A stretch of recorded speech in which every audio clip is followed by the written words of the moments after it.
Chapter 1. The Visitor from Beyond. October 21st, 2019, California, USA, Sierra Nevada Mountains.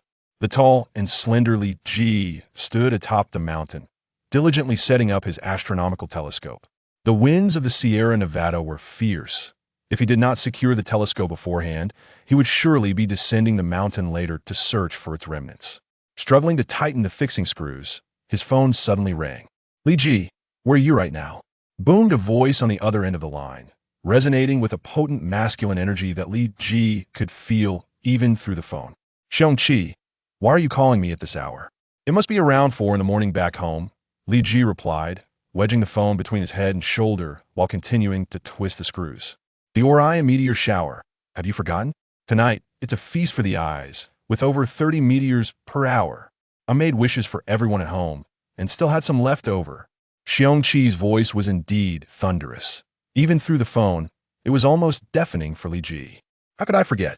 I'm right here on the Sierra Nevada, in the western United States, where the thin clouds make it the ideal location for observing meteor showers. Listen, let me share with you the melodious symphony of tightening screws. Li Ji brought the phone closer to the screws and twisted hard, producing a faint yet unmistakable hissing sound that offered Xiong-Chi a taste of auditory chaos. After a few years in America, you haven't learned much else, but you've certainly picked up their sense of humor, Xiong-Chi retorted, a hint of irritation in his tone. But I envy you, the Sierra Nevada. I'm stuck watching the meteor shower from my apartment rooftop. What a world of difference. By the way, after watching the meteor shower, I just remembered I forgot to wish for a girlfriend. Make sure you wish for me. Get lost. If the meteor shower scares you off, you might as well wait for artificial intelligence to mature and buy yourself a smart girlfriend, Li Ji said, hanging up before Xiong-Chi could respond. Damn it, how did I screw this up? All Xiong-Chi's fault. I've wasted half an hour. Li Ji squatted beside the telescope, his expression a mixture of despair and frustration. As evening descended and darkness enveloped the sky, Li Ji sat on the ground, gnawing on an unappetizing chicken sandwich. Suddenly, he spotted the fleeting trail of a meteor streaking across the sky. His frail body burst forth with newfound energy, propelling him to his feet. How beautiful they are, these celestial sprites. The meteor shower did not manifest in the continuous stream often depicted in animations or dramas. Even the so-called king of meteor showers, the Leonids, rarely offered such a spectacle. Typically, 1 meteor per hour qualifies as a meteor shower, with variations in intensity. Having witnessed numerous meteor showers, I still find the Orion meteor shower to be the most enchanting. Though the frequency is modest, each meteor is strikingly beautiful. Perhaps it is the allure of Halley's Comet that adds to its mystique. The Orion meteor shower stands out uniquely among meteor showers. Since Halley's Comet orbits in the opposite direction to Earth's, the shower's intensity in the first half of the night surpasses that of the latter half. Casual astronomy enthusiasts can enjoy the spectacle and still retire to bed, but for fervent aficionados like Li Ji, sleep is a luxury. Watching the meteor shower is paramount. Such beauty in the dust of the comet. Although, in the vastness of the universe, comets and meteors are akin to space debris, they still radiate an unparalleled charm. Who knows how many mysteries and unknowns linger in this starry expanse? Li Ji mused, observing the meteor shower as its frequency increased. 37, 38, 39. Li Ji counted meticulously with a device in hand. What a shame, just shy of 40. From 10 to 11, the Orion meteor shower is expected to peak, and missing the 40 mark is a disappointment. Shaking his head, he opened his phone. The counter connected to his phone via Bluetooth, transmitting the counted data and time seamlessly. Wait, no. Between 9:40 and 10, there were 16 meteors. If I continue counting to 10:40, that totals 51. An hourly rate exceeding 50 qualifies it as a major meteor shower. My heavens! As an astronomy enthusiast, witnessing a major meteor shower felt like a dream come true. Ah, satisfaction reigns, though it is slightly marred by the absence of a fireball. But one must learn to be content. Not seeing a fireball is perhaps destiny's decree, a preordained outcome. However, if given the chance, I would gladly trade Xiong-Chi's lifelong happiness for a single glimpse of a fireball. Li Ji employed a tactic known as toxic milk, a popular term in gaming communities, rumored to yield results, albeit at a cost. Wow, this is effective. Before Li Ji's toxic milk could fully manifest, a brilliant fireball appeared in the sky. How bright! This might be the most luminous fireball in recent years. It rivals the moon's brightness, perhaps a magnitude of -8. My goodness, a fireball this bright must grant wishes. Li Ji exclaimed, but soon realized something was amiss. Why is it getting brighter? Could it be a meteorite? It seems to be growing larger. Is this fireball going to crash to Earth? Li Ji adjusted the telescope's angle, tracking the unusual meteor. Warning, warning, fuel depleted, fuel depleted. Entering emergency landing mode, entering emergency landing mode. My heavens, it's growing larger. Could this lead to a comet colliding with Earth? Should I call 911? Anxiety gripped Li Ji. As an astronomy enthusiast, he had often observed lunar craters. While he couldn't gauge the size of his fireball, its visual scale suggested it was substantial, and should it crash to Earth, it would spell disaster. Yet if it doesn't land, I might be mistaken for a terrorist spreading rumors. If I end up in prison, graduation will be impossible. Emergency landing mode activation failed. Emergency landing mode activation failed. All energy depleted. All energy depleted. System entering sleep mode. System entering sleep mode. 3, 2, 1. Just as Li Ji found himself in a quandary, the fireball's descent accelerated exponentially. He felt as if he were in daylight. By the time he registered what was happening, it was too late to evade. He stood frozen atop the Sierra Nevada, watching a perfectly spherical object plummet from the sky, within which lay an infant, black-haired, yellow-skinned, the only distinction being that he possessed a tail. Chapter 2. The Marvel Universe. Damn, I've truly turned into an infant. It took Li Ji several minutes to reconcile the reality that he had merged with the infant inside the spherical spaceship. The baby, still in an undeveloped state, emitted a plaintive wah-wah cry. "Mr. Howard, it seems there's a sound coming from over there," an agent with pointed ears remarked, directing attention towards Li Ji's location. "Take a look at the past." Howard, sporting a vintage sheriff-style mustache and puffing on a pipe, casually draped his suit over his frame and took a drag before proceeding in the direction indicated by the agents. Several agents jogged ahead, reaching the location of Li Ji. "Report, Mr. Howard. We have detected an unidentified spherical object along with a crying extraterrestrial being. We cannot presently ascertain its potential threat or aggressiveness. Should we terminate it on the spot?" The agent's English was heavily tinged with a Montanan accent, yet Li Ji comprehended it clearly. Upon hearing the suggestion of being executed, his cries grew louder. "York, do not frighten the child. Look at him. He bears no resemblance to those green-headed, short-limbed alien frogs." Howard stepped forward and peered through the glass at Li Ji. "What a delightful little fellow. Mr. Howard, I hope you're not misled by his appearance. Even a tiger appears adorable when young. Just observe his thick mane. What infant possesses such a voluminous head of hair? And look at the tail behind him. Without a doubt, he is an extraterrestrial being," the agent asserted, adamant in his duty to protect Howard, prioritizing his responsibility over the decisions of Howard. "Very well, I concede to you. Let us first take him back for examination," Howard remarked, lifting the pipe before noticing Li Ji's tearful state and realizing his actions were inappropriate. He put the pipe away into his suit pocket. "Mr. Howard, should we transport this spherical object, measuring over 10 meters in diameter, back to the base?" Howard's assistant approached, somewhat apprehensively. "Why not? Jarvis, we previously detected intense spatial activity here, and it appears this sphere is the cause. I need to bring it back for thorough study. We may uncover some extraterrestrial technology." Howard circled the craft. "It is indeed a perfect sphere. Should we not first extract the extraterrestrial infant within?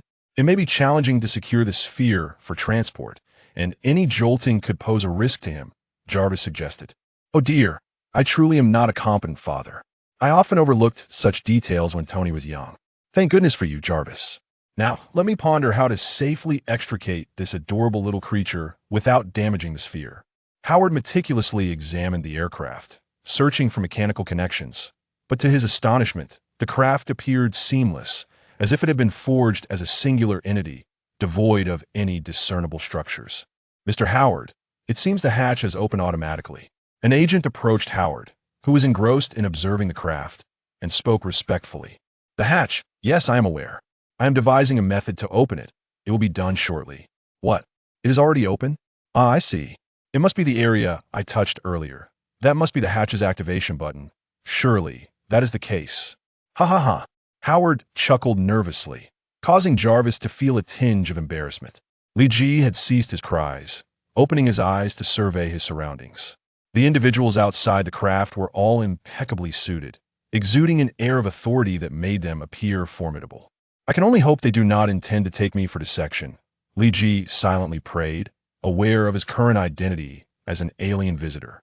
He had heard tales of Area 51 and the fates of extraterrestrial beings, and in those stories, their outcomes were seldom favorable. Be it imprisonment or vivisection, the best treatment one could hope for was a lifetime of toil in a basement.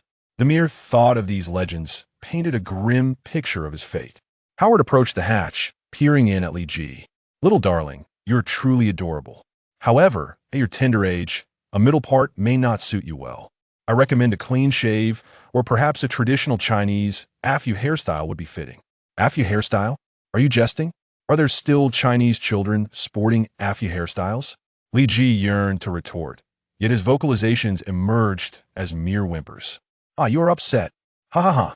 Young boys ought to express their frustrations. It hastens their maturity and attracts the ladies.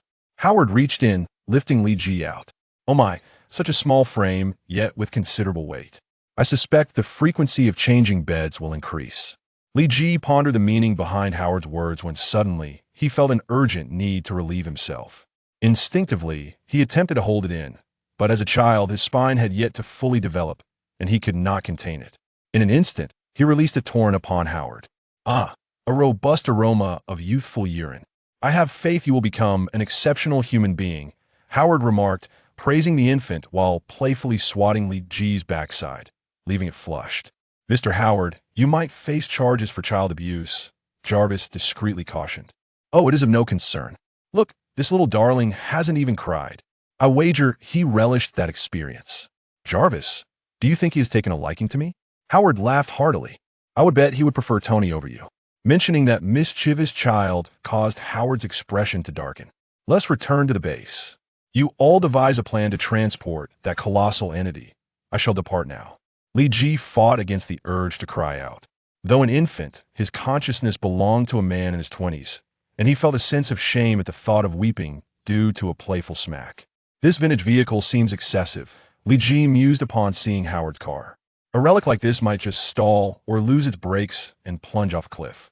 Anxiety gnawed at Li Ji's heart, and in that restless state, he drifted into slumber. Children are prone to sleep, and contemplation only deepens their slumber. Howard gently placed Li Ji in the seat, his eyes shining with paternal affection. Chapter 3. The S.H.I.E.L.D. Assault. Have a virus and bacteria tests been completed? Howard, wearing an anxious expression, sat at the entrance of the testing room. Upon seeing the doctor emerge, he rushed forward with urgency. Mr. Howard, preliminary tests have been completed. No unknown viruses, bacteria, or microorganisms have been detected thus far. However, the doctor adjusted his glasses, preparing to continue, but was interrupted by Howard. Stop right there, doctor. No buts. Since the tests have cleared, I should be able to adopt him, correct? According to the law, given your status, you simply need to submit an application to proceed with the adoption. The doctor wisely held his tongue, aware of his limitations in opposing a powerful figure within S.H.I.E.L.D. That is splendid. Howard nodded. May I enter now? Yes, but the child is currently asleep, so please be gentle in your movements. The doctor stepped aside. Jarvis, please arrange for my transportation home, and additionally, find someone to assist me in drafting an adoption application. Howard entered the testing chamber, suddenly recalling something, and poked his head back out. Oh, and help me come up with a plausible excuse to placate Maria. Jarvis's expression soured, and with a disgruntled nod, he proceeded to the garage. Excuse me, nurse, may I hold this child now? Beside Li Ji stood a nurse, diligently scribbling notes on a clipboard, unaware of what she was recording. Ah, Mr. Howard, you may take him now. I was merely conducting routine data documentation. The nurse stepped aside, continuing her meticulous recording. Is there anything unusual regarding the child's health examination? Howard inquired, cradling the sleeping Li Ji and gently rubbing his beard against the child's small face. Aside from the obvious excessive hair growth and the presence of a tail, an atavistic trait, There are no significant anomalies. However, if I must mention something, his brainwave activity and cellular vitality exceed that of his peers considerably. I suppose that could be deemed an abnormality. The nurse paused, halting her writing. So, this child will be smarter and healthier than his contemporaries, correct? Howard chuckled. How did you come to that conclusion? The nurse's face displayed surprise. I am quite the professional. Howard laughed heartily, rousing Li Ji from his slumber, who glared at Howard with evident displeasure. Let's go home, Howard said, once more rubbing his beard against Li Ji's small face. Li Ji felt that had he possessed greater strength, he would certainly have given Howard a slap. Strange, why hasn't Jarvis arrived yet? At the entrance of the base, Howard checked the time on his watch. He had been waiting for 10 minutes, yet the familiar vehicle had yet to arrive. Li Ji's stomach was beginning to growl with hunger, but he restrained himself from crying. The place was clearly a secret base, devoid of anything resembling a baby bottle, and he longed to leave and escape the possibility of being dissected. Beep, beep, beep. Howard's intercom crackled to life. Is it still using radio? How retro. This can't possibly be a private warlord base lagging 30 years behind mainstream society. Li Ji couldn't help but think. Hey Jarvis, why are you taking so long? Do you want me to wait until Easter? Howard expressed his dissatisfaction. Although he had little experience with children, he could tell Li Ji was hungry. S.H.I.E.L.D lacked nothing but baby bottles and formula. Mr. Howard, please return to S.H.I.E.L.D immediately. The Brotherhood of Mutants has taken control of the underground garage. It remains unclear whether they are staging a demonstration or have plans for further attacks. Please enter the protective zone at once. Jarvis's voice conveyed a hint of panic and a subdued tone. Howard could tell he was suppressing his agitation. Damn it, didn't Charles say they were monitoring the Brotherhood of Mutants during this period? Howard gritted his teeth, cursing silently as he re-entered the base, cradling Li Ji. The Mikan Brotherhood? Just the name sounds like a gang. Is this truly an underground syndicate? Li Ji thought bitterly, his expression growing somber. Fear not, little one. Your father is strong and will protect you. Hearing Howard shamelessly refer to himself as father, Li Ji felt an even stronger urge to slap him. Warning, warning, enemy invasion, enemy invasion. Just as Howard stepped into a secret room with Li Ji in his arms, the alarms within S.H.I.E.L.D blared. Damn it, a bunch of parasites, taking this long to react. The Brotherhood of Mutants has even jammed the radio communications. Who provided them with the technical support? Howard shook the now useless radio intercom in his hand and pressed the equally ineffective landline, his expression darkening. The sounds of gunfire erupted outside, sending a chill down Li Ji's spine. Am I caught in a gang war? Is my luck really this bad? Yesterday, I was struck by a spaceship, and today I'm an infant embroiled in a shootout? No, this has escalated into a gunfight. I'm just a child, I'm so tired. Li Ji's thoughts were not entirely unfounded, as he was indeed merely an infant. Is that idiot Nick blind? The mutants have invaded, and he's only just realizing it. Truly, Howard was about to curse when he suddenly glanced down at Li Ji in his arms, halting abruptly with a sheepish expression. My apologies, little darling. Your father has lost his composure. It's nothing but a minor issue, and I shall handle it. You stay here for a moment while I protect you. Howard pinched Li Ji's cheek and planted a kiss on his forehead. What good little one you are. Li Ji felt exasperated. While hiding alone in a secure location was not unpleasant, the space was rather confining, especially after Howard activated the protective button. Encasing the room in a 30-centimeter thick armor wall, Li Ji could no longer hear the sounds of the conflict outside. Howard exited the room, drawing a finely crafted handgun from his coat, stealthily advancing along the wall towards the center. In the central hall of S.H.I.E.L.D, a robust mutant stood, his hands transformed into claw-like appendages, arcs of electricity crackling around him. S.H.I.E.L.D, release our brethren at once. The Brotherhood of Mutants never abandons any of its own. Release the mutants you have captured, or we shall initiate the second phase of our assault. Chapter 4. Professor Charles and the Brotherhood of Mutants with utmost seriousness. I demand that you leave at once. The dignity of S.H.I.E.L.D. and the nation must not be provoked. If you insist on attacking, we shall make you pay an unbearable price. Nick Fury stepped forward from the crowd, holding a megaphone and shouting loudly. A price? Huh, what a joke. The Brotherhood of Mutants fears neither threats nor intimidation. We currently have over 40 brothers here. What price can you impose upon us? Will you obliterate the entire S.H.I.E.L.D. with a nuclear bomb, perishing together with us? That sounds rather appealing. The nuclear fallout should increase our ranks significantly. The Brotherhood of Mutants stands to gain. The burly mutant laughed heartily, then shouted, "Can you hear the call of the Brotherhood? Do not panic or fear. The Brotherhood will never abandon you. If possible, envision your location in your mind. We have brothers skilled in telepathy. They will find you and work together to rescue you from the abyss." Damn it, what is happening? Which bastard arrested the mutants? Aren't mutant criminals typically dealt with by the FBI? Where did these mutant scoundrels get their information, and how did they obtain S.H.I.E.L.D's address? Could it be that S.H.I.E.L.D. has been compromised? Howard observed the unfolding situation in the hall from the sidelines, his finger resting on the trigger of his gun. Nick Fury felt a twinge of confusion, logically speaking, without Magneto's involvement. The Brotherhood of Mutants lacked the capability and courage to invade S.H.I.E.L.D. Though reckless, they are not fools and would not recklessly enter such a perilous den without proper contingency plans. Should I call Carol? She just left Earth not long ago. If I hastily summon her back, she might be the first to kill me. Nick Fury touched the communicator in his pocket, recalling the image of Carol's anger, and withdrew his hand. Currently, the special agents are all outside on missions. Given S.H.I.E.L.D's current combat capabilities, it is unlikely that they can withstand this batch of mutants. Powerful firearms cannot be utilized in the confined spaces of the S.H.I.E.L.D. base. Relying solely on handguns and rifles, they would be unable to subdue this group of mutants. What should I do? Nick Fury clenched his enhanced handgun, casting a scrutinizing gaze over the members of the Brotherhood of Mutants. Although this group did not include the Brotherhood's main forces, they were certainly not within the capabilities of S.H.I.E.L.D's current personnel. Furthermore, Nick Fury could not guarantee that Mystique was not among them, or that she hadn't already transformed into a member of S.H.I.E.L.D. While Nick Fury was deep in thought, the Brotherhood of Mutants grew impatient with his silence.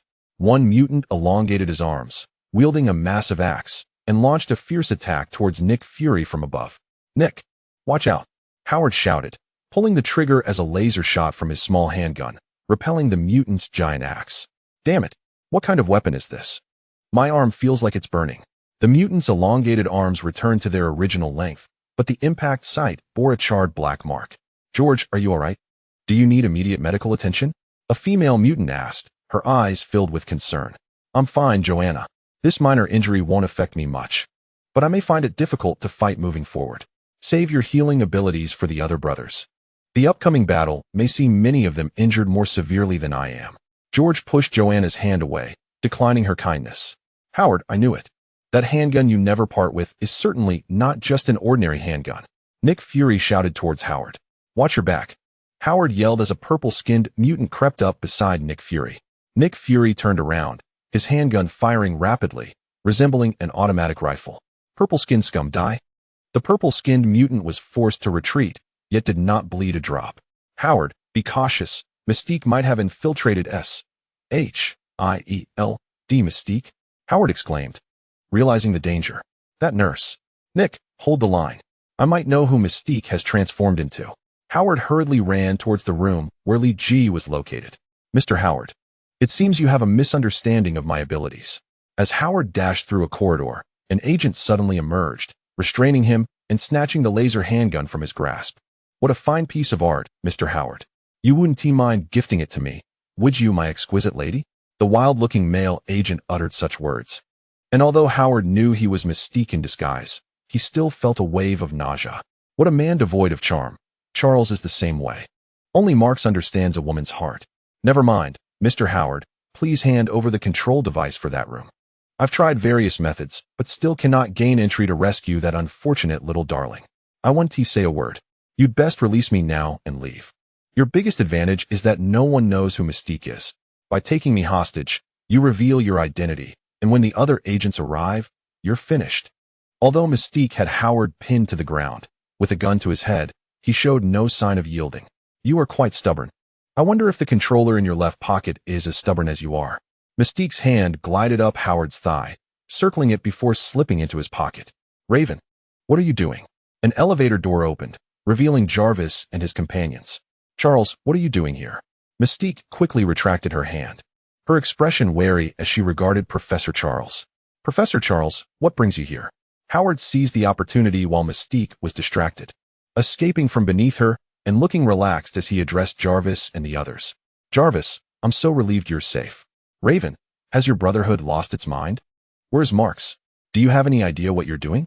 Professor Charles glared at Mystique, his eyes filled with menace. Chapter 5. Gage Stark Marks is in Europe. He is completely unaware of our actions. But you know nothing either, Mr. Charles, Mystique replied with a flippant laugh. Do you think I would believe your nonsense? Without Marks's presence, what confidence do you have to invade S.H.I.E.L.D?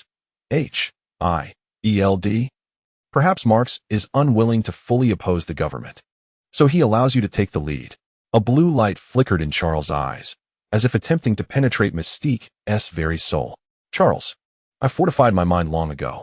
Unless you destroy my mental defenses, you will be unable to discern my thoughts.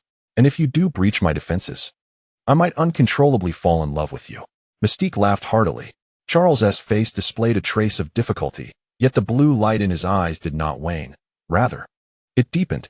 Raven, I have already seized control of the minds of all the mutants within S.H.I.E.L.D. If you do not provide an acceptable reason, these mutants shall remain here. Since you have gained control over their minds, you should understand our purpose for attacking S.H.I.E.L.D. The agency is imprisoning an innate mutant, intending to use him for genetic experimentation. We must rescue this mutant. It concerns not only his fate, but the survival of the entire mutant race. Mystique's voice suddenly crescendoed, causing Charles to feel as if his eardrums were about to burst. Stop, stop, stop. S.H.I.E.L.D. forbids loud noises. Howard stepped forward. I want to know who informed you that S.H.I.E.L.D. is imprisoning a mutant and preparing to use him for genetic experiments. Our Brotherhood has its own channels of information. We need not clarify anything to you. S.H.I.E.L.D. Mystique glanced at Howard, remaining silent. But Howard understood her implication. Indeed, there are some unstable individuals within S.H.I.E.L.D. Howard stroked his sheriff-style mustache. Thank you for the information. However, your intelligence is flawed. S.H.I.E.L.D. has neither imprisoned a mutant nor intends to conduct genetic experiments on one. It seems that government officials are all full of lies. Wasn't he the child I held earlier, who had a tail growing from his backside, a mutant? Dare you open that iron room and let Charles see for himself? Mystique scoffed. Despite the fact that government officials often lie, that child is my son. I, Howard Stark, am his father. His name, yes, his name is Gage Stark. Do you still believe he could be the subject of a genetic experiment? Howard's voice was robust, sounding far from deceitful. Mystique found herself momentarily at a loss for words, while Charles inquired with curiosity, I haven't heard that Maria is pregnant again. Is this child yours with some lover? No, it's an adoption, Howard quickly interjected, fearing that Charles's words might reach Maria's ears, which would likely confine him to S.H.I.E.L.D. for the next 6 months. Oh, I see, Charles nodded. Damn it. While I'm out there in the crossfire, you all are here throwing a party. Nick Fury suddenly approached, bearing several wounds. Nick, this is Professor Charles, as I mentioned before. He just saved your life, Howard introduced. Nick, Fury and Charles exchanged a knowing smile. Old acquaintances, no introduction necessary.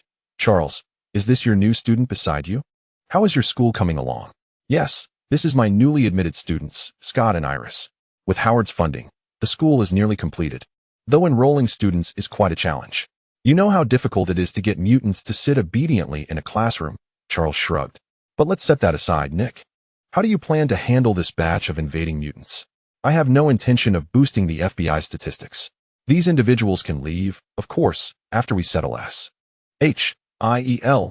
losses. For now, they will have to stay in S.H.I.E.L.D's prison. Nick Fury understood Charles's disposition, since he asked. It was clear he hoped to let these mutants off the hook, and Nick was more than willing to do Charles a favor. As for you, Mystique, please wait in the underground garage. Once the losses are tallied, I will come down to present the bill to you. Mystique cast a cold glance at everyone before stepping into the elevator. All right, Howard, now it's time for you to explain your illegitimate child. Without a proper reason. I might just report you to Maria. Nick Fury suddenly became quite inquisitive.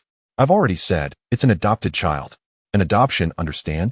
Howard was baffled by Nick's questioning. As Nick was well aware of Li Ji's origins. An adoption, fine. Is the registration in California, or should it be listed in New York? Nick winked at Howard, who instantly comprehended Nick's implication. Let us put it down as New York. His biological parents are missing, so we can use my address for the registration. Howard recognized Nick's intention to conceal Li Ji's origins, granting him a legitimate citizen's identity. Take me to see the child. You mutants may not be familiar with him, and there may be unforeseen risks, Charles noted, observing Howard's genuine intention to adopt Li Ji, though he hesitated to voice what he was thinking. Over here. Are you not concerned about Gage suffocating in such a confined space? Charles asked with some concern. Not at all. The room is equipped with a superior air conditioning system that keeps the air fresh and maintains a temperature around 26 degrees Celsius. There will be no issues, Howard replied, retrieving a controller from his pocket and opening the room's door. Oh dear, what is that? A biochemical weapon invasion? As soon as the door swung open, an unimaginable stench assaulted Nick Fury, who quickly recoiled, covering his nose and lamenting. Howard, it seems there's an issue with this air conditioning system, Charles remarked, not covering his nose but appearing rather pale, as if enduring a strain. Perhaps I should admit that my design had a slight deviation, Howard grimaced, forcing himself into the room to check on Li Ji. Li Ji, feeling quite helpless, was merely an infant. He could manage his feeding and drinking, but had no control over his bowel movements, nearly succumbing to the foul air himself. Chapter 6. It turns out I have crossed over. Howard's air conditioning system indeed proved superior. Within minutes, the room was free of the nauseating odor. Charles, undeterred by the situation, picked up Li Ji for an examination, but soon set him down with a grave expression. What's wrong, Charles? You look rather troubled. Howard asked anxiously. Let us discuss this outside, Charles said, stepping out of the room with Howard, while the others respectfully refrained from following. What's the matter? Why must we converse outside? Howard's expression shifted to one of concern. Could Gage have some defect? A defect? I haven't observed one. If I had to point out something, it may be that his hair is overly abundant, and his natural tail might prevent him from reaching alpha-level mutant status. Everything else seems quite normal, even remarkable, Charles chuckled lightly. Then why the long face, as if you've just eaten spoiled pizza? Howard queried, perplexed. The main concern is Gage's peculiarity. Charles shook his head. You know my ability to communicate telepathically with all individuals on Earth. I can breach anyone's mental defenses. However, just now, when I attempted to elicit a smile from Gage, I found myself utterly unable to connect with his mind, leaving me in a state of profound confusion. He may very well be an extraordinary mutant, and I cannot ascertain the nature of his abilities or their potential dangers. Are you suggesting that Gage is healthy, then? Howard interjected. Yes, indeed, quite healthy. Charles understood Howard's implication. If his mutant abilities prove hazardous, I will reach out to you. Howard returned to the room, leaving Charles shaking his head in resignation. Jarvis, do you know what formula is best for infants? Howard inquired during the drive home. Mr. Howard, I understand that camel milk from the Middle East is particularly suitable for infants, Jarvis replied, driving. Have I been adopted by a wealthy family? It makes sense. Families with their own armed forces generally aren't lacking. But why are their names so unusual? Jarvis, am I in some sort of Marvel fantasy? And what's with this retro style? The surrounding architecture and vehicles seem to belong to the late 20th century. Where on earth is this backward place? Lost in thought, Li Ji drifted back into a deep slumber. Howard, you must clarify this. What is the story with this child? I know you have had many romantic escapades. But is this child really yours with a gorilla? You had an affair with a gorilla, and you dare bring the child home? My God, what is going on? Upon returning home, Maria, upon seeing Li Ji in Howard's arms, erupted in fury. Maria, please let me explain. Howard had initially planned for Jarvis to mediate. But by now, Jarvis had conveniently distanced himself, claiming he was off to buy camel milk for Li Ji. Howard had no choice but to humbly explain to Maria. An adoption? Can Nick Fury vouch for you? Who doesn't know your relationship? Perhaps you're just covering for each other? Although Maria's words dripped with sarcasm, Her tone had softened considerably. An adopted little brother? Do I have a brother now? Tony Stark, having just returned home, overheard Howard and Maria's conversation, excitedly tossing his backpack onto the sofa and rushing to Li Ji's side. Wow, he looks so sweet when he sleeps. Tony pinched Li Ji's cheek. Tony, don't bully your brother. Howard suddenly adopted a serious demeanor. Li Ji, groggily opening his eyes in response to the pain, instinctively swatted at Tony's hand. Bully? Hardly. He didn't even cry, Tony retorted, applying slightly more pressure, causing Li Ji further discomfort. Tony. Howard's voice rose an octave. Maria approached, scolding, why are you being harsh? Can't you see how you treat this child? You only know how to be tough on Tony. Tony, is school on break? Why are you home today? Maria inquired. Her tone considerably more gentle. I've been working on a robotics project, but the school's machinery isn't advanced enough. So I came back to use the equipment at my family's company, Tony replied, releasing his grip and casting a disgruntled glance at Howard. Howard stepped forward, gazing at Li Ji's reddened face, still silent despite the discomfort. He felt a mix of sympathy and confusion. Why didn't this child cry? Could there be an issue with his pain receptors? Issue with his pain receptors? Could I borrow him for some experiments? My robotics project involves bionic nerves, which is quite a significant hurdle. Tony's eyes suddenly lit up. Upon hearing Tony's remarks, Li could no longer maintain his composure. Initially, he merely aimed to uphold the dignity of his adult mentality, resisting the urge to cry. However, the thought of being treated as a specimen for research was simply intolerable. Suddenly, he burst into tears, albeit somewhat feigned, effectively dissuading Tony from his investigative intentions. It appeared that his reflexes were rather delayed. Thus, Tony decided against further study. Realizing that such a significant delay in neural responses would jeopardize his research, especially with Leia awaiting a date with him. Tony picked up his backpack and returned to his room. By the way, Maria, could you assist in giving Gage a bath? He had an unfortunate incident during the paperwork earlier. As Tony headed back to his room, Howard spoke somewhat regretfully, omitting any mention of the S.H.I.E.L.D. attack to spare Maria further worry. Why didn't you say so earlier? Maria scooped Li into her arms, casting Howard an exasperated glance. And what's the deal with that tale? Is it a case of atavism? Did his parents abandon him due to this condition? Perhaps, Howard replied hesitantly. He is a mutant, and I am unsure whether the tale is a result of atavism or a genetic mutation. Fortunately, Maria refrained from expressing further anger towards him. Fill the bathtub with warm water. Not too deep, 20 centimeters is sufficient. The temperature mustn't exceed 35 degrees or drop below 40. Prepare 2 towels. One should be soaked in hot water, while the other should be dry and warmed in the dryer. We don't have baby shampoo at home right now, so it can wait until tomorrow. Remember to buy some. Okay, Maria, Howard acknowledged as he entered the bathroom. Is this family a fervent fan of Iron Man or loyal supporters of the Avengers? The names are so similar that I almost feel as if I have traveled through time, Li thought to himself. After all, he was merely an infant and unable to articulate his thoughts. However, when he turned to glance at the calendar on the wall, his inability to speak intensified. October 21st, 1988, Chapter 7, Transformation into a Gigantopithecus. How did I end up in the Marvel Universe? Day after day, Li found himself mulling over this disheartening reality. The Marvel world is not a place conducive to a carefree existence. Had he been reborn decades ago in his original world, he might have ascended to the status of a business magnate, wielding power with ease. But in the Marvel Universe, even a business tycoon is merely a pawn. Li believed he possessed a fair understanding of the Marvel Cinematic Universe, and it was precisely this knowledge that rendered him more pessimistic about his future. Although peace currently reigned with few disturbances, in a decade or two, calamity would surely ensue. Despite having a stepbrother destined to be a savior, Li felt it insufficient. With a mere snap of Thanos' fingers, misfortune could strike him down. Each time this thought crossed his mind, a sorrowful expression would shadow his face. Howard, look at Gage. Doesn't he seem to exhibit signs of congenital depression? Doesn't he play with toys or cause a ruckus? He merely sits quietly all day. Though his expression appears rather grim, I've heard that depression might have genetic links. Could his mutant genes be the cause of his melancholia?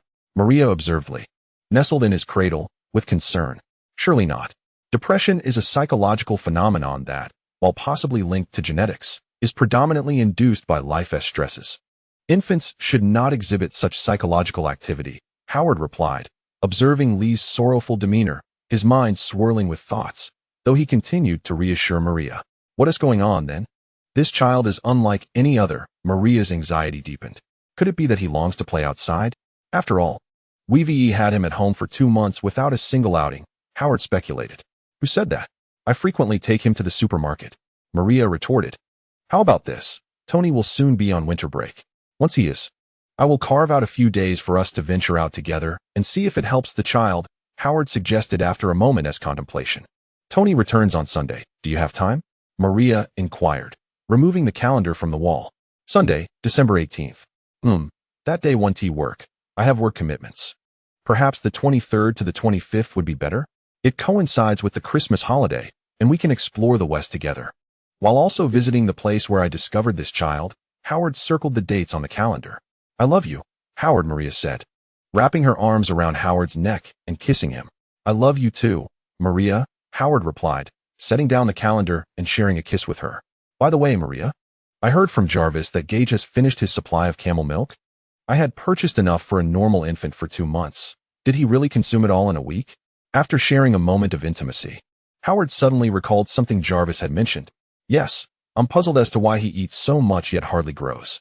Most infants would have turned into little chubby balls after consuming such amounts, Maria agreed, a hint of frustration emerging in her expression as she caught Howard's gaze.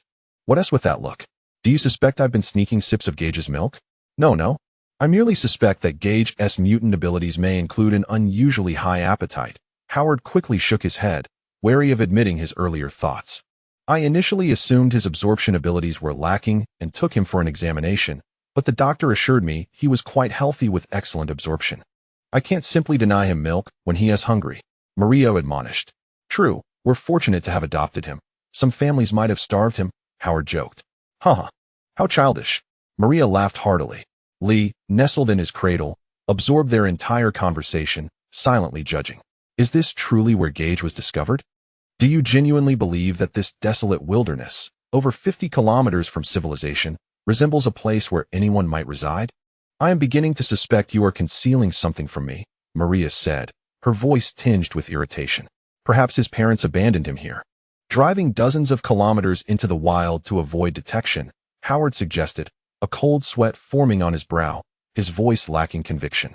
He could not reveal Lee's origins, for it would be absurd to inform Maria and Tony that Lee was an extraterrestrial. Humph, Maria huffed, choosing to let Howard off the hook. My goodness. I sacrificed dates with Friz, Virginia, and Miranda to join you on this so-called family trip, only to end up in this godforsaken place? And we have to stay here for a night? I can't endure another second. The longer I remain here, the more I feel as though I am being devoured by mosquitoes. Tony lamented as he surveyed the rocky landscape. Stop your lamenting and go prepare a bottle for your brother. Maria admonished him sternly, perhaps reminded of her youthful days with Howard due to the mention of 3 girls. Tony dared not retort and obediently walked to the car, retrieving Lee's bottle. Camping outdoors, it's been years since I've experienced this. The last time I went camping was perhaps during my high school days, Maria mused softly. The last time I camped was during World War II, over 40 years ago. Howard chimed in. Now you see how old you really are, Maria teased. Old? I still feel like a 20-year-old. Howard replied with a mischievous grin. Lee felt a wave of embarrassment wash over him, thinking to himself, have some awareness. There are minors present. Howard, come and see. The moon is so round tonight. Maria exclaimed with excitement as night fell. I've heard that during a full moon, werewolves might be lurking about, Howard replied loudly while feeding Lee. Werewolves? That is childish. Tony scoffed from the side. Enough with your comments about werewolves. Hurry and finish feeding Gage, then bring the kids outside. The night sky is simply breathtaking.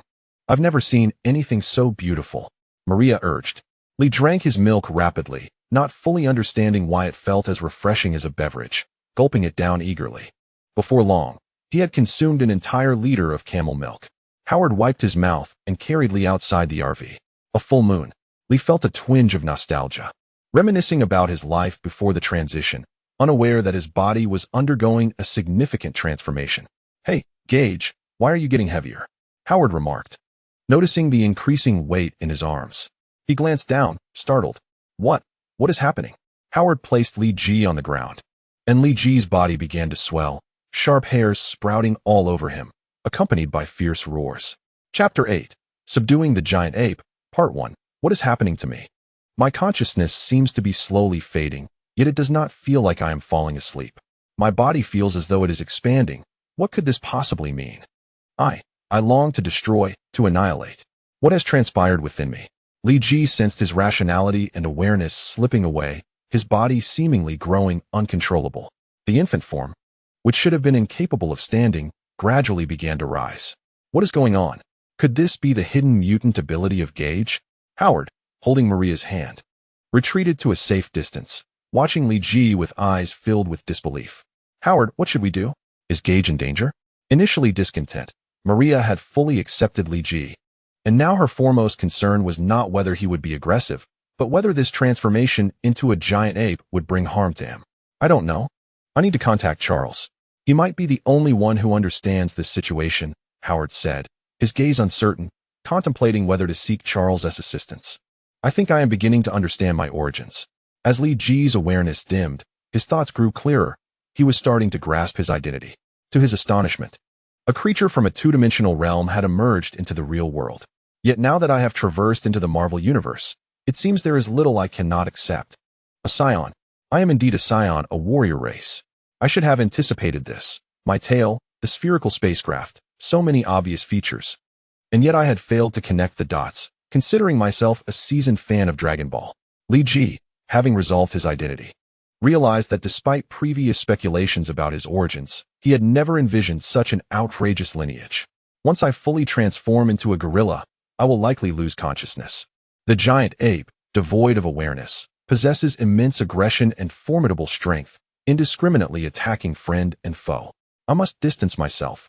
Otherwise, while I can still somewhat control myself, I plan to move away from Howard and the others, but suddenly, consciousness slipped away. Roaring, the massive Scion ape gazed up at the full moon in the sky, howling, the reverberations nearly shattering Howard and Maria's eardrums. Charles, I urgently require your assistance. I am in the Nevada mountains. Can you come quickly? Howard, hiding behind a large boulder, called Charles using a satellite phone. What's the matter, Howard? What has transpired? Charles inquired, momentarily taken aback. Is it related to Gage? You guessed correctly. Upon seeing the full moon, Gage transformed into an immensely powerful giant ape and has now lost his sanity. You should bring several strong mutants, otherwise, I fear we may struggle to control him. Howard spoke rapidly. Even over the phone, Charles could discern Howard's anxiety. Understood. I will hurry. Focus on the sequence 10110110 in your mind. I can locate you through your brainwave signals. Remember? Hello, Howard, why are you silent? Are you still there? What is happening? It's louder outside than the sound system in a bar, Tony grumbled as he emerged from his tent. He had ignored Howard when called earlier, but now found himself drawn out by the noise created by Li Ji. What is that? Upon seeing Li Ji as a giant ape, unease flickered in Tony's heart. He hurried to a vantage point to survey the situation. Mom is relatively safe for now. Howard appears to be on a satellite phone, hidden in a position that seems discreet, yet can easily be discovered. Gage hasn't spotted him. Perhaps he is concealed, or, regardless, I must assist Howard. Tony swiftly assessed the situation. Indeed, as Tony surmised, due to the limitations of the satellite phone signal, Howard could not remain hidden like Maria. He could only find a seemingly inconspicuous spot. However, now that Li Ji had transformed into a giant ape, his perspective was unlike that of an ordinary person. Howard's location was entirely visible to Li Ji. Li Ji had begun leaping through the rocky terrain, rapidly approaching Howard. Dad, be careful. Just as Li Ji's enormous hand was about to strike Howard, Tony leaped down from the high ground, grabbed Howard, and rolled them both into a crevice. Li Ji glanced at the fissure, attempting to insert his hand but finding it impossible, and in a fit of rage, he roared at the crevice and jumped away. Howard, what is that giant ape? Did you create this mutated creature through experiments? Where's Gage? Is there danger? Tony adjusted his position slightly, creating some distance between them. No longer pressed together. I will tell you after this is resolved. My dear Tony, Howard struggled to retrieve his satellite phone, only to discover that his call with Charles had not been disconnected. 10110110, is it? Charles, can you sense my location?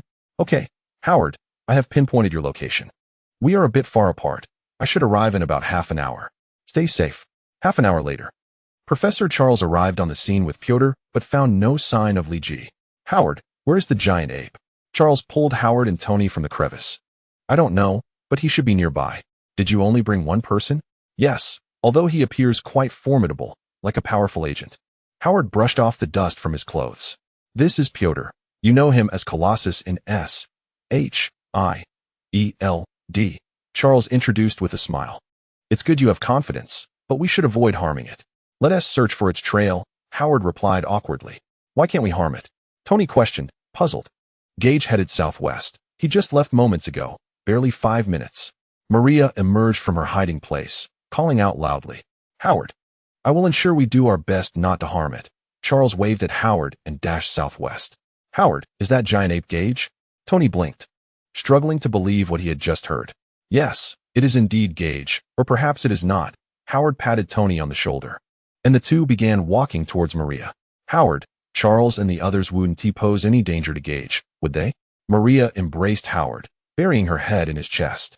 Not at all. Rest assured, Charles is quite prudent in his actions, Howard comforted, looking at the speechless Tony beside him. He pulled Tony into his embrace. Tony, I recall it has been a while since you called me Dad. Chapter 9. Subduing the Giant Ape, Part 2. Charles. We are now not far from that child named Gage. Can't you use telepathy to locate him? Pyotr queried, following closely beside Charles, confused. Pyotr, you must understand that telepathy is not infallible. Gage is an exceptionally unique being. My telepathy has no effect on him. If I cannot even establish communication, how can I determine his location through telepathy? Charles replied, feeling somewhat helpless, as his usually effective telepathy had failed against an infant, and he was unaware of the reason for this failure. Fortunately, he had transformed into a giant ape, leaving clear footprints. Otherwise, locating him would indeed be challenging. Charles examined the ground, noting a massive footprint clearly indicating Li Ji's passage. We should not be far from him. Although our opponent is merely an infant, Pyotr, it is advisable to remain cautious. He truly is an extraordinary entity, possibly possessing great power even at this tender age, Charles reiterated with urgency. Charles, if you weren't so verbose, I believe most of the Brotherhood would be drawn to you, Pyotr thought, somewhat indignant. After all, it was just an infant. How could Charles doubt his ability to contend with that child? Pyotr was, after all, a powerful mutant known as Colossus. Roaring. The giant ape that was Li Ji grasped a towering tree over 10 meters high and yanked it out of the ground, tossing it aside. All around him lay the remnants of trees he had ravaged, the ground pockmarked and scarred. Roaring. The giant ape let out another roar, its volume echoing even a kilometer away, reaching Charles and Pyotr. Pyotr, did you catch the direction? Charles whispered. Approximately 35 degrees southwest, Pyotr replied, startled by the resounding roar. Though he could not see Li Ji within his line of sight, the sound reverberating in the open expanse of the American West was terrifying. Adjust our direction and follow the sound. Charles quickly made his choice, and Pyotr nodded. They were getting closer. With a whoosh, a massive log flew over the heads of Charles and Pyotr, sending a chill of sweat down their spines. Pyotr, somewhat shaken, looked up and caught sight of Li Ji's enormous head, his giant red eyes observing them intently. Hey, big guy, is it really impossible for me to harm you? Pyotr, once brimming with confidence, felt a twinge of fear at Li Ji's menacing appearance. We should avoid hurting him, otherwise, our school might have to beg for food next month. Charles lamented internally, recognizing Howard as the Academy's substantial benefactor, while Li Ji was Howard's beloved son. I'll give it a shot, Pyotr said, his voice lacking conviction, as he stepped forward to face Li Ji. Hey, big guy, can you understand me? Charles inwardly cursed the foolishness of his companion.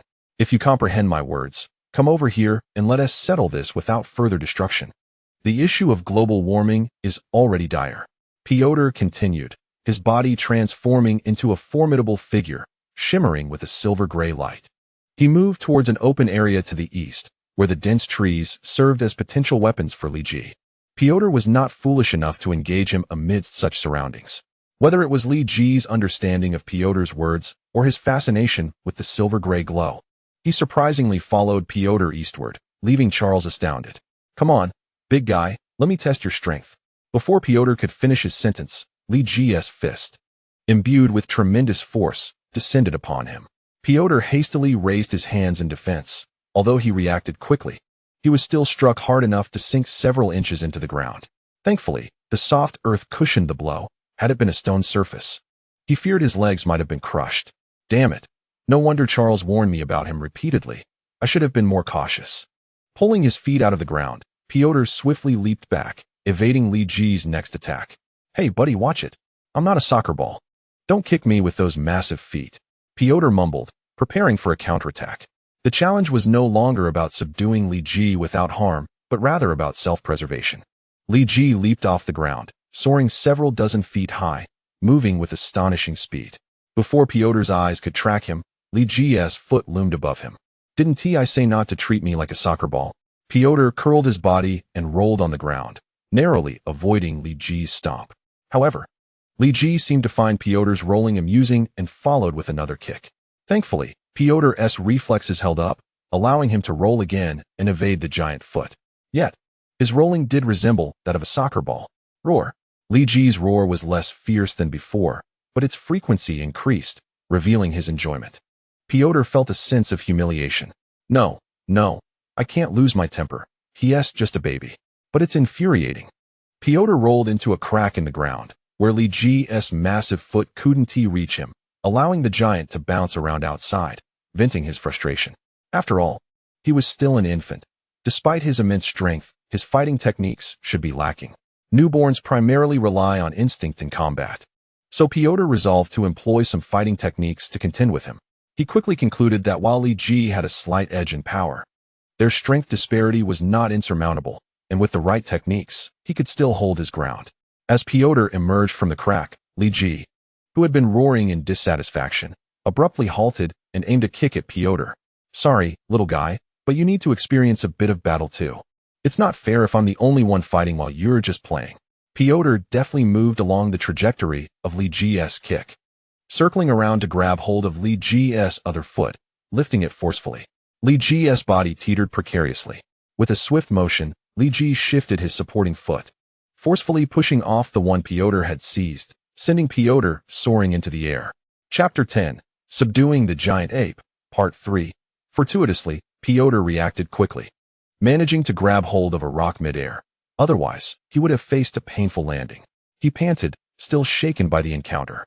He had aimed to bring Li Ji down, but he hadn't anticipated Li Ji's remarkable speed, and at that moment, all his strength had been devoted to shaking Li Ji, leaving him unable to stabilize himself. When Li Ji kicked, Piotr was propelled like a cannonball. Roar. Li Ji pounded his chest with his fists, seemingly showcasing his might.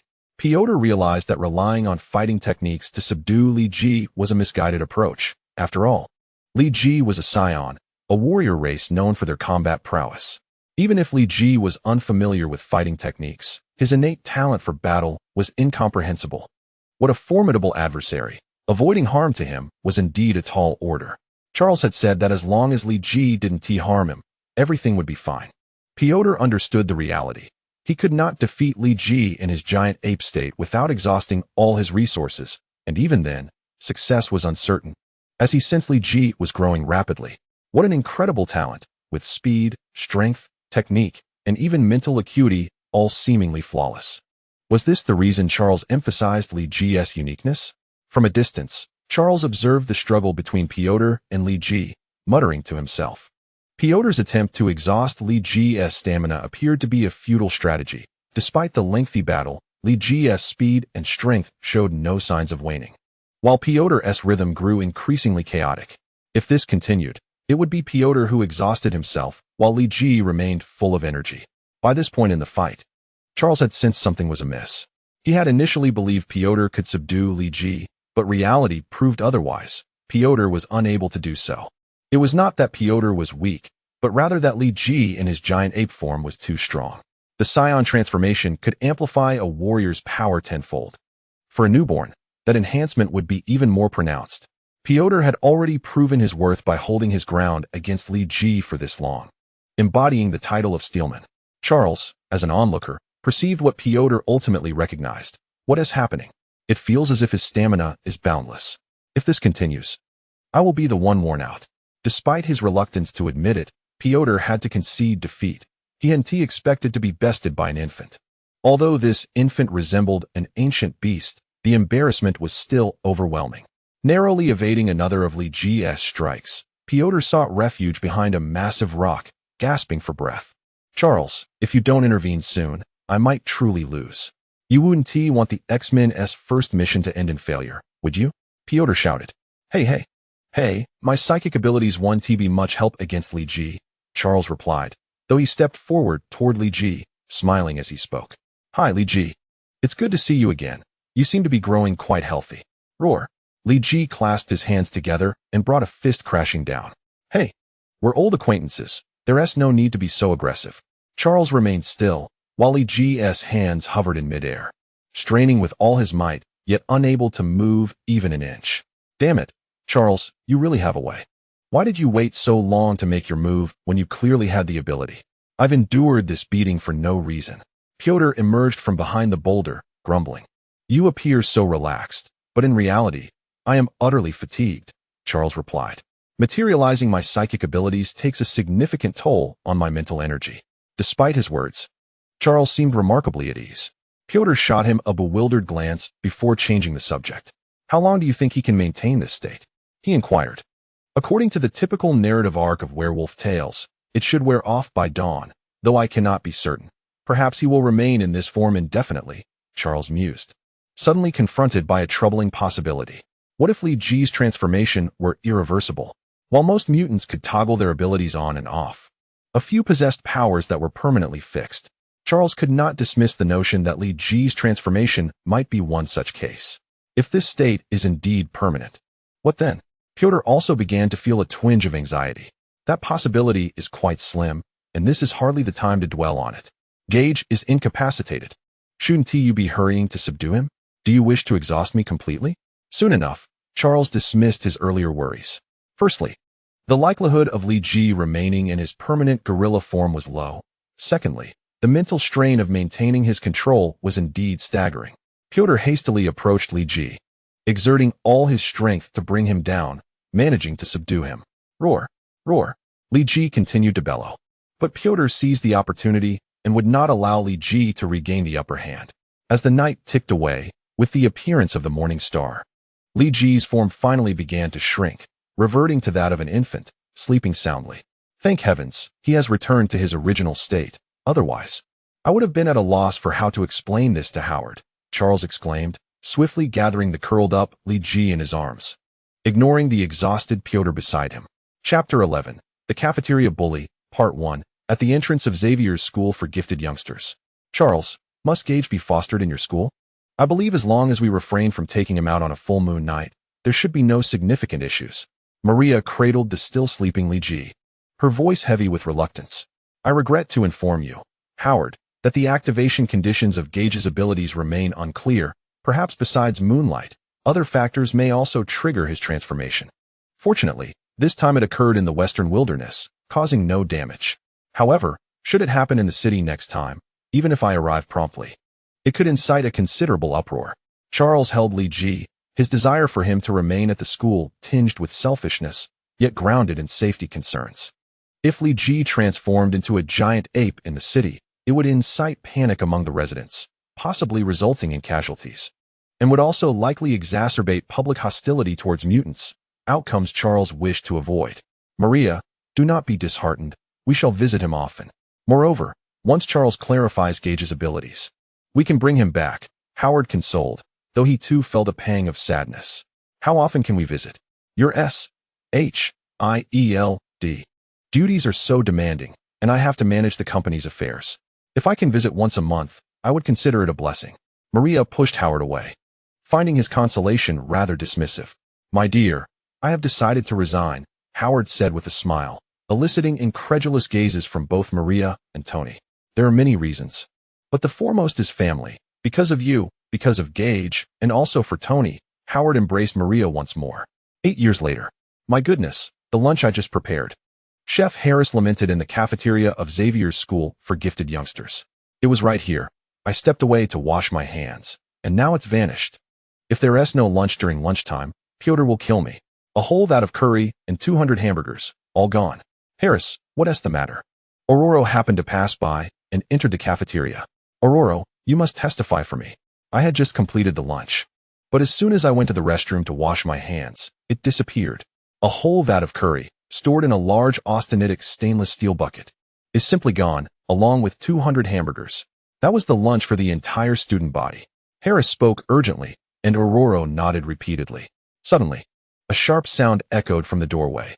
Harris and Aurora rushed to see a stainless steel bucket, still steaming with remnants of the curry, seemingly corroborating Harris's account. This bucket, I had filled it to the brim with curry. But who could be so heartless? My curry is completely gone. Harris roared. Calm down, I know who the culprit is. You're new here, so you might not be familiar with our school's dynamics. In such cases, just prepare a new batch. The overtime will be compensated, Aurora said, rubbing her forehead, feeling the headache rising. But if I do that, the kids won't get their lunch on time. Harris expressed guilt, believing that had he not washed his hands, lunch would have been served promptly. This matter does not concern you. You need not feel responsible. I will explain the specifics another time. For now, I must deal with the lunch thief. Hurry and prepare another meal, even if it is delayed. Aurora quickly departed from the cafeteria. In the student dormitory, Bori, hand over your chocolate quickly. I just saw you hiding 2 pieces in your pocket. Do I need to get physical?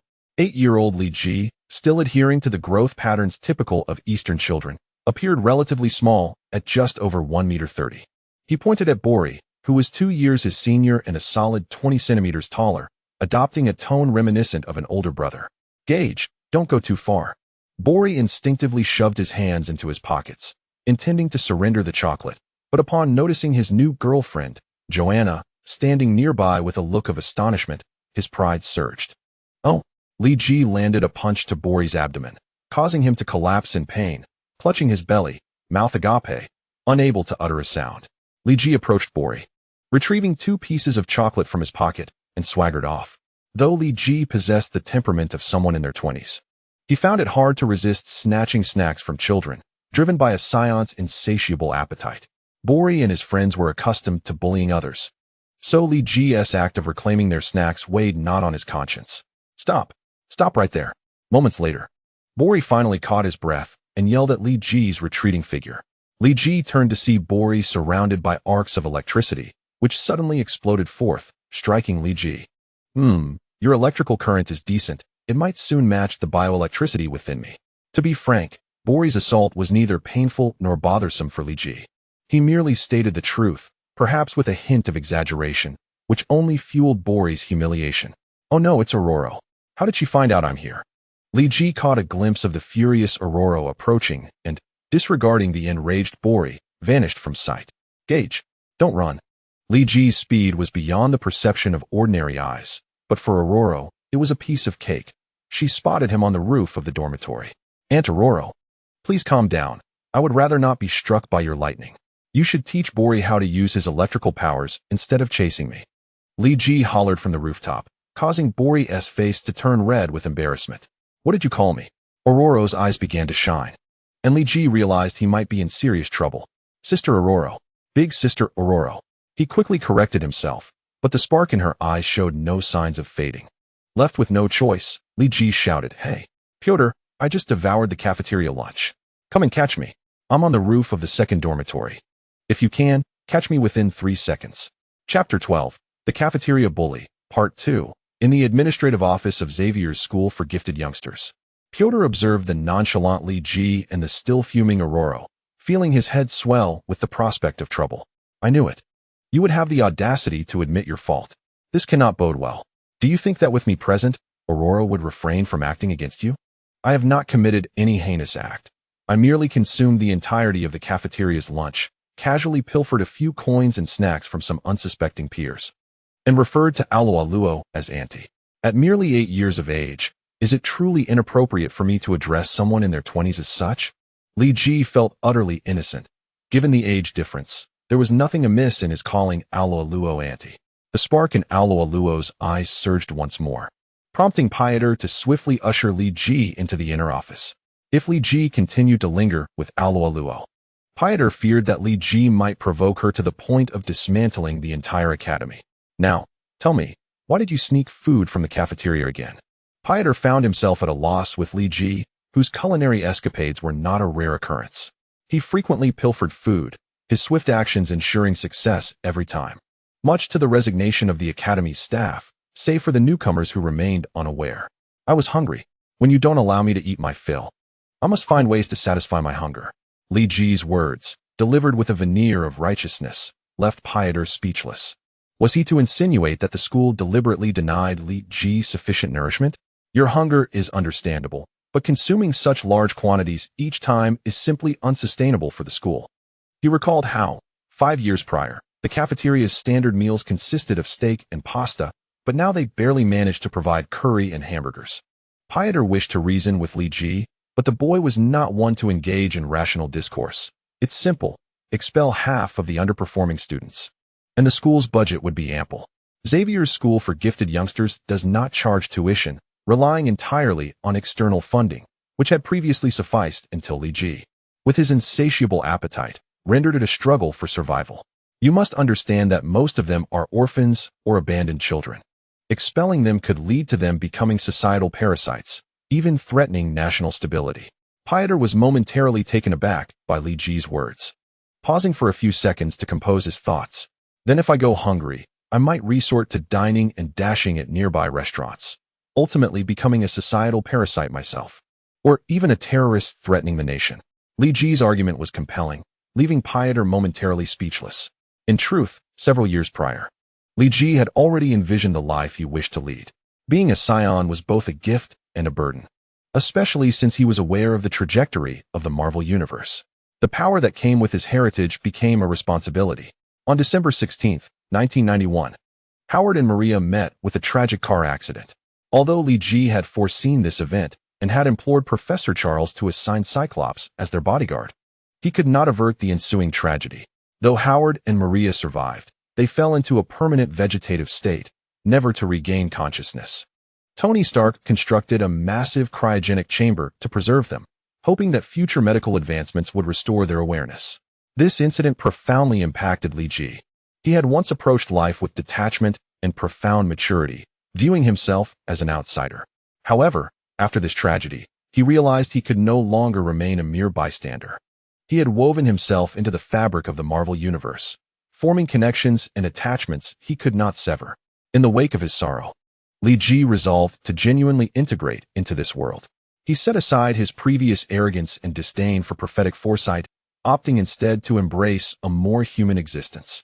He yearned for freedom, unshackled from constraints, yet the Marvel Universe was rife with terror and oppression, teeming with hidden dangers. To attain true freedom, one must possess the strength to resist. Driven by his thirst for power, Li Ji frequently snuck into the cafeteria. After all, a person is like iron, and food is akin to steel. In pursuit of freedom, his lifestyle became increasingly impudent and carefree, thinking it best to enjoy his freedom while he could. For the days of hardship would be long. Gage, after all I've said, have you recognized your errors? Pyotr spoke until his throat was dry, but Li Ji remained nonchalant.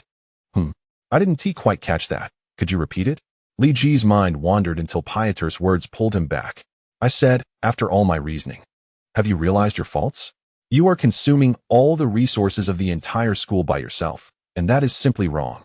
Pyotr, suppressing his rising frustration, reiterated his point. Not that part. I didn't hear all your previous statements clearly.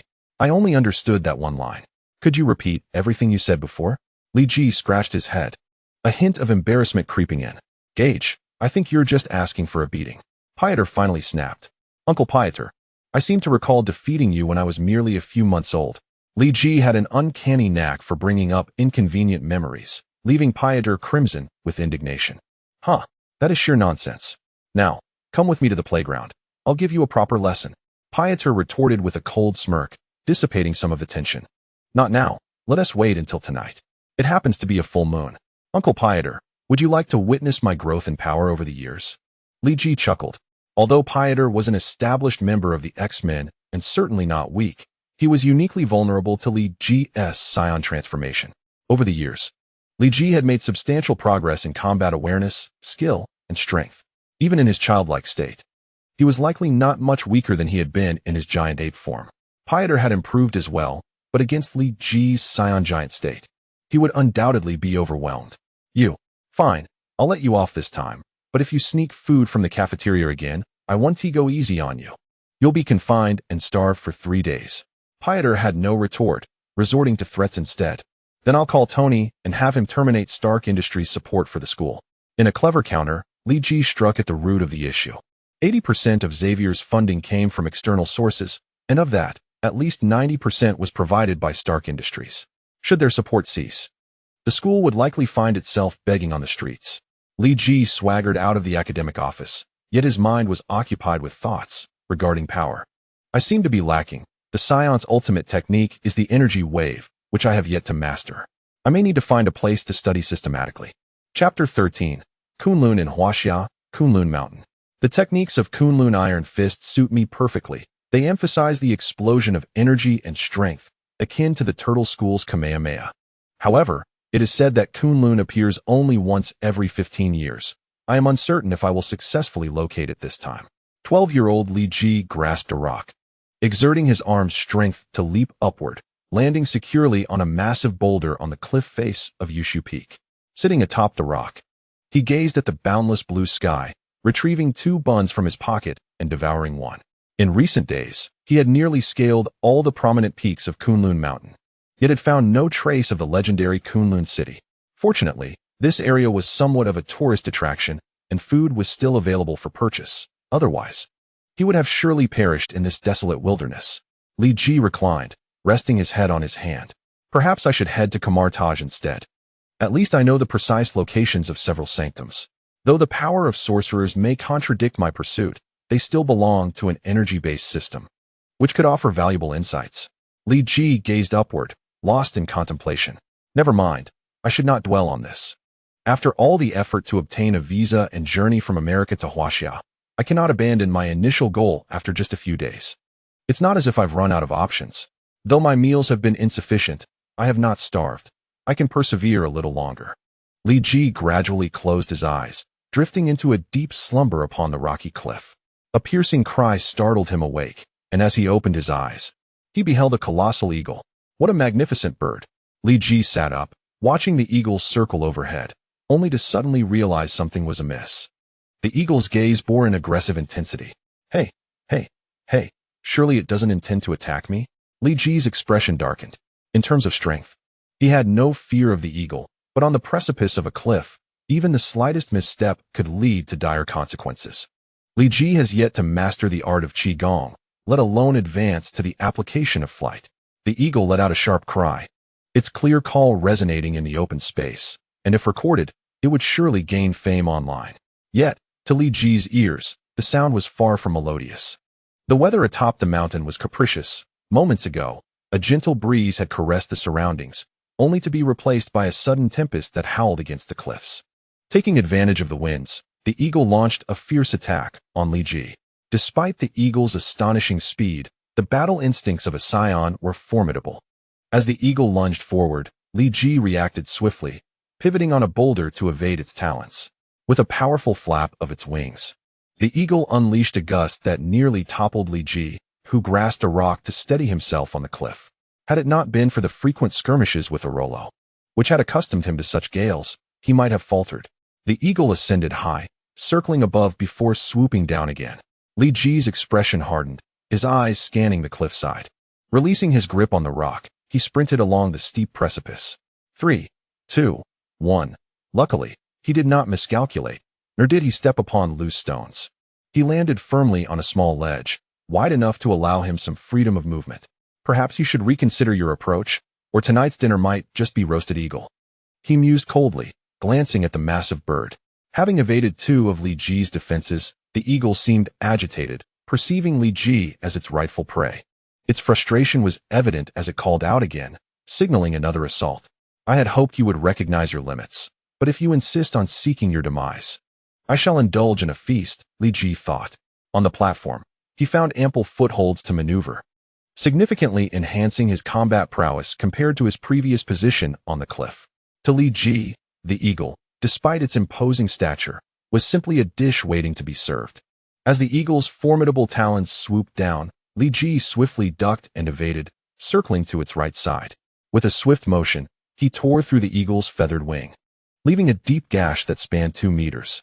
The eagle screeched in pain, but Li Ji, undeterred by its cries, crushed the bone of its right wing beneath his foot, pinning it to the ground and rendering it flightless, at his mercy.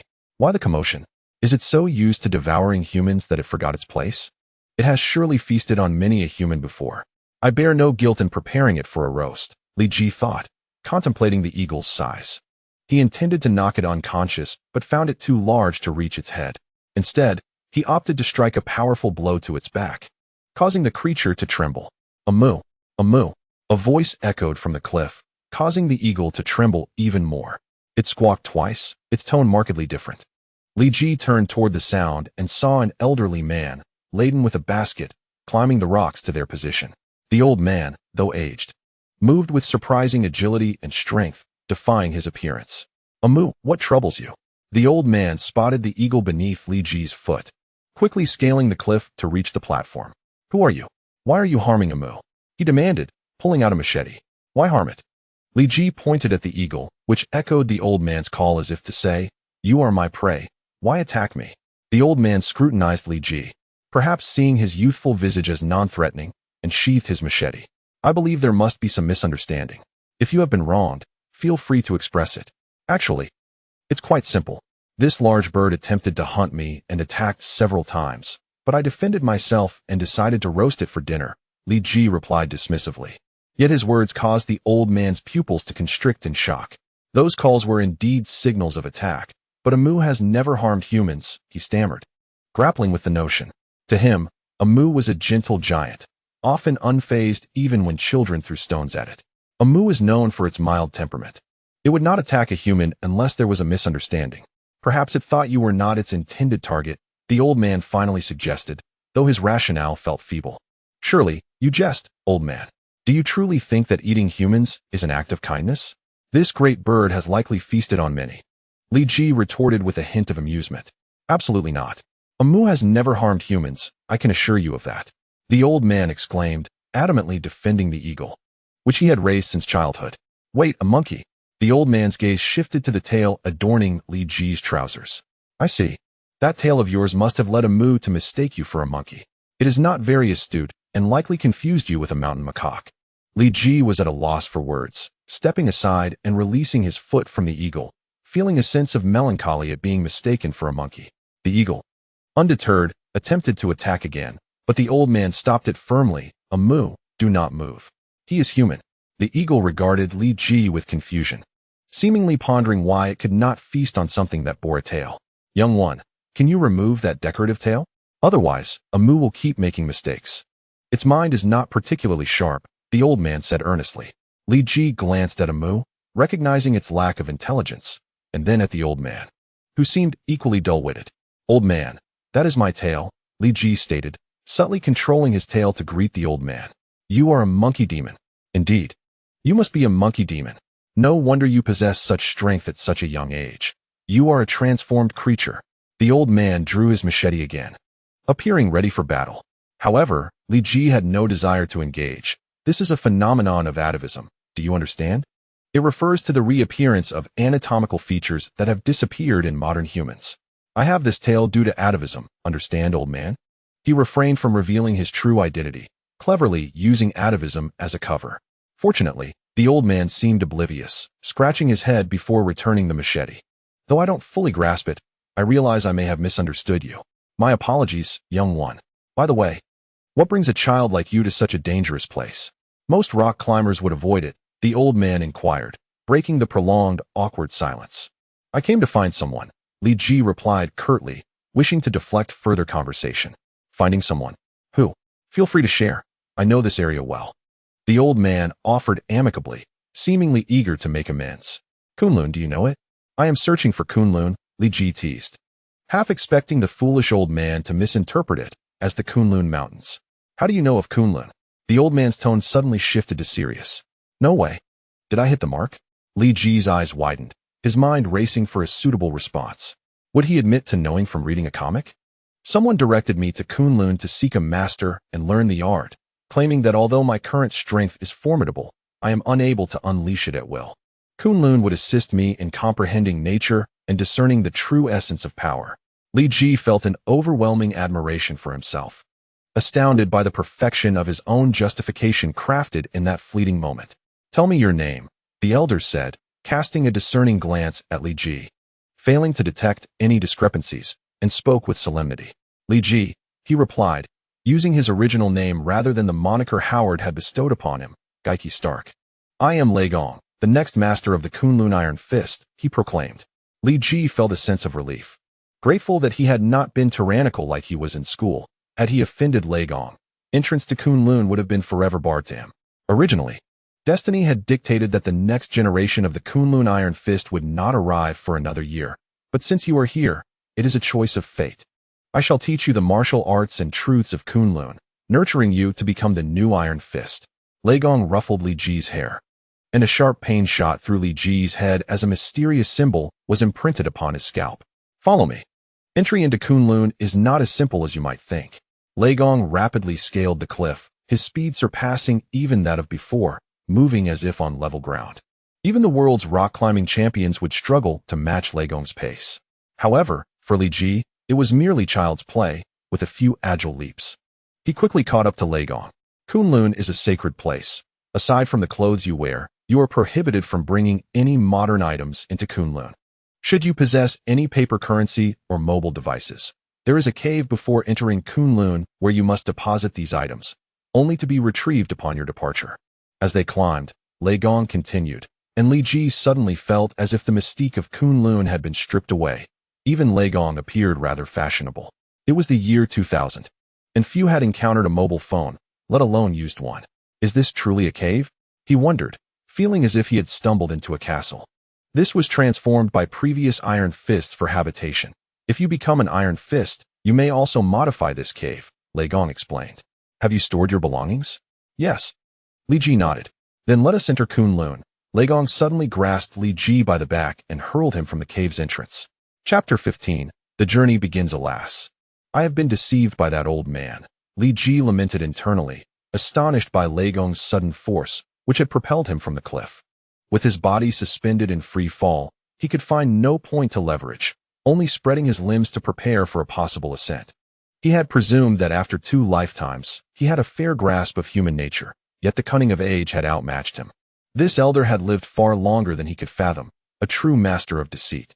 If I survive this, I shall ensure that you, old rogue, pay dearly. Li Ji had descended over 1,000 meters, from a position near the mountain's peak to halfway down.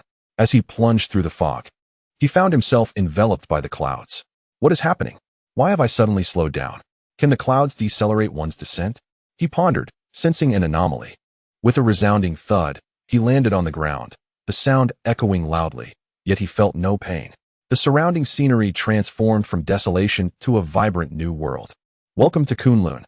How did you find the welcoming ceremony? Was it unsettling for you, Li Ji? Lei Gong appeared, riding upon Amu, whose wing injury had significantly healed, though it still flew somewhat unsteadily. Originally, I was meant to accompany you for this ceremony, but I had to tend to Amu's wounds, which took longer than expected. My apologies, Lei Gong said, jumping down and patting Amu's head, allowing it to soar away.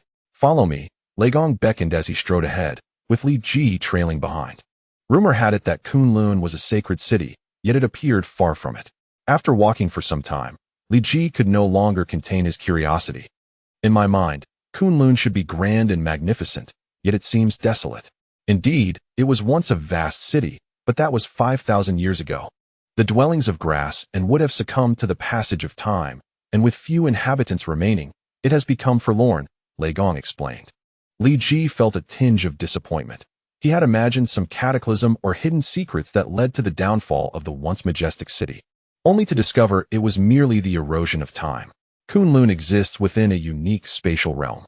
It is neither a conventional space nor the commonly referred to mustard seed space or secondary dimension. Rather, it is a gap between dimensions. A special area seized by the first Jade Emperor to establish Kun-Lun. Lei Gong began to elucidate the origins of Kun-Lun. Due to the peculiar nature of Kun-Lun's spatial location, it is best to avoid the edges. In ordinary secondary dimensions, proximity to the edge results in automatic expulsion into the primary timeline, but in Kun-Lun, approaching the edges leads one to fall into the dimensional rift. Even if you possess immense abilities, escape will be impossible. The periphery of Kun-Lun appeared to Li Ji as concentric ripples, reminiscent of a surface composed of peculiar liquids, revealing the fissures of time and space. The mark left upon your head is the key to entering Kun-Lun. Only those who possess the key and can locate the entrance may enter. Had you not had the key, the welcoming ceremony might have cost you your life, Lei Gong continued. The one who guided you to Kun-Lun likely has never set foot here. Perhaps a descendant of a past Iron Fist. Had AMU not mistaken you for prey, you would never have found Kun-Lun. Lei Gong deliberately mentioned AMU, aiming to dispel Li Ji's hostility towards it. Previously, a few individuals inhabited Kun-Lun, and the older houses were built merely 100 years ago. However, as time has progressed and society evolved, many residents have integrated into the modern world, leading to Kun-Lun's current desolation. Now, only I and S.H.I.E.L.D remain, Lei Gong said, gesturing towards a distant cave. S.H.I.E.L.D resides within. He prefers solitude, so do not disturb him. Li Ji understood the importance of avoiding S.H.I.E.L.D, who was one of the incarnations of the immortal dragon, akin to a phoenix.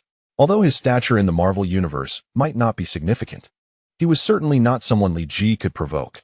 Typically, the Iron Fist would confront S.H.I.E.L.D, yet Li Ji suspected S.H.I.E.L.D would likely hold back during their encounter.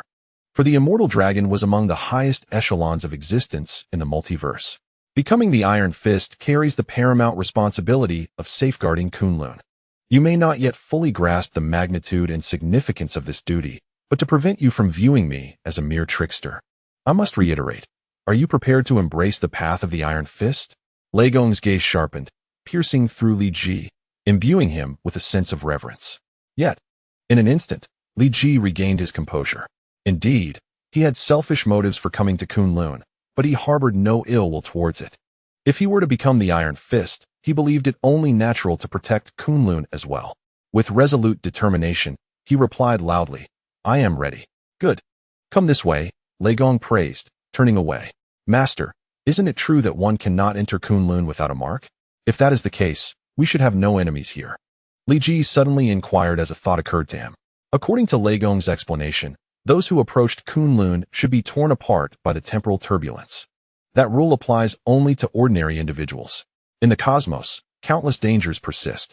Kun-Lun's unique position attracts many malevolent beings who covet it. These entities are potential threats, Lei Gong explained. And Li Ji felt a chill as he realized the magnitude of the threats Lei Gong referred to. In the Marvel Universe, beings deemed malevolent are often cosmic-level powers. And given Li Ji's current stature, he might not withstand even a mere breath from them. However, these malevolent beings are currently only potential threats. After all, with the Ancient One stationed at Kamar-Taj, warding off myriad dark forces, they would not be able to reach Kun-Lun for now. Presently, Kun-Lun's primary threats are traitors who possess the key to enter and have learned Kun-Lun's martial arts, yet seek to overthrow it. After becoming the Iron Fist, they shall be your primary adversaries. Lei Gong shifted the narrative, the nature of the enemy suddenly diminishing in intensity, and Li Ji exhaled in relief. Your current strength is commendable. Indeed, some Iron Fists possess less power even at the onset of their training. However, your comprehension and mastery of strength remains significantly lacking. Thus, your initial training involved delivering full-force strikes, yet you could not even shatter the eggs within the basin. Thunder Master emerged from the dwelling, carrying an iron basin brimming with bird eggs, each no larger than a thumb. Li Ji pinched one of the eggs between his fingers, but with a moment's inattention. It shattered, leaving an unpleasant odor lingering on his hands. Chapter 16. Daniel Thomas Lanka. The martial arts practiced in Kun-Lun emanate from nature and transcend it. You must quietly attune yourself to the rhythmic cadence of nature and the surging power within your body. The essence of strength lies within the spirit. As your spirit fortifies, so too shall your strength. When your spirit achieves completeness, your strength will likewise become flawless. You must sit atop a high mountain, attuning yourself to the shifts of wind and cloud and the transitions of weather and seasons. These are the manifestations of nature, which is in a constant state of flux. As are martial arts and power. Do not confine yourself to forms. Your strength is already formidable. Rigid structures may inhibit the explosion of your power. Seek insight. Allow yourself to relax, and let your strength be released in the most comfortable manner. Chi is the essence of every individual, unique to each. While I cannot assist you in perceiving your chi, I understand that the perception of chi is intertwined with nature. When your understanding of nature reaches a certain depth, you will naturally sense the existence of Chi. Chi represents rules, principles, and the myriad phenomena of the world: wind, rain, thunder, and lightning. The key lies in embracing nature. When your understanding and destiny align, you will effortlessly perceive Chi's presence. Each day, Li Ji engaged in Thunder Master's unconventional, yet similarly peculiar training. The inability to break the bird eggs with full force was merely a trivial matter. There were other bizarre training methods, such as standing still and falling asleep within a second, or savoring a cup of Longjing tea amidst combat. These eccentric practices often tempted Li Ji to hastily descend the mountain and flee this realm of chaos. Nevertheless, the undeniable growth of his own strength quelled any thoughts of escape. All right, that concludes today's training. Tomorrow, we shall practice somersaulting while drinking water without choking. Despite the peculiarity of Thunder Master's training, Li Ji consistently succeeded, earning Thunder Master's increasing satisfaction. Master, may I venture out to hunt today? Li Ji inquired, having removed the large bowl from atop his head. Today's training involved martial combat, while balancing a porcelain bowl on his head, which Li Ji felt resembled the performances of street entertainers, albeit with far superior skill. Go ahead, but do not catch too many. We must maintain ecological balance. Thunder Master replied, somewhat helpless against Li Ji's insatiable appetite. In the past, a single hunt with a mu would suffice for half a month's sustenance, yet now, Li Ji's appetite demanded more than a single hunt could provide. I understand, Master, Li Ji replied joyfully, bowing deeply. At last, he would enjoy an extra meal. Although Kun-Lun was vast, it harbored few creatures, only a smattering of fruit trees. Consequently, Li Ji often found himself unsated. This place was not like Xavier Academy, where he could pilfer from the cafeteria or commandeer his classmates' snacks. Here, he had to fend for himself, so whenever Thunder Master permitted him to hunt, Li Ji felt immense joy. What shall I have today? Roast mountain goat, or perhaps skewered wild rabbit? Li Ji pondered as he clung to the rock face, contemplating his feast. Forget it, I'm tired of those. Today, I shall venture further to the foot of the mountain. Perhaps I might encounter a wild boar. If I could find a large one, I could trade it with the nearby villagers for a domestic pig. Wild boar meat is not particularly palatable. Li Ji's mind raced with possibilities, his mouth watering. Despite the remoteness of the Kun-Lun Mountains, certain areas still harbored villages. Over the years, the number of climbers and tourists had increased, bringing economic development and expanding these settlements. Li Ji occasionally visited the village to procure necessities, though his spending was minimal, as his cash dwindled with each use. Suddenly, two individuals plummeted before him with a loud thud. Phew, fortunate I wasn't crushed. That would have been unfortunate. Li Ji's muscles tensed, his expression one of relief. These mountaineering enthusiasts truly risked their lives, neglecting even basic safety measures to ascend Yushu Peak, a perilous climbing site. Approaching the two bodies, Li Ji examined their forms. It was unclear from what height they had fallen, but their bodies were grotesquely contorted, limbs intertwined. Their faces a bloody mess, rendering their identities unrecognizable except for the twisted golden hair, a dubious testament to their identities. Poor souls, perishing in a foreign land, he mused. With a swift motion, Li Ji created a 2-meter-wide pit in the ground and gently placed the bodies within, covering them with stones. May you find peace. In your next life, avoid such dangerous endeavors. Having completed this act, Li Ji turned to continue his hunt when he noticed a small bag on the ground. How careless of me.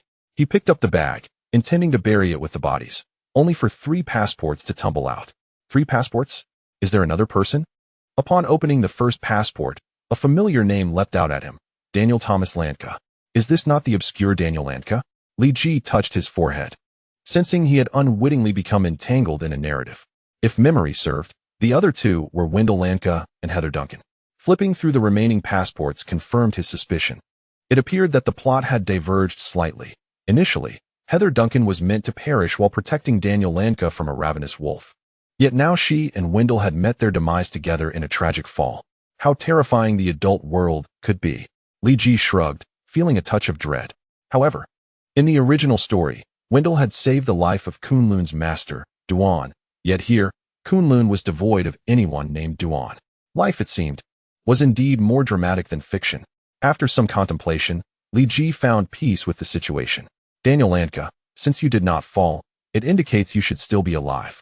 After all, you were meant to be the heir of Iron Fist, and your life should be resilient. Regrettably, he arrived a tad too late. The identity of Iron Fist was now rightfully his. Li Ji tucked Daniel Lanka's passport into his pocket, returning the others to the small bag, which he buried alongside the bodies. According to ancient Chinese wisdom, by claiming your identity as Iron Fist, you owe a karmic debt. Should I save you, it should count as repaying that debt. With a glance towards the cliff face, Li Ji took a gentle leap, skillfully propelling himself upwards along the cliffside. Statistically speaking, he should be directly above the vertical line where his parents had fallen. As he ascended, his eyes scanned the surroundings, leaving no detail overlooked. I found you. Chapter 17. Flight. The path ahead seemed precarious. That small tree appeared overwhelmed, and should I tread upon it, it might break, transforming a rescue into a disaster. Li Ji propelled himself upward, reaching a ledge above Daniel Lanka, surveying the situation below. I should have brought a moo along. That clumsy bird, albeit not the brightest, was quite adept at such tasks. Li Ji lay flat on the platform, searching for a suitable route for rescue. Soon, he noticed a stone step that, if grasped, could potentially hook Daniel's foot. However, the step appeared severely weathered, instilling a tinge of apprehension in Li Ji. According to the first law of narrative conflict, a fall must lead to a tree. That law had been satisfied. Upon fulfilling the first law, the second law would activate, ensuring that a rescue via tree would inevitably lead to unforeseen complications. Given the obviousness of the step, the probability of it collapsing upon stepping was alarmingly high. Li Ji hesitated, contemplating whether to risk stepping on the stone. Yet, upon seeing the injury on Daniel's temple, he resolved to act. There's no other choice. I must take the chance. Given the extent of blood loss, if he did not act swiftly, Daniel would succumb to excessive bleeding. The wound on Daniel's forehead was jagged and irregular, making natural clotting nearly impossible. After all, you are the protagonist of Iron Fist. Your life must be resilient, right? Aren't protagonists akin to cockroaches? With a swift motion, Li Ji pressed himself against the cliff, leveraging friction to gradually descend onto the stone step. All right, this seems manageable. Although the step appeared severely eroded, Li Ji sensed it was still relatively stable. The likelihood of collapse in the short term seemed minimal. Curling his body, he grasped the upper edge of the step with his right hand while anchoring his feet against the cliff, slowly lowering himself. Having exerted himself without shattering the stone steps, Li Ji finally breathed a sigh of relief, his entire being suspended above the precipice, with only his right hand gripping the stone. Alas, the cliffs in this vicinity were devoid of any footholds, leaving him with no suitable means to climb. Perhaps a gentle swing would suffice. As Li Ji began to sway back and forth, he initially believed that merely hanging on would allow him to grasp Danny's foot. Yet he miscalculated the reach of his arm. Having been transformed into a child for over a decade, his estimations of distance remained a habitual folly. If others were to witness a child clinging to a crumbling rock, precariously swaying on the cliff, it would surely induce heart palpitations. Nevertheless, Li Ji's audacity was commendable. To him, the cliff posed no greater threat than solid ground. Were it not for Danny's predicament, he would have leapt directly to the small tree. However, that tree appeared utterly incapable of bearing his weight, and he was certain that the moment he landed upon it, it would splinter beneath him. With one more swing, he could reach his goal. Li Ji exerted a gentle force, increasing the amplitude of his sway. Success! He firmly grasped Danny's left foot, dragging him down from the small tree, both of them now dangling precariously over the abyss. A sudden crack echoed as the weathered rock he clung to could no longer withstand their combined weight. Panic surged within Li Ji. He had neglected to account for Danny Land's weight. With urgency, he pulled with all his might, but the sudden strain caused the rock to fracture, sending both him and Danny plummeting from the cliff. Cursed be this miscalculation, Li Ji berated himself internally. Escaping was a simple endeavor.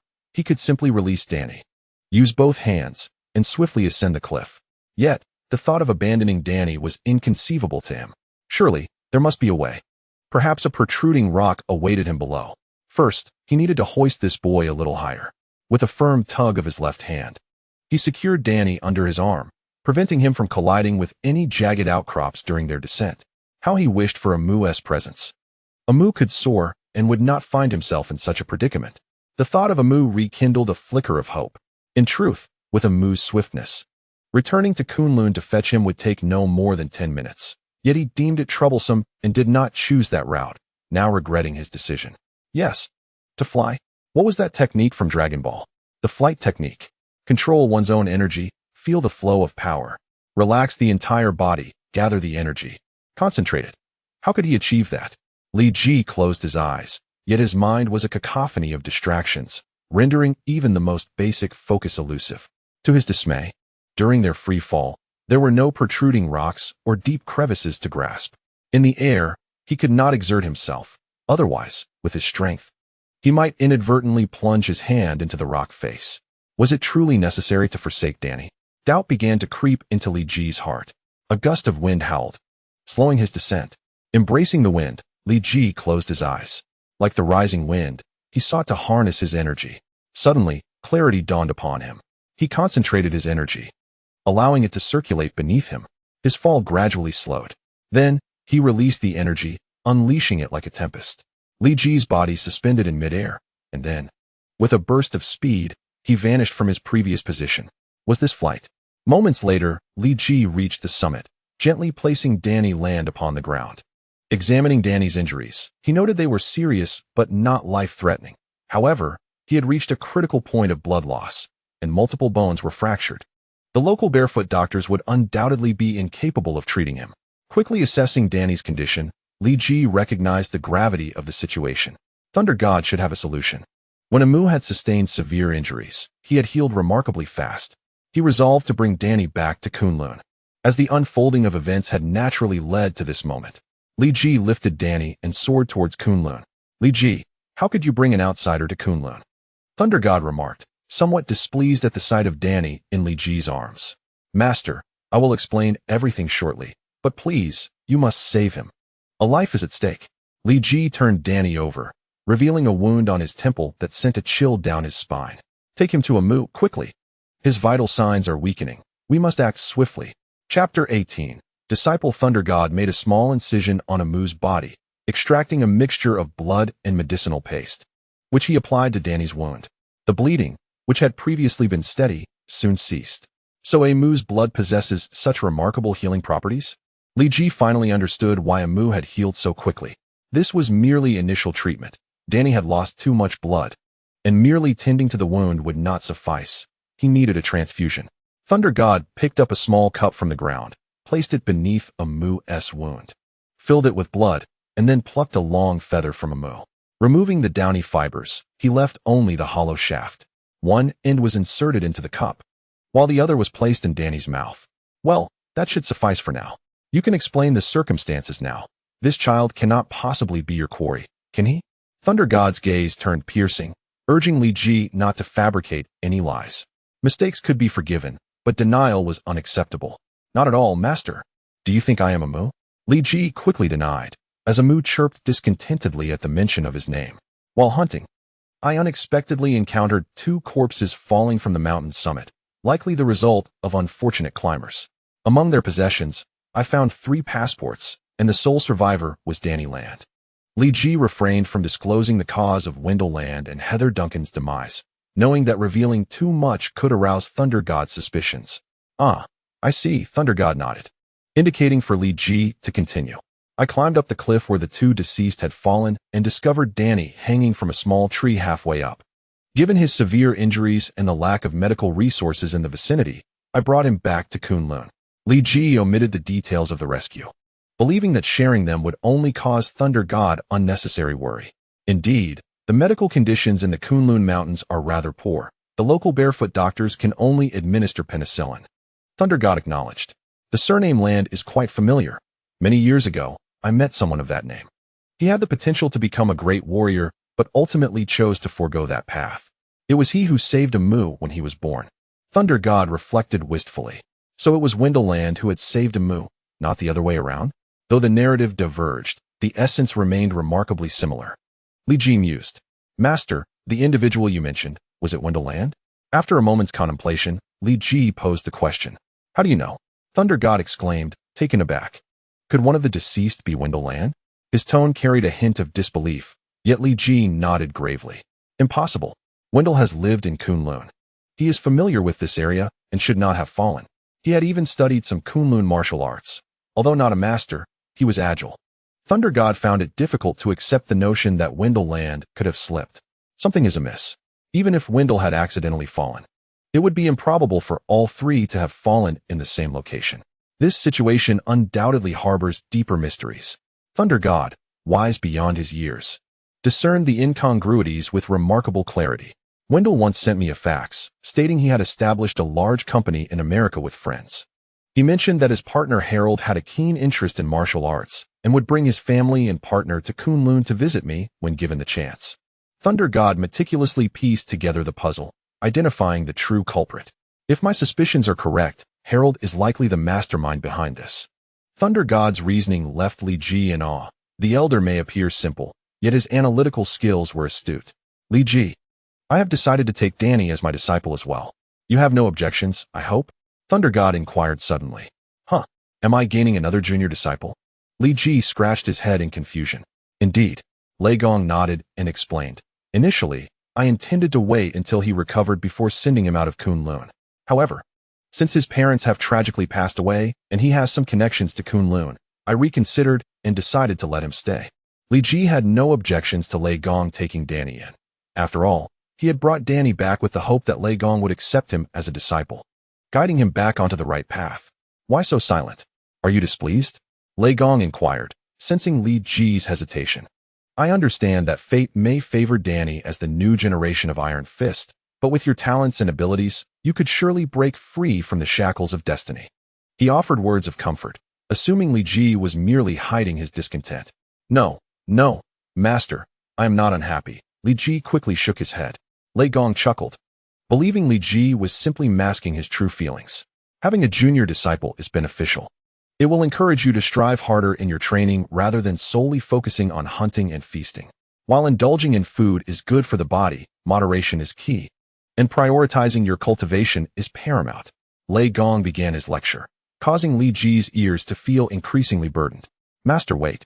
I have something to ask, Li Ji interjected, interrupting Lei Gong's sermon. What is it? Lei Gong's tone softened. I forgot about hunting while saving someone. May I go out to hunt again? Li Ji scratched his head, feeling somewhat embarrassed. Go ahead. That evening, Danny awakened. You're awake. Li Ji greeted him in English. Danny looked at Li Ji, puzzled, and blurted out in Chinese. Aren't you Chinese? Why aren't you speaking Mandarin? So you can speak Chinese, Danny. Li Ji felt his efforts had been in vain, as he had assumed Danny couldn't speak the language. I can speak Chinese. Who is this Danny you mentioned? Is that my name? Where am I? How did I end up here? Danny's calm demeanor astonished Li Ji, but the content of his words caused Li Ji to frown. Could it be amnesia? Am I encountering a classic scenario? Li Ji pondered, unsure whether to reveal the truth to Danny. I don't quite understand what you're saying. I will ask Master and let you know. Are you implying that Danny has lost his memory and forgotten certain things? Lei Gong asked. Yes, it seems so. He appears to have forgotten who he is and what has happened to him, but his basic reasoning and discernment remain intact. Li Ji nodded in agreement. Amnesia? Well, let it be. He is still young, only 9 years old. It may be better for him not to know certain things. Chapter 19. The Chi Wave. Master, why can my senior brother sit and cultivate while I must constantly tend to the fire pit? Danny, who had just celebrated his 10th birthday, looked at the iron sand in his fire pit, his hands swollen and red, while observing Li Ji seated cross-legged nearby, feeling that life was incredibly unfair. Your senior brother has reached a certain level of strength. What he lacks is the tempering of his character. As for your strength, you still have a long way to go, so you must first enhance your power, Lei Gong replied without glancing at Danny, savoring his tea. I understand, Master. Though Danny spoke those words, he felt a deep sense of injustice within. In truth, Li Ji also found the training method somewhat tedious. Lei Gong instructed him to sit and feel the power emanating from the growth of the grass beneath him. Although Li Ji recognized that the sprouting and emergence of grass from the soil required immense strength, it was a force accumulated over time rather than an instantaneous explosion. Li Ji considered himself proficient in the mastery and perception of strength, yet he could only exclaim, "Disciple cannot accomplish this." Li Ji, do not be so impatient. I have told you many times, the essence of Kun-Lun martial arts lies in nature. Nature, nature, nature. Calm your mind, enjoy, perceive, and merge with nature, listening to its principles and understanding its essence. Only then will you truly grasp it.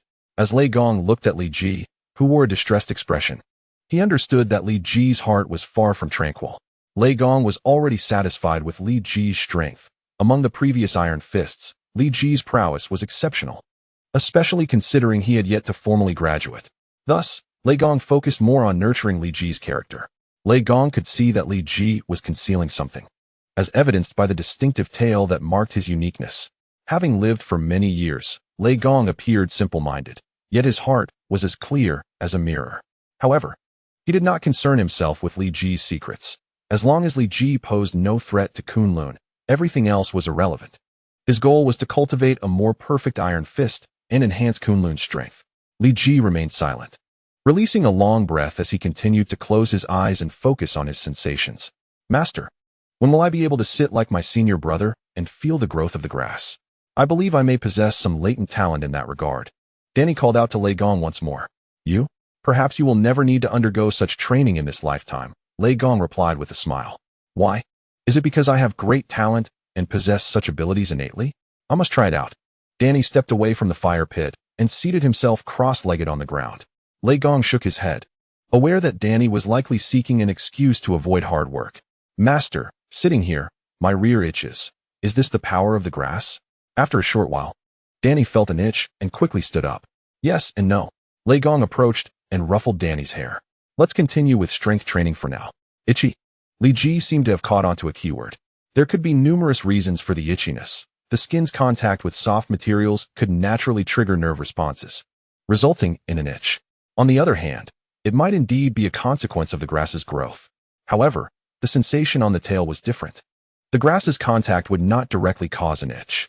If there was an itch on the tail, it was likely because the grass was growing and developing, pushing against the fine hairs on the tail, creating that sensation. Li Ji felt he was nearing the completion of this training session. Tail. Li Ji concentrated intently on the sensations in his tail. Have I grasped some crucial insight? Lei Gong's gaze was drawn to Li Ji, intrigued. Could it be that this breakthrough was occurring so swiftly? Once he surpassed this hurdle, he would be one step closer to truly entering the realm of martial arts. Though Lei Gong's words implied skepticism, his heart brimmed with anticipation for Li Ji.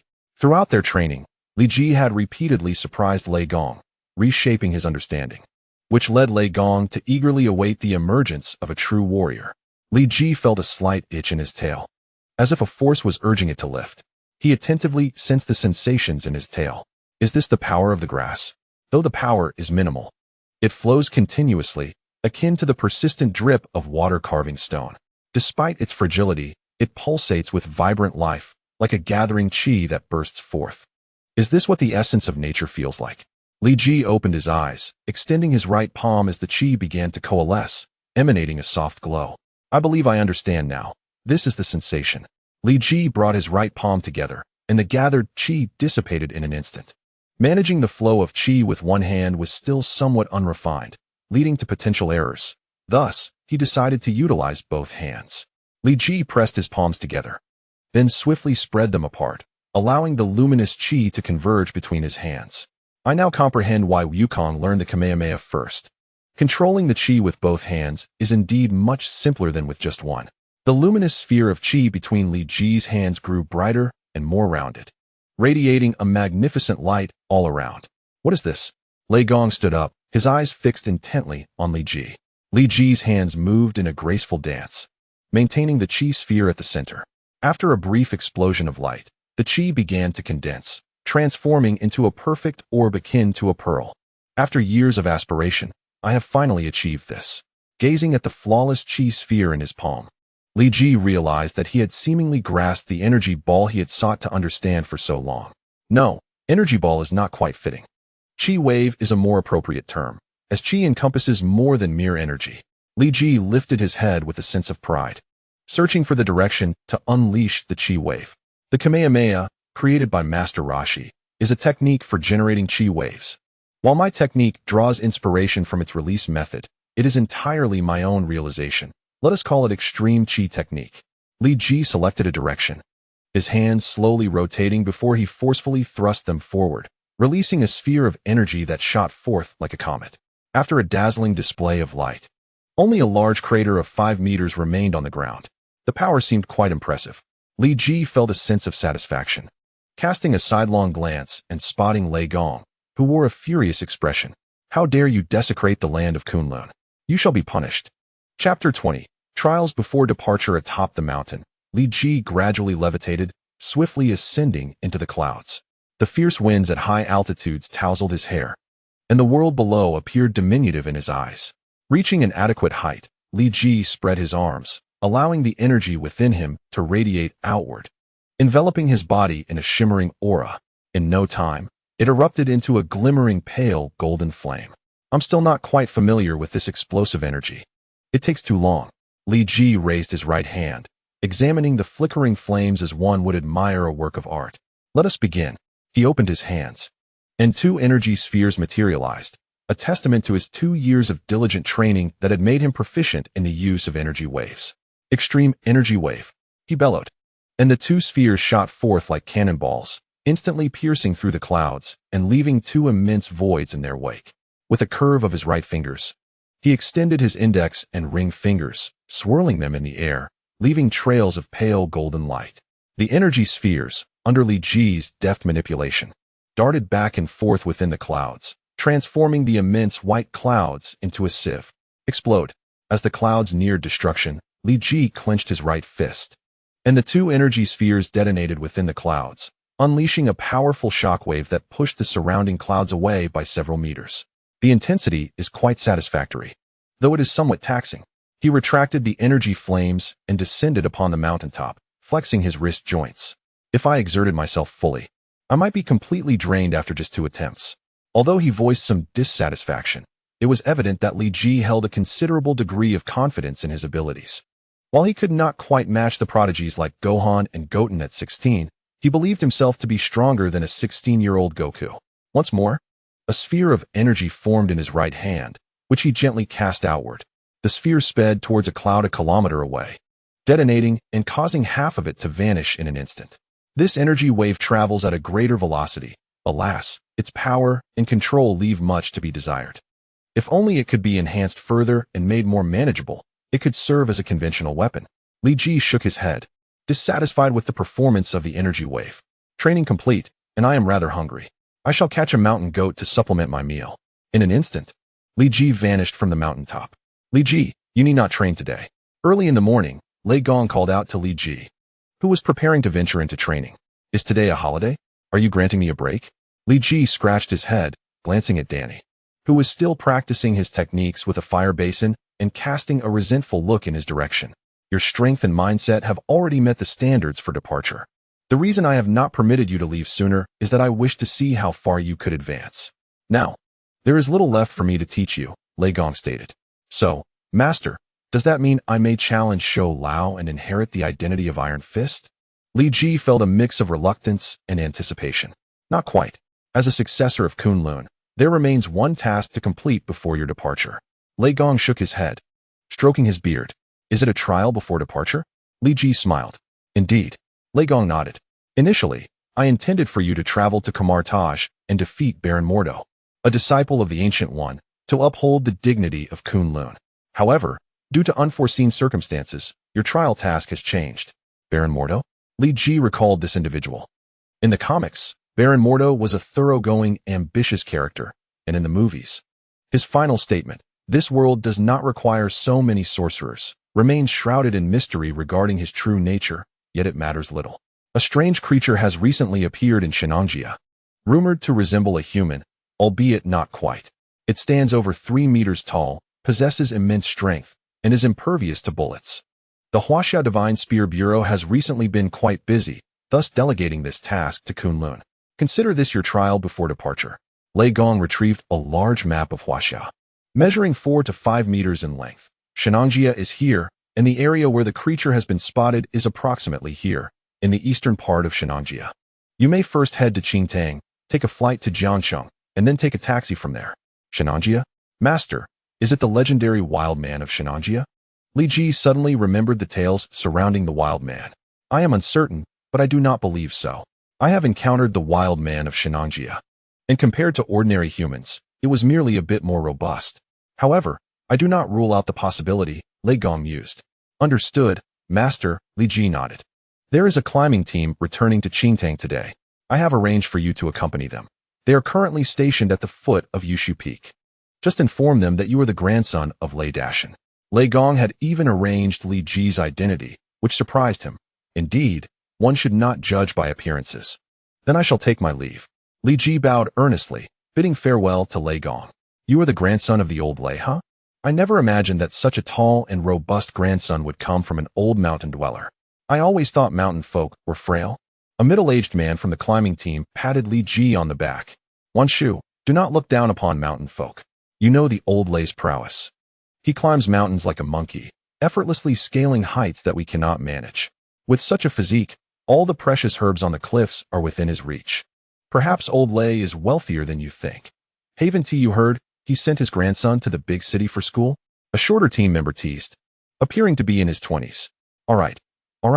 You see, you are making the boy shy. What are a bunch of big men surrounding a young lad for? The speaker was the only woman in the team, and Li Ji offered her a grateful glance. During his years in Kun-Lun, he had seldom interacted with outsiders, and being surrounded by so many people felt somewhat uncomfortable. What should we do? If we do not surround him, we will surround you. The man continued teasing. If your husband has no objections, we could always surround you instead. Woe is me. Such jokes should not be made lightly, or you might find yourself expelled from the climbing team. I am so frightened. Honestly, look at your demeanor. I will inform your wife. Hey, Chong. Let us speak properly. We can discuss this. Chapter 21. Shenanjia. Upon arriving in Qingtang, Li Ji parted ways with the climbing team. While they were amiable, their enthusiasm was somewhat overwhelming for him. In truth, Lei Gong's concern that Li Ji might struggle to reach Shenanjia was unfounded. He had navigated his way from America to Kun-Lun without getting lost, so a mere Shenanjia was trivial. With an hour remaining until Jiangxing, it would be 10 o'clock by the time he arrived. Should he fly to Shenanjia overnight or take a taxi tomorrow? Reclining in his airplane seat, Li Ji pondered this dilemma. Flying would save time, while taking a taxi would conserve energy. It was a challenging choice. He stretched and took a sip from the Coke that the flight attendant had just poured. It had been so long since he had experienced modern life that even a simple soda tasted exquisite. He recalled that the last time, the airline had only offered a sports drink. Ultimately, he decided to stay overnight in Jiangxing and head to Shenanjia the next day. He had spent considerable time in the remote mountains of Kun-Lun and wished to savor the vibrancy of modern life for a while. Having arrived in Huaxiao at the turn of the century, he was astounded by the rapid advancements in just 4 years. Standing next to a vending machine, he continuously inserted coins, while a nearby trash bin filled with the empty cans of soda he had consumed. Having gone 4 years without a drink, he was determined to make up for lost time.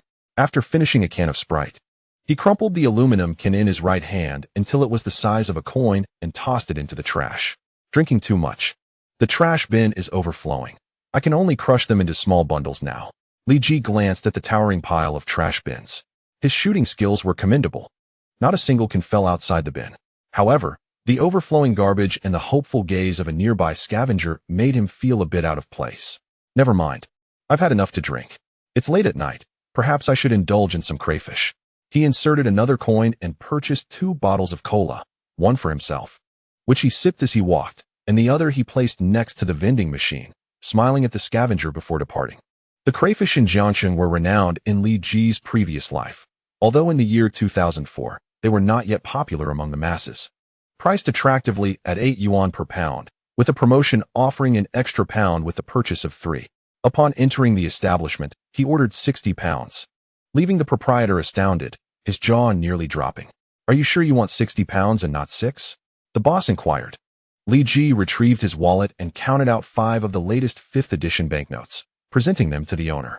60 pounds is 480, correct? Remember to give me 80 pounds. Having placed his order, Li Ji found an empty table to sit at. The owner, using a small purple laser, scrutinized the notes for several minutes to confirm their authenticity. Sir, would you like any drinks?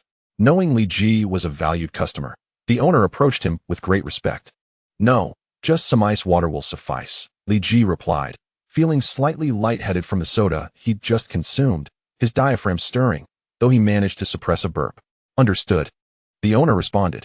The establishment was modest, unable to prepare 80 pounds of crayfish all at once, so the owner divided the order into 4 batches of 20 pounds each.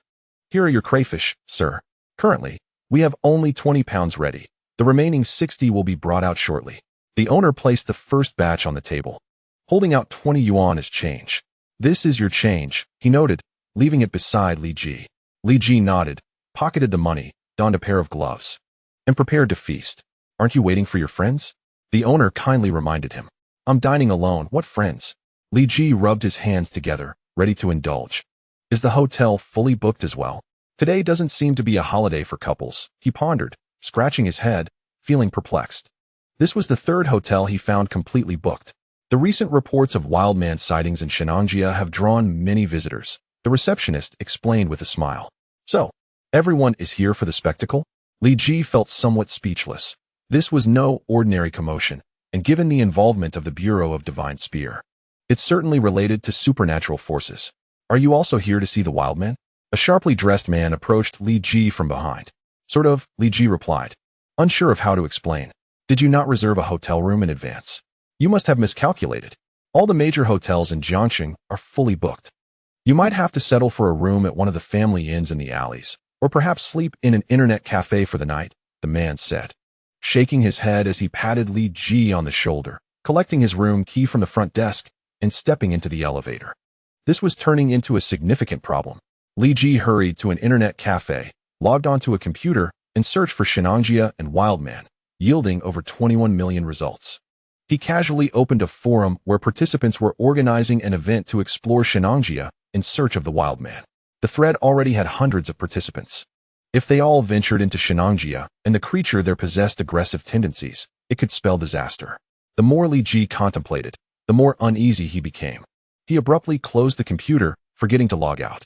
He crossed the street and wandered into a secluded alley, his body levitating as he flew toward Shenanjia.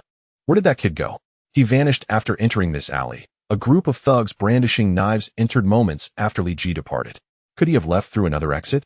You fool. This alley is a dead end. There is no secondary exit. Then what happened?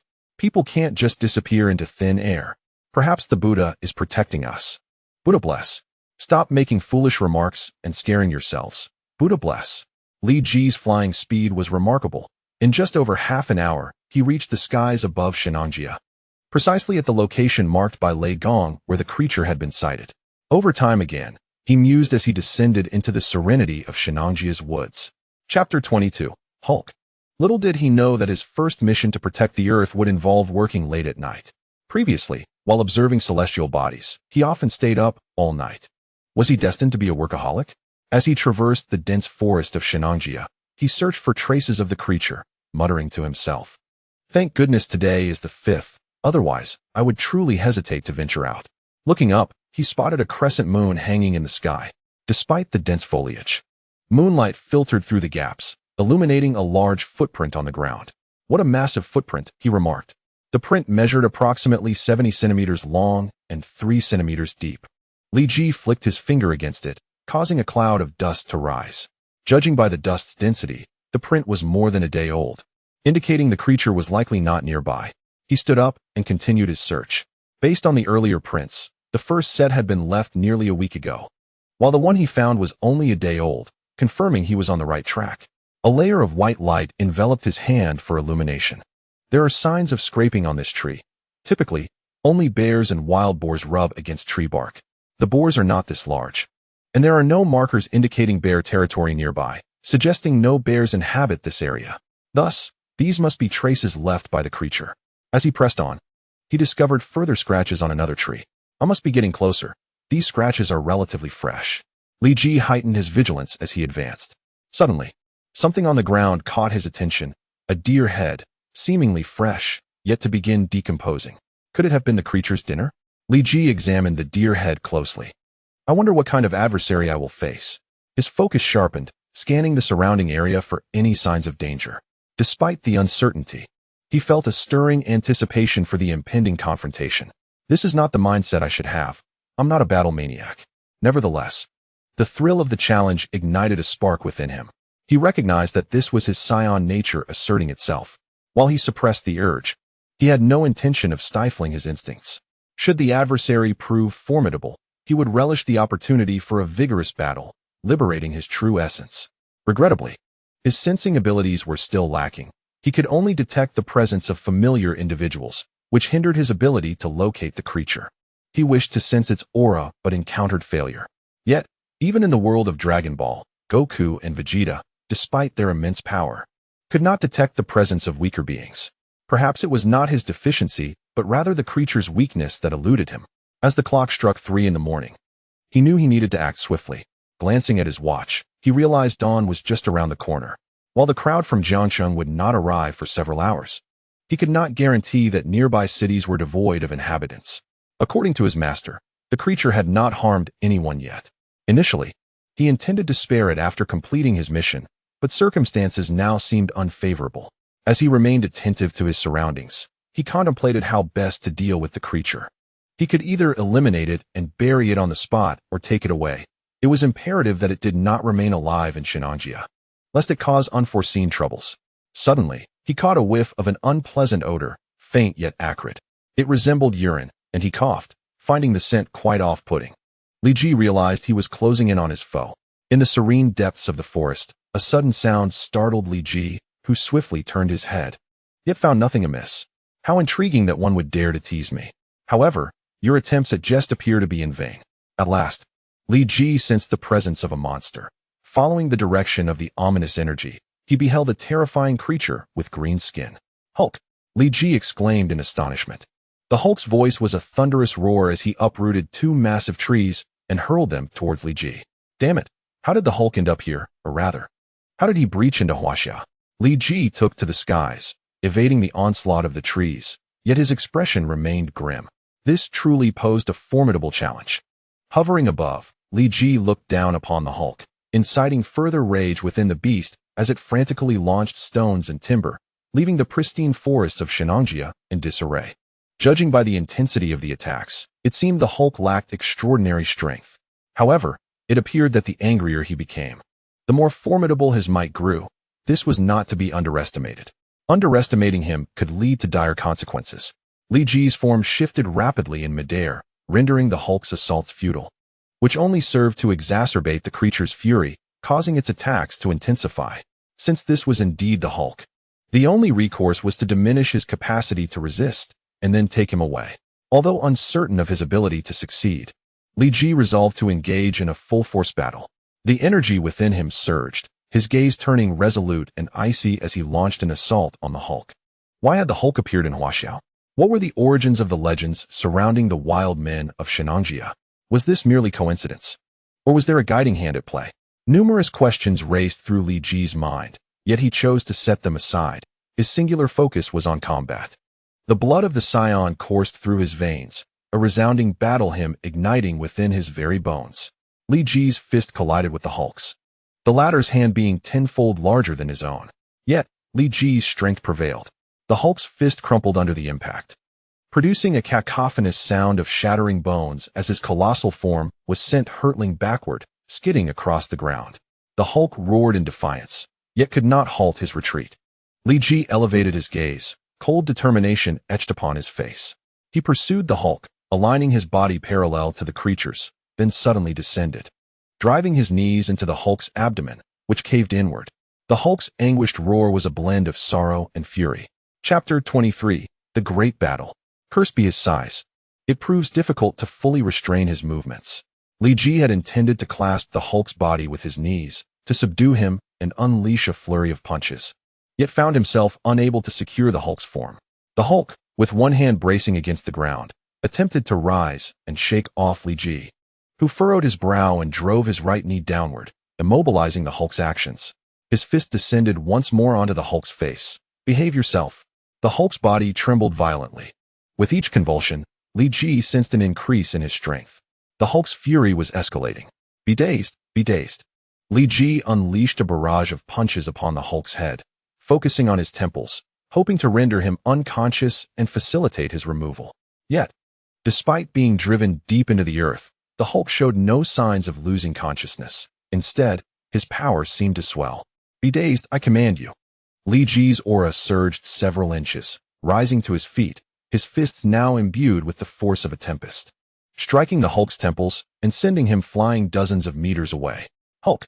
He bellowed, rising from the ground, battered yet healing at an astonishing rate. Li Ji cursed under his breath, realizing his impatience had led to a miscalculation. He had intended to deliver a single, decisive blow, but instead had liberated the Hulk's full potential. The Hulk seemed to recognize Li Ji's unsteady mindset as he planted his colossal foot, leaving deep imprints in the earth, and closed the distance to deliver a punch to Li Ji's face. Despite his swift reflexes, Li Ji was a moment too late. Sent hurtling through the air. Quite formidable, he thought as he hung suspended, wiping the blood from the corner of his mouth. His eyes narrowed in fury as he regarded the Hulk. Though the Hulk possessed extraordinary strength, he lacked the ability to fly, remaining grounded as he roared. Hulk. Unbeknownst to him, a moment's lapse had resulted in a counterattack. Li Ji activated a unique healing technique from Kun-Lun, calming the turmoil within his body. I worry that should I lose control, I might end your life. Li Ji exhaled, coldly gazing at the Hulk, realizing his state was somewhat amiss. He had always believed himself to be rational during battle, yet that recent surge of aggression revealed that he had yet to fully master the Saiyan bloodline. The Saiyans' innate bloodlust and combative nature were undeniable, and Li Ji questioned whether his unrestrained combat style might lead him to harm the Hulk. He had the capability, and perhaps the motive, to do so. Your power is indeed formidable, yet you remain vulnerable, Li Ji mused, conjuring a small sphere of energy in his right hand and gently tossing it at the Hulk. The sphere struck the ground beneath the Hulk, creating a 5-meter-wide crater. Startled, the Hulk stumbled backward, crashing into several trees. I wonder if you can withstand such force, Li Ji smirked, confident in his dominance over the situation. Although the Hulk's strength, speed, and regenerative capabilities were impressive, he was utterly defenseless against energy-based attacks. Li Ji's training over the past 2 years had yielded remarkable results. What once required all his might to produce a 5-meter blast now manifested effortlessly in his casual energy spheres. Sensing Li Ji's disdain, the Hulk roared once more, Hulk. He struck the ground with both hands, attempting to replicate Li Ji's energy sphere effect. However, he merely cracked the surface, fueling his anger further. Hulk! Hulk! He shouted incessantly. Silence! How irritating! Li Ji launched another energy sphere, which landed squarely beneath the Hulk. Though it did not directly hit, the immense force shattered the Hulk's green skin, leaving him momentarily disoriented. Despite his rapid healing, the grotesque sight was enough to instill fear. The Hulk crouched low before leaping skyward, resembling a rocket aimed straight at Li Ji. I've been waiting for you. Li Ji swiftly evaded the Hulk's charge and, as the creature reached its apex, locked his grip around its neck, unleashing a surge of speed that propelled them downward. Hulk! The creature roared, harnessing a terrifying strength that forced Li Ji's hands from around its throat. A sense of foreboding washed over Li Ji. The Hulk's power had doubled, surpassing all previous measures. Li Ji erupted into motion, attempting to distance himself from the Hulk, but it was too late. The Hulk seized Li Ji's hand, yanking him forward and locking him tightly in an embrace as they crashed to the ground. Coughing, Li Ji elbowed the Hulk, rising to his feet while clutching his chest, expelling blood. The Hulk, meanwhile, bore far greater injuries, having misjudged his fall and landing on his back, suffering an impact far worse than Li Ji's. After being struck by Li Ji's enraged elbow, the Hulk was further incapacitated, unable to rise even with his formidable healing abilities. At last, Li Ji grasped the wisdom in his master's words about his lack of combat experience. He swiftly regained his composure and approached the Hulk. Truth be told, I could easily unleash a devastating energy wave and end you, he said, standing over the Hulk. However, given the favorable impression your films have left on me, and the potential utility you may possess in future battles, I shall spare your life, for now. A death sentence may be avoided, but you shall not escape unscathed. Li Ji's fist struck the Hulk squarely in the face. The Hulk, already dizzy, succumbed to unconsciousness under the force of the blow. No transformation back to Banner? Oh right. At this point, he must have just recently transformed into the Hulk and has yet to discover how to revert. In the narrative, the Hulk vanished for several years before returning with the capability to shift forms. Is he truly in Huaxia? Yet, should he remain unable to revert to Banner, what then would become of him? Li Ji suddenly pondered a troubling question. While Hulk had been resolved, the ensuing complications appeared even more daunting. Perhaps it would be best to eliminate him altogether. After some contemplation, Li Ji decided to adopt the most laborious and rudimentary approach to address the subsequent issues. He bound one of Hulk's feet and soared into the sky, suspending Hulk upside down, intent on bringing him back to Kun-Lun. As for why he didn't take a plane, could the Green Giant really sit in a commercial aircraft? To solve this dilemma, he truly found himself acting as a laborer. Chapter 24. Kamar-Taj Shenanjia was nearly 2,000 kilometers from Kun-Lun. Li Ji flew intermittently, taking extensive detours to avoid attracting the attention of passers-by. And it took him 7 or 8 hours to finally return to Kun-Lun. During the journey, Hulk awoke several times, but Li Ji promptly knocked him unconscious, leaving no opportunity for resistance. How did you return so swiftly? Thunder God was the first to spot Li Ji, not noticing that he was dragging Hulk behind him. The rumors of the wild men of Shenanjia had spread, necessitating their immediate resolution. Li Ji yanked Hulk down to the ground of Kun-Lun, where the passage felt rather cramped for him. Is this the monster? How did you bring him to Kun-Lun? Hulk's iconic massive form and his glistening green skin immediately caught Thunder God's attention. His voice carried a hint of reproach, seemingly questioning why Li Ji had once again brought someone into Kun-Lun without permission. Master, please forgive me. A peculiar trend has emerged online, urging people to visit Shenanjia to see the wild men. To ensure their safety, I had no choice but to relocate this creature to Kun-Lun, Li Ji explained, somewhat sheepishly. Why not just eliminate him? Is it out of compassion or some other reason? Thunder God inquired once more. Li Ji was at a loss for how to respond. Would he dare tell Thunder God that this was Hulk, one of the principal players in the impending battle for Earth's defense? When I fought him, he briefly exhibited a human form. I suspect he is not inherently a monster, but rather a human transformed. Thus, I brought him to Kun-Lun to see if you might have a way to help. Li Ji thought quickly and offered a reasonably plausible explanation. Although it did not align perfectly with the events, it was not entirely a lie. Is that so? Thunder God approached Hulk, crouching down and placing his palm over Hulk's heart. There is indeed a strong mutation response. He is not a born monster. However, Kun-Lun lacks the research on such matters and may not be able to assist him in regaining his human form. Thunder God stood up, stroking his beard thoughtfully. It seems you will need to visit Kamar-Taj. The Ancient One has a deeper understanding of these matters. Seek her out, and she should have a solution. Having battled cosmic demons for years, the Ancient One possessed the capability to handle situations like Hulk's far better than Kun-Lun could. Going to Kamar-Taj? Li Ji felt a flicker of excitement. Kamar-Taj was far more renowned among Marvel enthusiasts than Kun-Lun, the residence of the Supreme Sorcerer, the place where Doctor Strange studied, and the final line of defense against cosmic demons attacking Earth. Countless legends had surely been born on that small patch of land. What? Are you hesitant? That place indeed carries a somber atmosphere, as many demons have fallen there, giving it a rather eerie feeling. Unlike our Kun-Lun, where demons perish in the rifts of time and space, leaving no trace behind. Those sorcerers tend to have an air of superiority, which I also dislike, Thunder God remarked, as if a dam had burst, venting his grievances about Kamar-Taj. If you are unwilling to go, perhaps you should simply dispose of this monster instead. If you prefer not to get your hands dirty, you could just leave him at the edge of Kun-Lun. The rift in space-time will consume him. Thunder God's words sent a shiver down Li Ji's spine, prompting him to hastily respond. Master, I am willing. I will take him to Kamar-Taj. Master, what is Kamar-Taj? Can I come along to see it? Danny, who was training hard in the distance, shouted out. None of your business. Continue your training. Thunder God brusquely dismissed Danny's small request. Kamar-Taj's location was somewhat elusive, situated at the border between Nepal and China, nestled between two massive peaks, a sheltered valley. However, it wasn't too difficult to find. As one approached, the sorcerers would actively seek you out. If you were to confront their leader and demonstrate your Kun-Lun mark, they would undoubtedly escort you to Kamar-Taj. Thunder God's words conveyed his deep-seated disdain for the sorcerers of Kamar-Taj. Why must I confront their leader? Li Ji asked timidly. They deserve a beating, don't they? Thunder God exhaled through his nostrils, causing his beard to bristle.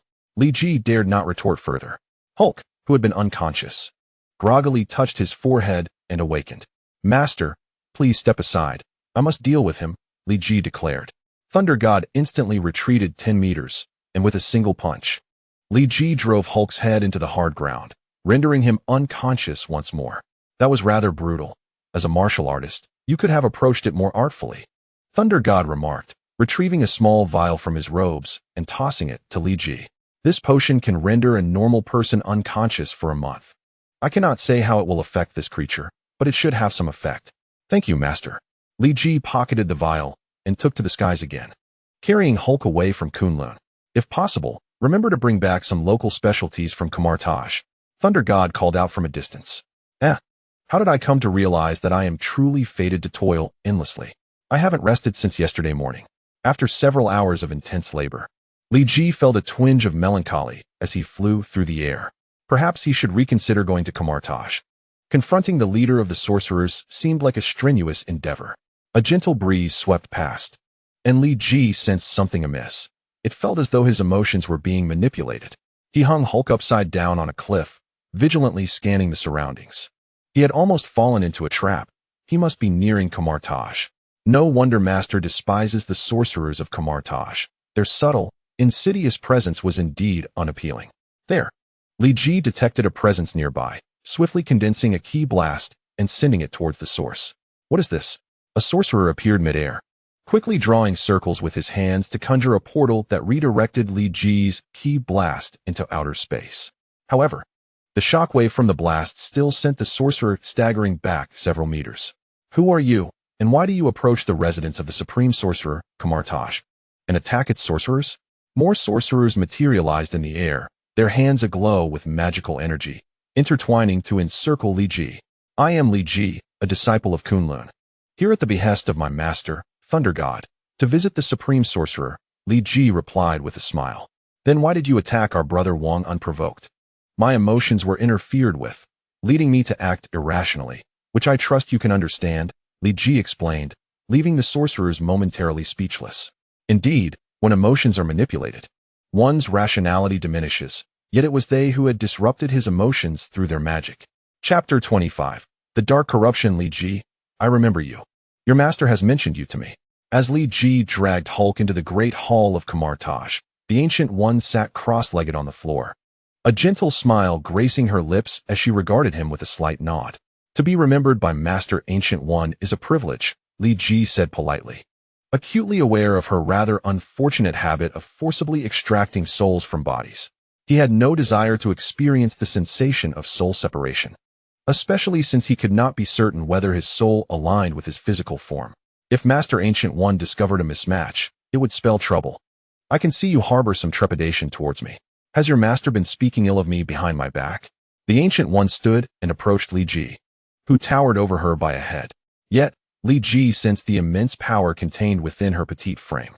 Previously, he had been unable to perceive her aura outside Kamar-Taj, but now he felt the dangerous and formidable energy she possessed. And no, Li Ji stammered, his tongue tied. That's good to hear. Pay less attention to what your master says. He's merely an old man clinging to his age and status, often gossiping about others. Don't emulate him. The Ancient One returned to her original position, leaving Li Ji to ponder inwardly, so they mutually disdain one another.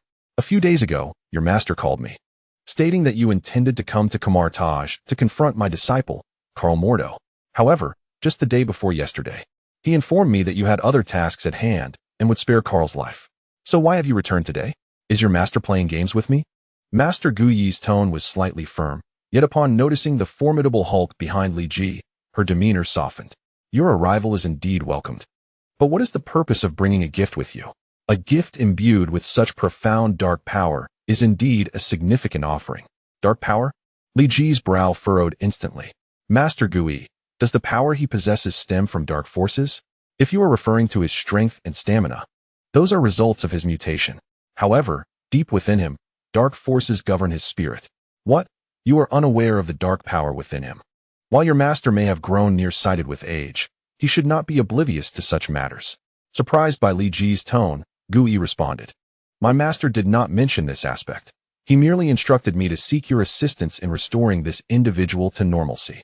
Li Ji's facial muscles twitched slightly, realizing that Lei Gong had yet to finish his explanation. To restore this individual to normal?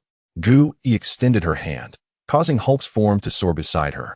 This indeed posed a challenge. Alvis, how could you mismanage this? How did Hulk vanish? Were you not supposed to have taken him to Shenanjia? On the phone, a somewhat shrill voice erupted in fury. Sir, I do not know. During the patrol at 2 in the morning, Hulk was still present in Shenanjia. But by 4, he had simply vanished, leaving behind only the traces of a fierce battle. Alvis's tone was filled with helplessness, unable to explain Hulk's inexplicable disappearance. Fool. Hulk's battles undoubtedly create significant noise. Could you not even ascertain that? The shrill voice escalated in intensity over the phone. Alvis felt somewhat aggrieved. While Hulk indeed made a tremendous racket during combat, it was inaudible from 10 kilometers away. The patrols were conducted via helicopter, which posed no major issues. However, being stationed too close to Hulk would indeed be life-threatening. You imbecile, you have thwarted Lord Kunatha's plans and wasted $200 million. Do you have any idea how costly it is to manipulate public opinion in Huaxia, guiding its people to gather around Shenanjia? The average cost per individual exceeds $1,000. $200 million, just like that, gone. Lord Kunatha's inability to descend upon Earth via blood sacrifice rests squarely on your shoulders. Prepare for Lord Kunatha's wrath.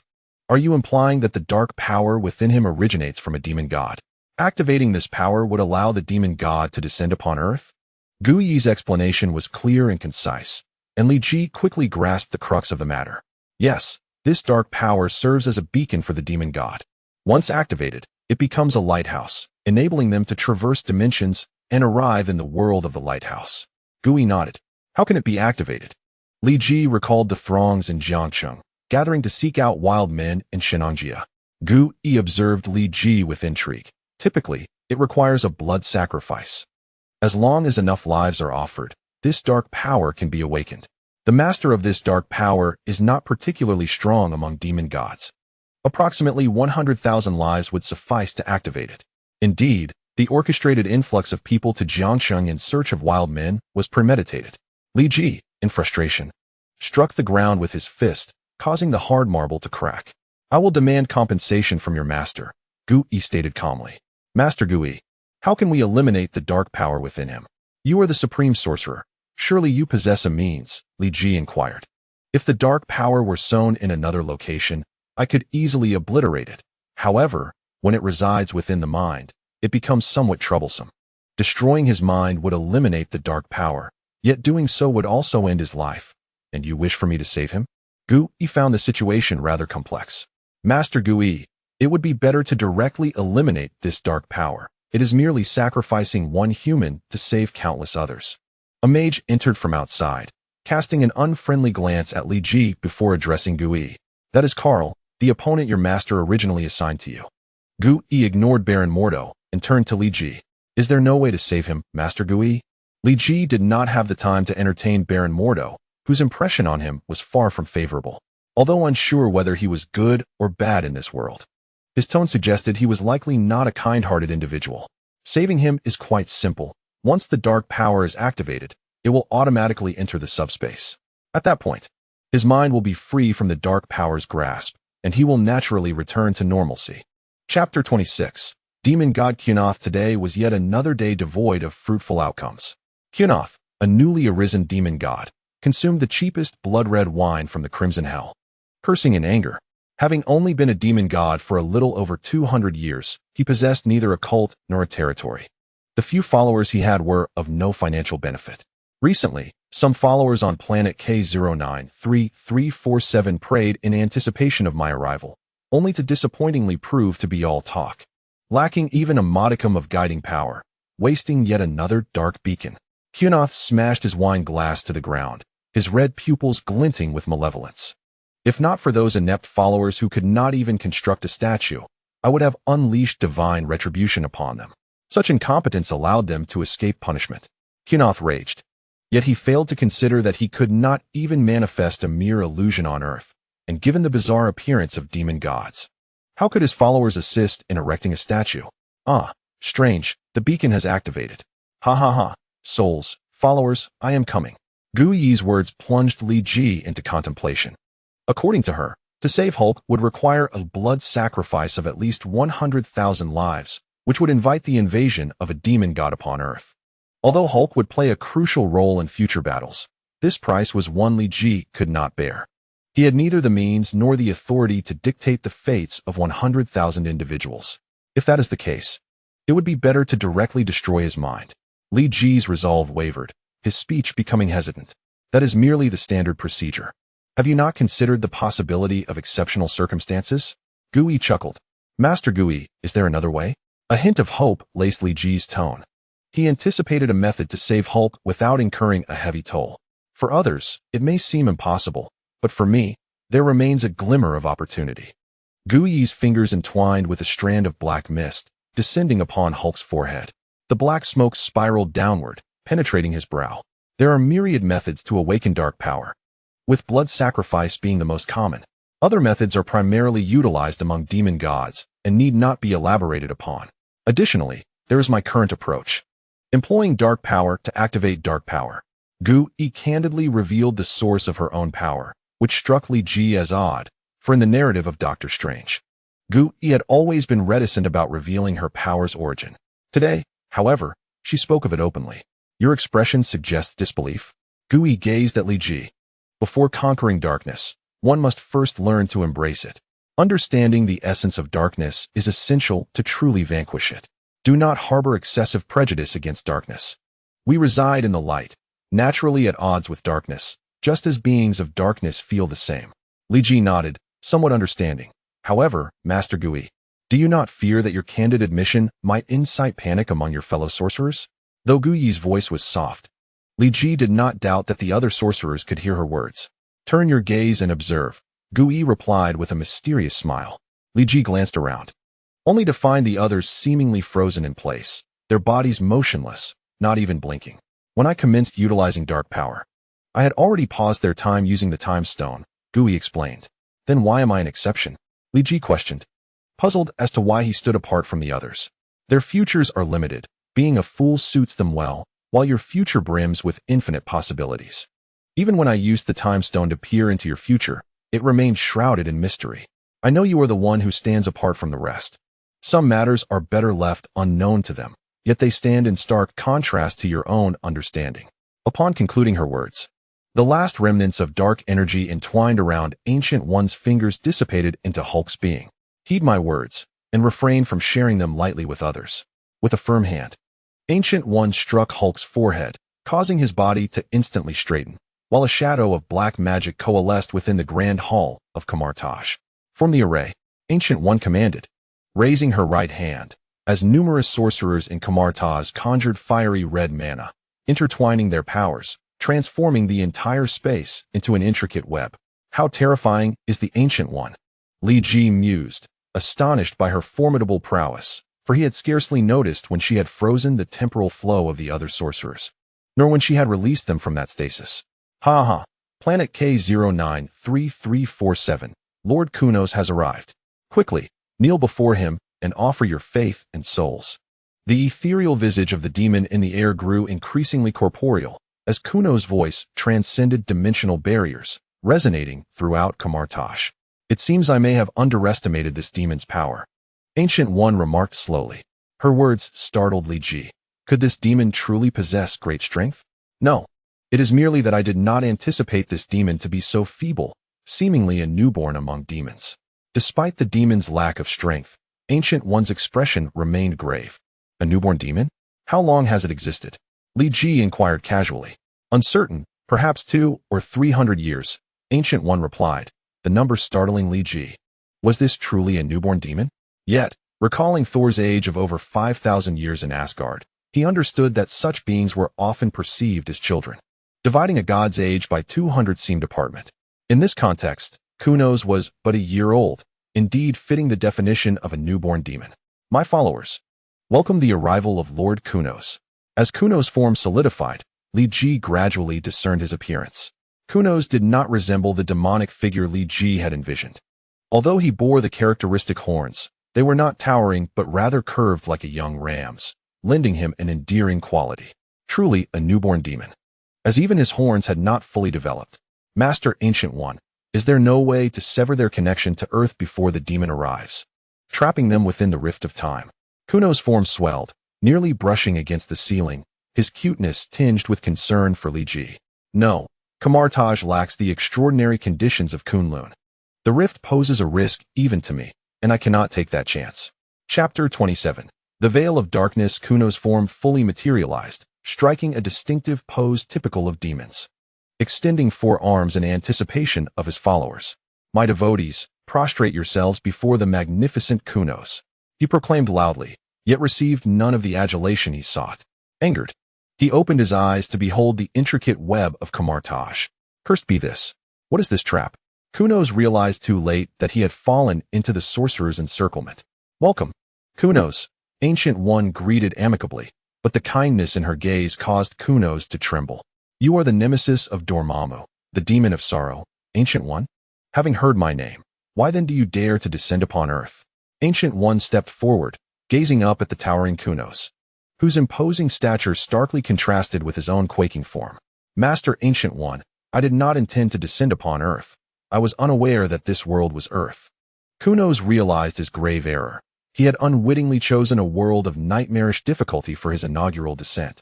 The name of Ancient One was well known among demons, feared by many. Countless demons had perished by her hand, with even Dormammu having suffered setbacks against her. For a newborn demon like Kunos, encountering Ancient One was a perilous encounter he had never envisioned.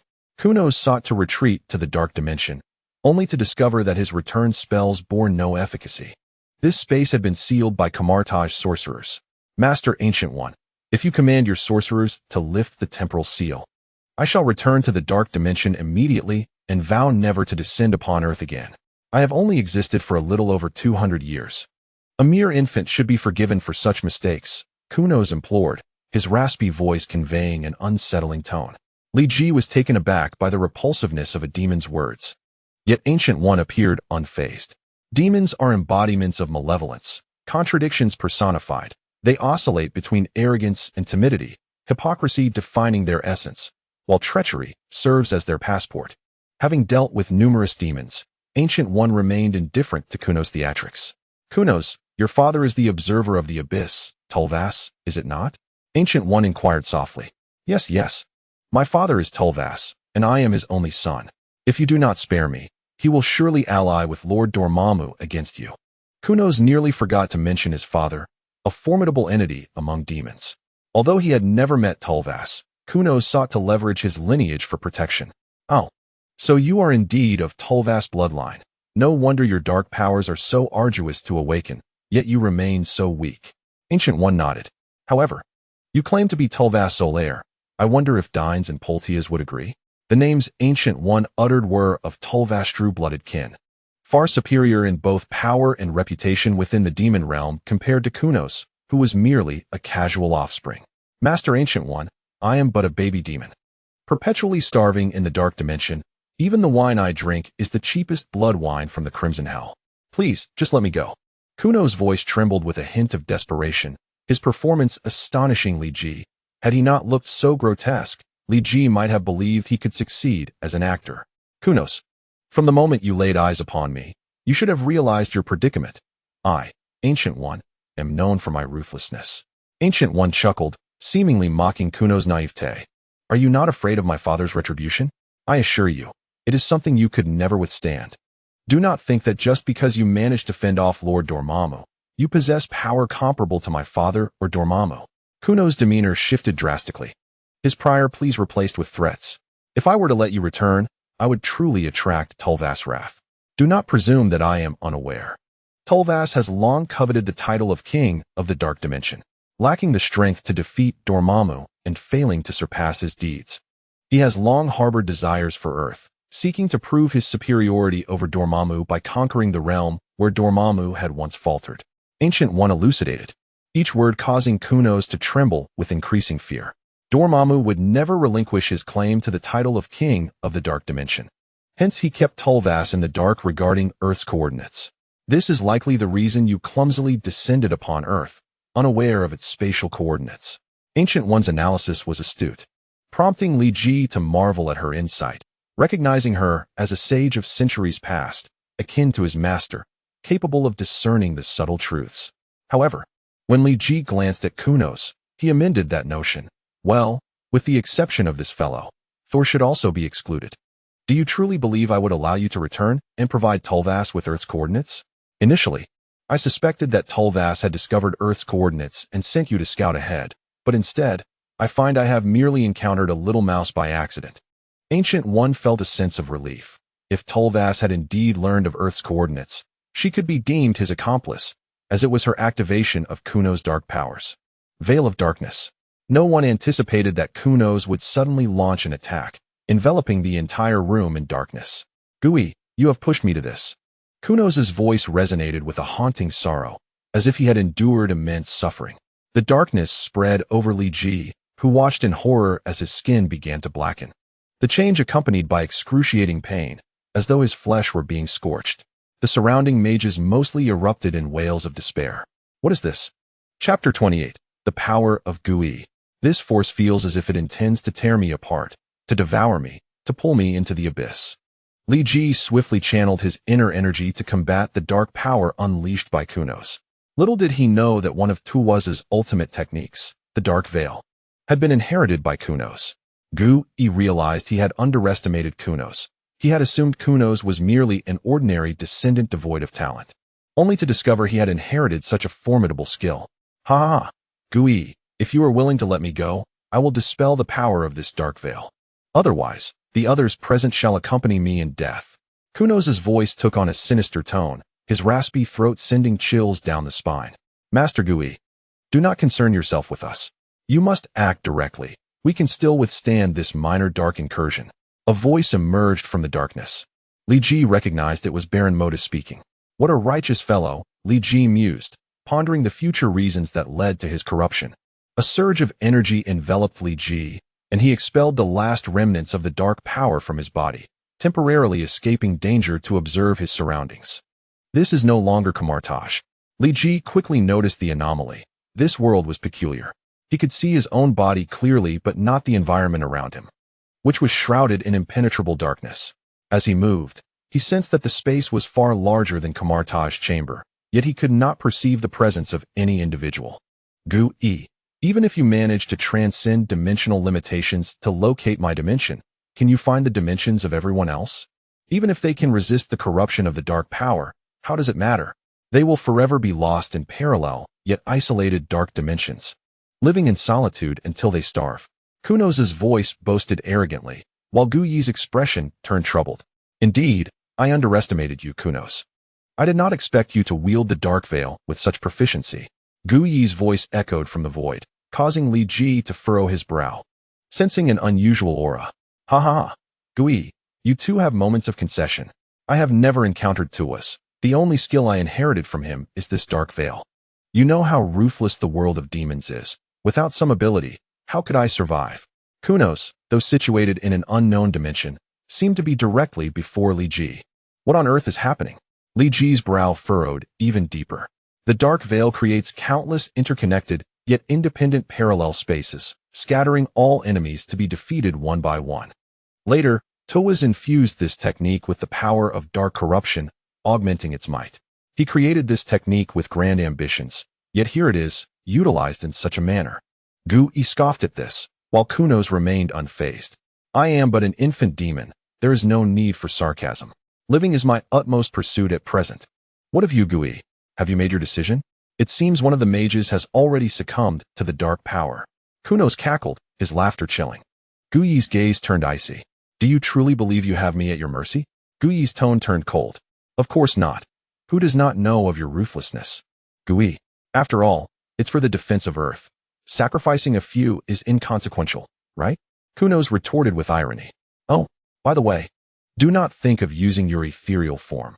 In that state, you can indeed instantaneously traverse countless dimensions, but your corporeal form will be left utterly defenseless. I presume you do not wish for me, a newly born demon, to annihilate your body. Kunos laughed heartily. How careless of me. I failed to interrupt him before the dark veil descended. It seems I must exert considerable effort. Gui shook his head, his expression turning serious. Hulk. Somewhere within a dark dimension, Hulk awoke once more, roaring. That fellow Hulk has yet to revert to Banner? Li Ji could sense no one's presence, relying solely on sound to perceive the external world. The dark veil was truly insidious. Even amidst differing dimensions, voices remained interconnected. In the desolate space, all one could hear was the voices of companions, which offered no solace, but rather deepened despair, especially with someone like Baron Modu among them. Master Gui, you need not worry about us. Our deaths are trivial. Letting the demon escape is of far greater concern. After we are gone, please take care of yourself. Although Baron Modu spoke with good intentions, It felt uncomfortable to hear, particularly in such a desperate environment. Enough, Carl. There is no need for further words. I am well aware of my own judgment. Gu Yi's body began to float within the dark dimension, and a green gem flew from the ornament at his chest, slowly levitating. Kunos, you know my title as the Demon Lord's remains, but are you aware of the other title I prefer? Gu Yi smiled softly. Kunos's multifaceted eyes shifted, as if recalling something terrifying. Master Gu Yi, I beg your pardon for my earlier offense. Please, consider my ignorance, and spare me. Kunos had remembered Gu Yi's other title, one far less renowned than that of the Demon Lord's remains, yet dreadful enough for him to have forgotten it until now, feeling he had committed an unthinkable folly. The Arbiter of Time. Gu Yi pronounced his title slowly, and the time gem floating before him radiated immense power. The green energy coalesced into beams of light, instantaneously piercing through the confines of the dark dimension, uniting all dark dimensions. If one were to observe from a divine perspective, the vast green beams would resemble a colossal tree reaching towards the heavens. Though I seldom utilize the power of the time gem as a demon, you ought not to forget such crucial information. Gu Yi leaped onto the temporal light beam, instantly appearing before Kunos. Master Gu Yi, please forgive my ignorance and transgressions. I am merely a fledgling demon. I implore you to show mercy. I vow to cause no harm to Earth and will not disclose its temporal coordinates to anyone. If you doubt my words, you may banish me to the endless expanse of time. I will accept any punishment. I only wish to preserve my life. Kunos fell to his knees, pleading desperately, yet Gu Yi remained unmoved. Master Gu Yi, may I handle him? Li Ji suddenly arrived in the dark dimension via the temporal light beam. Chapter 29, The Bait. Li Ji, how did you arrive here? Gu Yi looked towards him. Well, once that green light beam appeared, I could sense your presence and followed the energy here. Li Ji sheepishly explained, scratching his head. What do you intend to do with him? Demons are not to be trifled with. Perhaps one day you will possess power to rival a demon, but presently, you are still too immature against such beings. Gu Yi spoke earnestly. To conquer darkness, one must first learn to embrace it. Only by understanding the essence of darkness can one truly defeat it, as you have previously taught me, Li Ji replied with a smile. Gu Yi chuckled knowingly, and before Kunos could protest, he pointed a finger at Kunos's forehead. Instantly, Kunos's body shrank dramatically, reducing to the size of a mere inch. Gu Yi bent down, picked him up, and tossed him into a bottle. Be careful not to lose this bottle before returning to Kun-Lun. If he relays Earth's coordinates to Tuas, your master may encounter significant trouble. Gu Yi placed the bottle into Li Ji's hands, cautioning him. My master? Li Ji was somewhat perplexed, wondering what this had to do with Thunder God. Do not speak of this matter to anyone. Gu Yi smiled without answering Li Ji's question, extending a finger into the air to retrieve the time gem. In an instant, the surrounding green light beams were drawn into the time gem, and the dimensions created by the dark veil shattered, returning everyone to Kamar-Taj. Most of the mages appeared to be in decent condition, with only a few weaker new generation individuals severely afflicted by the dark power and undergoing urgent treatment. Hulk had inexplicably fallen unconscious again, still not having transformed back into Banner. Master Gu Yi pointed to the unconscious Hulk lying on the ground. Although the dark powers had been purged from his spirit, it would take some time for his rationality to fully return. The after effects lingered, and it appeared that he had suffered multiple blows to the head, resulting in some complications. A glance was all it took for Gu Yi to ascertain Hulk's condition. It seemed he would need to remain in Kamar-Taj for a while longer. Li Ji discreetly stuck out his tongue. He dared not reveal to Gu Yi that the multiple blows to Hulk's head were inflicted by none other than himself. If you have no further business here, I kindly ask that you leave Kamar-Taj at your earliest convenience. Baron Mordo suddenly approached Li Ji, speaking with an air of urgency. Li Ji frowned slightly, feeling a twinge of displeasure, thinking, is he trying to expel me? Carl, step back. Gu Yi shot a cold glance at Baron Mordo, perplexed by his animosity towards Li Ji. Master Gu Yi, it's quite all right. I was just about to take my leave. Please take care of this hulking figure until he regains consciousness. Once his awareness returns, feel free to place him in any city. He should find his way home on his own, Li Ji said with a knowing look towards Baron Mordo as he clasped his hands in respect to Gu Yi. Then I shall not keep you. Please convey my regards to your master and inquire how much longer he intends to linger in this world, Li Ji remarked, a slight twitch of discomfort passing across his face. Certainly, he replied, unsure of the deep-seated grievances between his master and Gu-Yi. Was it an innate enmity or the result of unrequited affection? He dared not inquire further. As he turned to leave Gu-Yi's chamber, he opened the door, only to be unexpectedly collided with by a disheveled woman in her 20s who rushed in. I apologize, she muttered, not even glancing at Li Ji as she headed straight for Gu-Yi. Master, Pei Xian, what brings you back? I thought you were stationed at the Hong Kong sanctum. Gu-Yi rose to her feet and began to smooth the woman's tousled hair. I sensed a powerful demonic aura erupting from Kamar-Taj and feared an invasion. So I rushed back. However, it seems the demon has already been subdued by you. Master, Pei Xian bowed respectfully. You are quite considerate. But you must return to the sanctum quickly. It cannot remain unattended. Gu-Yi smiled appreciatively. Yes, Master. Pei Xian nodded in agreement. Li Ji pondered the name Pei Xian, feeling it was somewhat familiar, though he could not quite place it. Later that night, Li Ji returned to Kun-Lun. Master, I have returned, he announced as he entered Lei Gong's quarters. Welcome back. Has everything been resolved? Lei Gong asked, sipping on a cup of tea. Master Gu-Yi assured me that she would handle it. She also instructed me to convey her regards to you. Li Ji refrained from mentioning the specifics of Gu-Yi's message. Call her Gu-Yi old woman instead of master. As for her regards, she likely wishes for my demise, Lei Gong huffed, his beard bristling with indignation. By the way, did you bring the local specialties? You didn't forget, did you? If the local specialties you refer to is this, then yes. I have it. Li Ji produced a small vial containing kunos. You're quite clever. Had you sent your junior, he might have returned with nothing but a couple of cabbages. Lei Gong took the vial, scrutinizing it closely. I've asked Gu-Yi old woman for this several times without success, but you youngsters seem to have more influence. Master, what use does this have? Are you also researching dark powers? Li Ji scratched his head, recalling Gu-Yi's enigmatic smile and her words, realizing he had been seen through long ago. Wait a moment. Let me ask you, what is the origin of this demon? Lei Gong inquired, shaking the vial. It doesn't appear to be an ordinary demon. Gu-Yi mentioned he is a descendant of Turvas and has inherited a skill called Dark Veil, Li Ji replied, consciously refraining from addressing Gu-Yi as master again, for he dared not use the term old woman either. Indeed, a descendant of a powerful demon bloodline. This could be quite the fortune. Lei Gong laughed heartily. Is there any practical use for it? Are we to study it in slices? Li Ji asked hesitantly. Gu-Yi old woman has imparted insights regarding dark powers to you, hasn't she? Don't listen to her. She doesn't even understand it herself, yet seeks to mislead others. The strength we cultivate in Kun-Lun is the true path. Whether darkness or light, evil or justice, all are part of nature. Master the skills of Kun-Lun and comprehend the forces of nature, and you shall fear nothing in the world. Lei Gong patted Li Ji on the shoulder. As for this fellow, consider him bait. Remember when you asked me why I always clean the fishing rods in the room, but never fish? Lei Gong picked up his worn bamboo rod, a faint glow emanating from his hand, restoring its once yellowed color to vibrant green. You said that without bait. Fishing is futile.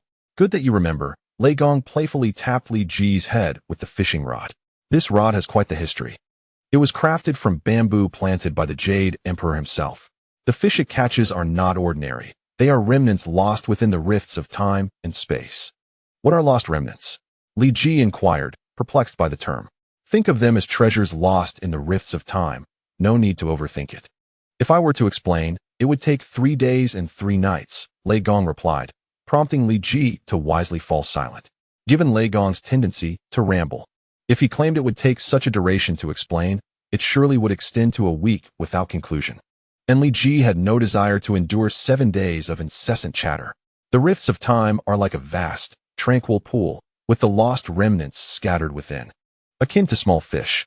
As long as you find the right bait, you can reel them out, and divine beings serve as the best bait. Lei Gong opened the vial, removed the cork, and with a flick of the rod, Kunos was drawn forth, his grotesque form restored to 7 or 8 meters, instilling a sense of dread in onlookers. What is happening? Did you two save Lord Kunos? Introduce yourselves, and once Lord Kunos returns to the Dark Realm, there will be great rewards. Kunos exclaimed, bewildered. Li Ji looked at Kunos with disbelief. You've become bait, and still think you can return to the Dark Realm? What is this? What binds Lord Kunos? Where's my magic? Where are my dark powers? Why can't I use them? Ignoring Kunos' outcry, Lei Gong swung the rod forcefully, casting Kunos into the rift of time. Why are divine beings the best bait? Li Ji asked, sitting beside Lei Gong, still puzzled. I don't know. It was determined by the Jade Emperor.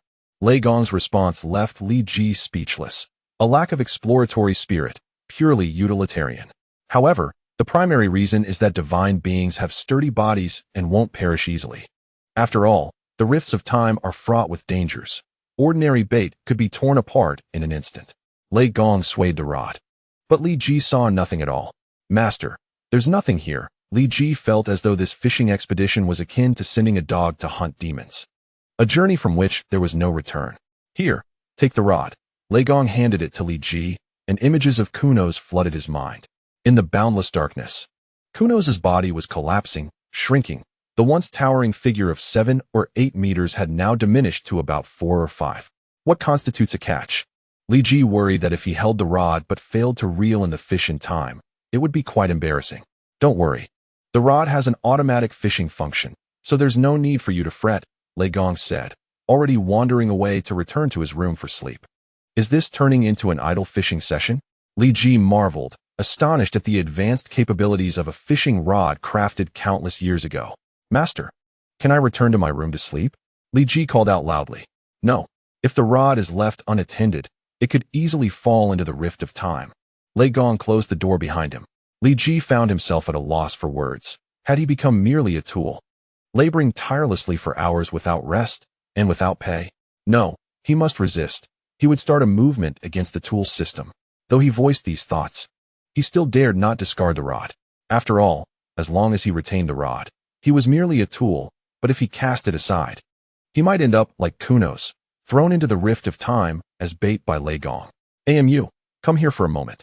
Li Ji, with a playful puff of air, roused AMU from his slumber nestled within the bird's nest.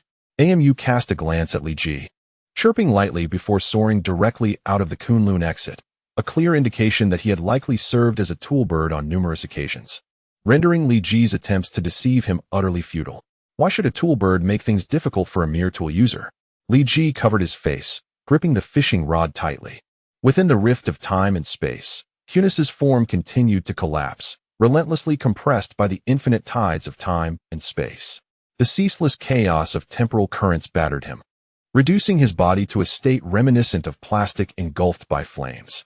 It is no wonder that the master warned against approaching such rifts. Entering one could spell doom. In fact, a swift demise might be preferable, for the manner of death here is truly horrific. Despite being unable to hear Kunos' cries, Li Ji observed the anguish etched upon his face, which, already twisted and fearsome, had now become shattered, with half of it utterly gone. Yet, even in such a state, his contorted expression revealed the sheer torment he was enduring. Gu-E, may you meet a wretched end.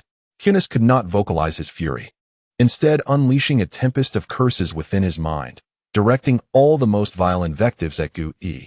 Little did Kunos know that he was merely a scapegoat. What do I, Gu-E, have to do with the fish caught by the Thunder Lord? However, he was oblivious to the identity of the one who had cast him into the rift, and thus could only unleash his wrath upon the only name he recognized, Gu-E. I am so sleepy. It feels as though I can hardly keep my eyes open. Li Ji yawned profusely.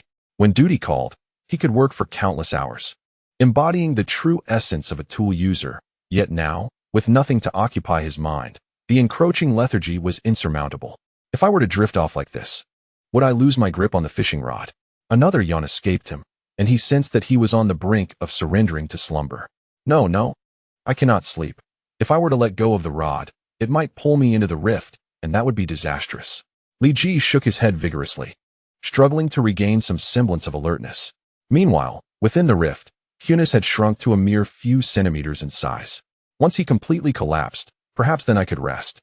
Li Ji's head bobbed slowly, akin to a chick pecking at grains. Kunos' form continued to diminish, now reduced to a solitary eyeball. Yet the pupil within continued to roll about, leaving one to wonder whether the rules of the rift had spared him or if his vitality remained remarkably robust. Suddenly, the imagery in Li Ji's mind vanished, and the fishing rod arched high, drawing up a brilliant red gem that radiated a scorching light in all directions. The power of the Phoenix? Thunder Lord abruptly materialized beside Li Ji. The power of the Phoenix? Li Ji gazed apprehensively at the gem dangling from the rod, hesitant to approach it. Fear not. It is merely a small fragment of the Phoenix's power, of little value within the realm of lost origins. Thunderlord plucked the fragment from the rod and placed it into Li Ji's palm. It is a trinket of little utility. Perhaps only useful for warming your hands during winter. It seems a waste of a fishing opportunity. Li Ji accepted the fragment of the Phoenix's power, noting that it lacked the intense heat of when it was first caught, merely maintaining a steady temperature of around 50 degrees Celsius. However, I did not expect you to be aware of the existence of the Phoenix's power, Li Ji. It appears you have concealed many things. Thunderlord's words filled Li Ji with a sense of shame, causing him to lower his gaze. There is no need for explanations. Having lived this long, I believe I possess a discerning eye for character. You may have ulterior motives for studying in Kun-Lun. Yet I know you would not engage in actions that would harm it. That is sufficient for me. Thunderlord smiled, though your luck seems rather unfortunate. The Phoenix will soon return, and the fact that you caught this fragment is the best testament to that. Upon its return, it will undoubtedly seek retribution from Kun-Lun, and you shall be the first in its sights. Li Ji's expression morphed into one of despair. Being targeted by the Phoenix was hardly favorable news. Yet, there is no need for excessive worry. When I say soon, it does not equate to the same definition you might have in mind. This soon may well refer to within the next decade. Thunderlord reassured him, but Li Ji was aware of certain truths unbeknownst to Thunderlord, his senior, Ching-Galai. For the Phoenix's power, and its eruption was far closer than a decade away. Prepare yourself. In a week, you shall challenge S.H.I.E.L.D and inherit the title of Iron Fist. Thunderlord looked skyward, his tone solemn and earnest. Master? Li Ji's voice sharpened. It is not that I wish to hasten your departure. It is simply that the Phoenix's return is imminent, and I can no longer stifle your growth. Though I have trained your heart and insights over the years, I have inadvertently suppressed your strength. It is time for you to unleash your true potential. Thunderlord turned, slowly retreating to his chamber, falling silent. A week from now, Li Ji calculated the days. On the 14th of the lunar calendar, not yet the full moon. I shall take this week to prepare. Li Ji returned to his quarters and reclined upon his bed. Are you ready? Thunderlord inquired, gazing at Li Ji at the cave's entrance. I am ready, Li Ji affirmed with steadfastness. Brother, give it your all. Danny cheered for Li Ji. Haha, indeed. Danny, you must continue to train diligently as well. Li Ji smiled and reciprocated the encouragement. However, this affirmation only caused Danny's expression to sour as he recalled the relentless days spent hammering iron sand in the furnace, uncertain of how much longer such toil would endure. Venture deep into the cave, and you shall enter the testing grounds set by the original Jade Emperor. There, you may unleash your full might to defeat S.H.I.E.L.D within the realm, claiming his heart, and you shall become the 66th Iron Fist. Thunderlord proclaimed. Yes, master. Li Ji bowed respectfully to Thunderlord before stepping into the cave. The cave's layout was uncomplicated, a long, straight passage leading to its depths, where a figure seemed to be chained, though the dim light obscured clarity. You have arrived. An eerie voice resonated within Li Ji's mind, and the surroundings suddenly transformed, revealing him to be within a vast volcanic crater, where a colossal red dragon lay amidst the molten lava. In the sky, an ethereal figure coalesced and abruptly plunged into the red dragon's body. The dragon's eyes opened, gleaming like rubies, and within those orbs, Li Ji perceived the existence of the earlier illusion. S.H.I.E.L.D? Li Ji ventured cautiously. Indeed, the red dragon's maw parted, speaking human words. I look forward to your guidance. A faint golden aura enveloped Li Ji, crackling as it interacted with the surrounding air. The red dragon beat its wings furiously, sending tons of lava swirling into the air, transforming into a torrential rain of magma. As the dragon soared skyward, its ruby eyes fixated on Li Ji, seemingly eager to witness his comical struggle amidst the deluge. Do you wish to see me falter? Ah, Li Ji bellowed, a surge of energy radiating from him, dispersing the approaching magma. Frankly, I have little fondness for magma. Using it for roasting meat would lead to instant incineration or even vaporization. Li Ji appeared before the red dragon, his height of 1.85 meters barely surpassing the dragon's eyes. Yet the power behind Li Ji's punch stirred a response in the dragon, prompting it to ascend higher. Evading Li Ji's strike. I share your disdain, yet the red dragon revels in it. There is little that can be done. The dragon opened its mouth, unleashing a massive fireball, and the moment it materialized, Li Ji felt heat several times greater than that of the lava. Li Ji erupted with energy once more, swiftly dodging the dragon's assault. In a brief exchange, both parties executed their techniques, yet neither achieved any significant outcome. Is it truly this formidable? How did Danny succeed in his challenge? He appeared ill-suited to prevail. Li Ji underestimated S.H.I.E.L.D's strength. He had anticipated breezing through the challenge that Danny had overcome, only to find the opposition far more daunting. Each challenger encounters the ancient dragon at varying strengths. The stronger you are, the stronger the ancient dragon becomes, naturally leading to greater rewards upon victory. The red dragon's claws grazed Li Ji's face, and as Li Ji slightly turned, he landed a punch to the dragon's abdomen. But he too was struck by the dragon's tail, plummeting to a height of 3 meters above the ground before he barely managed to regain control. So, where does your current strength rank among ancient dragons? Li Ji flicked his right hand, unleashing a barrage of energy blasts toward the red dragon. The dragon's wings folded, defending against the onslaught, yet several scorched patches appeared on its wings. Among the ancient dragons captured by the Heavenly Emperor, this red dragon possesses the greatest strength. The red dragon spread its wings wide, 3 fireballs already hovering above Li Ji's head.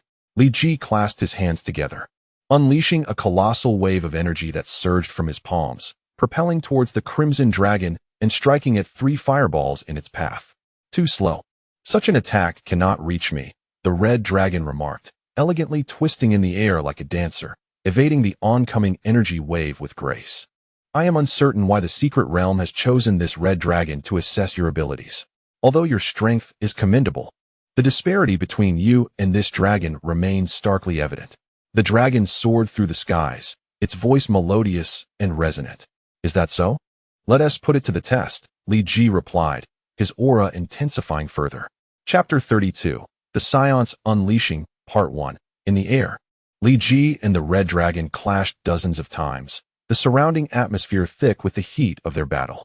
Li Ji's fists struck like those of a celestial being, swift, powerful, and capable of obliteration, yet the dragon's defenses were formidable.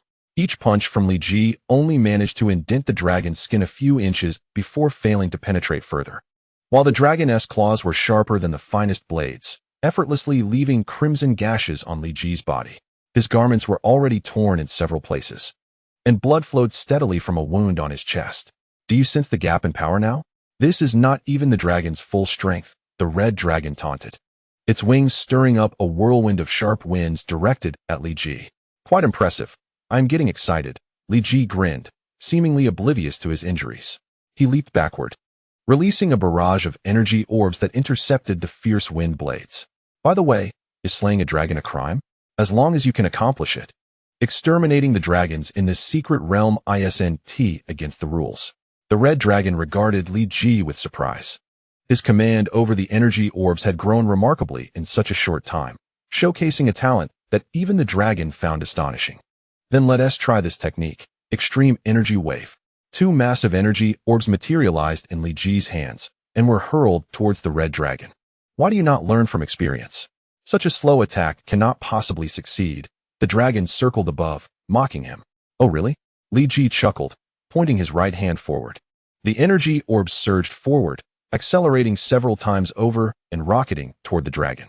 The dragon's large red eyes widened in surprise, yet it dismissed the threat, swiftly folding its wings and diving towards the ground with lightning speed. The energy orbs narrowly grazed the dragon's back, leaving charred marks and prompting a pained grunt from the creature. You do possess considerable talent, but it is still insufficient. The test of strength is not solely based on talent, the dragon began, but Li Ji interrupted. This is not over yet. The dragon looked up in alarm, realizing that 2 energy orbs were already within 10 meters of it. With no time to evade, it closed its wings and braced for impact. With a thunderous explosion, the energy orbs detonated against the dragon's massive form, sending even its colossal body hurtling through the air, crashing into a nearby volcano. Its wings bore hundreds of gaping holes, and its back was left a bloody mess, as a rain of crimson droplets fell around them. Remarkably tough, yet this is merely surface damage, Li Ji panted heavily, having expended considerable energy on that last attack. Suddenly, the dragon erupted from the lava, its eyes filled with malice as it charged towards Li Ji. In a split second, Li Ji leapt into the air, soaring dozens of meters high, but the dragon's tail whipped around and struck him down, burying him into the ground. "Ah!" Li Ji shouted, his energy flaring once more, shattering the surrounding rocks as he ascended back into the sky. "I admit, I underestimated you, but this time, I will unleash my true power against you," the dragon proclaimed with a hint of arrogance. "Now this is quite exhilarating." Li Ji wiped the blood from his mouth. A multitude of energy orbs materializing around him as he pursued the dragon. His figure concealed amidst the orbs, he crept closer to the dragon. Roar! The dragon exhaled a torrent of flames, engulfing the energy orbs and forcing Li Ji to retreat. "I am curious, how can you still fly with such damaged wings?" Li Ji quipped, retreating slightly in the air. Dragons do not rely solely on their wings for flight. They are merely symbols and weapons. The dragon retorted, its jaws opening wide as dozens of massive fireballs coalesced around Li Ji. "Ah, so that's why your wings lack flesh. They are inedible," Li Ji sneered. Weaving effortlessly through the fireballs, not a single ember touching him. "Not bad," the dragon conceded, albeit the gap to pass the test remained vast. "Is it merely a gap?" Li Ji had somehow found himself near the dragon's tail. Instinctively, the dragon attempted to lash at him with its tail, but Li Ji seized a fleeting opportunity. Wrapping his arms around the dragon's tail tip. "A bit slippery, I suppose I'll have to teach you a lesson." Concentrating energy in his hands, he unleashed it upon the dragon's tail, causing the dragon's tough hide to rupture, while Li Ji's palms were left bloodied. "What do you intend to do?" the dragon growled, twisting its head to glare at Li Ji. "Nothing much." Li Ji gripped the dragon's tail tightly, summoning all his strength to hurl the 100-meter-long dragon into the air, spinning it like a massive top. With a swift motion, he released the dragon, sending it crashing into a mountain peak ahead. Li Ji gathered his energy once more, channeling a formidable wave directed at the dragon. "Nice little strategy you have there." The dragon's massive form suddenly vanished, its voice echoing from behind Li Ji. Instantly, Li Ji pivoted, redirecting the energy wave, yet it struck nothing. "As I stated, I am testing your strength. Do not resort to such petty tricks. Instead, defeat me in earnest." The dragon unleashed a torrent of dragon fire into the sky, painting it a vivid crimson. "Did you cheat?" Li Ji pondered, a realization dawning upon him. "Indeed, I may have slightly exploited the rules of the secret realm, but it is for your own good." The dragon charged at Li Ji, its massive hind claws engulfed in flames, instilling a sense of dread. "Cheating is cheating. Why the grandiloquent justification? There are no proctors here." Li Ji thrust his hands forward, bracing against the dragon's right hind claw. The impact drove him into the ground, fracturing the earth beneath without yielding an inch. "You truly believe you can match a dragon in strength?" The dragon laughed heartily. "Enough chatter. Can you defeat me?" Li Ji intensified his grip. "What a simple-minded fellow." The dragon scoffed, matching Li Ji's force, causing the ground to crack further. "Your strength is commendable, though it falls short of passing," the dragon acknowledged. "Your might is not lacking. You are just a hair's breadth away." Both combatants exerted their power once more. With a resounding crack, the ground split entirely, and Li Ji found himself without support, instantly being pressed into the earth by the dragon. Chapter 33. The Seance Unleashing, Part 2. "Perhaps it was mere fortune that you fell short." The dragon coldly regarded the dark fissure in the earth, exhaling a plume of fire into it. "You should train for another year or so before returning. At your current strength, you cannot possibly pass." The dragon soared into the air, seemingly disinterested in Li Ji's movements.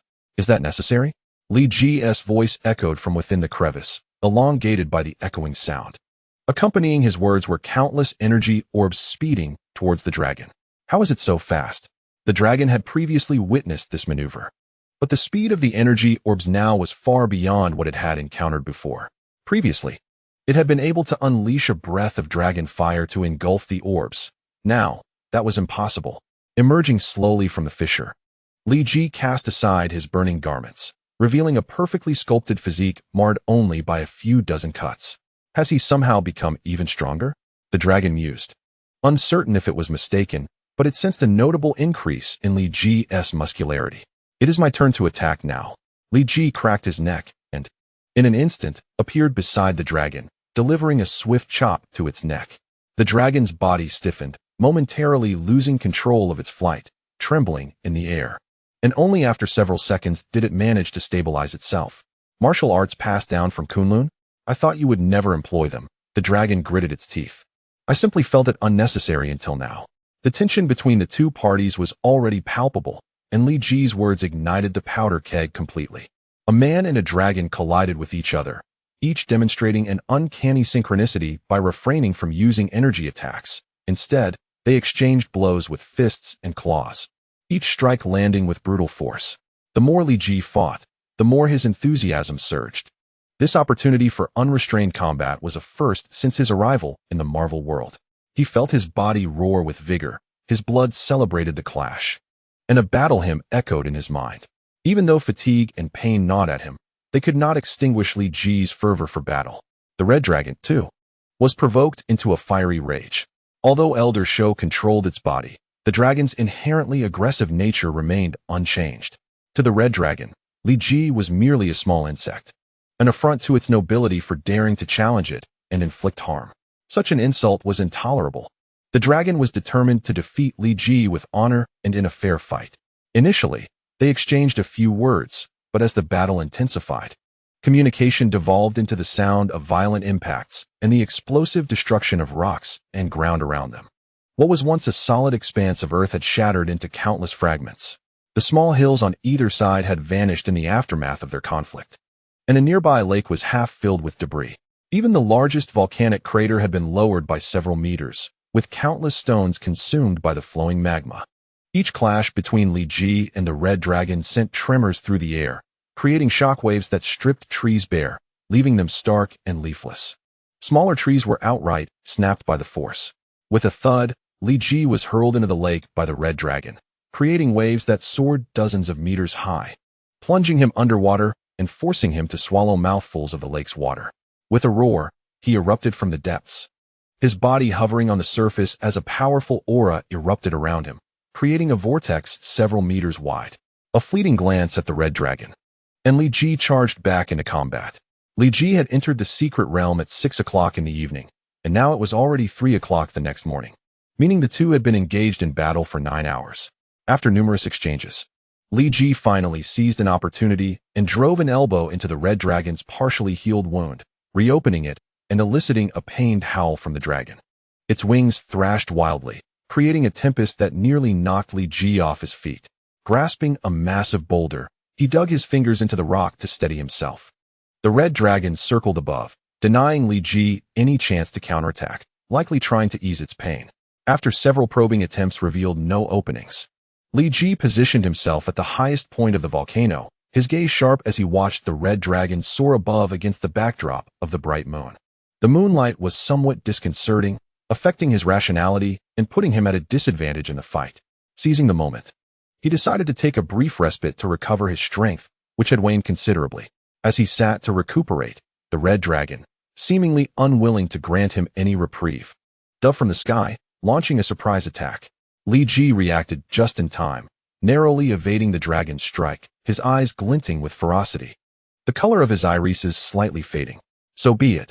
The battle resumed with renewed intensity, the two combatants moving at such speed that their actions were nearly imperceptible to the naked eye. The ground bore witness to their ferocity, with numerous craters appearing atop the peaks. The Red Dragon's strength appeared to have increased, and Li Ji felt himself struggling to keep pace. The relentless moonlight continued to shine down upon him, dulling his judgment and reaction speed, causing him to miss several prime opportunities due to fleeting lapses in focus. Suddenly, the Red Dragon's tail lashed out towards him. In a moment of distraction caused by the moonlight, Li Ji failed to react swiftly, and the tail struck him directly, causing him to spit out a mouthful of blood, his insides suffering significant injury, and his body trembled from the impact. The Red Dragon, sensing Li Ji's vulnerability, seized him with its claws, tightening its grip and compressing his bones.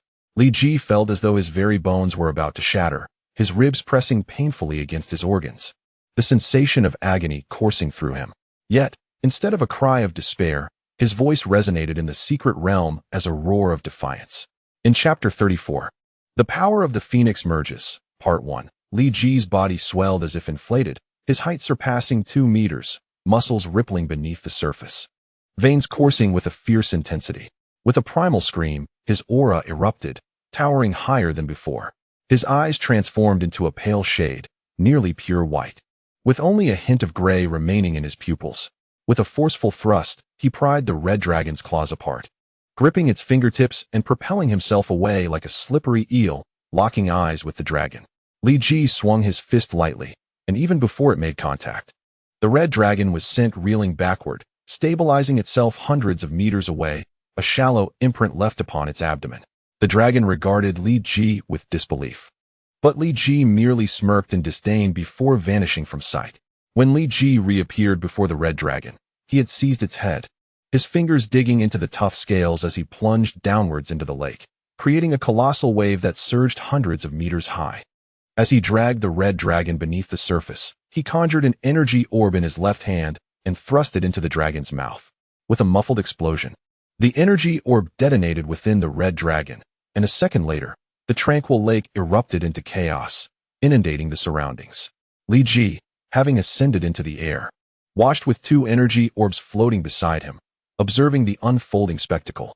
The wave receded, revealing the red dragon's back as it was momentarily submerged before it burst forth from the depths, wings thrashing against the water's surface, sending sprays of droplets everywhere.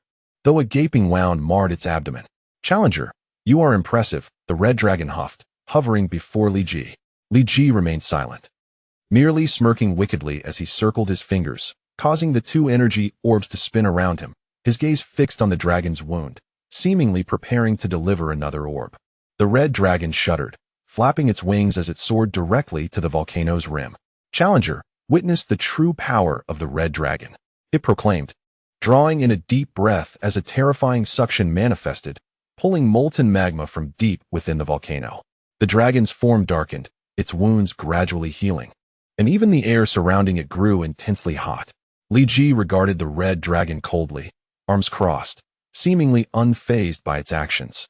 "Challenger, you do not seize this opportunity to strike? This is not like you," the red dragon remarked, its body now entirely dark red, its wounds fully mended. Though its once clear, ruby-like eyes had become clouded, resembling coarse red gravel. "Your state seems peculiar, but it is of little consequence," Li Ji retorted. "Having absorbed the magma's power, you have transformed into a lava dragon. You are now beyond my reach." The dragon's jaws opened and closed, releasing thick plumes of smoke from its nostrils.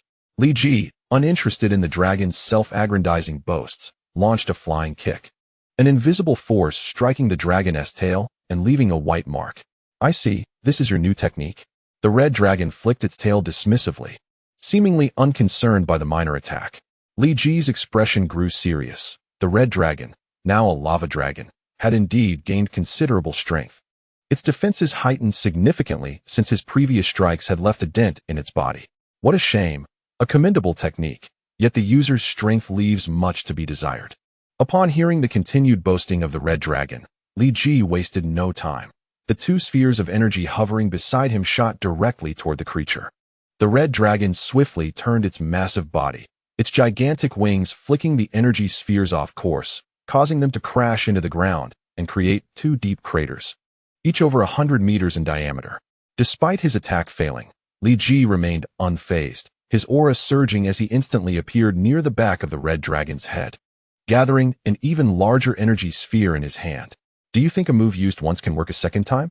The red dragon's head twisted 180 degrees, its dark crimson eyes locking onto Li Ji with an unsettling gaze. Li Ji propelled the energy sphere forward, aiming for the creature's eyes. But the red dragon opened its mouth, unleashing an endless torrent of scorching flames. Li Ji had no time to evade and was engulfed by the flames. Face reality. The power of the lava dragon is beyond your reach.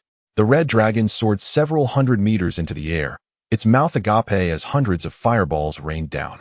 "Ah!" Li Ji roared, forcing his aura to burst forth and push back the surrounding flames. However, the fireballs followed closely. He felt a burning sensation in his pocket, but there was no time to ponder what it could be. After executing a series of flips and jumps, Li Ji finally evaded the red dragon's assault. He spotted a rock several meters wide on the ground, sweeping his left leg to send it hurtling toward the red dragon at astonishing speed. Using the rock as cover, he approached the dragon, preparing to deliver a powerful blow. Useless, utterly useless. The red dragon exhaled a blood-red dragon flame, incinerating the rock into liquid upon contact. Had Li Ji not dodged quickly, he would have been drenched in molten rock. Yet, it seemed some had splattered onto him. leaving his right thigh feeling as if it were on fire. The red dragon's speed increased. Its eyes scanned Li Ji, who was visibly fatigued yet growing stronger as the battle progressed, likely now 4 to 5 times more powerful than at the onset. This cannot continue. I must resolve this battle swiftly to avoid unforeseen complications, the red dragon mused, its gaze fixed on Li Ji, sensing a familiar yet annoying power emanating from him, intensifying its animosity.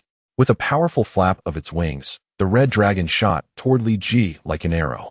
Despite Li Ji's increasing speed and agility, he was consistently detected by the dragon. The burn on his leg worsened, complicating his landing. Should he touch down, the dragon would surely notice. I've got you now. Chapter 35, Fusion of the Phoenix's Power, Part 2. The red dragon's tail struck Li Ji's chest, shattering his defenses. A fierce gust from its wings followed, forcing Li Ji to exert all his energy to stabilize himself.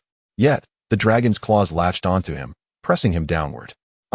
Li Ji roared in desperation, exerting all his strength to break free, but it was futile. The red dragon, having absorbed the power of the magma, had become significantly stronger. Although Li Ji's strength was still on the rise, it fell far short of breaking the dragon's grip. Your strength has increased slightly, but it is still insufficient. This must come to an end. The red dragon plunged into the magma, the searing heat enveloping Li Ji entirely. Concerned that the magma's heat might not suffice, the dragon unleashed a massive flame toward him. Li Ji floated atop the magma, his aura barely shielding him from the intense heat, rendering him incapable of any further actions. The dragon's claws remained firmly in place, preventing him from utilizing a sudden burst of energy to escape the scalding pool. You truly are resilient, by all rights. You should have been deemed unfit and expelled from this realm long ago. The dragon regarded Li Ji with a hint of respect. Perhaps you should forfeit the assessment. With your talent, success is inevitable in 6 months. Li Ji slowly closed his eyes, yet his aura persisted, maintaining its struggle against the surrounding heat. Though it appeared to be waning, what is it about him that incites such disdain? His talent, strength, and character seem to align perfectly. Yet I find myself wishing for his failure, the red dragon pondered, wrestling with its own feelings. The Iron Fist assessment was not overly challenging. Often, the ancient dragons would deliberately ease the difficulty under the guidance of Elder S.H.I.E.L.D, merely requiring one to inflict harm to pass. Yet, during Li Ji's assessment, Elder S.H.I.E.L.D had behaved unusually, deviating from his customary leniency. Li Ji lay within the magma. Despite the protective aura, the intense heat was seeping into his skin, causing it to dry and his lips to turn pale and cracked. Unbeknownst to him, the fragment of Phoenix power in his pocket had completely melted, transforming into a syrupy substance that slowly infiltrated his being. The heat of the Phoenix power far surpassed that of the magma, especially as it lay beneath the protective aura, rendering Li Ji incapable of defending against this new onslaught. His thigh was charred black, nearly carbonized. Strangely, however, his pants showed no signs of burning. Still resisting after all this time? The red dragon observed Li Ji, whose skin was nearly peeling away, with an increasingly malevolent gaze. The odious aura surrounding Li Ji intensified. The red dragon unleashed several fireballs at him, further intensifying the heat, resulting in Li Ji experiencing unbearable agony. Kun-Lun, I shall reclaim every ounce of suffering I endure. A woman's voice echoed in Li Ji's mind, awakening some clarity in his previously foggy consciousness. What is happening? How did I end up in the magma? And what was that voice? His form shifted, reverting to its original state, indicating he was nearing his breaking point. The red dragon noted this change with intrigue. How peculiar. Why do I not feel the heat within the magma? Li Ji touched his face, feeling the parched skin. What is happening? I feel no heat. Yet I am drying out. Have my sensory nerves failed? Li Ji struggled to expand his aura but found it futile, unable to break free from the dragon's grasp. He withdrew his aura, allowing the magma to engulf him entirely, yet he still felt no warmth. Are these magma illusions? Or am I simply hallucinating? Confusion clouded his thoughts. He had lost consciousness for some time, having been reduced to mere instinct since his eyes turned white. Heat surged in his chest, near his heart. It was unbearable. The Phoenix power roamed within him, finally locating his heart and burrowing inside, unleashing a wave of intense pain. Had he not been in the magma, Li Ji would have undoubtedly screamed. The Phoenix power erupted from his heart, merging with his blood and pulsing through his veins. From the aorta, it traversed various organs, tissues, and capillaries, returning to the heart. Each cycle of blood flow served as a baptism for Li Ji's body. What is this? Has he truly lost all will to resist, yet survived in the magma for so long? Is he even human?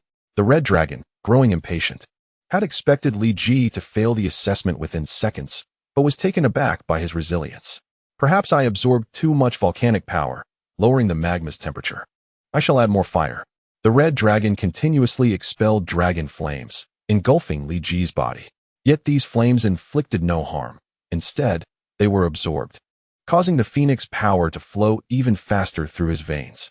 As Li Ji's breath sank to its lowest ebb, a new aura began to emanate from him, becoming increasingly pronounced and potent. Oh no, it's the Phoenix. Now I understand why I have felt such inexplicable aversion. It is the power of the Phoenix. This is troublesome. That wretched creature has set a trap, targeting the heir of Kun-Lun. I cannot allow him to remain in the magma any longer, or the Phoenix power will fully merge with him. The Red Dragon finally recognized the source of its unease. The fragment of Phoenix power Li Ji possessed was the true culprit, yet it was too late. After enduring countless heart-pounding moments, the power of the Phoenix has completely fused with Li Ji.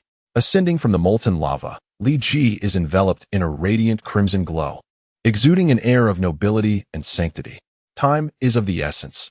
The Phoenix's power has merged with him, leaving no choice but to eliminate him. A glint of resolution flickers in the Red Dragon's eyes as a flash of light ripples through the secret realm, hinting at a change. Chapter 36. The Power of the Dragon. Now, if you wish to depart from this secret realm, you must slay me and seize the heart of immortality. The Red Dragon gazes at Li Ji, its tone nonchalant, brimming with confidence in its own strength. Even with the Phoenix's power, it remains unfazed. Let us see then. Li Ji suddenly appears above the Red Dragon, leaving behind a blazing crimson phantom. Such swift comprehension, truly worthy of being the inheritor of Kun-Lun, capable of provoking the mightiest trials. Yet, alas, you have been outmaneuvered by the Phoenix. The Red Dragon's body retreats, evading Li Ji's attack.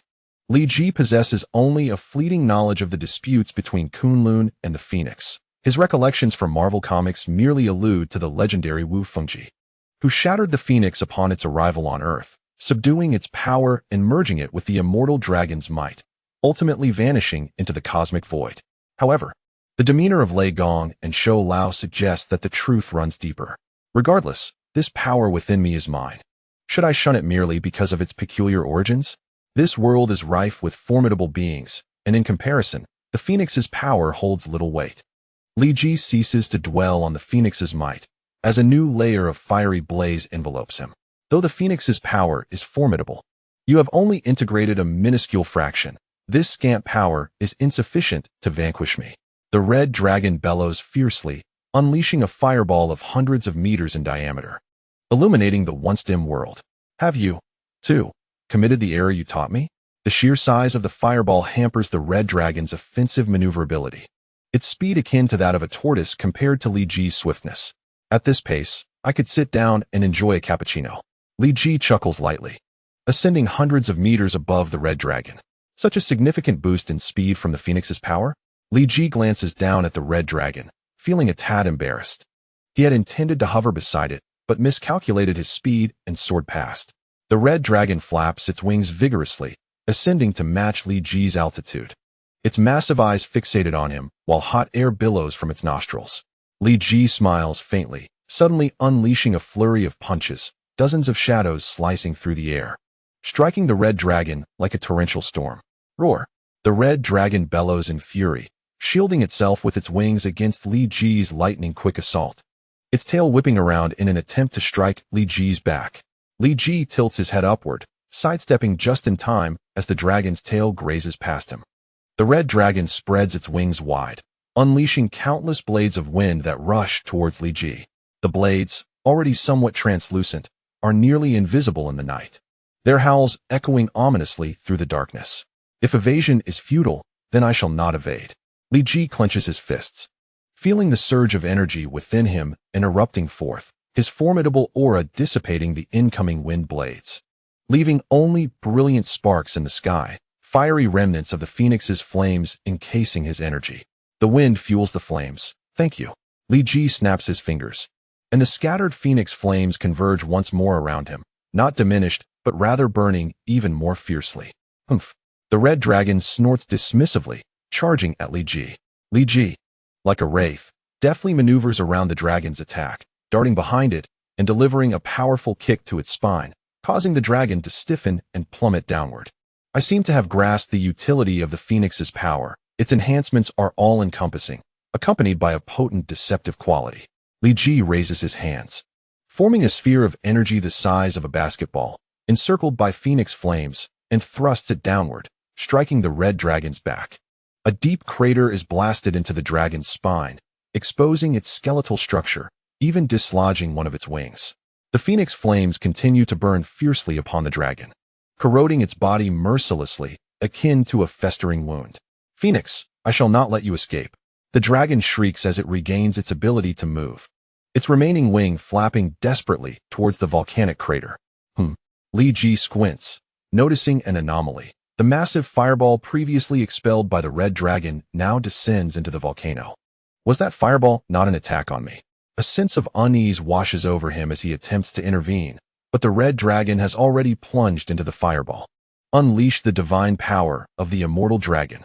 The red dragon's frenzied roar reverberates through the heavens, shaking the very essence of the secret realm. Golden patterns emerge on its body, and it exhales a stream of golden dragon flame, heralding the arrival of the immortal dragon's divine might.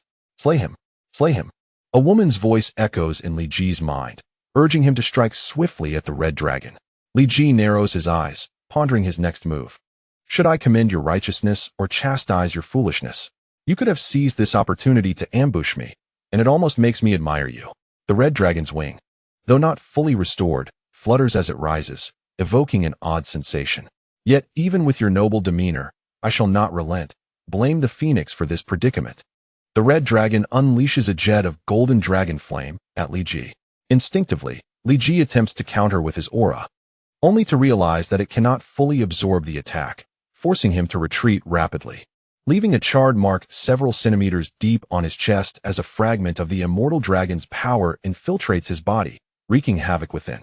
Li Ji manifests a sphere of phoenix fire in his hand, pressing it against his chest to stave off further corrosion from the immortal dragon's power. His gaze fixed apprehensively on the red dragon. This is troublesome. Li Ji vanishes, and several figures composed of phoenix fire materialize in the sky, encircling the red dragon. Merely trivial skills. The golden patterns on the red dragon shimmer, enveloping its form in a layer of golden flames. The manifestations of Li Ji, forged from the phoenix's power, seem irresistibly drawn into the golden flames, vanishing without a trace. I cannot control those fragments of phoenix power. Li Ji reappears in midair, his expression grave. Phoenix, your schemes have led to naught. Chapter 37. The invincible giant ape with a resounding crash. Li Ji is thrust into the ground by the red dragon. He has lost count of how many times he has been sent flying. The awakened immortal dragon's might places him in a state of utter suppression. Were it not for his Saiyan physiology, which grants him considerable resilience, coupled with the restorative capabilities of the phoenix's power, he would have long since been unable to continue the fight. Yet, Li Ji's condition is far from favorable. Several ribs are fractured, some piercing internal organs. His left arm is nearly incapacitated, while his right bicep and elbow are injured, restricting his ability to perform vigorous movements. He can only release energy blasts with minimal effort. His spine bears contusions, preventing him from turning sharply without excruciating pain. His legs remain functional, but their strength alone is insufficient to mount a credible assault against the red dragon. I underestimated the situation. I should have resolved this sooner. Li Ji emerges from the earth, only to be greeted by the red dragon's golden flames. He swiftly pivots, leaping aside, but the searing pain in his spine compels him to cry out. To think you wish to continue fighting at this juncture, are you merely stalling for time? Hoping for the expiration of the dragon's power? The red dragon pursues Li Ji, unleashing brilliant fireballs. Undeniably, your talent is astounding, even under my complete dominance. You continue to grow rapidly. Yet, it is regrettable that the chasm between us is insurmountable. No matter how remarkable your growth, you shall never catch up to me. The red dragon's words draw a bitter smile from Li Ji. Who could have anticipated that the red dragon, infused with the immortal dragon's power, would be this formidable? What should he do now? Transforming into a Super Saiyan? If only he could, but his current strength does not permit it. Li Ji gazed up at the sky, which was shrouded in a hazy gray, obscuring all visibility. The moon was hidden behind a veil of clouds, prompting Li Ji to shake his head in self-mockery. Previously, he had felt discomfort under the moonlight, yet now he yearned for that slight augmentation of power. Indeed, he found himself rather genuine. Perhaps it was time to take a gamble, for it could hardly worsen. Suddenly, Li Ji soared into the air, tracing a faint golden arc as he ascended towards the heavens. Up here, I shall become the hunter. The red dragon flapped its lone wing and followed Li Ji into the sky. Damn it, I'm slower. Despite Li Ji exerting all his strength, he lagged significantly behind the red dragon, which quickly closed the distance. When the dragon was less than 100 meters away, it unleashed 3 golden fireballs that hurtled towards Li Ji. He maneuvered his body in the air, attempting to evade, but the fireballs pursued him like homing missiles, eluding his every effort to shake them off. Let's see how you fare. The red dragon expelled 3 more fireballs, effectively sealing off all of Li Ji's escape routes, forcing him to make a swift decision, endure 1 fireball and break through the cloud cover. Adjusting his direction, Li Ji concentrated a sphere of energy in his right hand and collided it with the fireball directly above him. The searing dragon flames engulfed his body, nearly suffocating him with heat. Shielded by the fiery aura, he managed to extend his right hand from the fireball and release the energy sphere. Extreme Chi technique. The sphere accelerated abruptly, darting into the cloud layer and weaving between the clouds. This move again, but it seems you're aiming in the wrong direction. The red dragon sneered as the remaining 5 fireballs merged into the one that ensnared Li Ji, exponentially increasing the pressure. Let us see what you can do now. With that, the energy sphere detonated within the clouds, sending a massive shockwave that dispersed the already thin cloud cover, allowing moonlight to pour through. So, you previously amplified your strength using the moonlight, yet you still attempt to play such tricks? It's too late. The red dragon unleashed another torrent of flames, obliterating Li Ji's defenses. Li Ji envisioned himself being consumed by the inferno, his arms charring instantly, as if to evaporate in the flames. A tremendous roar erupted from the fireball, and 2 arms, thickly furred with brown hair, emerged, gradually converging as the fireball was compressed within his grasp. What is this? A colossal ape? Has he transformed into a monkey? The red dragon was bewildered but sensed that this gigantic ape was indeed Li Ji, as he could feel the overwhelming aura of the Phoenix power radiating from its form.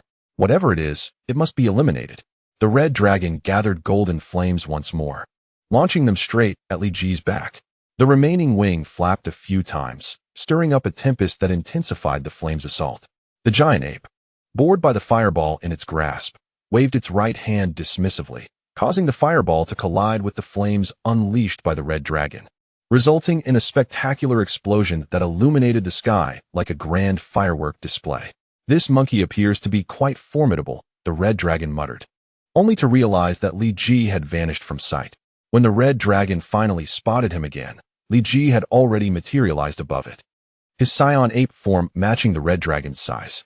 Li Ji seized the dragon, pulling it downwards with tremendous force, crashing into the ground like a comet striking the earth, creating a massive crater hundreds of meters deep, causing the entire realm to tremble. At the crater's center, Li Ji, transformed into a Saiyan ape, perched atop the red dragon. With a savage roar, Li Ji delivered a barrage of colossal punches to the red dragon's back, shattering its spine and eliciting a piercing cry from the creature. Li Ji relished the sound, raining down blows that created countless indentations upon the dragon's back. Initially, the red dragon emitted a few pained cries, but soon it lacked the strength to even moan. After delivering hundreds of strikes, Li Ji appeared to lose interest and shifted his focus to the dragon's wings and tail. With his feet planted firmly on the dragon's body, he yanked at the remaining wing, tearing it away with ease. Swinging the dragon's wing in his hand, he found it rather light and uninteresting, casually discarding it before seizing the dragon's tail and lifting it up for inspection. Satisfied with the dragon's weight, Li Ji displayed a hint of delight, bouncing up and down, nearly shaking the dragon's insides loose, and managed to shout, "Stop!" The red dragon soon regretted uttering those words, as Li Ji paused in his movements. However, while his feet remained still, his hands continued to whirl the dragon's tail, tossing it repeatedly into the air and slamming it down, each impact causing the realm to tremble and creating increasingly enormous craters with each throw. After several hundred strikes, Li Ji seemed to grow bored again, as the red dragon's bones had become pulverized under his onslaught, rendering its body limp. Li Ji appeared to disdain this broken toy and casually tossed the dragon aside, jumping onto the volcanic rim, casting his gaze about in search of something entertaining. The dragon's body tumbled down a slope thousands of meters away, its head tilted toward Li Ji, its enormous eyes filled with hatred. Yet, it was now utterly incapacitated and incapable of uttering a word, its very life force dwindling. I must kill him. If the Phoenix gains control over him, Kun-Lun will be doomed. Despite being immobile, the red dragon's animosity toward Li Ji remained undiminished. The adage that a dying man speaks kind words was lost on it, as its sole focus remained on eradicating the threat Li Ji posed to Kun-Lun. It seems I have no choice but to resort to that forbidden technique. Although the red dragon could no longer speak, it was still calculating its final moves, preparing to use a desperate measure to ensure they perished together. Li Ji remained squatting at the volcanic rim, feeling rather bored. The surroundings had been ravaged by his and the red dragon's battle, leaving him with little of interest. Roar! In his boredom, Li Ji threw his head back to gaze at the moon, frantically pounding his chest, his roars reverberating through the realm like sonic weapons, shattering small stones into dust. Unbeknownst to him, the red dragon, which he had carelessly discarded, was concocting a fearsome attack. Li Ji leaped high into the air, disappearing into the clouds, leaving destruction in his wake. The volcanic crater, previously reduced in height by hundreds of meters due to their fierce battle, crumbled further under Li Ji's descent, collapsing half of the mountain. The red dragon's massive pupils searched for Li Ji's whereabouts, yet it could not move. Its field of vision nearly fixed, rendering it blind to Li Ji's actions. This incited a sense of urgency within it. The attack Li Ji had prepared was not a homing missile, and without locating Li Ji, its great weapon would be rendered useless. With a thud, Li Ji landed on the ground, creating a massive pit several dozen meters wide, while he continued to roar at the moon. He had aimed to reach for the moon, but found it beyond his grasp, and had no choice but to return to the earth. The red dragon, relieved, thought, if Li Ji truly vanished, who would wield the grand weapon I prepared? Roar!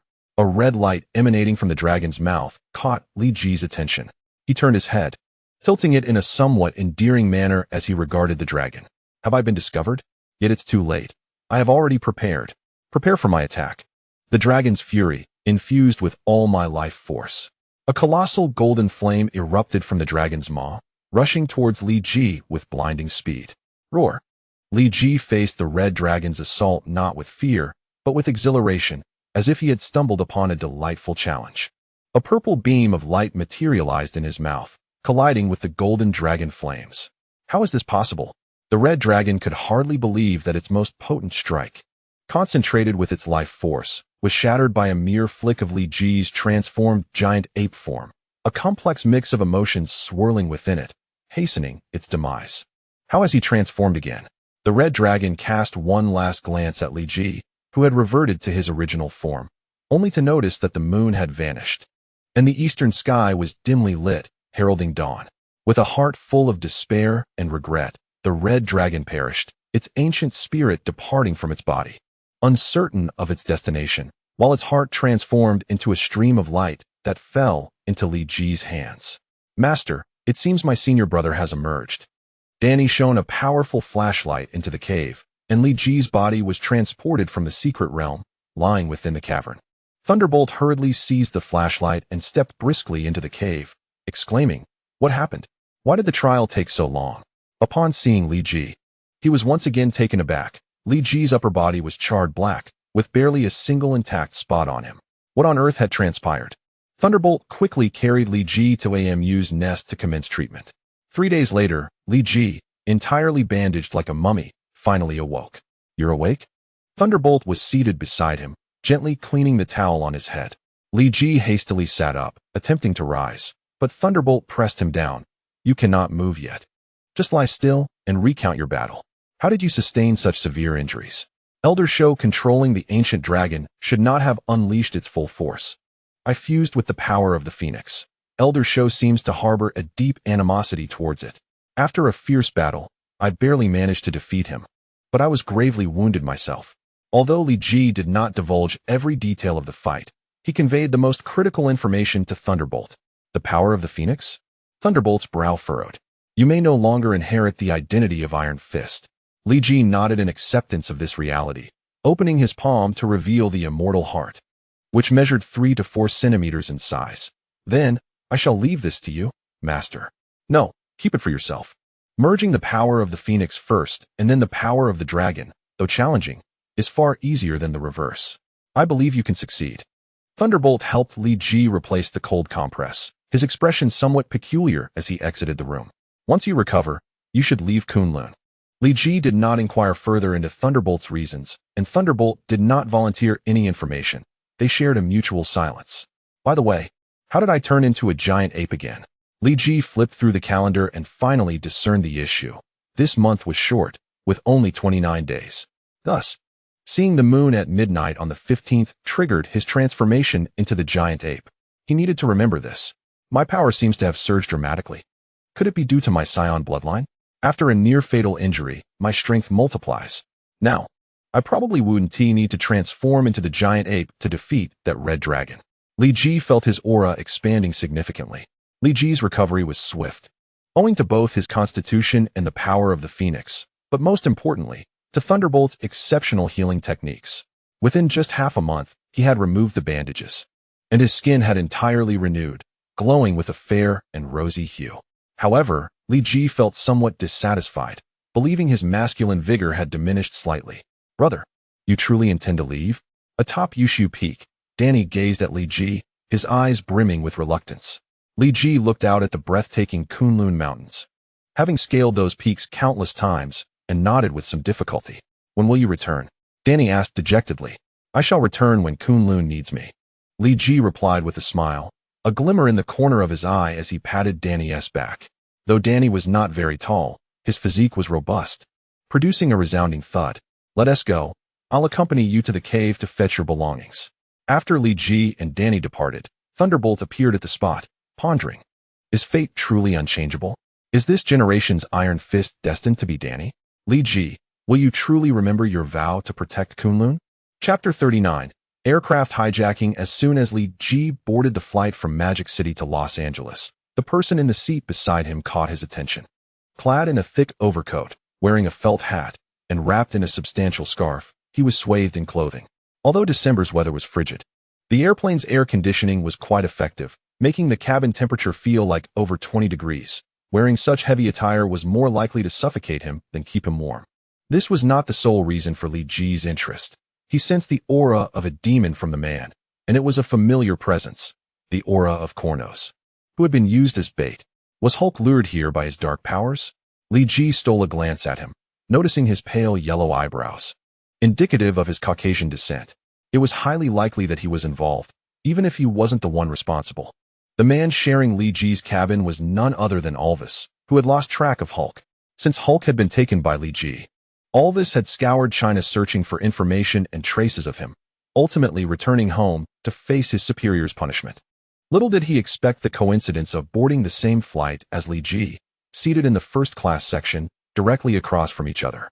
This meant that the incident involving the search for wild men in Shenanjia was likely orchestrated by him and his accomplices. What could their true objective be?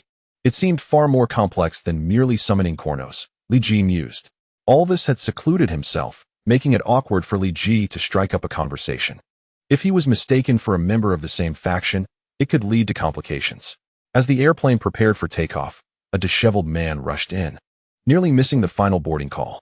Carrying a somewhat dirty bag, he shouted in a curry-scented accent, "Excuse me, let me through. Sorry, let me through." The man's bag appeared bulky, its contents a mystery. As he passed by Alvis, the bag brushed against him, causing Alvis's latest model Nokia phone, which he had been holding, to tumble to the ground and slide under Li Ji's feet. The man, seemingly oblivious, continued on his way. Alvis, flustered, quickly stood up to retrieve his phone, but Li Ji bent down gently, picking it up. The latest color screen Nokia, quite impressive, he remarked. Apologies, brother. This phone contains important information about my family. If you like, I will buy you a new one when we reach Los Angeles, Alvis said. taking the phone with a hint of gratitude in his tone. No need. When we arrive in Los Angeles, you can just recommend a few electronic markets to me. I have a personal preference for advanced electronics. Li Ji stood, shaking Alvis's hand. Of course. My name is Alvis. Once we reach Los Angeles, I'll drive you to the best and coolest electronic markets. He replied openly, revealing his true name. That would be much appreciated. I'm Li Ji. Li Ji smiled and nodded, observing Alvis's expressions behind his scarf. Alvis's gaze seemed unfocused and evasive, as though he were deliberately concealing something. However, Li Ji chose not to probe further. Having made an acquaintance of Alvis would facilitate his investigation into their background later. He owed thanks to that man. Just when he was troubled about how to initiate conversation, he had unwittingly provided an excellent opportunity. Li Ji leaned back in his seat, closing his eyes to rest as the airplane slowly began to move. The flight from Magic City to Los Angeles would take approximately 12 hours. A long and tedious journey for Li Ji. In reality, he could fly back to the United States in about 3 hours, but having entered China through official channels, it was more reliable to leave through the same means. The international flight was monotonous, with the overhead television offering little of interest, forcing Li Ji to close his eyes and rest. Excuse me, let me through. Sorry, let me through. The familiar curry-scented voice reached Li Ji's ears again, and he opened his eyes to see the man with the large bag again, seemingly trying to head to the restroom. Yet he carried his bag for some unknown reason. Perhaps it contained something valuable? Li Ji speculated, before closing his eyes once more. He wondered what the man was doing in the restroom. Had he been constipated? He had been inside for over half an hour, and Li Ji squinted at the restroom door, feeling something was amiss. Suddenly, a buzzing alarm sounded throughout the airplane, accompanied by a faint bang, and the plane began to tremble violently. Li Ji's gaze turned sharp. The disheveled Indian man was indeed suspicious. The flight attendant's face reflected a hint of panic, yet she maintained her composure as she addressed the passengers.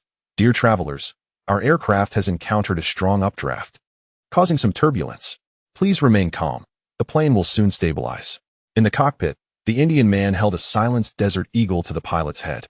His bag, thrown onto the dashboard, contained numerous weapons resembling grenades. No one knew how he had managed to smuggle so many arms through security and board the plane. What do you want? If you need money, I can contact my company. I'm certain they wouldn't be stingy with a few dollars. The captain's voice trembled, a reflection of the life-threatening peril he had never faced so closely before. Let us keep this brief. I will ask, and you will answer. No irrelevant chatter, or I will blow your head off. The Indian man growled. The captain glanced at the first officer, who lay in a pool of blood, and nodded. Are we nearing Australian airspace? The Indian man inquired. We should be over northern Australia. The captain began to respond, but was abruptly struck on the head with the grip of the gun. Just answer yes or no. Yes. The captain replied obediently. Li Ji rose from his seat and walked toward the restroom. The flight attendant immediately approached him. I'm sorry, sir, but the restroom is currently occupied. Please bear with us a moment. My goodness, that curry-scented Indian has been in there for half an hour. I suspect the restroom is now permeated with the smell of curry. Could you please urge him to hurry? And remind him to leave it clean. I certainly do not wish to relieve myself amidst such aromas. Li Ji exaggeratedly exclaimed, returning to his seat, casting a glance at the flight attendant. This attendant seems a bit off. There are quite a few troublesome individuals on this flight. Chapter 40. I can fly. $3 million. Are you certain your company will pay this ransom? The Indian man's words rushed forth, his curry-scented English nearly incomprehensible to the captain. Fortunately, the captain caught the figure of $3 million and nodded earnestly. Absolutely. Good. Now jot down my card number. I will say it only once. If you don't remember, I will blow your head off. CH521-82055. Got it? Repeat it. CH521-521-82055. To save his own life. The captain strained to memorize it and astonishingly succeeded in recalling the Indian man's bank card number on the first attempt. Excellent. Now you must communicate with your company and ensure they transfer the funds within 20 minutes. $5 million. Remember, it's 5 million, not 3. The Indian man said with a hint of pride. The captain appeared somewhat reluctant. The Indian man's voice dragged out, the gun pressing firmly against the captain's temple. I will contact them now. The captain took the radio beside him to reach out to the airline. Han, what did you say? The plane has been hijacked? Good heavens. $5 million? Is cash the only demand? Thank goodness. Tell him we agree to this ransom. $5 million will be transferred to his account within 15 minutes. The Indian man, wearing the headset of the now-deceased first officer, heard the affirmative response and removed the headset with satisfaction. I didn't expect your upper management to be so understanding. Inside the airline's office, the CEO was confronted by a financial staff member. Boss, are we really going to transfer the funds? I lack the authority for a $5 million transfer. Please input your password. The staff member approached the CEO with a laptop. Fool, quickly contact the Swiss bank. Find out the balance on this card, then forge a transfer notification from them. The CEO snatched the computer and closed the transfer window, shouting in anger. But if we don't transfer the funds, the hijacker will really kill Hand and sacrifice everyone on the plane. The aircraft is worth far more than $5 million. The financial staff pleaded. Who knows if this is Hand's trick? Perhaps he orchestrated this himself. So far, none of the other crew members have contacted us. Hand's word alone cannot confirm the truth. Boss, acquiring information from the Swiss bank may be difficult. They are notoriously secretive, another financial staff member cautioned. Fool, such matters can be resolved with money. I do not need client details. I only need to know the card balance and the notification method. The CEO bellowed. The financial staff, realizing he was on the brink of explosion, hurried to follow the CEO's orders. Soon, the Indian man's satellite phone received a text message. A forged transfer notification from the airline. Haha, 5 million, just like that. The Indian man laughed. Had I known, I would have asked for 10 million. They might have agreed. Now, my friend, you simply need to land the plane on the Australian plains, and you will be safe. The Indian man lightly patted Hand's shoulder, slightly shifting the gun's aim away from Hand's head. Seizing the opportunity, Hand swiftly locked the Indian man's arm, attempting to wrest the Desert Eagle from him. Let go, or I will shoot. The Indian man shouted, panic rising as he realized Hand had suddenly turned against him. His hand gripping the gun beginning to sweat. Give me the gun, you stupid, semi-civilized monkey. Hand's insult seemed to ignite the Indian man's anger. And in the midst of their struggle, he inadvertently pulled the trigger. Hand clutched his chest, slowly collapsing. My heavens, what happened? I merely intended to scare him. How could this occur? The Indian man knelt, cradling his head in disbelief at his actions. Oh no, what have I done? If he is dead, who will fly the plane? The first-class flight attendant rushed into the cockpit and soon emerged again. Ladies and gentlemen, I have good news. Due to recent turbulence from strong convective air, the plane has been shaking, affecting your experience. To compensate, the crew has prepared a commemorative gift for everyone, to be distributed as we prepare to land. Additionally, there is a special gift for one fortunate passenger, a chance to visit our cockpit. However, for safety reasons, only passengers with flying experience can participate. We appreciate your understanding. The flight attendant's melodious voice, though pleasant, rang discordant in Li Ji's ears. He sensed something ominous was afoot. Within the cabin, the passengers buzzed with discussion. What kind of special gift is this? If I could fly, would I still be on this plane? Has the crew lost their minds? I will definitely file a complaint once I disembark. Not only that, but I will post it on my blog and Facebook. Let everyone see the airline's true nature. Flight attendant, I can fly. May I visit the cockpit? Li Ji stood up once more. You? The flight attendant looked at Li Ji incredulously, for he appeared far too young. Don't let my age fool you. I have piloted my family's private plane numerous times. If we count flight hours, I likely exceed 1,500. Li Ji proclaimed with confidence. Very well, since you can fly. You will be our lucky passenger, the flight attendant announced. Li Ji followed the flight attendant to the cockpit door, where she knocked and said, This is the cockpit.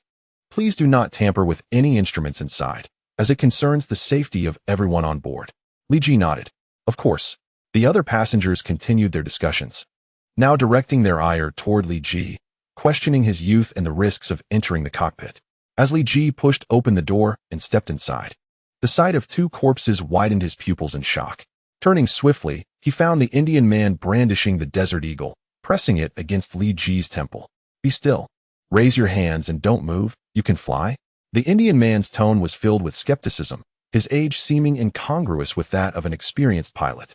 Yes, I can. I've flown my family's private plane. Li Ji raised his hands. So, you didn't invite me here to visit the cockpit. You need a pilot because you've killed the captain and first officer. Quite clever, but no reward for you. However, rest assured, if you cooperate, you shall not meet the same fate as those two fools, the Indian man smirked. Below us lies Australia. Merely land the plane on the Australian plains, and your task will be complete. You are still young. I believe you will make the right choice. What if I refuse? Li Ji suddenly lowered his hands. Chapter 41. Emergency landing. What did you say? The Indian man's finger tightened on the trigger, the cold barrel pressed firmly against Li Ji's temple. Do you not understand my words? Or are your ears deaf? Li Ji smiled, his tone dripping with disdain. Do you wish to die? The Indian man bellowed. Yet his fingers subtly relaxed from the trigger. After all, Li Ji had been summoned to fly the plane. If he accidentally killed Li Ji, there would be no one left to pilot it. Li Ji remained unmoved. The Indian man pulled out his satellite phone, opened the messaging interface, and presented it before Li Ji's eyes. This is the $5 million that the airline just transferred to me. If you are willing to land the plane on the Australian plains, I will give you $500,000. What do you say? 500,000 is too little. I want 1 million. Li Ji gazed at the Indian man as if he were a fool, thinking to himself, when threats fail, do they resort to bribery? Are they planning to kill me after the deed is done and take the money? The Indian man indeed had such intentions, so he readily agreed. All right. 1 million it is. $1 million. What a substantial sum. How I wish to earn this money. However, I cannot fly a plane. I merely wanted to visit the cockpit. So I boasted. Li Ji's tone was exaggerated, and his acting somewhat clumsy. You cannot fly a plane. The Indian man's finger tightened on the trigger. No. Li Ji shook his head, feigning regret. With a loud bang, the Indian man pulled the trigger, and a bullet casing clattered to the ground. Yet Li Ji remained unscathed. What just happened? The Indian man's face was filled with terror. You scared me. Fortunately, your aim is poor. Otherwise, I would have been shot dead. Li Ji's expression mirrored panic, but it was nothing more than a facade. The bullet from the Desert Eagle could not harm him. Upon hearing Li Ji's words, the Indian man began to doubt his shooting skills, wondering if the recoil had caused him to miss. He raised his gun again, aiming at Li Ji. Let us see if you live or die this time. Li Ji suddenly found the situation tedious. With his current power, it was unamusing to toy with an ordinary individual. Before the Indian man, Li Ji's body vanished. The Indian man frantically searched for Li Ji, only to receive a swift blow to the back of his neck, rendering him unconscious without resistance. Li Ji crouched down to check on the captain and co-pilot. The co-pilot had bled out and died, and Li Ji could do nothing for him. He was not a deity with the ability to resurrect the dead. The captain, however, still clung to life, though regaining consciousness in a short time would be quite difficult.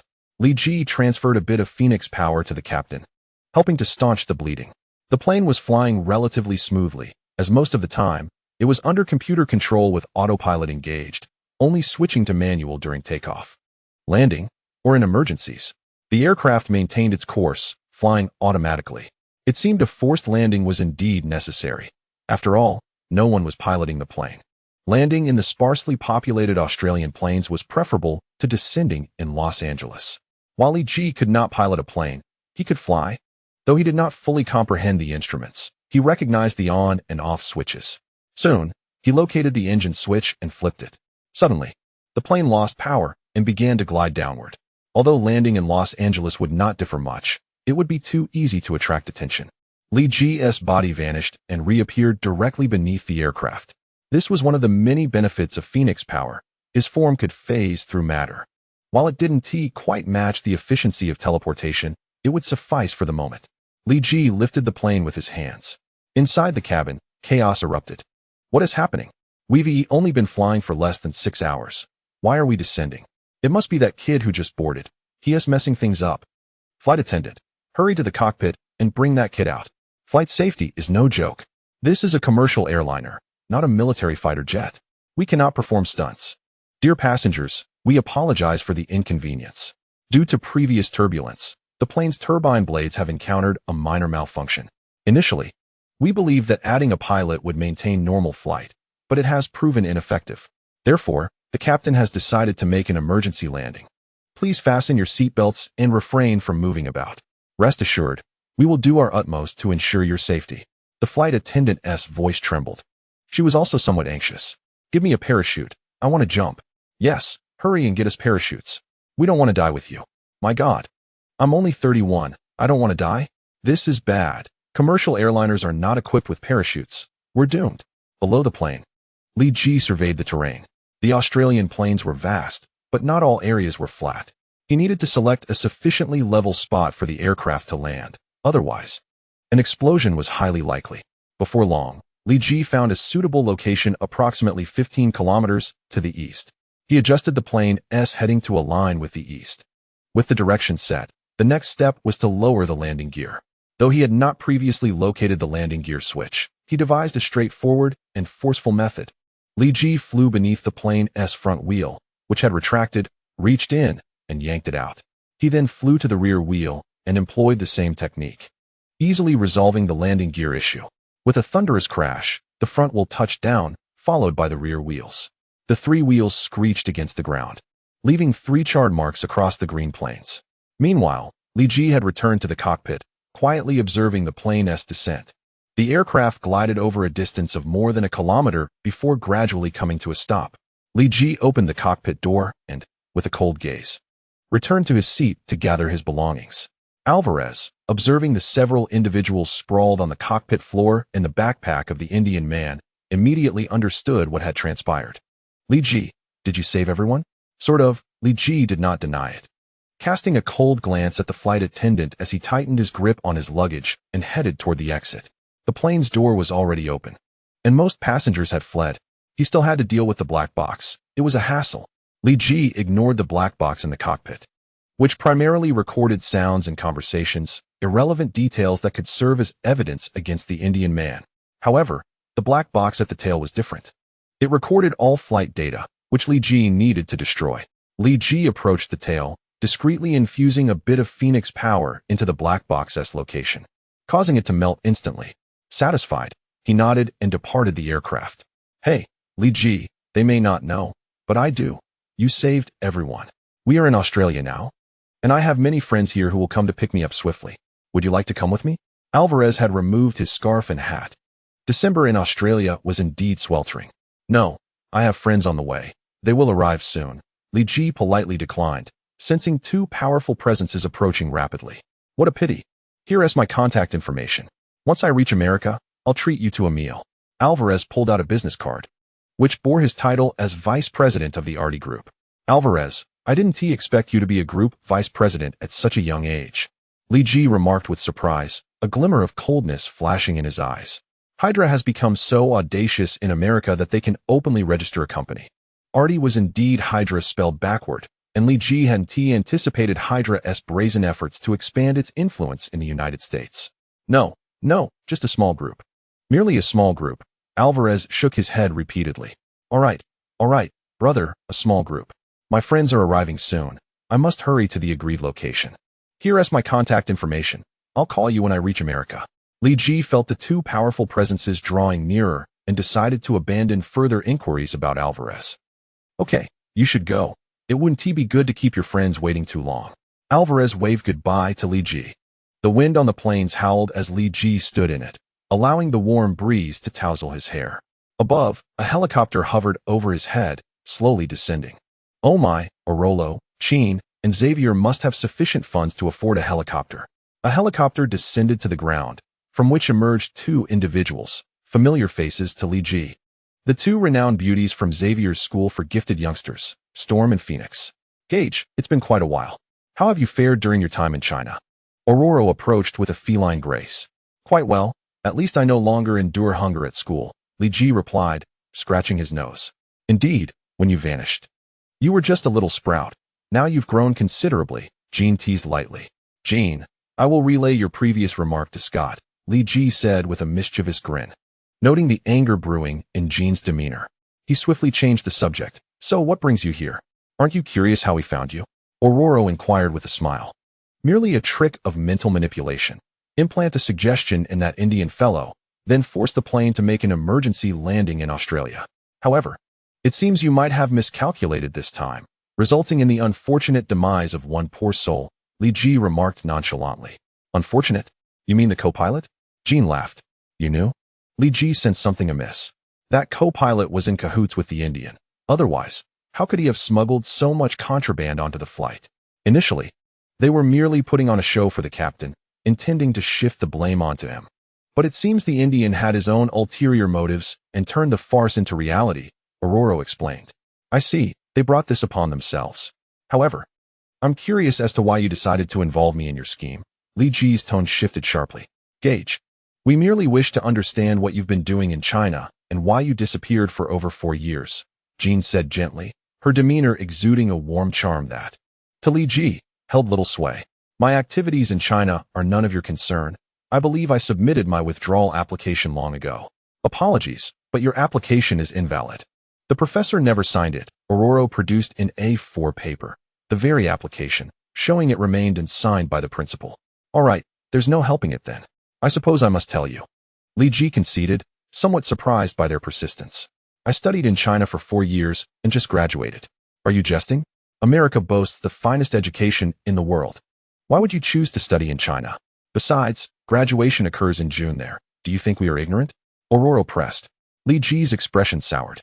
Perhaps you should reveal your true intentions. Your demeanor suggests matters are not so simple. Very well, Gage, we wish to invite you to join the X-Men. Jean began to explain the origins of the X-Men, but Li Ji interrupted. No need for an introduction. I am already acquainted with the X-Men's background. And I shall not join. Why not? Aurora's eyes turned an intense blue. The once azure sky darkened ominously, thunder rumbling in the clouds. Have you joined the Brotherhood of Mutants? Or perhaps the Inhuman City in China? I've heard the Brotherhood has been quite active in China these past few years. Aurora, if you seek a fight, just say so. Do not cast unfounded accusations my way. Li Ji's irritation flared. Having just left Kun-Lun, he was already in a foul mood. And now Aurora was heaping accusations upon him. Although familiar with them, their bond was far from deep. Let me see what you've learned during your 4 years in China. In the past, you would flee upon encountering me. Now you dare to speak back. The sky grew darker, the lightning within the clouds intensifying, accompanied by booming thunder. Li Ji clenched his fists, a surge of energy illuminating his form, contrasting starkly with the surrounding gloom. Jean cast a puzzled glance at him, sensing something about him that quickened her heartbeat. So you have finally mastered the manipulation of energy? But do you think that is sufficient? Aurora spread her arms, arcs of electricity swirling around her. Aurora, Jean, both of you may come at me together. Chapter 43, 1 against 2 Gage. It seems the only skill you've honed these past years is arrogance. Have you forgotten the days when you fled from me at school? Aurora raised her right hand, a lightning bolt striking into her palm, accumulating into a spherical mass of electricity. Indeed, Gage, it appears you have forgotten the joys of school. Do you recall how you would hide in my dorm whenever Aurora chased you? Jean smiled, though her smile was not one of kindness. Rather, it resembled that of a serpent, sending a chill down one's spine. Aurora, Jean, I was young and naive back then, which is why I was bullied by you. Times have changed. I am no longer the same, Li Ji declared as he levitated, his aura swelling further. He can fly? Aurora stared at Li Ji in disbelief, the spherical lightning dissipating. Since he had learned to fly, the electric attack lost its significance against him. What do you think, Aurora? Is my flight not more liberating than yours, which relies on the winds? Li Ji accelerated in the air, leaving behind a faint golden trail. Jean, it appears we must collaborate. Aurora glanced at Jean, who nodded resolutely. His speed was too swift, almost beyond her capacity to capture, but thankfully, he left a trail while flying. Does this speed impress you? What do you think of it now? Li Ji positioned himself behind Jean, whispering. Jean spun around, attempting to use her telekinesis to restrain Li Ji, only to find him airborne again. This is outrageous. What kind of speed is this? A flash of fear crossed Jean's eyes. If he had attacked her moments ago, she knew the extent of his power. She would have been incapacitated. Rest assured, Jean, I will not employ underhanded tactics against you. I will merely frighten you. As I did earlier, Li Ji grinned, his expression inviting punishment. Storm. Just as Li Ji declared he would not attack, Aurora sprang into action, launching an assault without hesitation. From the clouds, a colossal bolt of lightning converged upon Li Ji, illuminating the darkness beneath the storm. Li Ji merely smiled, allowing the lightning to strike him, his aura parting the energy, dispersing it into countless electric serpents that cascaded to the ground. He appeared regal amidst the tempest, as if he were the sovereign of thunder. What is that golden aura surrounding you, reminiscent of flames? Aurora inquired. Oh, this? It's Stark Industries' latest portable lightning rod, ultra-thin and highly effective. You might consider acquiring one. Li Ji's playful smile incited a desire in Aurora and Jean to retaliate. Jean, assist me. Aurora's blue gaze deepened. The thunderclouds above expanded ominously, the rumbling thunder deafening. Jean subtly altered the magnetic field around Li Ji, intensifying the concentration of water vapor and ions nearby, ensuring that when lightning struck, a chain reaction would ensue. Li Ji perceived their rudimentary strategy. Though they had known each other for years, their relationship had often been strained, resulting in a lack of synergy in their cooperative efforts. Are you not going to retaliate? Wishing to showcase your gentlemanly demeanor? Aurora teased. Not at all. I have never claimed to be a gentleman, Aurora. You should know that. Li Ji's mischievous grin made Aurora uneasy, leaving her uncertain of his intent. However, his next words ignited her fury. I merely feel a bit itchy. Perhaps your lightning could help eliminate the parasites clinging to me. Gage Stark, you are insufferable. All you Stark family members are so exasperating. Aurora's voice quivered, while Li Ji was left bewildered. What do you mean by we Stark family members? Then it struck him. Could it be that Tony had pursued Aurora and then discarded her? If that were the case, would Tony still be alive? Seizing the opportunity while Li Ji pondered, Aurora unleashed a bolt of lightning far more massive than before, striking Li Ji with tremendous force, igniting a violent clash with his aura. The surrounding arcs of electricity, influenced by the vapor and ions, did not strike the ground but instead coalesced around Li Ji, transforming him into a colossal sphere of electricity. Li Ji let out a thunderous roar, dispersing the surrounding lightning. The thunderball inflicted minimal damage, merely rendering him somewhat disheveled, as his hair stood on end, reminiscent of a Super Saiyan. Suddenly, he felt a tremor in his pocket. Upon reaching in, he pulled out a charred and ruined phone, his gaze instantly turning icy. Aluo Chin. It seems I must teach you both a lesson. His expression was as frigid as ice, his tone as calm as a news broadcast. Yet those familiar with him understood that a tempest of fury raged within. It's just an old phone. If it's broken, buy another, Aluo scoffed. A glint of cold light flashed in Li Ji's eyes, and he instantly appeared beside her, flicking her forehead with his left hand, sending her hurtling several dozen meters away. Just an old phone. Li Ji's voice resonated like the growl of a beast. Gucci, I apologize. That was the compact phone Mr. Howard gifted you, was it not? Chin rushed to Aluo's side, helping her up from the ground and apologizing to Li Ji. Li Ji nodded silently, his gaze still icy as he regarded the two. This phone had been a gift from Howard on Li Ji's first birthday, a companion for the past 15 years. Throughout that time, he had ensured it sustained no damage, only for it to be ruined today by a mere jolt of electricity.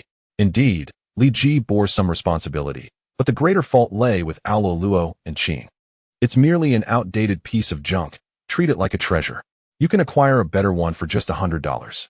If that is insufficient, I can lend you another 100, Aluo retorted, her annoyance matching Li Ji's. Let us head to the sea. It's too constricted here.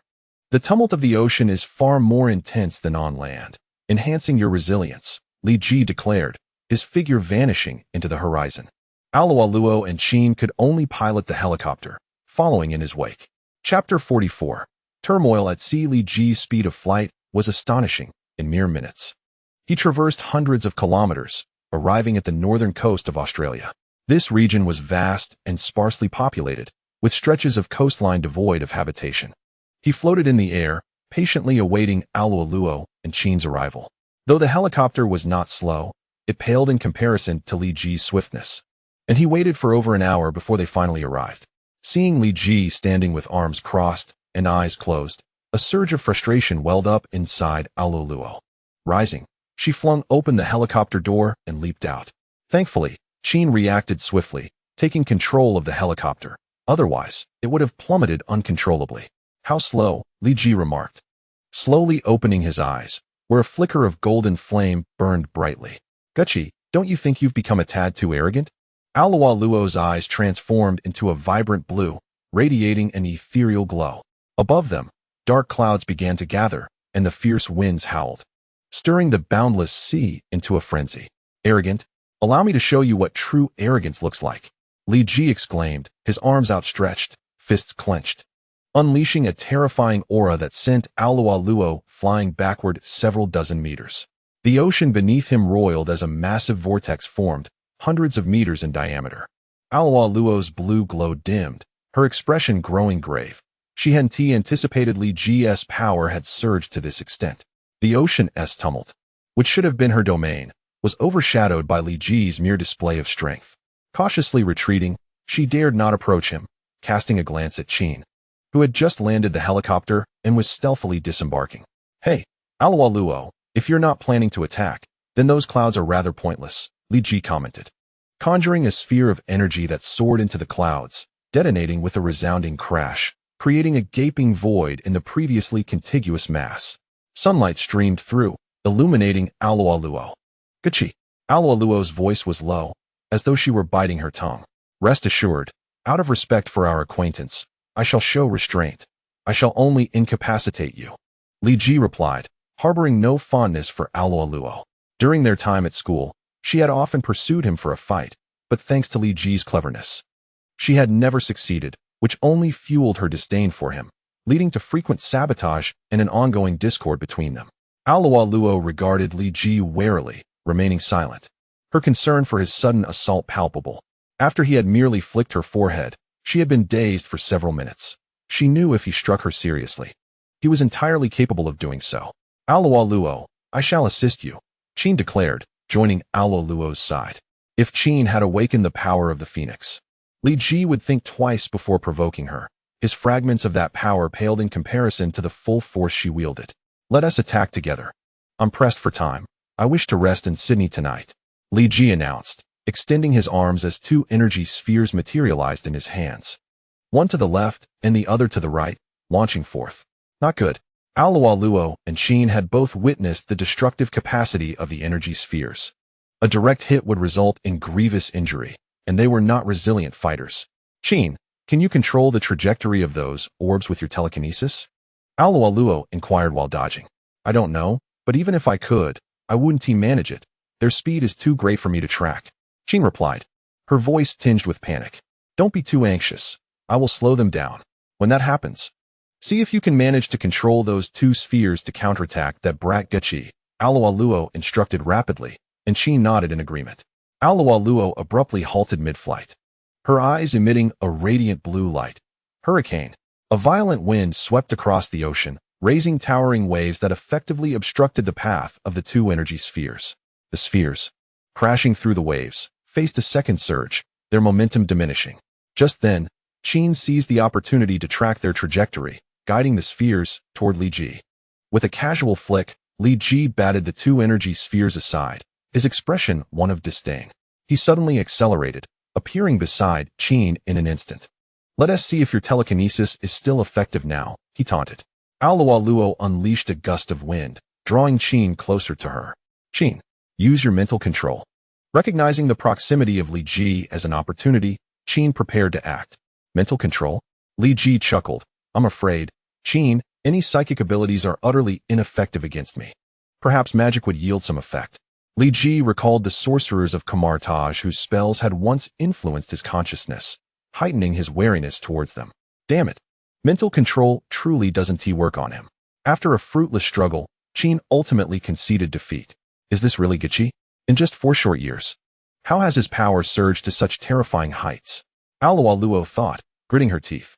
Li Ji had not been this formidable during his time at Xavier's Academy. However, this was not difficult to comprehend.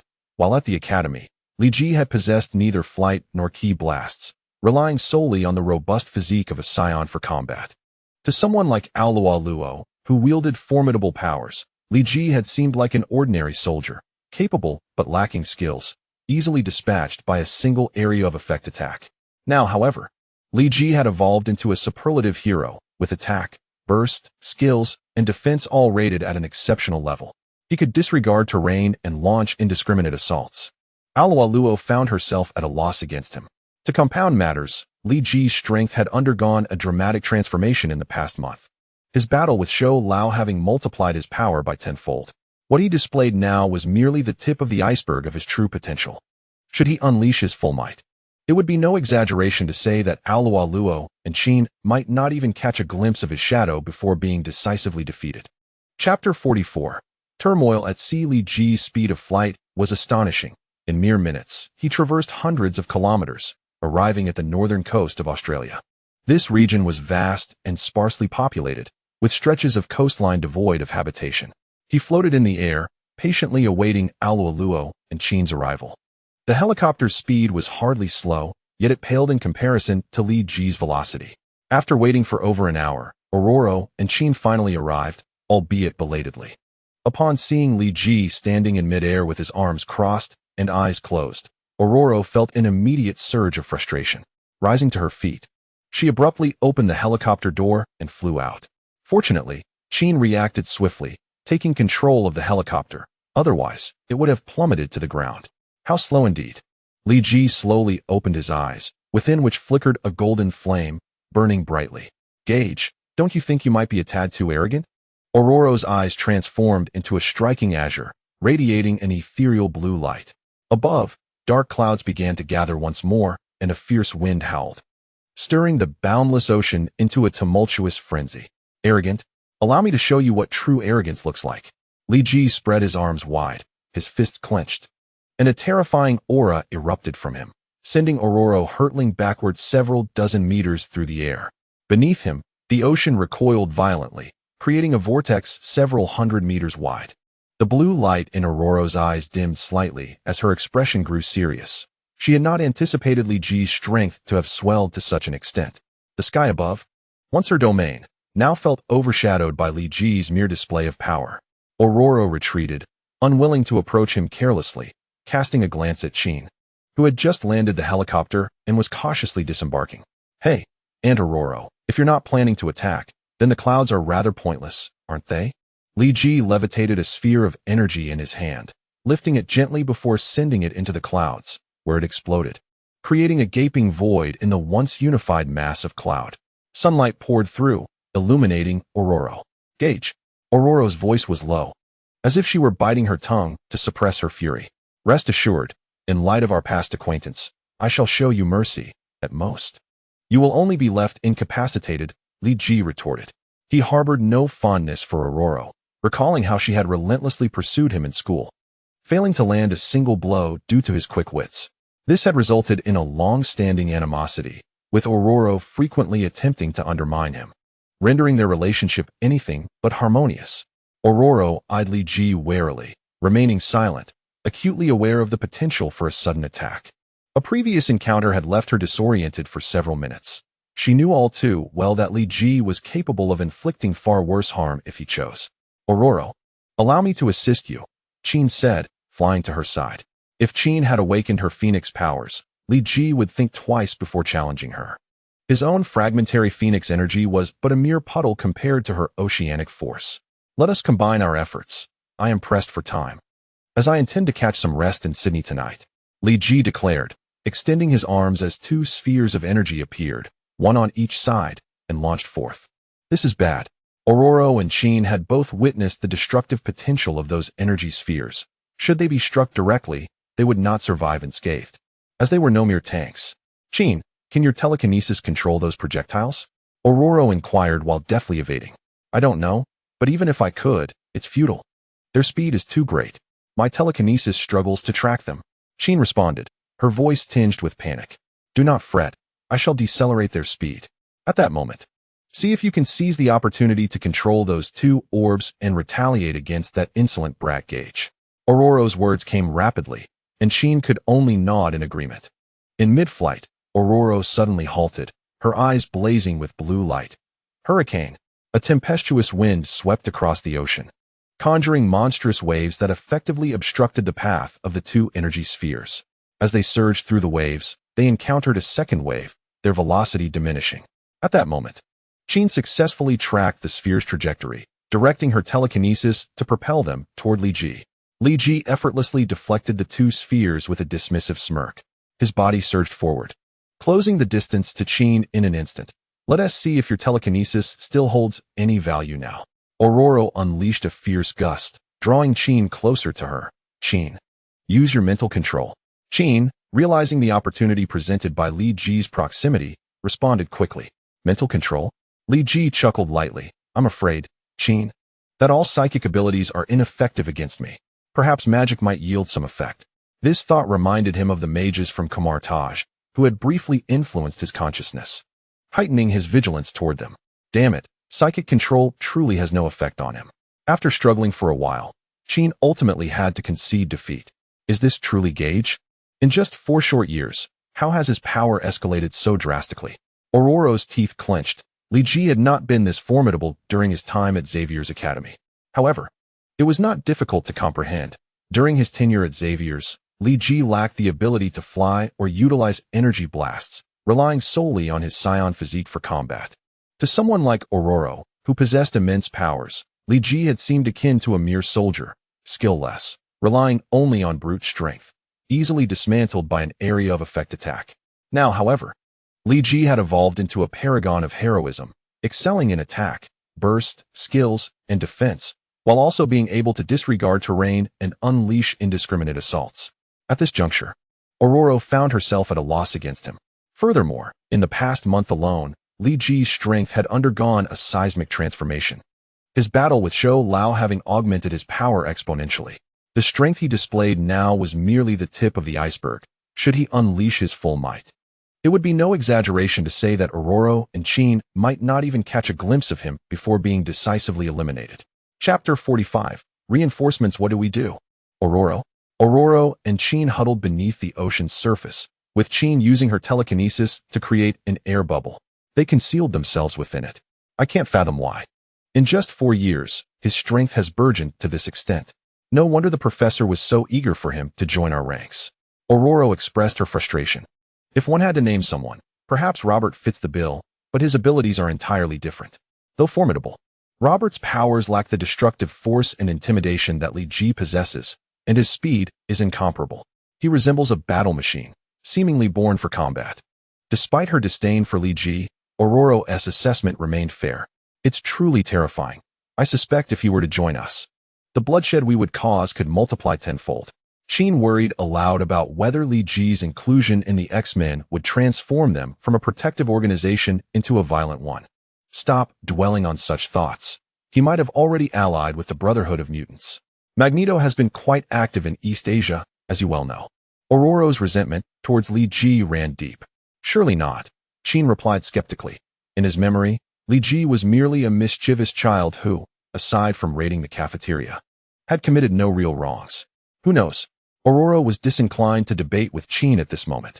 Back at school, she would have unhesitatingly reprimanded anyone who dared to speak favorably of Li Ji. I wonder when the others will arrive. We likely cannot endure for much longer. In southern Australia, Sydney, a fighter jet had just taken off. Hey, Warren, can you locate Ororo and S.H.I.E.L.D's position? Scott's voice was laced with urgency from the cockpit. I can only pinpoint the helicopter's location.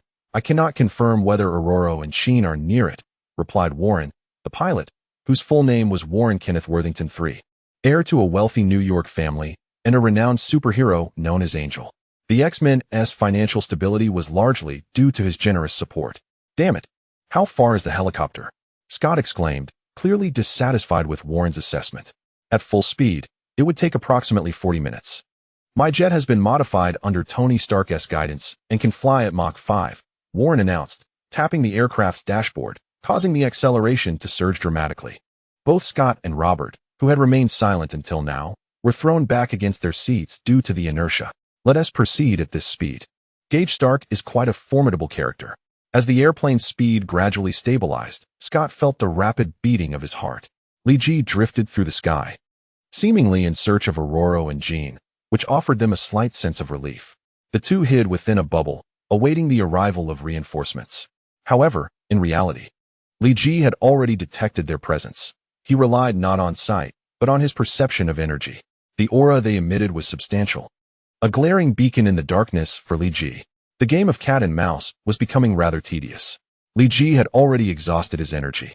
As he too faced his own challenges, it was impossible for him to engage in a serious confrontation with Ororo and Jean, for they were essentially allies. Beyond, releasing a few small energy orbs that fell among a school of fish in the ocean, instantly killing many and causing them to float belly up. He pondered whether the power of the phoenix would enhance the flavor of the fish when roasted. Li Ji had sealed the fate of these sea creatures. Although Li Ji did not actively attack Ororo and Jean, the shockwaves from the energy orbs exploding beneath the bubble greatly affected its stability. The bubble spun wildly in the turbulent currents, causing Jean and Aurora to feel disoriented, nearly losing consciousness. Fortunately, Jean's strong will stabilized the bubble, preventing its dissipation. Otherwise, they might have found themselves drowning. Ugh! Aurora felt a wave of nausea rising in her chest and expelled the contents of her stomach. A sour odor permeated the small bubble, making it difficult to endure. I'm sorry, Jean, Aurora apologized. No need to apologize, Aurora. I understand now, you were right. Gage is an unrestrained scoundrel. Jean too felt a hint of nausea, but it was not as overwhelming, and she suppressed her desire to vomit, merely tasting the acidity lingering in her mouth. Hey, we've reached our destination. You two can parachute now, Warren announced, spotting a helicopter on the radar. Calling out to Scott and Robert. Wait, are we jumping? What about you? Scott asked, puzzled.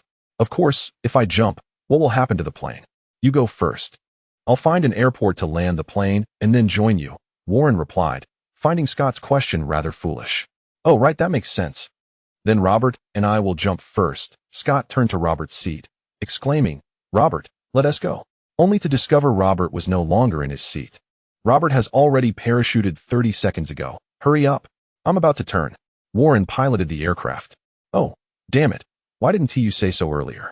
Scott retrieved the parachute from beneath his seat and leaped out. More individuals appeared. Li Ji gazed towards the direction where Scott and Robert had jumped. If he sensed correctly, it should be Cyclops Scott and Iceman Robert. There was also an unfamiliar aura, likely a newcomer to Xavier's school since his departure. But they seemed to be headed away from him. Li Ji sensed the energy around him. He was relatively familiar with Scott, having met him when he was just a child. He had little impression of Robert, who was somewhat reclusive, and after Li Ji left Xavier's a year after Robert joined. Their relationship had only been a nodding acquaintance. The departed Angel Warren had only joined Xavier's in the past 2 years. Li Ji had only seen him in comics and films from his past life and could not recognize him in person now. Gage, where's Jean? What have you done with her? Scott shouted at Li Ji, scanning the surroundings, but seeing only Li Ji hovering above the ocean, overlooking Aurora, who was sadly overlooked by Scott. Li Ji shrugged and pointed toward the ocean beneath him.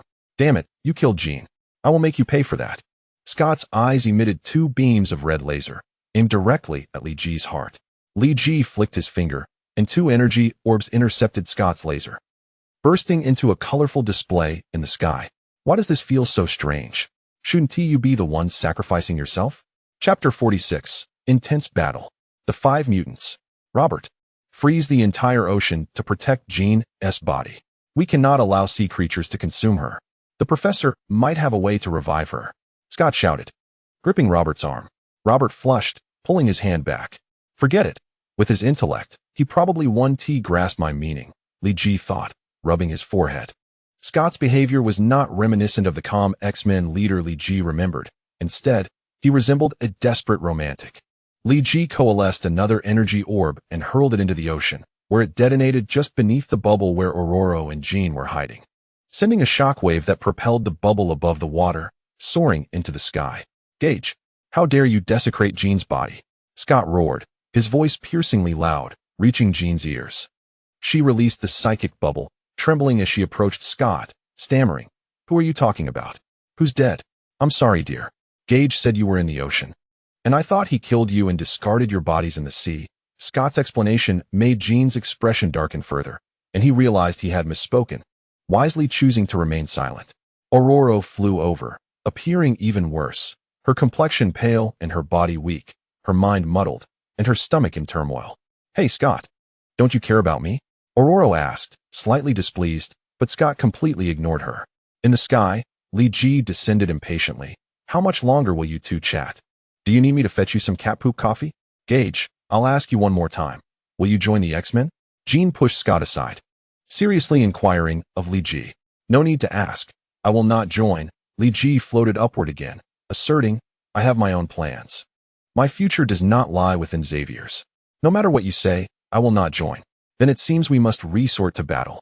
Jean regarded Li Ji with a strange look, having always seen him as a younger brother, but now they were to be adversaries. Jean, Aurora, Scott, Robert, you all come at me together. It's a perfect opportunity for me to train you in combat coordination, a tribute to old Charles. Li Ji flew over the ocean. Hey, you said we should all go together. I can't fly. How am I supposed to fight you over the ocean? Scott protested. Li Ji halted, looking at Scott as if he were foolish. Robert, you can freeze the ocean, right? Robert nodded, while Aurora and Jean shot disdainful glances at Scott, distancing themselves from him. Hey, Robert, why didn't you say so sooner? Scott attempted to grab Robert's hand, but Robert evaded him, leaving Scott awkwardly alone. Robert approached the water's edge, lightly stepping on the surface, causing a vast expanse of ocean to freeze, stretching as far as the eye could see, resembling the Antarctic ice plains. Well done, Robert, Scott exclaimed, running onto the ice, with Jean and Aurora following closely behind.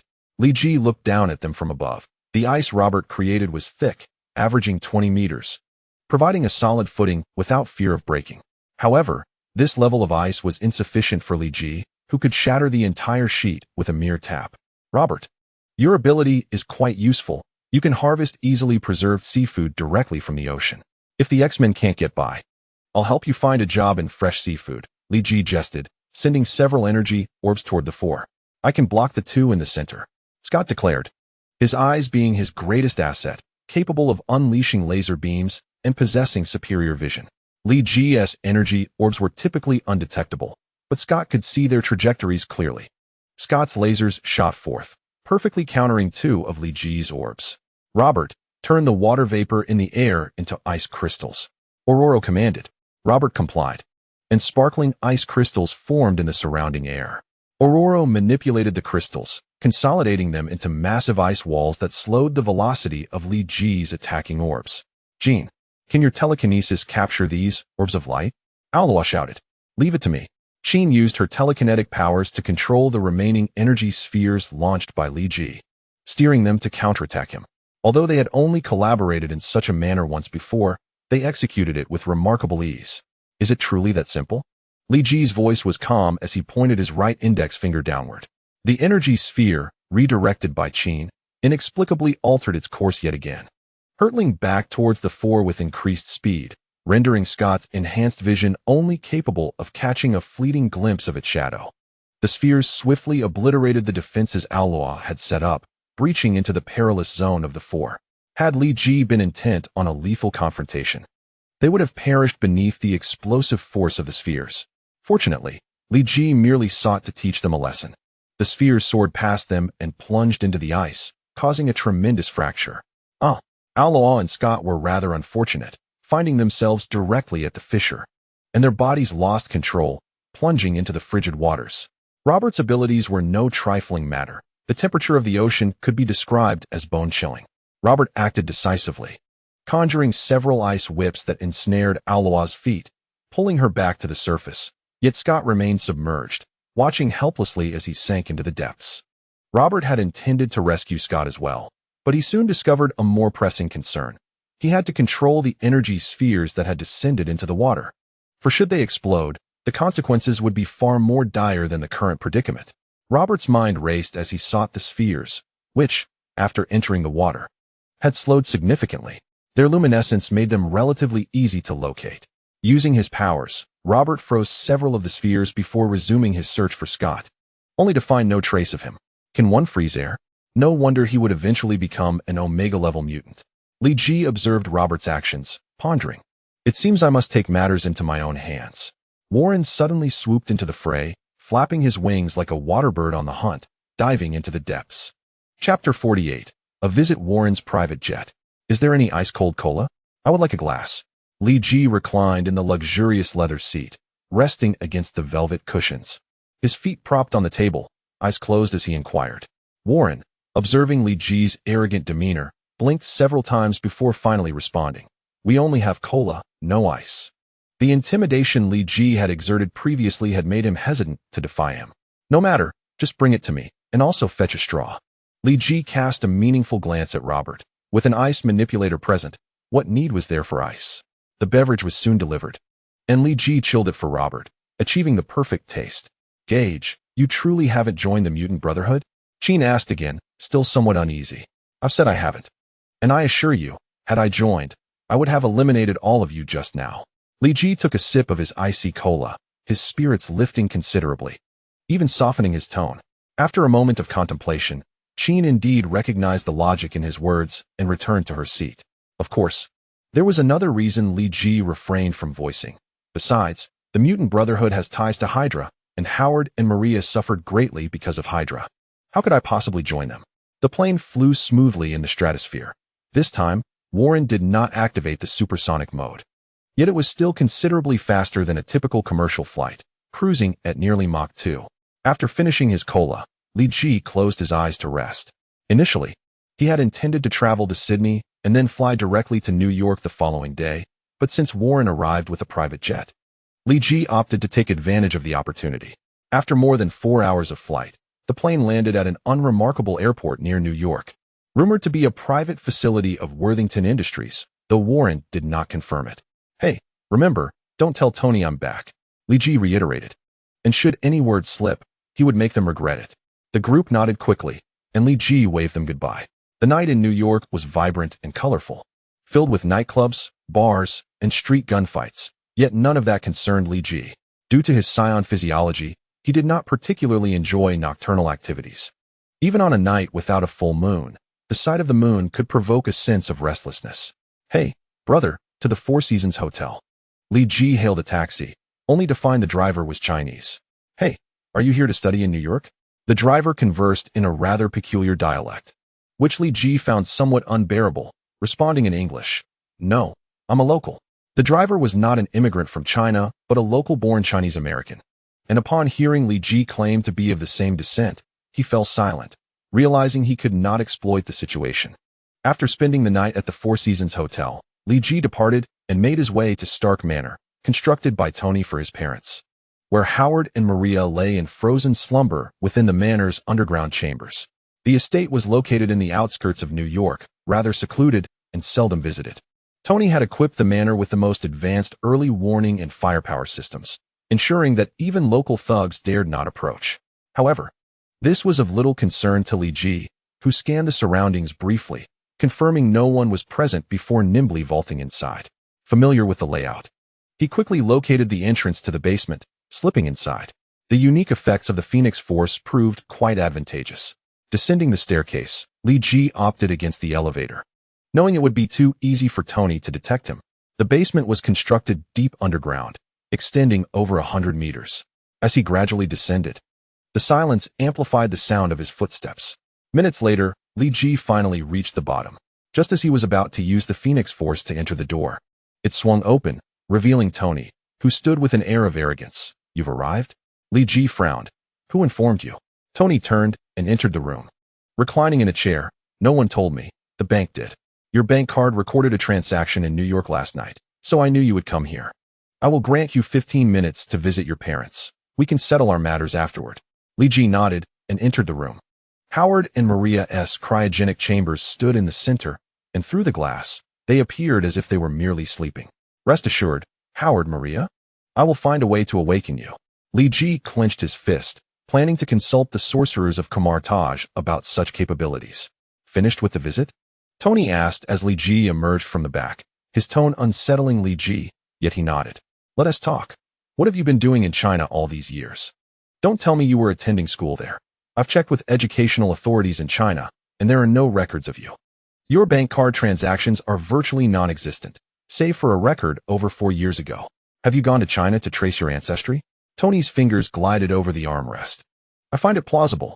I heard you even adopted a Chinese name, Li Ji. Have you found family in China? Seeing Li Ji about to speak, Tony interjected. Hold on. I want to ask you, who are you now, Gage Stark or Li Ji? Li Ji's brow furrowed, yet Tony showed no intention of relenting. If you are Gage Stark, why haven't you returned to see your parents in over 4 years? If you are Li Ji, what are your intentions now that you've returned? Li Ji's expression turned icy as he replied coolly. I am both Gage Stark and Li Ji. However, whichever you choose to regard me, as is your prerogative. Very well. Gage Stark, can you explain why you left China without a word and vanished for years? Do you still consider this your home? Tony pressed. I don't even know whose phone I called dozens of times without getting through, ultimately sending an email to inform him of my journey to China for training, stating I might be gone for years. Was that you, Tony Stark? Li Ji sneered. What email? Tony was perplexed. In the basement, there was a computer, and Li Ji logged into his email, pointing to a sent message. This one. Tony examined the email, his expression turning grave. You know, I've been tirelessly working towards world peace, so missing a single email is entirely plausible. Tony, world peace isn't achieved by climbing onto every beautiful woman's bed. Chapter 47. Overwhelming power. Warren plunged into the water like a bird of prey, instantly pinpointing Scott's location. He dove deeper, grasped Scott's belt, and hoisted him up onto the icy surface. The cold was biting. Warren shook off the icy water, yet the chilling sensation still seeped into his spine. Scott lay on the ice, his body temperature plummeting below normal, his complexion pale and rigid, yet a mere touch would send him into violent shivers. Jean, quickly use your telekinesis to dry Scott's clothes. His condition is dire, Aurora urged Jean, who stood momentarily stunned. Jean finally responded, placing her hands on Scott's chest and summoning her powers to expel the moisture from his clothing. Gradually, Scott's trembling subsided, yet his pallor remained stark. Lee, hovering in the air, summoned a minuscule fragment of Phoenix force, flicking it into Scott's body. This spark of Phoenix power was so diminutive that several members of the X-Men scarcely noticed it as it slipped inside Scott's chest. What is this? Jean's eyes widened as she observed the Phoenix force merging with Scott. She felt an unfamiliar yet familiar energy. Gage, what have you done? If anything happens to Scott, you will become our eternal enemy. Aurora rose, glaring at Lee and shouting. Lee shrugged, remaining silent. He understood that Aurora was not one to reason with, and felt no need to explain himself. Aurora, look at Scott. Jean tugged at Aurora's sleeve, directing her gaze towards Scott. The Phoenix force Lee released was gentle, circulating within Scott's body, driving away the cold before dissipating into thin air. Scott's fingers twitched, and he slowly opened his eyes. Just now, I felt a warm force enveloping me. Was it you, Jean? It wasn't me. It was Gage, Jean replied, casting a glance at Lee filled with gratitude and confusion. Gage, it seems you are not entirely useless after all, Scott said as he stood, no longer regarding Lee with hostility, though his words remained sharp. Is this the troublemaker Gage Stark you speak of? Warren pointed at Lee, having only recently joined Professor X's team and unfamiliar with him. Yes, that is Gage Stark. Scott affirmed with a nod. I recall that Mr. Tony Stark has a brother named Gage Stark. Could it be the same person? Warren expressed surprise, noting that Gage's appearance was distinctly different from Tony's.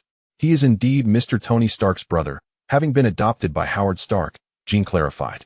Oh dear. If I have harmed him, will Mr. Tony Stark tamper with my aircraft, perhaps removing a part or two?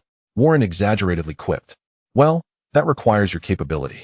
Lee appeared beside Warren, manipulating an energy orb in his hand. Jean, quickly, contain that energy orb. Aurora suddenly shouted, fearing Lee would unleash it at such close range. She understood the orb's destructive power. An explosion at this proximity could spell disaster for the 5 X-Men present. Jean attempted to manipulate the orb with her telekinesis, but found it significantly more challenging than before. She could not redirect it back at Lee, and instead hurled it into the sky. Lee was not surprised by the orb's loss. It was merely a means to distract them, successfully capturing their attention. Ah! Lee roared, his once subdued aura erupting, a torrent of energy surging outward, forcing the 5 back. Damn, he's strong. Warren finally grasped the extent of Lee's power, understanding why Scott and the others were overpowered despite their combined efforts. They were simply not on the same level. Lee scanned the surroundings with a dispassionate gaze, then stomped his right foot on the already fractured ice, causing it to splinter further. This time, however, the group had learned their lesson and had moved away from the cracking area, avoiding a plunge into the sea. Robert, recreate the ice layer. Make sure it's deep enough, ideally extending to the seabed. Jean shouted, standing on a piece of floating ice swaying perilously in the waves. Robert sought to engage with the ocean, but found Lee approaching. Robert, long time no see. Freeze him, Robert. Scott shot 2 beams of laser at Lee, blocking his path and exposing him to Robert's powers. As Robert's abilities took hold, Lee felt as if he were submerged in an icy pool, every cell in his body shivering as if the moisture within was crystallizing. Seeing Lee's discomfort, the others felt a flicker of hope. Could victory be at hand? Aurora, Jean, and Warren took to the skies, closing in on Lee and Robert. Just teasing you. Lee suddenly grinned, and the Phoenix force erupted within him, driving the cold from his body and releasing a cloud of frosty vapor that enveloped Aurora and the others. The biting chill rendered them rigid. causing them to plummet from the sky. Fortunately, Robert's quick thinking allowed him to conjure a large ice layer, preventing them from plunging into the sea. Robert, your ability is impressive and strategically significant, yet your combat prowess leaves something to be desired. Lee ascended into the air and, before departing, launched an energy orb at the floating ice beneath Scott, sending him tumbling onto the newly formed surface. To be honest, I no longer wish to play this childish game. I should be lounging on a king-sized bed in Beverly Hills, sipping refreshing cola and Sprite.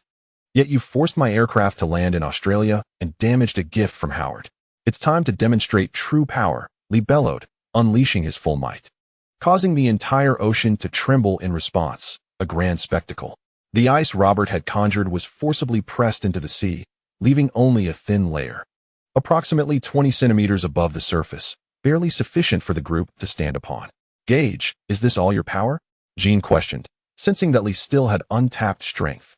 However, regardless of whether he held back, it was clear that Lee was currently an insurmountable force.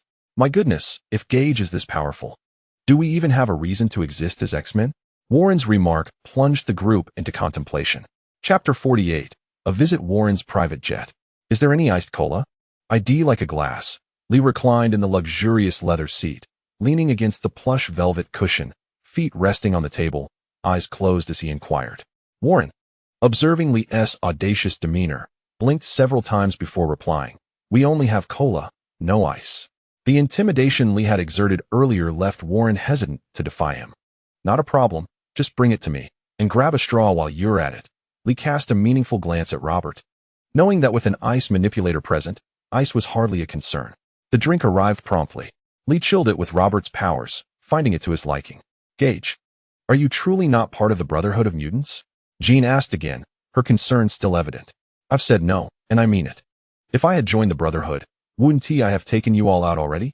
Lee sipped his chilled cola, feeling considerably more relaxed, his tone softening. Jean considered this reasoning and returned to her seat. Unbeknownst to her, there was another reason Lee had withheld. Moreover, the Brotherhood has ties to Hydra, and Howard and Mary suffered greatly at their hands. How could I possibly join them? The plane soared steadily through the stratosphere.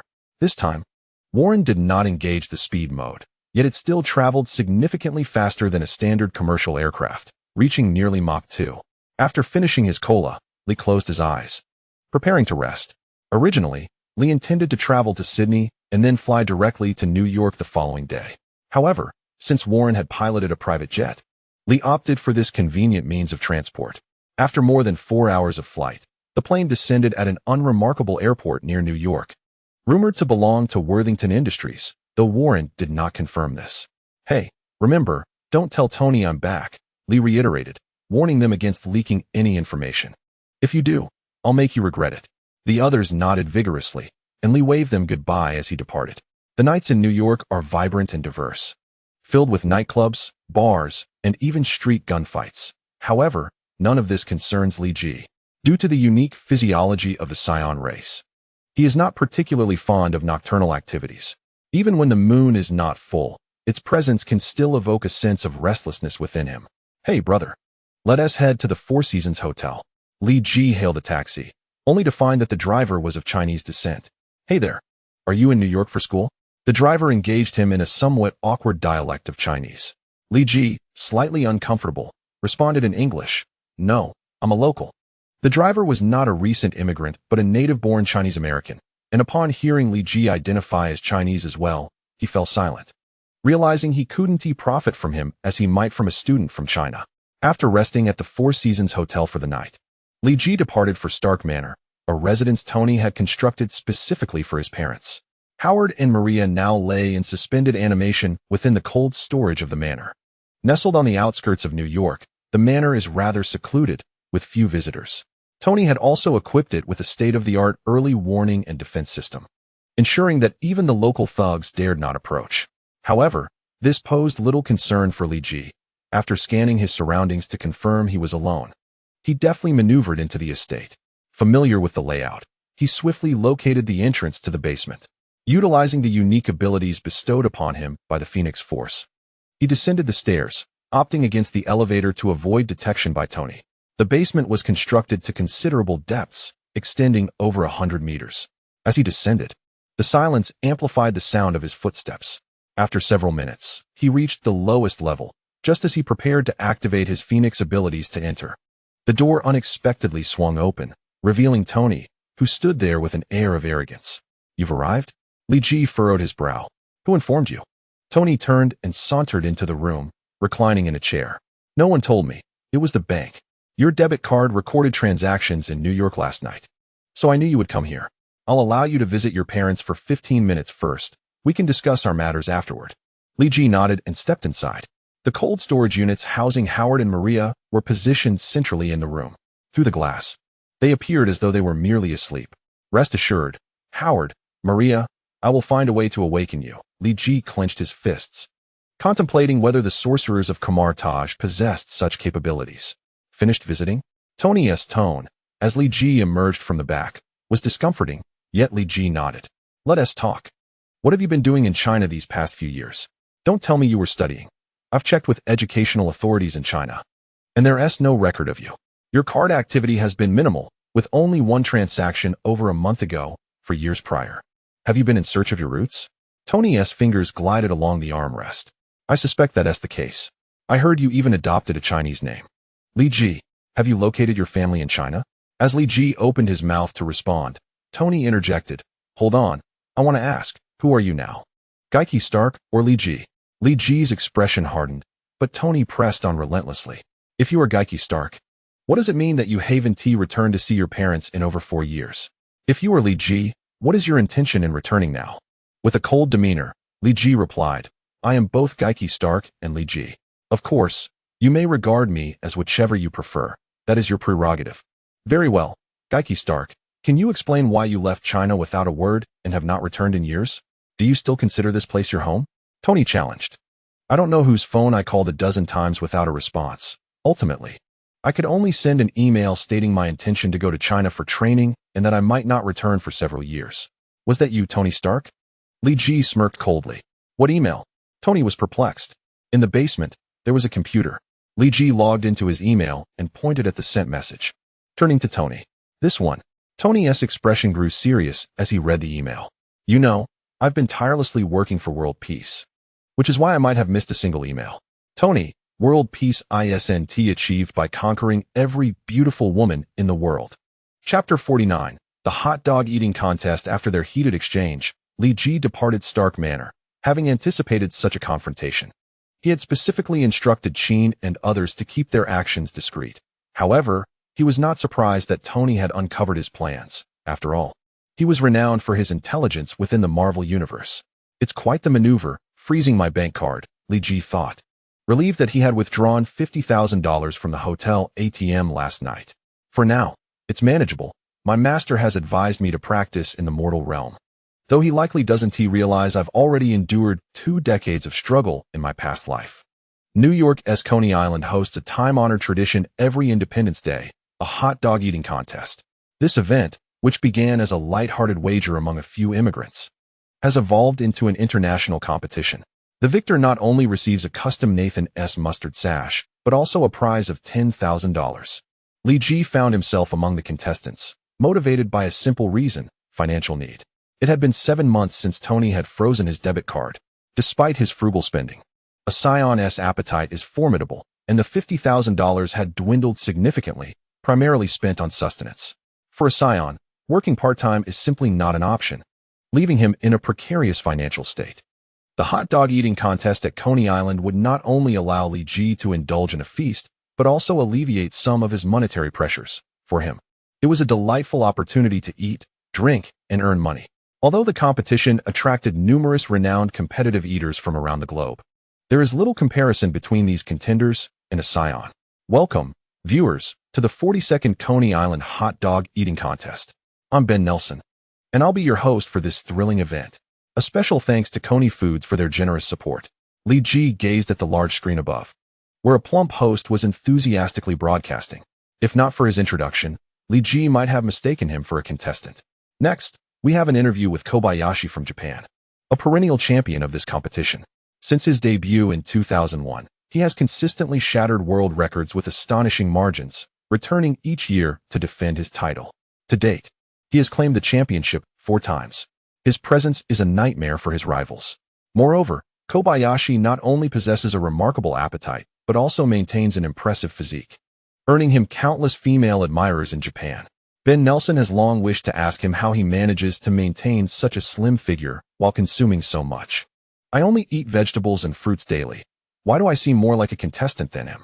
Kobayashi, could you explain? Ben handed the microphone to him. Actually, there's nothing much to explain. I just spend 6 hours a day training, Kobayashi replied, leaving Ben momentarily speechless. He quickly redirected the conversation. Kobayashi, you may have misheard my question. What are your goals for this competition?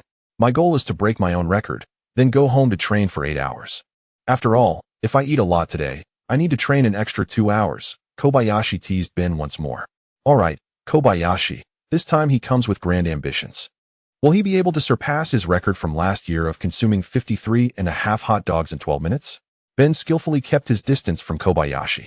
Next, we turn our attention to Austria's competitive eater, Hosen Hilder, who works at a local restaurant. Due to his excessive eating, the restaurant owner dubbed him the Food Barrel. Eventually, he discovered his talent for competitive eating and embraced this title. Now let us interview Mr. Food Barrel. Ben shifted the camera toward Hosen, whose physique rivaled that of Ben, restoring some of Ben's dignity. Mr. Hosen, what are your thoughts on your title as the Food Barrel? Just call me Rice Bucket, it's fine. Hosen declared, once resistant to the title but now embracing it, as it brought him both honor and fortune. I love being a rice bucket. Ben Nielsen posed a similar question. What are your goals for this competition? Goals? That's hard to say. Kobayashi is incredibly skilled, and I lack confidence. Honestly, I hope he chokes while devouring his food. Giving me an opportunity, Hosen chuckled. What a counterintuitive hope. I wish you success in achieving your goals. Ben Nielsen replied with a sly smile. After interviewing a few more participants, Ben Nielsen approached Li Ji. Next, I have the pleasure of interviewing a rather unique contestant. At first, I thought I was mistaken. But after numerous comparisons, I am convinced I have not erred. His name is Li Ji. Li Ji, bewildered, wondered why a mere unknown in the food community was being interviewed. You may not have heard of Li Ji, and neither had I, but it is merely a pseudonym. His real name is Guy Kizada.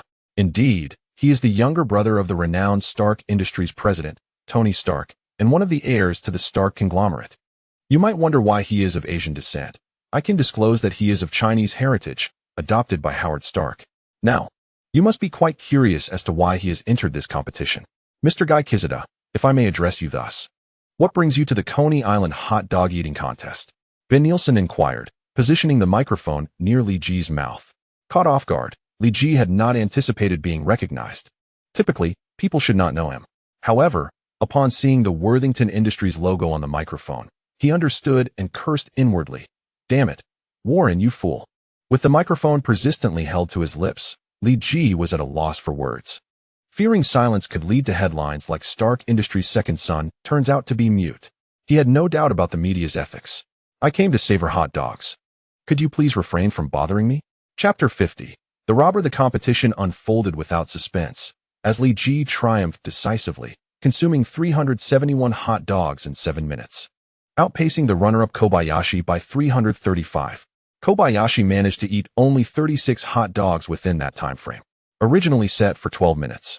The competition had to conclude prematurely when Li Ji devoured all the prepared hot dogs by the 7th minute.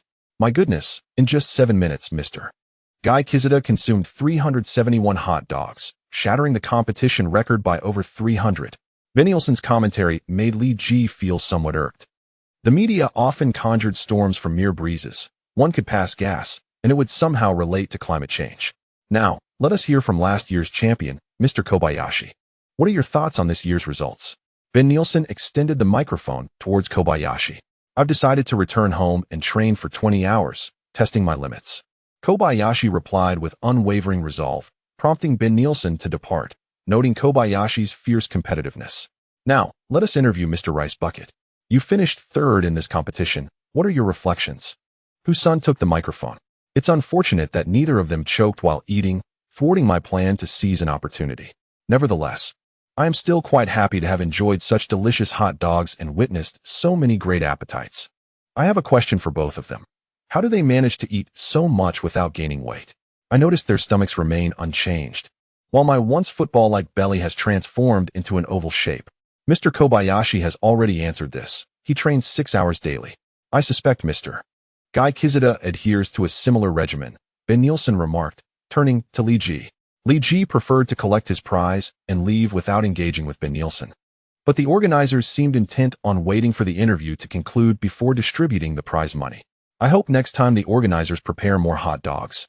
To avoid a situation where the time isn't up but the hot dogs are already gone, Li Ji gracefully concluded the interview, receiving a cash prize of $10,000 before departing the contest venue. In Brooklyn, New York, Li Ji navigated a narrow alley. Hey boss, are we really going after that guy? Even if the live stream claims he's Tony Stark's brother, I think that's just a gimmick. One of the followers in the car said to the driver, Fool, even if he isn't Tony Stark's brother, he still has $10,000 in cash. If he is, we hit the jackpot. If not, we can still make a nice profit. These weak Asian types won't dare to resist, the boss scolded. Continuing the pursuit of Li Ji. Am I really that interesting to so many people? 3 groups are following me. They truly see me as an easy target? Li Ji coldly surveyed his surroundings, noticing followers in the east, south, and southwest. If that's the case, this alley will be your grave. Li Ji deliberately advanced deeper into the alley, well aware that it led to an abandoned factory, once a gang stronghold, now a neglected site cleaned up by Daredevil. Has this guy never been to Brooklyn? He has walked into a dead end, haha. No need for stealth now.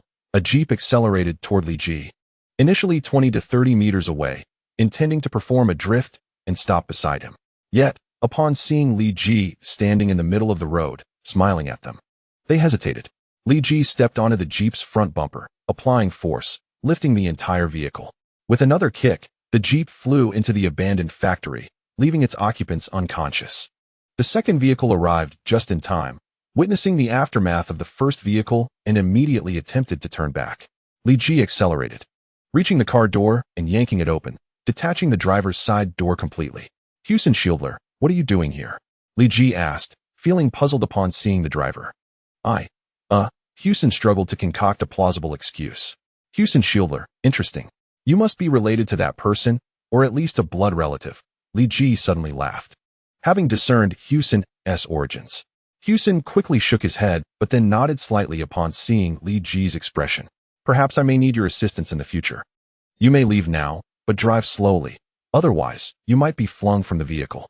Li Ji carelessly tossed the car door aside, showing no intent to attack Houston. Houston hastily turned the vehicle around and exited the alley.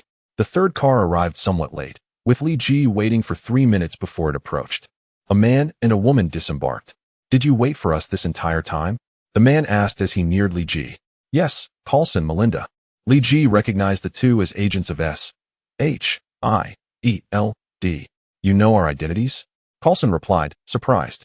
Agents of the Strategic Homeland Intervention, Enforcement, and Logistics Division. Li Ji smiled. Then you understand why we are seeking you? Shall we talk? Melinda wore a professional, disingenuous smile. No, thank you. I have little interest in S.H.I.E.L.D. Li Ji waved his hand dismissively. However, individuals like you, possessing supernatural powers outside S.H.I.E.L.D.'s oversight, pose significant challenges for us, Coulson remarked with a smile. While ordinary individuals might be charmed by his demeanor, Li Ji was acutely aware of S.H.I.E.L.D.'s nature and wished to remain uninvolved. I have my own judgments and principles and will not engage in unlawful activities. I do not require your oversight. Ultimately, S.H.I.E.L.D. is merely a legalized violent organization, rife with internal factions and polarization. I do not wish to wade into your murky waters. Li Ji's words offered no quarter to S.H.I.E.L.D., leaving Coulson and Melinda's expressions somewhat sour. Of course, if you need my assistance, I am open to considering it, provided the compensation is appropriate, Li Ji concluded, seeming to rekindle a glimmer of hope in Coulson. Then might you assist us in resolving the gang issue? Coulson's request was peculiar. What business did S.H.I.E.L.D. have with gangs? Many street heroes are devoted to combating gang terrorists, and we at S.H.I.E.L.D. find great interest in them, believing they possess significant potential as agents. Thus, Coulson's voice was drawn out. Understood, I can assist with this matter. However, It cannot be accomplished in a short time, as it may provoke unrest. I can only guarantee completion within 3 years, during which you will need to provide me with $20,000 in operational funds each month. Li Ji's demands are not excessive, and Coulson's authority permits direct approval. By the way, is it acceptable if those gangsters experience electrical malfunctions that lead to spontaneous combustion of their properties? Li Ji conjured a thin bubble of energy and smashed it onto the cars of 4 thugs, which ignited into flames instantly, just like that. No problem. Coulson realized he might have attracted a calamity. Chapter 51, Midtown High Gauge. Tony's call came through. Tony, how did you obtain my new number? Li Ji felt a bit puzzled. The phone Howard gave him was irreparable, and the number linked to it was also unusable, so he had changed his number. He never expected Tony could still reach him. Knowing your number is easier for me than charming a woman. Tony's voice was filled with fury. What did you do yesterday? You participated in a hot dog contest, and even won the championship. Do you have any idea how the media is reporting this? Isn't it just reporting that you are abusing me? The media's integrity and standards are indeed lacking. Regardless, your tabloid news is already plentiful. Are you really concerned about this minor negative impact? Li Ji lay on his bed, indifferent, as he was well aware of the media's tactics. If it were just that, it would be fine, you disgrace of the Stark family. Tony gritted his teeth. If this is your attitude, I believe you no longer need to contact me. Li Ji's tone turned cold. Check the news reports, you fool. The media claims you are naturally dim-witted and underdeveloped. Your educational background has been exposed. At 16, you don't even have a primary school diploma, and they've nailed you to the Stark family's pillar of shame. Tony enunciated each word, clearly seething with anger. Li Ji squinted, pondering the situation. Logically, the media should have targeted Tony Stark, but oddly, the ire was directed at Li Ji. Tony would never engage in such meaningless antics. He was far too proud. Therefore, it must be that someone was deliberately sowing discord between them. You know who did this, right? Li Ji inquired. Of course I know, but you have indeed embarrassed the Stark family. Howard and Mary are graduates of prestigious universities, and I, Tony Stark, was accepted into MIT at 15. And you, now, don't even possess a primary school diploma. Li Ji was about to speak when Tony interrupted. In any case, you must return to school. I have contacted Stuyvesant High. Starting next semester, you will attend there and strive to gain admission to a good university. Li Ji instinctively wanted to refuse. Although he had not studied much in the Marvel Universe, in his previous life, he had been an academic star. While he might not surpass Tony's persona, he was not far behind. Don't give me that. You must go to school, otherwise, your recently unfrozen bank card will be frozen again. Tony seemed to anticipate Li Ji's refusal, so he prepared to sweeten the deal. Okay, I agree. Li Ji suddenly recalled something, but I want to go to Stuyvesant High. I want to attend Midtown High. Midtown High? Tony appeared to be searching for information. It's Midtown Science and Technology High School, a rather mediocre institution. While I don't understand why you wish to attend this school, I won't oppose it. As long as you can graduate and gain admission to a reputable university, just don't tarnish the Stark family's name. Tony hung up, and shortly thereafter, Li Ji received an email from Midtown High with an acceptance letter. The power of capital is truly formidable, Li Ji sighed. Midtown High is not as mediocre as Tony described. After all, Harry Osborn, the scion of the Osborn Group, attends this school. Calculating the time, it seems Peter, and Harry are in the same cohort. I wonder if we will be in the same class. A smile crept upon Li Ji's lips. August 26, 2005. Midtown High officially commenced. Li Ji arrived at the school driving a rather understated Lotus sports car. Am I returning to my student days? Observing the joyous laughter of the surrounding students, Li Ji felt as if he were reliving his youthful years, even though he was not yet 17. Class A. Where's Class A? Li Ji flipped through the school map, but it seemed poorly marked regarding class locations, which left him somewhat perplexed. Look at that Asian guy struggling with the map. I doubt he even understands English. Nearby, a pair of tall, burly white students were quietly mocking Li Ji. Hey, you two, can you tell me how to get to first-year Class A? Li Ji forcefully threw the map onto their faces, speaking with a genuine New York accent. You yellow-skinned kid, are you looking for trouble? The two tall white students approached Li Ji, rolling up their sleeves, seemingly eager to teach him a lesson. Li Ji cracked his neck, clenched his fists, and the muscles in his arms bulged, rivaling the size of the two white students. My goodness, what are you doing? It's the first day of school, and you're already looking to fight? A blonde girl rushed over, blocking the escalating tension among the three. The two white students glared at Li Ji. "Don't let me see you again." They turned and left. Although the blonde girl's intervention was of no significance to Li Ji, he still politely expressed his gratitude. "Thank you. No need to mention it. Those guys have been wreaking havoc at school, relying on their connection to Polly. Even the student council can't handle them. So it's best to steer clear of them in the future," the blonde girl explained. "Polly?" Li Ji seemed to recognize that name. "Yes, Polly. He is the school bully, and even the teachers fear him. It's best not to provoke him." From the tone of the blonde girl, Li Ji could sense her apprehension. "By the way, you must be a new student, right? Are you having trouble finding your class? Would you like me to help you? Despite my youthful appearance, I'm already a sophomore." "Thank you, senior. I happen to be lost. My class is first-year Class A. Could you accompany me there?" Li Ji said politely. First-year Class A is in the second teaching building, which isn't in this area. "Follow me." The blonde girl led Li Ji westward. The second teaching building contains not only classrooms, but also various club activity rooms. It's usually quite desolate during classes, but after school, it becomes rather lively. "Isn't that strange?" Haha.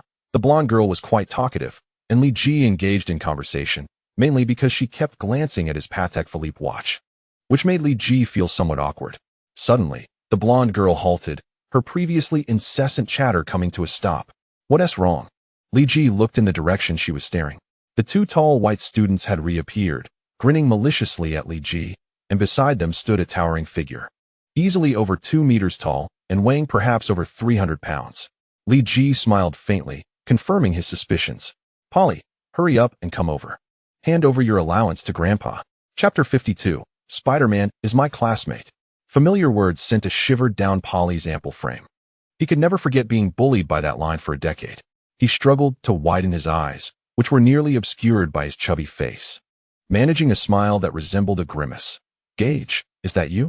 Well, Polly, it seems you've been doing well these past years, even recruiting little minions." Li Ji approached Polly and patted his rotund belly. "It seems the lack of confiscation of your allowance and snacks over the years has led to your considerable weight gain. For the sake of your health, you must come to Class A every morning before class to turn in your allowance and snacks." Li Ji's remarks provoked Polly's two little minions, who were ready to retaliate, but Polly stopped them. Of course. From now on, every morning at 6. I'll come to your seat to turn in my allowance and snacks." With that, he dashed off with his two little followers. Despite his ball-like physique, he was surprisingly swift. Li Ji turned to the blonde girl, who was frozen like a statue. "Senior, you still need to lead me to the classroom." "Oh, right." The blonde girl finally snapped back to reality. "By the way, my name is Wendell Sue, and I'm a student in Class B of the second year. What is your name? You can call me Lee or Gage." Li Ji refrained from revealing his full name, yet Wendell beamed with a radiant smile. "Then I shall call you Mr. Lee from now on. The first year A class is right here. Why don't you go meet your classmates? I won't disturb you any longer. My classroom is in the first teaching building. Feel free to visit me whenever you have the time." With that, Wendell blew a playful kiss toward Li Ji, prompting several boys in the class to whistle appreciatively. "Are you Gage?" the homeroom teacher inquired as she spotted Li Ji entering the classroom. She recognized him immediately, having seen his photograph provided by the school board. The teacher, adorned with gold-rimmed glasses and dressed in a professional skirt that accentuated her curves, elicited the admiration of the adolescent boys in the class. "Excuse me, teacher. Could you tell me where my seat is?" Li Ji asked, briefly meeting her gaze before averting his eyes, aware that lingering on her would draw his attention to her most alluring features. "Please sit here." The homeroom teacher gestured toward a seat by the window as Li Ji walked over to take his place. Having taken some time to locate his class, he was among the last to arrive, and with most seats already filled, the teacher could offer him no better option. "My apologies for being late." A small student entered the room, sporting a fluffy hairstyle and a cartoon-patterned backpack. Freckles adorned his face, and his attire appeared as if it had been purchased from a discount rack, with his faded jeans further adding to the impression. "Hey, Peter. The whole class has been waiting for you. You need to arrive earlier next time," the teacher remarked, causing Peter to lower his head in embarrassment. "Just find any available seat. There aren't many left," she noted while marking the attendance list. Upon hearing the teacher's words, several students with vacant seats displayed disdainful expressions, prompting Peter to bow his head even lower. "Hey, Peter, come sit next to me," Li Ji called out, waving his hand. "My goodness, is that Spider-Man?" Peter looked up at Li Ji, astonished, and hurried over to sit beside him. Let's take a moment for introductions to get to know our new classmate while the teacher steps out to submit the enrollment forms. She'll be back shortly. Love you all. As the teacher organized her belongings and exited the classroom, it erupted into a lively chatter. Hey, Lee, you're a good person. Thank you for easing my embarrassment, Peter said. Unable to meet Li Ji's gaze, his head bowed. It's no trouble at all. As a person of Chinese descent, I often face discrimination myself. So helping you is simply a mutually beneficial act, Li Ji replied with a smile, noting Peter's inherent shyness. Don't comfort me. I'm aware of it. Peter lifted his head. Your reprimand of Borley didn't seem like someone who feels discriminated against. You saw that. Li Ji felt a bit embarrassed. Don't worry, I won't tell anyone. Even if I did, they probably wouldn't believe me. If I hadn't witnessed your display of prowess, how would I know your name? You still haven't introduced yourself? Peter chuckled, turning his attention back to Li Ji. All right then, let me formally introduce myself. My English name is Gage Stark, and my Chinese name is Li Ji. Feel free to call me either. Li Ji extended his hand. I think calling you Li would be best. It's short and melodious. I'm quite fond of it. Peter grasped Li Ji's hand enthusiastically. There was something Li Ji held back from saying. With your loquaciousness, perhaps addressing me by my full name would be more fitting. My name is Peter Parker. It feels rather common, though. If only there were an extra letter between Peter and Parker, it'd be much better. But my uncle and aunt won't let me change it. It's quite a plight. Li Ji shook his head. I think your name is quite cool as it is. Oh, really? Thank you. I often think so too, but those heroes on TV always have a letter in their names, making me think it would be cooler with one. What do you think of R or G? Peter asked, scratching his head, awaiting Li Ji's response. By the way, Li, do you practice Chinese martial arts? The way you chased off Borley was just so cool. And being of Chinese descent, you must know some martial arts, right? Just like Bruce Lee. Peter's thoughts jumped abruptly from name changes to martial arts. Sort of, Li Ji nodded, affirming that his training in Kun-Lun martial arts could indeed be considered a form of Chinese martial arts. Oh, really? That's so cool. I'd love to learn Chinese martial arts. But Aunt May won't allow it. My uncle supports me, but we dare not go against Aunt May, Peter confessed, revealing his chatty nature. Li Ji had thought himself to be somewhat talkative, yet he found that he could hardly keep pace with Peter, who had a seemingly endless stream of conversation until the teacher returned. Hey, kids, follow me. I'll show you around the school. In the school plaza stood a statue of Howard, which evoked a sense of nostalgia in Li Ji. The beard doesn't quite match, he mused. Howard had claimed to have perished in a car accident, but the truth was known only to Li Ji, Tony, and a select few. Midtown High had erected the statue in 1992. Strange, where's Harry Osborn? I thought he was in the same class as Peter Parker. Why haven't I seen anyone by that name? Could my presence have created a butterfly effect? Li Ji pondered, reflecting on the Spider-Man narrative. Oh right, Harry must have been expelled from the private school before coming to Midtown High. He's likely still struggling there. Harry, I hope you don't resent me for taking your best friend. Chapter 53. The Spider-Man who wants to learn Kung Fu. Peter, with your physique. You actually think you can play football? When you hold the ball, it seems like I can hear it weeping. On the football field, the school's star player, Lightning Thompson, snatched the football from Peter and tucked it under his arm, mocking him. Hey, Thompson, you can't do that. You're not taking away my right to participate in football, Peter retorted, running toward Thompson. However, as he gazed at Thompson's muscular build, his once bold voice began to falter, drawing laughter from the surrounding crowd. Here's the deal. I'll let you have a chance. If you can take the ball from me while I hold it like this, I'll allow you to play, Thompson taunted. Peter had nearly given up, but was incited by Thompson's provocation. He approached Thompson, attempting to wrench the ball from under his arm, but it felt as if the ball were glued to Thompson's side, refusing to budge. On the sidelines, a pair of beautiful eyes observed their struggle, and when Peter caught a glimpse of her, a spark of determination ignited within him. I need to think of a way. I can't embarrass myself in front of Gwen. In a normal person, the side torso is vulnerable. Peter figured Thompson would be similar. Peter, you little squirt. If you don't hurry up, I won't wait for you any longer. Thompson jeered. Peter swiftly extended his left index finger and tickled Thompson's side, causing an unexpected wave of laughter to erupt from him. Thompson's grip on the ball loosened, and seizing the opportunity, Peter snatched it away. Hey, I got it. Thompson's expression darkened as he glared at Peter, resembling a wild dog robbed of its food. He shoved Peter to the ground, reclaiming the ball and hollered for his teammates. Get this guy out of the football field. Thompson, that's cheating. Peter protested as he was dragged away, his rear end scraping against the ground until they reached the edge of the field. Hey, Peter, are you all right? Gwen rushed over.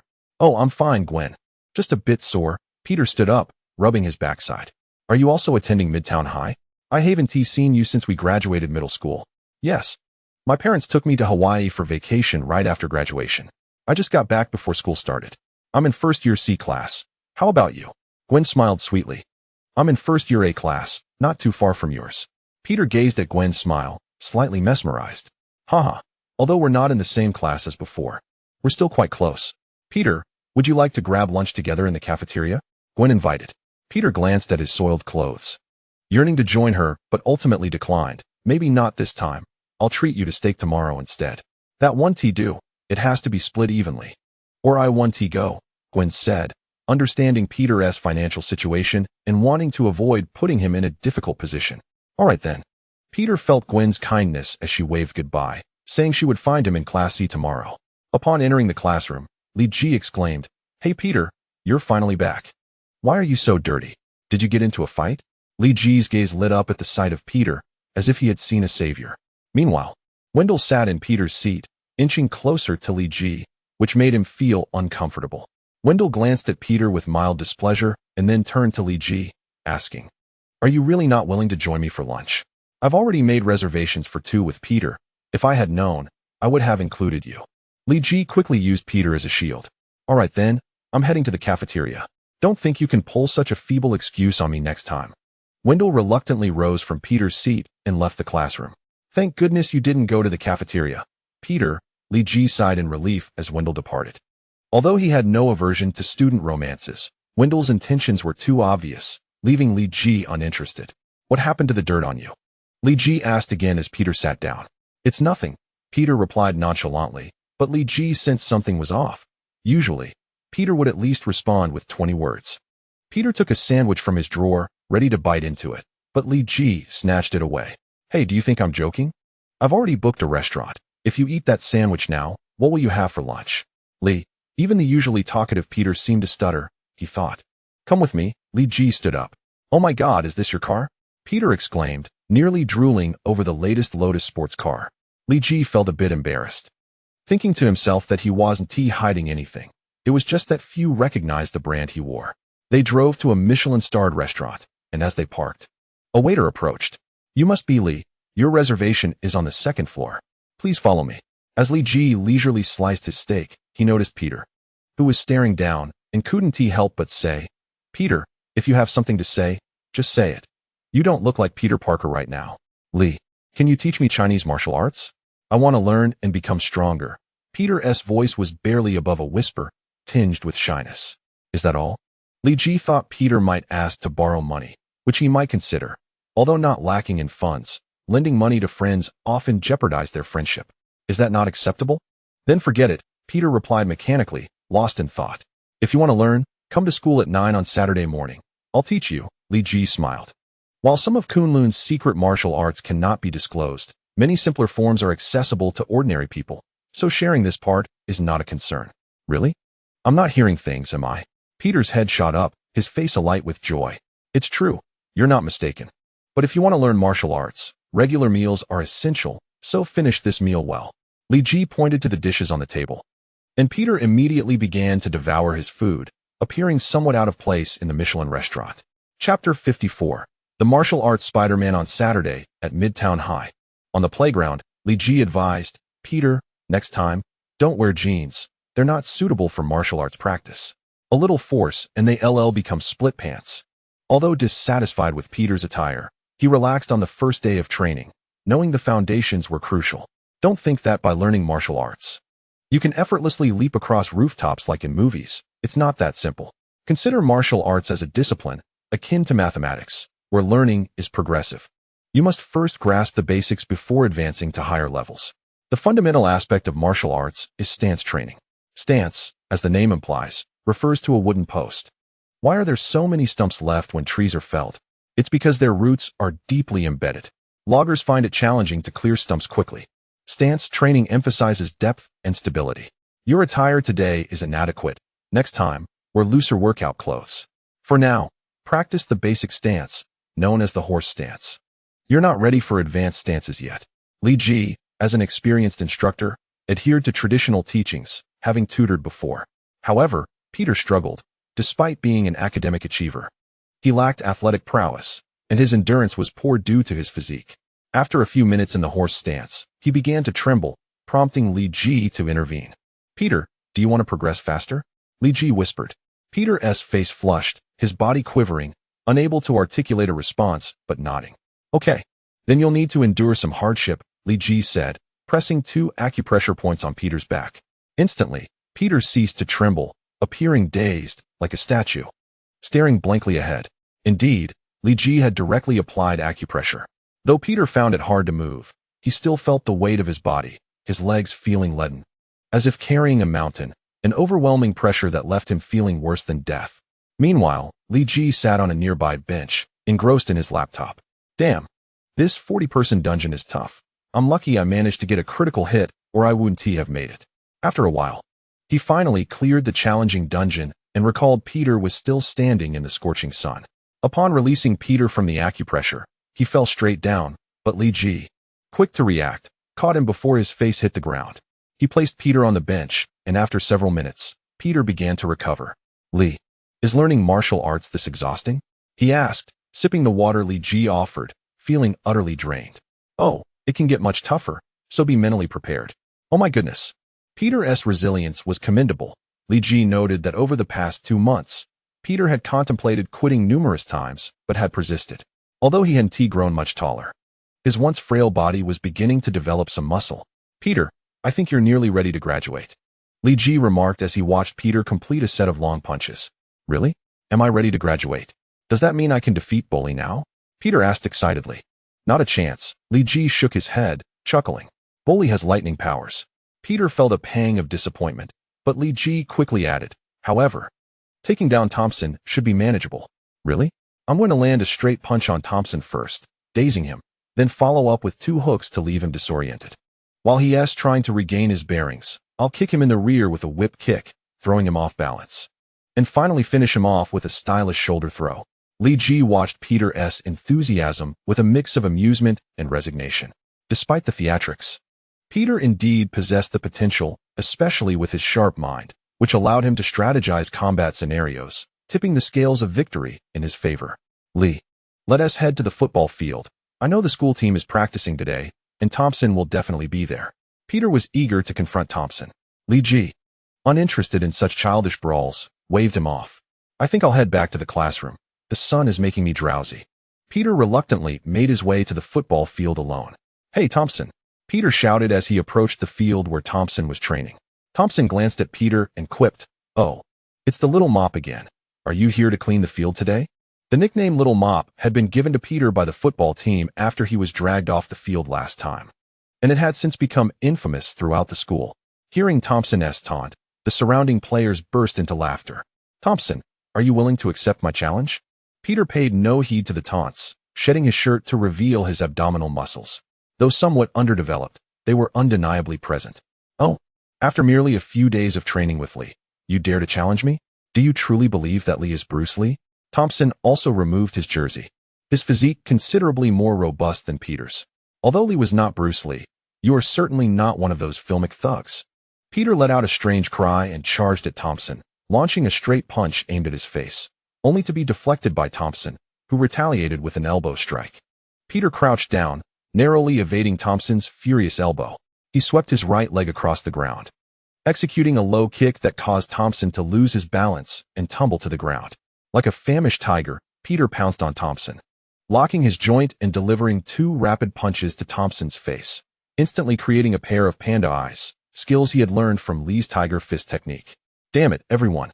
Attack together," Thompson suddenly shouted as the other members of the football team rushed over, encircling Peter. "What the hell do you want? This is my one-on-one with Thompson." Peter felt a surge of anxiety. "Indeed, you intend to take on all of us alone." Sensing the diminishing strength of Peter's hold, Thompson quickly rolled over, shaking Peter off. "You're cheating," Peter shouted weakly. Luckily, Li's training was quite comprehensive, encompassing not only combat techniques, but also the art of retreating when outmatched. After enduring a few blows, Peter found an opening and fled, albeit with a bruised and battered appearance. Chapter 55. The Nightmare Day of Kingpin, Part 1, Hell's Kitchen. Lee walked along 10th Avenue, the heart of Hell's Kitchen. Surrounding him were neatly arranged, lush trees that imparted an air of an upscale neighborhood. A stark contrast to the typical image of filth and disarray associated with Hell's Kitchen. Colorfully painted signs welcomed visitors to Clinton. Indeed, Hell's Kitchen is formally known as Clinton, sharing a name with several past presidents, perhaps a conspiracy of political rivals.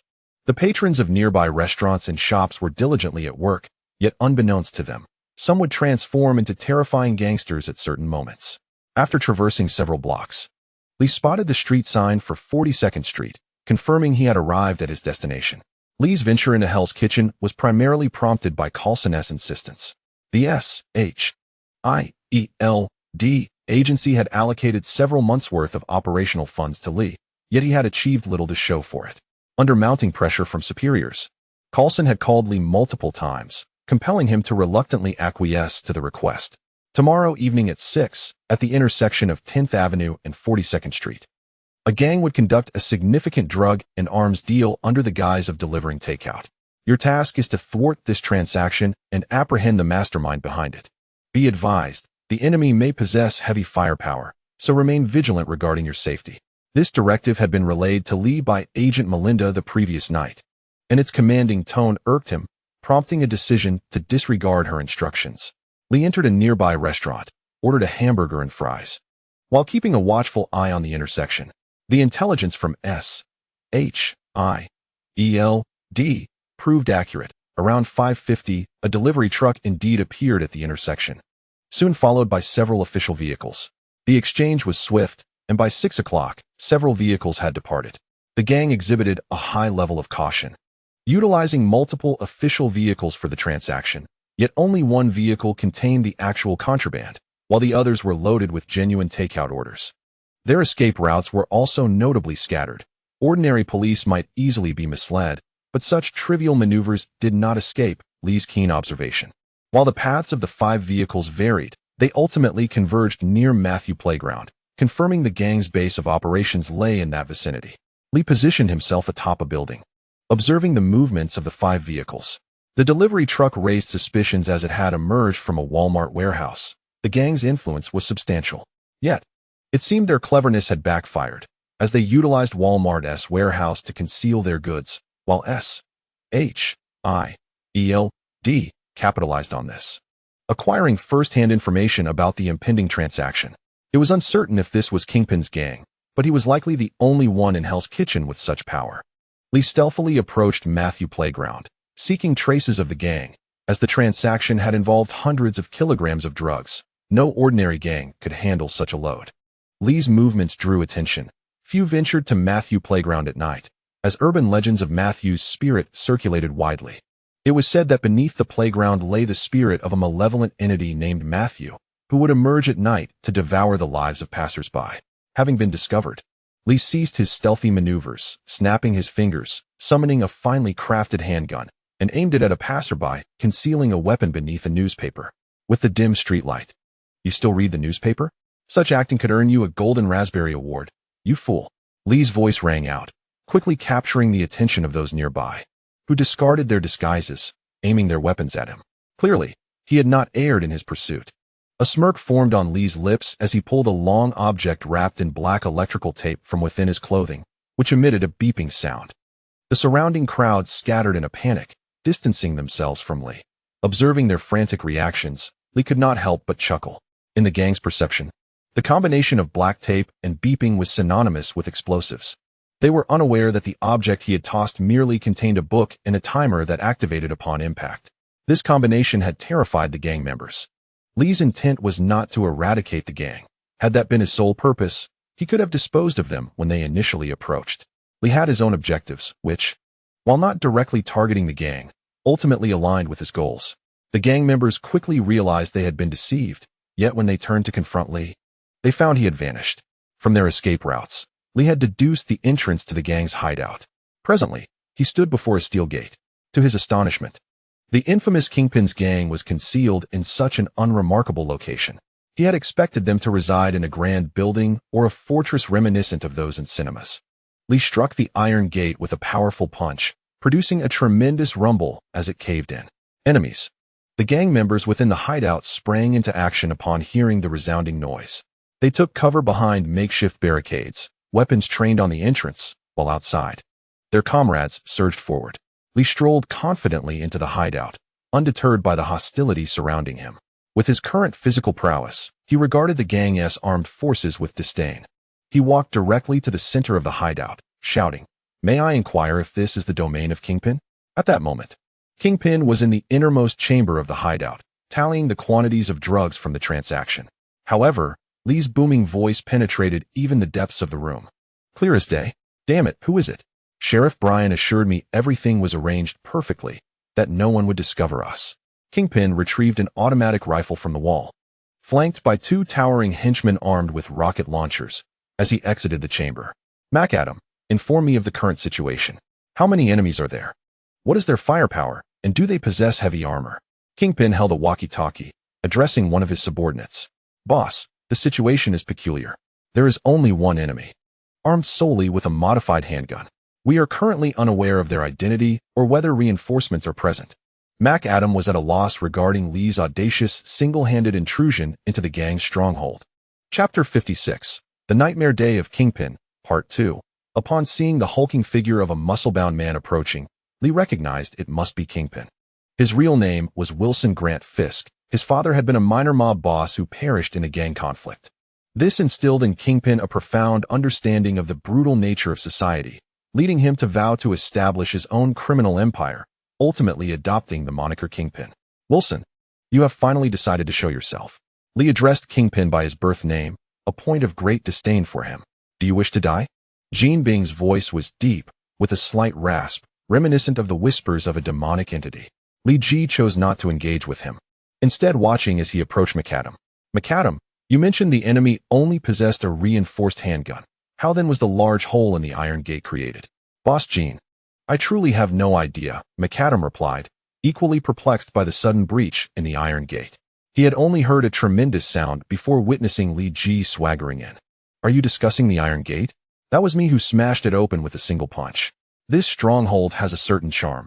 Entering feels almost like returning home," Li Ji declared. He pulled the trigger, striking the concrete barrier in front of McAdam. The reinforced handgun's power shattered the concrete, creating a fist-sized hole, with debris raining down upon Jean Bing and McAdam. "Fire!" Jean Bing felt humiliated. No one had ever dared to provoke him in such a manner. While he had encountered numerous brash opponents, they always directed their fire at him personally. This deliberate shooting at the barrier felt like an affront to his dignity. The gang loyal to Jean Bing was well-trained, a crucial asset in his reign over Hell's Kitchen. Following his command, a chorus of gunfire erupted, targeting Li Ji's position.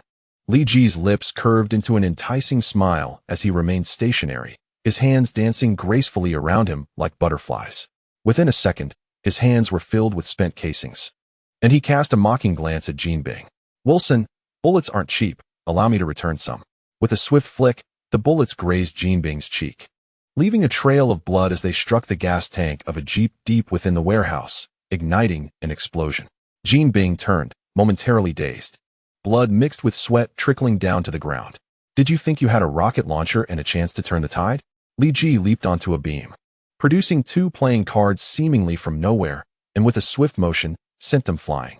The rocket launcher being carried by two of Jean Bing's men was sliced cleanly in half, the edges smooth and unmarred.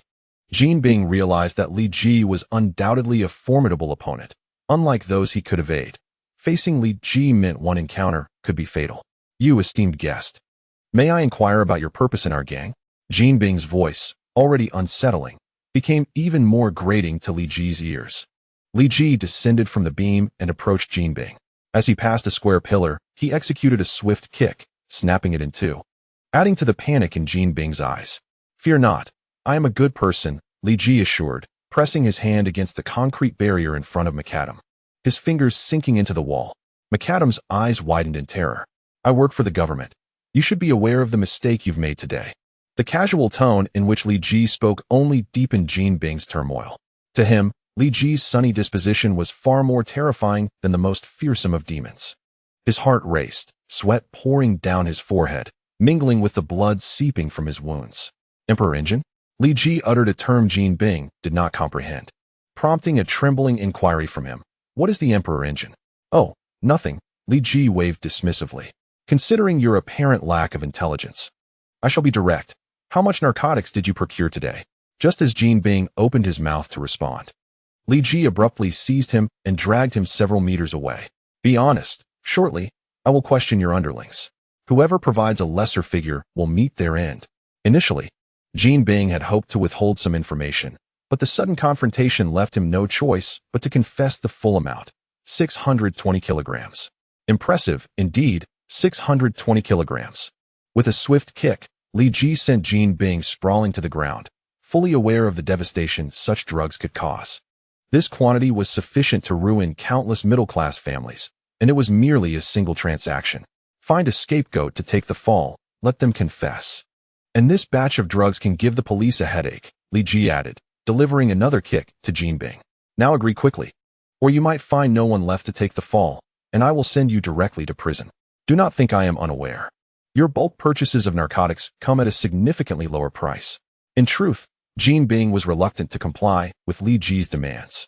Indeed, as Li Ji had stated, the price he paid for narcotics was a mere fraction of the retail value, but 620 kilograms was still a substantial sum.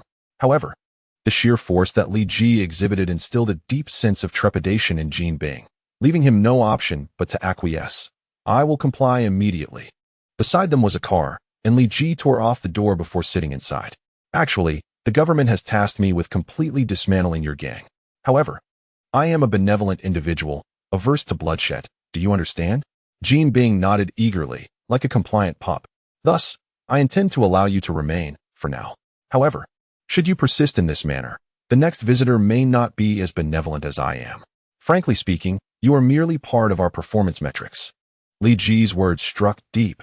Jin Bing had once considered himself a formidable figure, only to realize he was merely a statistic in another's eyes. Therefore, once this affair concludes, swiftly dispose of anything you can, then leave Hell's Kitchen for the West. There, I have tasks for you. Li Ji patted Jin Bing's shoulder, an overwhelming weight pressing down upon him, causing him to collapse to his knees. Very well, you are quite perceptive. Li Ji smiled faintly as he exited the warehouse. Addressing the national gang issue was not within his purview. Such matters were best left to professionals, employing violence to counter violence. Jin Bing could only watch in despair as his nightmare receded, unable to rise for an extended period. Chapter 57. Harry Osborn, Midtown High School. A black Rolls-Royce came to a halt in the parking lot, within which a father and son were embroiled in a heated argument. Dad, this is a public high school. Must you drop me off in a Rolls-Royce? Complained a blonde youth. Just because you were expelled from a private school doesn't mean we have to downgrade to a Beetle, Harry, replied his somewhat gaunt father with a wry smile. This is inappropriate. Look at the other students' cars. I don't want to feel alienated because of the Rolls-Royce. Harry's face bore the look of a sour melon. Screeching tires announced the arrival of a striking red Ferrari, which gracefully slid into a parking space beside the Rolls-Royce, the tires emitting a burning odor. Li Ji emerged from the Ferrari, opening its butterfly doors. Well, the alienation is over, my dear Harry, he said as the door of the Rolls-Royce swung open and the father and son stepped out. Harry's father paused, momentarily taken aback upon seeing Li Ji. You are Gage Stark? Li Ji nodded, surprised someone recognized him, as Tony had previously ensured all media reports of him were erased. Perhaps you don't know me, but I believe you should meet my son. Allow me to introduce you. Harry's father gestured toward his son. This is Harry Osborn, heir to the Osborn Group. Harry glared at Li Ji with displeasure, feeling at a loss for words in light of the Ferrari Li Ji drove. His previous argument with his father had put him in a position of strength, but now he found himself at a disadvantage. Come now, Harry, stop sulking. This is a board member of Stark Industries, Tony Stark's brother. His father encouraged him. The Osborn Group? Li Ji blinked. So you are Norman Osborn? Haha. I can't believe you know me. I thought you would be like your brother, unable to remember anyone, chuckled Norman Osborn. How could I not know? The Green Goblin. After all, Li Ji remarked, taking in the sight of the polite middle-aged man who would eventually descend into the depths of villainy. Gage, do you also attend Midtown High? Norman inquired. Oh, yes, I'm in Class A of the first year. Is Harry also a student at Midtown? I don't recall ever seeing him, Li Ji said, feigning ignorance. Well aware of Harry's situation. I just transferred here and am in your class. Can you take me over? Just as Norman was about to speak, Harry interjected urgently, not wanting anyone to discover his expulsion, though it was unfortunate that Li Ji was fully aware. Then I shall leave Harry in your care, Mr. Gage Stark, Norman said as he settled back into the Rolls-Royce. Certainly. Here is the refined and improved version of your text in English. Indeed, I must clarify, at school. Please address me as Li Ji, accompanied by Harry, made his way to the classroom. Li, why is your seat so cluttered? Harry observed the assortment of snacks and scattered dollars piled on Li Ji's desk, asking in surprise. These are offerings from the school delinquents. They bring them daily. And today is relatively modest. However, I am quite baffled as to how Li manages to consume so much. Peter entered the classroom. Li, is this your new friend? Peter pointed at Harry. Sort of. This is our new classmate, Harry. I met him in the parking lot and decided to bring him to class, Li Ji introduced. Hello. Harry, it's a pleasure to meet you. Peter extended his hand towards Harry. Thank you. I'm pleased to meet you too. Harry hesitated at Peter's eagerness but found it impossible to decline, and their hands clasped together. Li Ji observed with interest. Oh my, such camaraderie. Harry, why don't you sit in front of us? There's an empty desk right there. You can enjoy the luxury of a double seat all to yourself. Originally, there were two students seated in front of Li Ji and Harry, but they had voluntarily switched seats upon hearing about the altercation between Harry and Thompson, citing a desire to avoid sitting near a barbarian. I'll think about it, Harry replied, reluctant to sit directly in front of Peter, not out of dislike, but due to the poor view of the blackboard from that position. Nonetheless, it was indeed one of the better remaining spots in the class. After spending the morning together, Harry and Peter had become good friends, and Harry ultimately chose to sit in front of Peter and Li Ji, realizing there were no better options available. Let us go out for lunch. It's on me, Harry suggested. Oh, I'm sorry, Harry, I have plans with others. You and Li can go together. Li has a car, a very cool Lotus. Peter shook his head, having promised to join Gwen for lunch. Harry felt a twinge of disappointment. His first invitation at the new school had been declined. Li Ji chuckled. Peter has a date with his girlfriend. Let us not disturb him. Li. Gwen is not my girlfriend. Peter rushed to clarify before dashing out of the classroom, as Gwen had arrived at the entrance. By the way, Li, didn't you drive a Ferrari? Harry inquired curiously. Tony gifted it to me a few days ago as a birthday present, forgetting that my birthday was 2 months ago. Li Ji shrugged.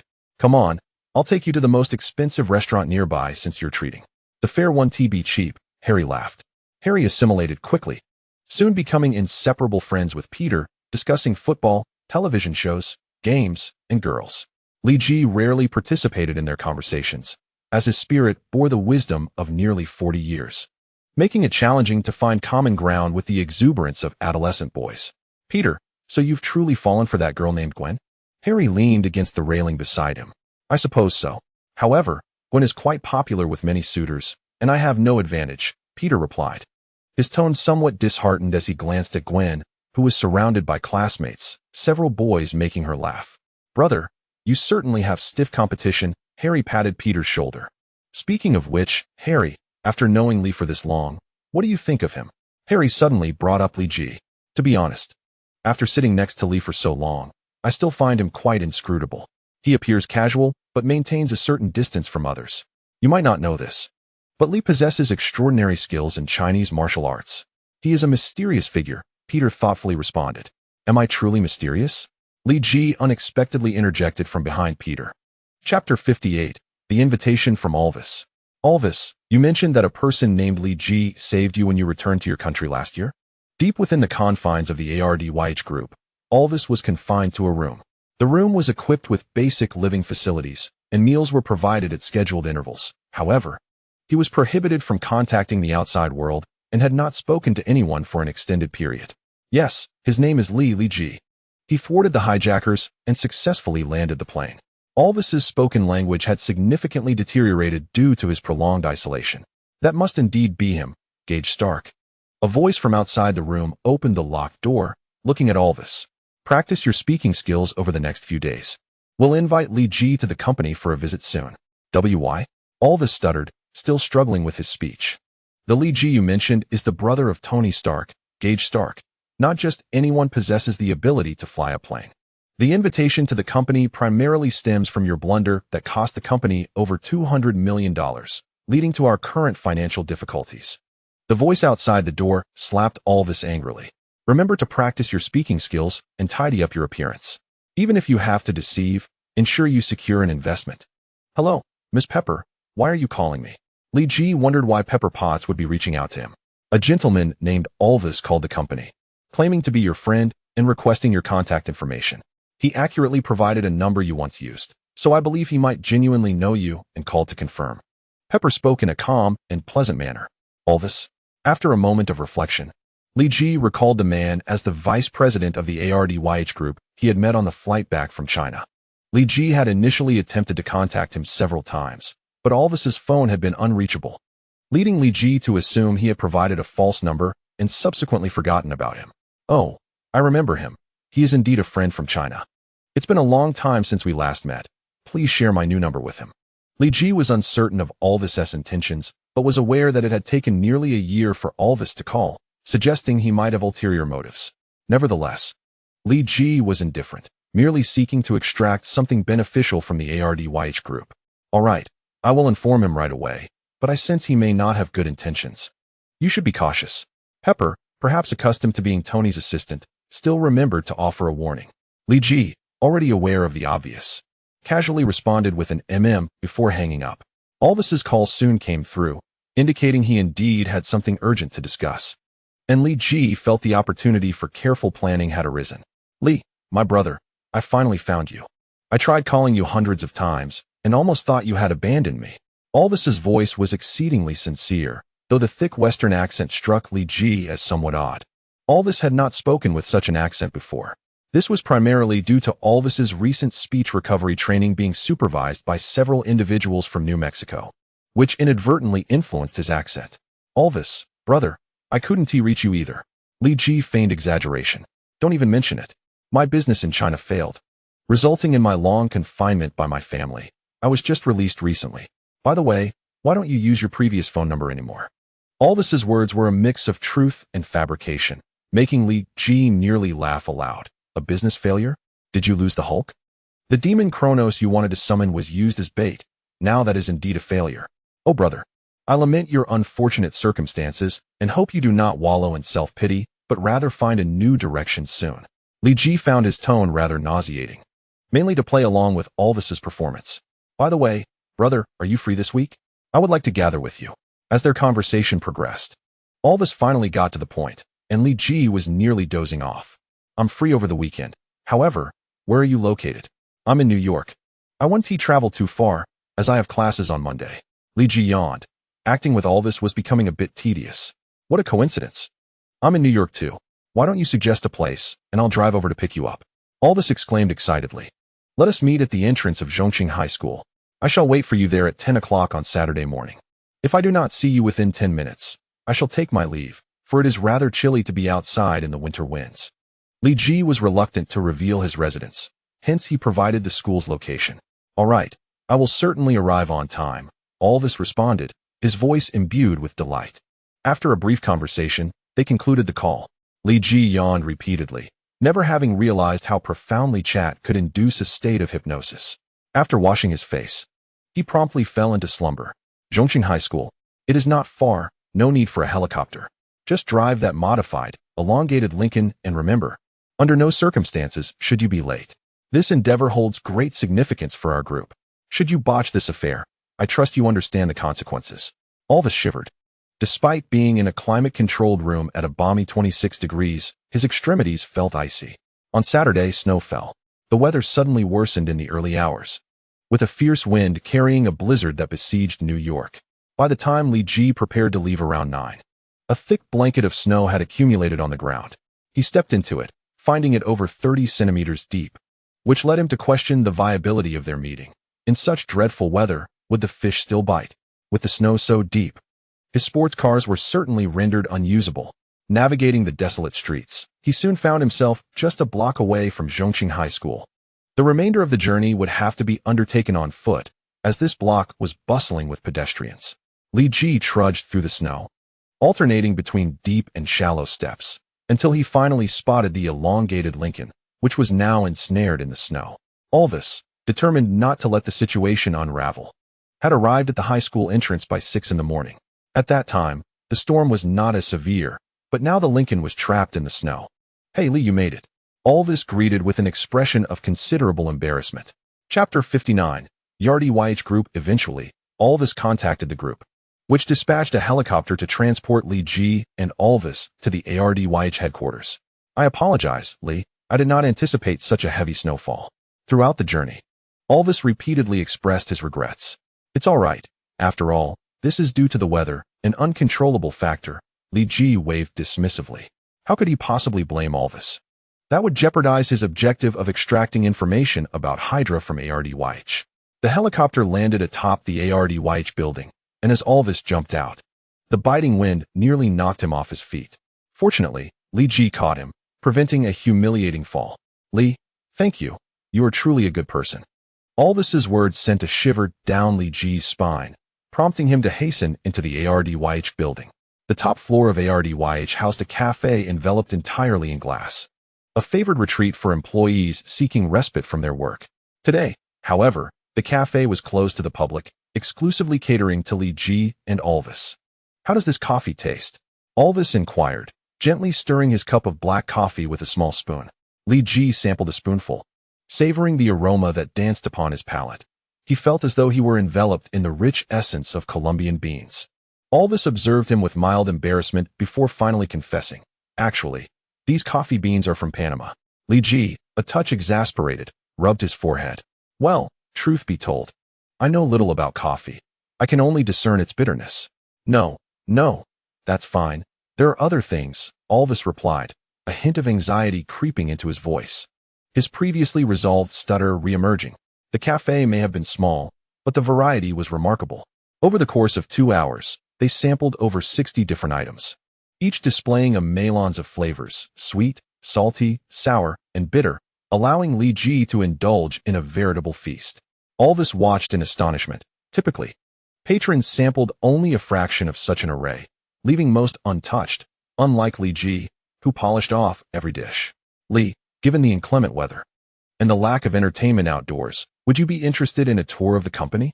Alvis proposed, striking a chord with Lee G, who had long wished to explore the inner workings of ARDYH. Accompanying Alvis into the elevator, Lee G stumbled upon numerous intriguing sights. The group's premises were expansive, yet sparsely populated. Many areas appeared meticulously tidy, suggesting a recent push for cleanliness. It seemed this Hydra division had weathered an economic crisis, resulting in significant layoffs, and indications of internal strife were palpable. This warranted careful consideration. Lee G's expression remained impassive, though his mind raced with possibilities. "By the way, Lee, I stumbled upon information that revealed you as one of the heirs to Stark Industries. That is how I managed to contact you through Stark Industries. Why did you not disclose your identity before?" Alvis inquired, leading Lee G on a tour. Lee G found the question peculiar. After all, Alvis had never asked him before. Nonetheless, he offered an explanation. "At the time, we had only just met, and I preferred to withhold certain details. But now you are aware, are you not?" "Haha, indeed. Yet I have been completely transparent. I feel somewhat hurt." Alvis feigned a sorrowful expression, his eyes fluttering dramatically as he managed to extract a few faux tears. "Alvis, what is happening?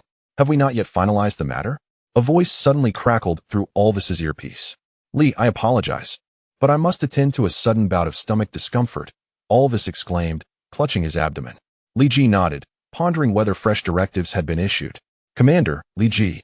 Oh no, Gage Stark appears to be impervious to persuasion and has yet to provide me with any demands," Alvis confessed, bewildered by how Lee G consistently managed to divert the topic.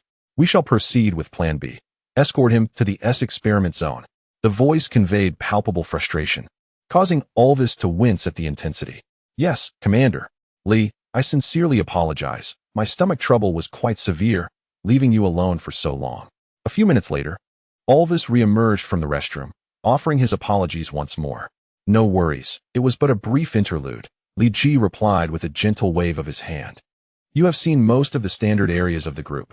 Now, I shall take you to the most critical experimental zone. It is generally off-limits to outsiders. and I had to exert considerable effort to secure this opportunity for a tour from the board. Alvis's statement piqued Li Ji's curiosity. Although he had gained insight into ARDYH's objectives and operational status, the core technology and military capabilities had remained elusive. Military matters were out of the question for visitation. However, a glimpse into their technological advancements would suffice. Li Ji harbored no fear regarding ARDYH's potential tricks with his current power. Dismantling the entire organization would be as simple as a mere puff of air. Had he not sought valuable information here, he would have already acted. Alvis led Li Ji into the elevator, swiping a red magnetic card, and the LED screen displayed a floor that was not listed, 9F. The elevator descended for what felt like an eternity, and Li Ji estimated they were plunging over 200 meters deep. Such depth suggested the concealment of significant secrets. A smile crept upon Li Ji's lips. He sensed he was about to land a substantial catch. The elevator finally came to a halt, and as Alvis and Li Ji stepped out, they found themselves enveloped in darkness. However, Li Ji's keen vision and heightened night sight allowed him to perceive the surroundings clearly. Countless incubation chambers housed peculiar human subjects, some missing limbs, others sporting additional appendages. The entire scene was bizarre and unsettling. Li, please wait a moment. I shall turn on the lights. Alvis hurriedly dashed to a nearby switch, illuminating the unsettling tableau before Li Ji. Alvis, what are you doing here? Li Ji's voice held a chilling edge, causing Alvis to shudder. Mr. Gage Stark, I believe we have much to discuss. Emerged a figure from behind the largest incubation chamber. An elderly gentleman of about 50 or 60 years. Chapter 60, Collaboration? Boss, Alvis bowed his head. What is there to discuss? I feel there is little of substance to be gained. Li Ji's gaze was as piercing as that of a tiger preparing to pounce. Let us discuss something of mutual interest, perhaps how to assist Howard in regaining consciousness. I believe that would pique your curiosity. The old man's words somewhat calmed Li Ji. Since the ARDYH group had invited him here and allowed him to witness these clandestine experiments, it indicated that they possessed some leverage. Although few were aware of Howard's predicament, the higher-ups of S.H.I.E.L.D. were informed. Within S.H.I.E.L.D., there was extensive infiltration by Hydra. Suggesting a deep-rooted connection between the ARDYH group and Hydra, it was not surprising that they were privy to such secrets. Allow me to introduce myself. I am Mirando, the founder and chief scientist of the ARDYH group, a proud German. You may also refer to me as Lord Thorn. Mirando extended his hand towards Li Ji, who refrained from shaking it, causing a moment of awkwardness for Mirando. Are you not curious as to how we are aware of Howard's condition? After all, most believe him to be deceased. He produced a handkerchief to wipe his hands. Many are aware of this matter, and it is hardly a great secret. For a conglomerate of your stature, having some influence is to be expected. Li Ji's statement was 7 parts truth, 3 parts falsehood, leaving Mirando somewhat perplexed. As his sources had indicated, this was classified as an A-level secret. Perhaps I should first acquaint you with our plans. Mirando gestured to Alvis, who discreetly exited, leaving Li Ji alone with him. Li Ji remained silent, observing Mirando's self-indulgent presentation. The ARDYH group has long been dedicated to the study of the human genome and trait expression, its primary products including gene-targeted enzymes, nanoscale gene robots, and polymer base pair directional cutting chains. These advanced genetic technologies had amassed immense wealth for the company since its inception. Mirando spoke with fervor, yet Li Ji was indifferent. It was akin to an old vendor boasting about their wares. Even the most mediocre writer could elevate themselves to the status of a national treasure. What Mirando described, though impressive in presentation, did not significantly surpass mainstream genetic engineering techniques and held little allure. To maintain a 20-year lead in genetic technology, the ARDYH group initiated the Human Genome Completion Project 5 years ago. This initiative aimed to eliminate inferior genes while preserving superior ones, facilitating a new phase of human self-evolution.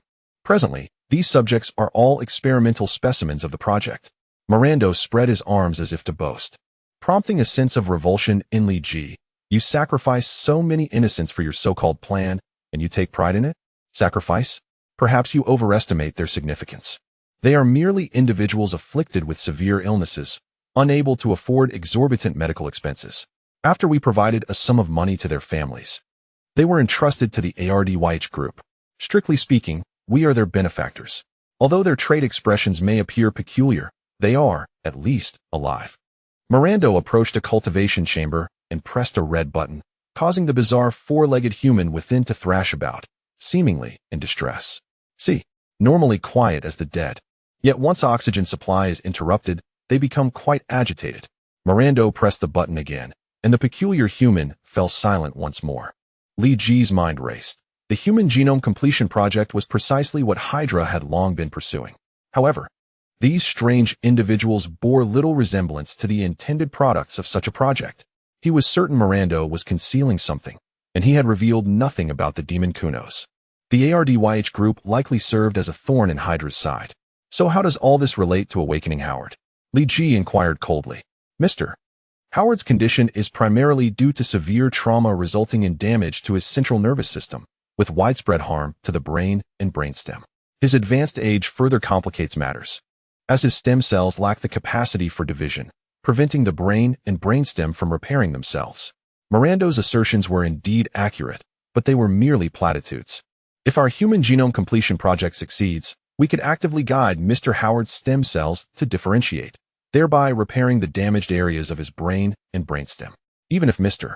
Howard does not awaken immediately, the likelihood of his recovery would significantly increase. Li Ji lowered his head, contemplating Mirando's proposition. It was indeed a feasible approach. He had consulted with Lei Gong during his time in Kun-Lun on how to awaken a comatose patient. Lei Gong's method was similarly focused on repairing the brain and brainstem. However, Howard was over 70, and Mary was nearing 60. The ability for cellular division and differentiation was unlikely to compensate for such severe trauma, and Lei Gong had offered no viable alternatives. So your aim is money? Li Ji bluntly stated, unwilling to engage in further banter with Mirando. Yes. Mirando remained silent for a few moments before admitting that the ARDYH group was in an economic crisis. Last year, the company had invested heavily in a project that yielded no returns, resulting in financial difficulties. They sought funding assistance from Stark Industries, a substantial sum of money. A total loss. This was likely tied to the summoning of Kunos. But what purpose did they have in summoning Kunos? He did not seem like a devotee. He lacked the demonic aura that Alvis possessed, which was characteristic of true believers. Suddenly, Li Ji conceived a wild possibility. If that were the case, it would be utterly insane. These grotesque humans could indeed have a more plausible explanation. I believe $500 million is a reasonable figure.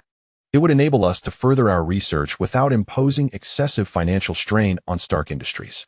Mirando proposed his price. Will your experiments still require new live subjects? Li Ji pondered for a long while. He found it difficult to accept the method of live experimentation. No, the upcoming experiments will be recursive. New live subjects will not be necessary. Mirando replied, and Li Ji sensed he was not lying. I will discuss this with Tony. Chapter 61. The plan upon departing the ARDYH group. Li Ji sensed he was being watched. Another fool was attempting to engage in some underhanded scheme. Walking through the snow, he left a trail behind him. Li Ji declined the ARDYH group's escort service, as he had matters to discuss with Tony. Stark Industries was not far from here. Quite cautious, I deliberately took the underground passage, yet they refrained from making a move. Exiting the tunnel, Li Ji glanced back at a nearby telephone booth. He considered taking action, but, upon seeing the pedestrians, ultimately restrained his impulse. I cannot allow myself to make headlines again. Otherwise, Tony will freeze my bank account once more. Li Ji turned and slowly walked into the Stark Industries building. $500 million. Is that all? You must have that much in your account already. Why consult me? Tony remarked from the laboratory, not turning around. Jarvis, please retrieve the latest data on the M63N missile. Certainly, Mr. Stark. Jarvis responded, his voice imbued with emotion rather than a mechanical tone. If it were merely a matter of money, I wouldn't have come to you. But what if I told you this is related to the events of 91? Li Ji poured himself a cup of coffee from the machine in Tony's office, adding 2 generous spoonfuls of sugar. Many things occurred in 91. Which event are you referring to? Tony's fingers glided over the missile projection in the air, revealing the missile's internal design. Surely not the one where you achieved 100 kills? Li Ji sipped his coffee. Despite the ample sugar, its taste remained bitter. Hey, if you want to bicker, I can call you next time. Right now, I'm quite busy. If there's nothing urgent, please step outside. Tony finally turned to face Li Ji. Must I be explicit? Are you unaware of what transpired in 91? Li Ji teased. Are you referring to Howard's situation? Tony quickly approached. Indeed. Li Ji set down his coffee. Please elaborate. Tony seated himself. The ARDYH group extended an invitation for me to visit their laboratory, where I discovered they appeared to be conducting covert human genetic experiments, which they referred to as the Human Gene Completion Project. You ought to report this to the police, Li Ji remarked. I'm no New York cop. Tony took a sip of Li Ji's coffee, finding it excessively sweet. You're still not quite the mature man you claim to be. While this matter did not directly concern us, it raised significant humanitarian concerns. But what if I told you they are aware that Howard and Mary are still alive? Li Ji glanced at the coffee in Tony's hand, silently deciding never to drink it again. Impossible. Only a select few are privy to this information. I eliminated all traces of it with cash. How could the ARDYH group possibly know? Suddenly, Tony stood up, his hand trembling uncontrollably around the coffee cup. So, they must either have received this information through some special channels, or they were already aware of it. Li Ji poured himself another cup of coffee, adding 5 spoonfuls of sugar, finally alleviating the bitterness. Jarvis, locate the ARDYH group building and prepare the M63N missile silos for launch. Tony's gaze appeared somewhat unfocused, clearly descending into an irrational state. Tony, get a grip, Li Ji urged, pushing him back into his seat. The ARDYH group claims they have a means to awaken Howard. I heard their proposed plan and found it somewhat feasible. Of course, I cannot ascertain the veracity of their claims. Li Ji's words seemed to restore some rationality to Tony. Their willingness to speak suggests a degree of truth. Even if they exaggerate the effects, there must be some efficacy. Indeed, that aligns with my thoughts, Li Ji nodded. Moreover, I have observed that the ARDYH group appears to have experienced an internal schism recently. The building feels unusually deserted, with staff numbers less than half of normal. Perhaps due to financial strain, they had to downsize, Tony speculated. No, that is not the case. I am quite certain it was an internal division, Li Ji countered, shaking his head. If layoffs were due to financial difficulties, they wouldn't have taken the documents with them. I visited their archive room, and there were many recent additions. The original documents must have been removed. Go on, Tony urged, lost in thought. Allow me to share my hypothesis, Li Ji began, standing up. I believe the ARDYH group is not the instigator of the 91 incident, but they are closely tied to it. They likely belong to a larger organization, with its parts operating independently, yet interconnected. Hence, the ARDYH group is aware of Howard and Mary's survival and has specifically approached us for funding. Tony nodded in understanding as Li Ji continued. The internal division within the ARDYH group seems to corroborate this. Such a significant corporate split has gone unreported by any media, which is quite unusual. If that is the case, it appears the ARDYH group is indeed a subsidiary of a larger organization. But if so, why not directly request funding from the organization instead of approaching us? Tony quickly identified the inconsistency. Tony, you know I spent 4 years in Hwaxia. I met the ARDYH group's vice president on my flight back to America. He told me about a failed investment in Hwaxia. But I know the situation is far more complex. It is evident that the ARDYH group botched a significant matter in Hwaxia, straining their relations with other divisions of the organization. Li Ji smiled, knowing he was referring to the summoning of Kun-Lun. Although he was still unclear about the reasons behind the ARDYH group's summoning of Kun-Lun, he saw no harm in using this incident as leverage. So your aim is to fund them in completing their plan, thereby exacerbating the rift with the original organization to ultimately draw out the instigator of the past? Tony quickly deduced Li Ji's objective. That's about right, but I will need your assistance, Li Ji nodded. What do you need from me? Whether it be financial or technical support, I am on board. Tony approved of Li Ji's plan.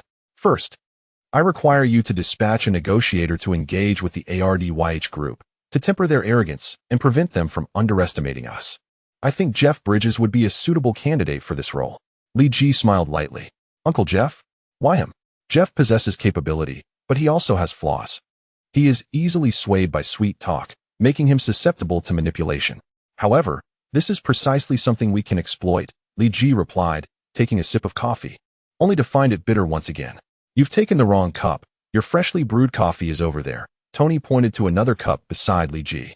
Oh, it's fine. Just remember to send Jeff Bridges to negotiate with the ARDYH group. Li Ji quickly changed the subject. I can agree to that, Tony nodded, unconcerned about who would engage in the negotiations as long as the goal was achieved. Secondly, I need you to develop a monitoring system and ensure Jarvis closely tracks the comings and goings of ARDYH group personnel. This system should ideally be discreet and easy to install, Li Ji suggested after some thought. We have such monitoring systems readily available in the lab, but who will install them? Tony swiped his finger in the air, pulling up information on the monitoring system. Just produce 300 units and deliver them to me. Tony nodded, acknowledging that while his brother could be disobedient, he possessed undeniable talent. Lastly, the funding should not be transferred all at once. It should be dispersed in installments. It would be best to delay payments during their financial crunch, as this will likely prompt them to reveal more information. After concluding his discussion with Tony, Li Ji declined the invitation to dinner and left Stark Industries alone, having noticed that the individual who had been tailing him was still lingering nearby. I am curious to see what tricks you have up your sleeve. As Li Ji moved, his pursuer followed suit, their target clearly defined, Li Ji alone. The wind picked up again, accompanied by drifting snowflakes. Li Ji, braving the cold, deliberately took a more secluded path to lure his follower into action. The inclement weather ensured the moon was obscured, and he had ample time to lead them astray. It's odd. Why are there no footprints from the person following me? Li Ji glanced back. Despite the path having been traversed by the tracker, there were no traces in the soft snow, an eerie anomaly. Am I being haunted? Li Ji pondered, albeit with no fear. The martial arts taught by his Kun-Lun instructors included methods for dealing with spiritual entities. You've made a grave mistake targeting me.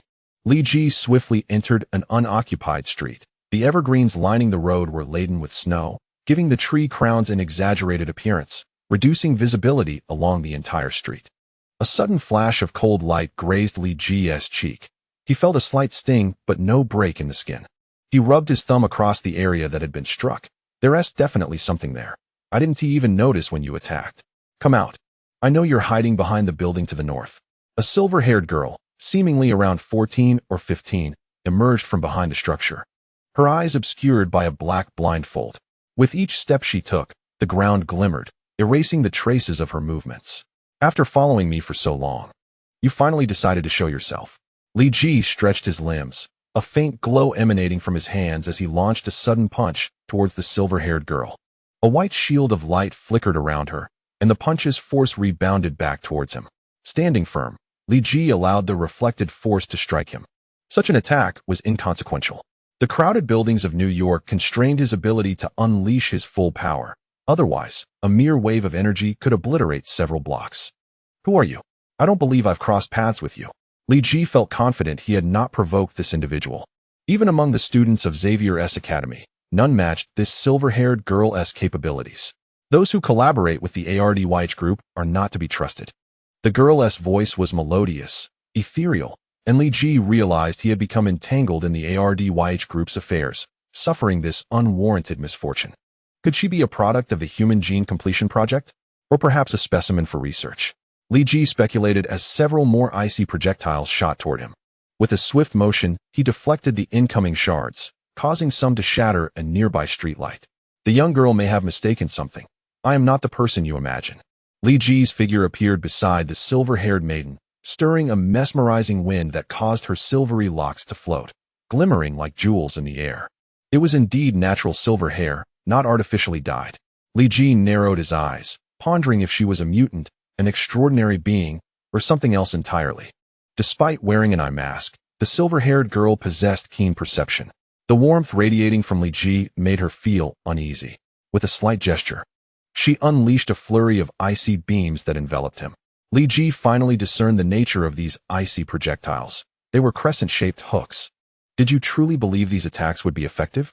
Li Ji's body trembled, and the unlaunched crescent beams shattered instantly. The silver-haired girl stumbled back, distancing herself from him. Extending her palm, a silver-gray light coalesced in her hand. The power of this light was considerable, capable of demolishing a heavy truck. Yet to Li Ji, it was akin to a mere puff of air. A sudden, amused smile spread across his face as he stepped forward, effortlessly dispelling her gathered attack with a single finger. As his fingers swirled in her palm, the silver-haired girl recoiled in fright, collapsing to the ground. Indeed, she was just a novice. Li Ji felt no satisfaction in bullying such a young girl and attempted to help her up from the snow, only to be shaken off. You will regret this, she exclaimed, removing her eye mask, her eyes radiating a beautiful and noble glow.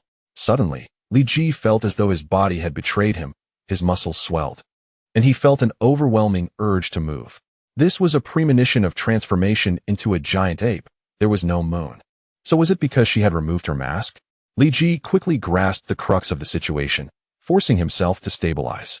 He flashed to the silver-haired girl 10 years into the future and struck her with a hand chop, rendering her unconscious, thus calming the tumultuous Saiyan blood within him. What was happening? Could her eyes emit bruised light waves? Was this her unique ability or a product of Ardia's research? Li Ji furrowed his brow, helping the silver-haired girl don her eye mask once more before whisking her away from the street. Chapter 63. Nature Exhibition on Sunday at 9 in the morning. The silver-haired girl awoke groggily from her slumber, her tousled locks a testament to her restless night. Suddenly, she sensed something amiss and frantically checked her body. However, she soon felt reassured, for she found no signs of damage to her clothing. Awake? Li Ji entered, holding a slice of cheese bread, taking a bite. If you're awake, hurry and leave. You are not welcome in my villa. You are that bad person from yesterday. The silver-haired girl exclaimed as she rose from the bed, assuming a combat stance, her gaze fixed warily upon Li Ji. To be objective, I am a good person. Li Ji replied, stuffing the rest of the cheese bread into his mouth, savoring the aroma of wheat and the sweetness of cheese. If I were truly a villain, would you still be standing here unharmed? The silver-haired girl considered this and reluctantly acknowledged the truth. Yet, she remained suspicious of why she had found herself in his home. Why am I here? Do you have some nefarious scheme? Did I inadvertently damage her mind? No, wait. Her mind was likely never in good condition to begin with. It surely has nothing to do with me, Li Ji thought swiftly. Should I knock you out again and toss you onto the street? To see if someone else picks you up or if you freeze to death by the roadside? I believe the latter possibility is more likely, considering you wear all white.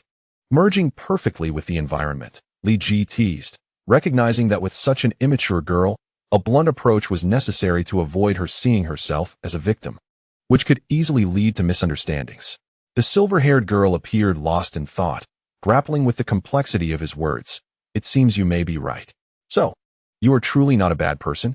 Aunt Giza said all members of the Artie group are villains. Anyone associated with them is a bad person too. I have no ties to the Artie group. I merely stopped for a cup of coffee. Li Ji initially thought she might possess some insider knowledge, but it became clear she was simply naive. Oh, then I have wronged you. The silver-haired girl nodded, reaching to remove her eye mask. Wait. Do not take off the mask, Li Ji quickly interjected. It's all right. I am not using that ability right now, she insisted as she removed the mask, revealing eyes that sparkled like a starry night. Upon realizing that there were no signs of transformation, Li Ji exhaled in relief. You should leave quickly, otherwise Aunt Giza will start to worry, he suggested, eager to see her go, for her presence felt akin to a ticking time bomb. Aunt Giza has passed away. The silver-haired girl suddenly lowered her head. My apologies, Li Ji shrugged. Well, I should indeed be going. The children at the Sandra orphanage will cry if they don't see me for a day. The silver-haired girl looked up, a smile breaking through her earlier gloom. Her messy hair only enhanced her beauty. Goodbye, Li Ji waved, having surmised the source of the Artie group's living specimens. My name is S.H.I.E.L.D. The silver-haired girl introduced herself.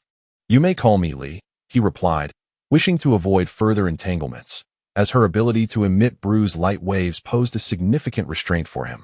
Hence he refrained from revealing his full name. Aunt Giza also mentioned that those who do not disclose their full names must have ulterior motives. S.H.I.E.L.D. exited the room, shaking her small fist in determination. Li Ji raised his hands in a gesture of innocence before closing the door. He was not a soft-hearted individual. While the Sandra orphanage may have faced hardships, with S.H.I.E.L.D. there, they should manage to eat without significant issues. However, it might be prudent to install a camera near the Sandra orphanage to observe the Artie group's unsavory activities, Li Ji pondered. On Monday, at Zhongqing High School. Li, let us go see the nature exhibition this Saturday. I hear there will be not only specimens, but also live displays.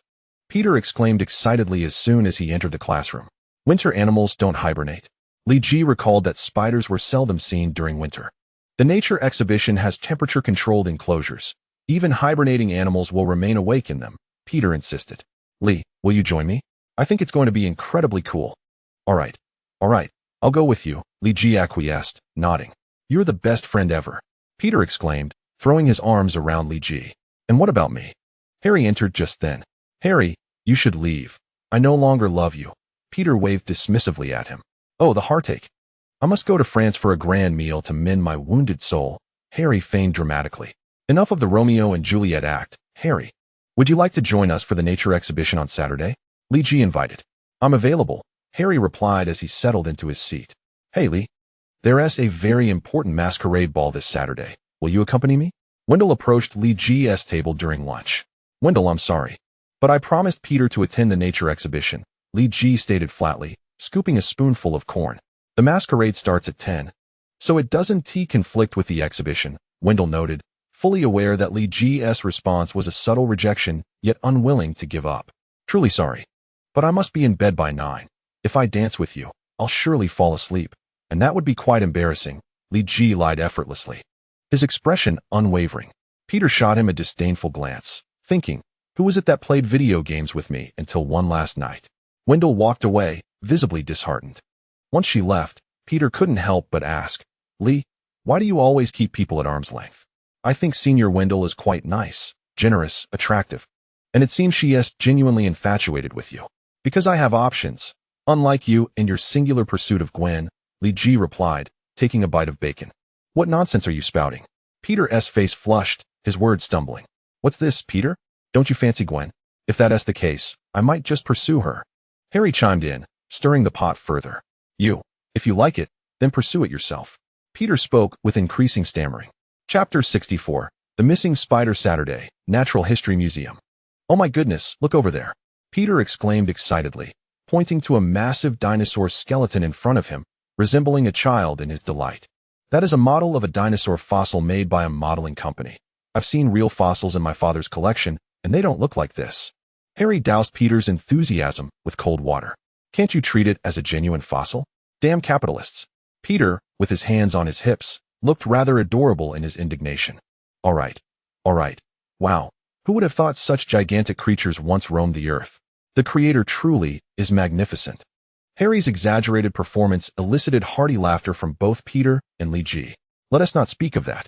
Look at that female staff member beneath the dinosaur fossil. Isn't she underdressed for winter?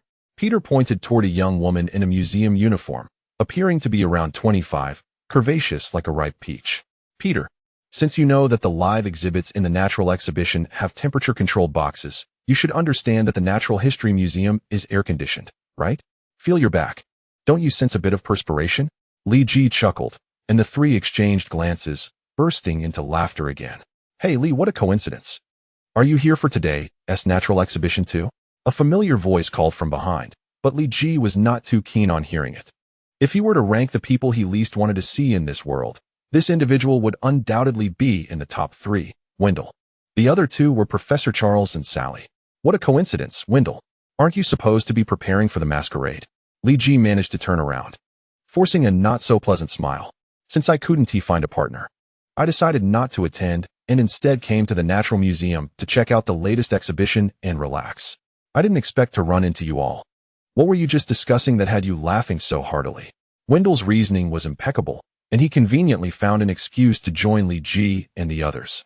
We were just wagering on the age of that T-Rex fossil and agreed the winner would treat everyone to a meal. I guessed 80 million years, Harry guessed 70 million, and Peter guessed 15 million. I think Peter deliberately guessed wrong to avoid treating everyone. Li Ji casually fabricated. Then Peter's little scheme fell through. That T-Rex fossil is a model made 5 years ago. Although 15 million years is still a significant deviation, it is the closest estimate. It seems lunch will fall to Peter's responsibility. Wendell smirked, and Peter blinked, feeling helpless. The subsequent tour of the exhibition was not particularly smooth, as Wendell continually attempted to link arms with Li Ji. To counter this, Li Ji had to remove his heavy down jacket and place it in Wendell's hands, rendering her unable to reach out to him. Currently, it is known that there are over 42,000 species of spiders, the majority of which inhabit tropical and subtropical regions. The order Araneae is divided into 2 suborders, Mesotheli and Episthetheli, with the latter further divided into the suborders of Araneomorphae and Mygalomorphae. The 4 entered the spider exhibition hall, where a 10-meter-wide simulated ecological system stood in the center, housing some tropical spiders, surrounded by densely packed glass display cases showcasing a variety of spiders, totaling over 1,000 species. I can't believe it. These creatures are truly fascinating, don't you think, Lee? Harry inquired of Li Ji, who ignored him. He then turned to Harry, and Harry, what do you think? I think you are the more interesting one. Harry nodded. Each spider possesses unique abilities, some weave webs, while others hunt using venom.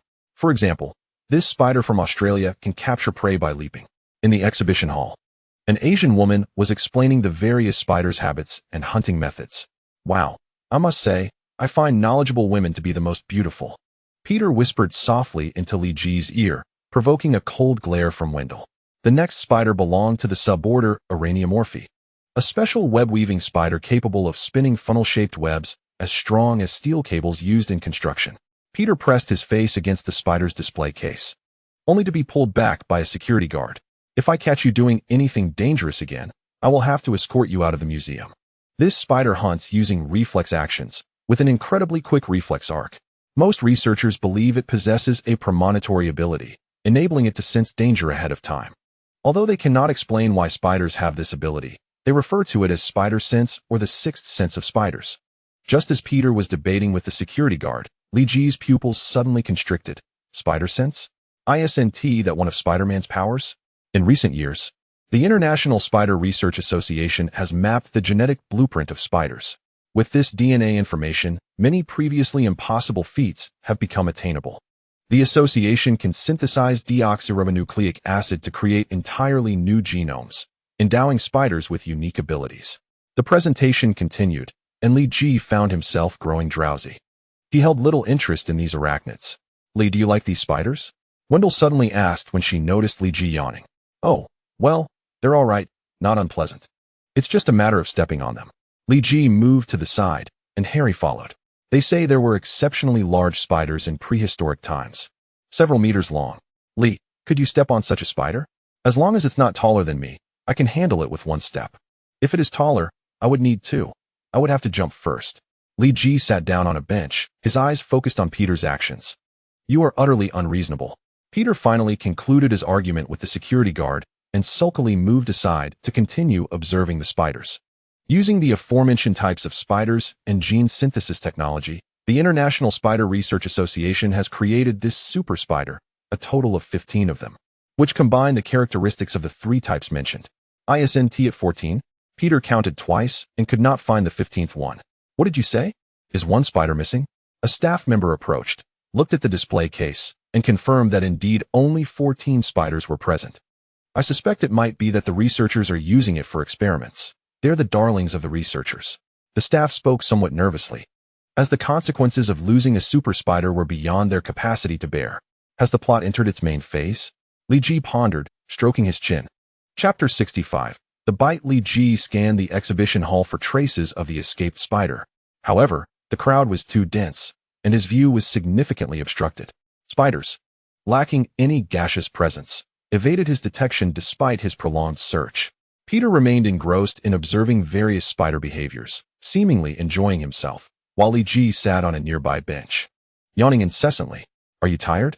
Should we take a break? Wendell folded Li Ji's jacket and placed it on her lap, as if preparing a pillow for him. Li Ji suddenly perked up. Sorry, I'm going to grab some drinks. Does anyone want anything? I'd like a can of coffee, Wendell replied. I'll have a blueberry juice.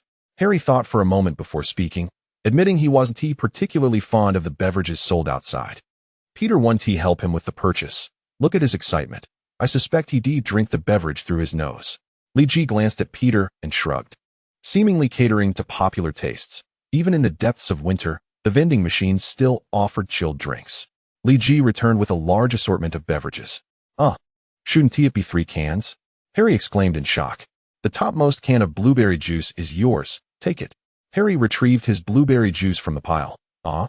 So cold. Coffee, here's yours. Wendell took the coffee. The rest are all mine. Li Ji placed the remaining drinks on the seat, creating a beverage barrier between himself and Wendell. Opening a can of orange juice, he glanced at Peter, who had a spider hiding behind him, poised to strike.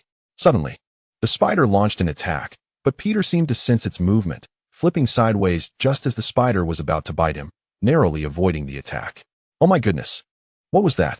Peter exclaimed, but he only glimpsed the spider's movement for a brief moment before it vanished without a trace. Hey, your darling super spider just attacked me. Peter shouted. Sir, what are you saying? Did the super spider just attack you? The staff approached Peter once more. Indeed, it had just leapt up, attempting to bite my hand. Fortunately, my reflexes were swift enough to evade its grasp. Peter rose from the ground. Li Ji, observing the situation, felt somewhat overwhelmed. Peter's evasive maneuver was nothing short of spectacular, aptly named wandering in the empty valley. This technique was one of the martial arts moves Li Ji had taught Peter. Could it be that my importation of martial skills to Peter was the reason Spider-Man met his untimely demise? Li Ji felt a twinge of regret. Sir, it seems you are causing a disturbance again. The security guard approached Peter once more. I am not causing any trouble. Your spider has gone missing, and I am merely alerting you. Peter argued, but aside from himself and Li Ji, no one else had witnessed the spider's presence. Then pray tell, where's the spider? The guard retorted dismissively. I have no idea. It ran off after attacking me, and now I cannot locate it within the venue. Peter responded honestly. The tourists around them displayed signs of fear. If there were indeed a super spider lurking in the venue, it would undoubtedly be a hidden menace. The guard, realizing the need for a firmer stance, declared, I am unsure of your motives for fabricating this story, but claiming a super spider has escaped is utterly ludicrous. The researchers just informed me via radio that they employed a super spider in their experiments. Could that possibly be the one you encountered? No, that's impossible. I distinctly saw it leap from the ground, aiming to attack me. Peter insisted, but was swiftly dragged away by the guard. Should you continue to create a scene, the American Museum of Natural History will add you to our list of unwelcome individuals. Fuming, Peter turned to the dazed Li Ji. Li, you must believe me. There truly was a super spider that attempted to attack me. Li Ji, having witnessed the entire ordeal, certainly believed him, yet remarked, Li, what is the matter? You appear somewhat lost. Peter noticed something was amiss with Li Ji. Oh, it's nothing, just feeling a bit tired, Li Ji replied, downing a bottle of soda. Peter picked up a can of soda from Li Ji's collection, but set it back down. I need to use the restroom first. In the dimly lit restroom, the warm yellow lights enveloped Peter, providing a sense of comfort. The rush of water brought him a refreshing sensation, prompting him to close his eyes and revel in the melodious sound of the water splashing in the basin. Unbeknownst to him, a spider stealthily climbed into the restroom, circled around him, and then ascended to the toilet. With a sudden leap, it landed on the exposed sponge. Ah! Peter yelped, opening his eyes, and flinging the spider away as it scurried out of the men's room. Hastily, Peter fastened his pants, hoping to pursue the spider, only to find it had vanished once more into the venue. He returned to the restroom, found a stall, and began to inspect his wound. The bite left 2 small puncture marks, showing no signs of inflammation or discoloration. He felt no ill effects. It must be a non-venomous spider, since the introduction had not mentioned any poisonous varieties. After a thorough examination, Peter finally exited the restroom. Peter, I thought you had dozed off in there. Harry exclaimed upon seeing Peter return, waving him over. No, Peter replied, uncertain if he should disclose the incident to his friends, as it was not particularly glamorous. After a moment, he decided to share. Harry, Li, could you come over here for a moment? Li Ji and Harry rose and followed Peter to a secluded corner. Wendell attempted to follow, but was halted by Peter. Apologies, Wendell, but this conversation is not suitable for you. Harry, Li, you may find this hard to believe, but I was just bitten by that wretched spider in the restroom. Peter finally mustered the courage to reveal. Huh, that's rich. Harry burst into laughter. Harry, you're being rude, Peter retorted, feeling somewhat vexed. Sorry, I couldn't help it. Are you all right? That spider wasn't venomous, was it? Harry quickly apologized. It shouldn't be.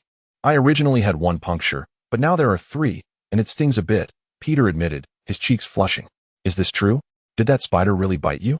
Li Ji inquired suddenly, feeling a flicker of hope. Initially fearing he might have inadvertently caused Spider-Man's downfall, he now wondered if fate had intervened, granting Peter the bite after all. Li, what else with your tone? Why do I sense a hint of Schadenfreude?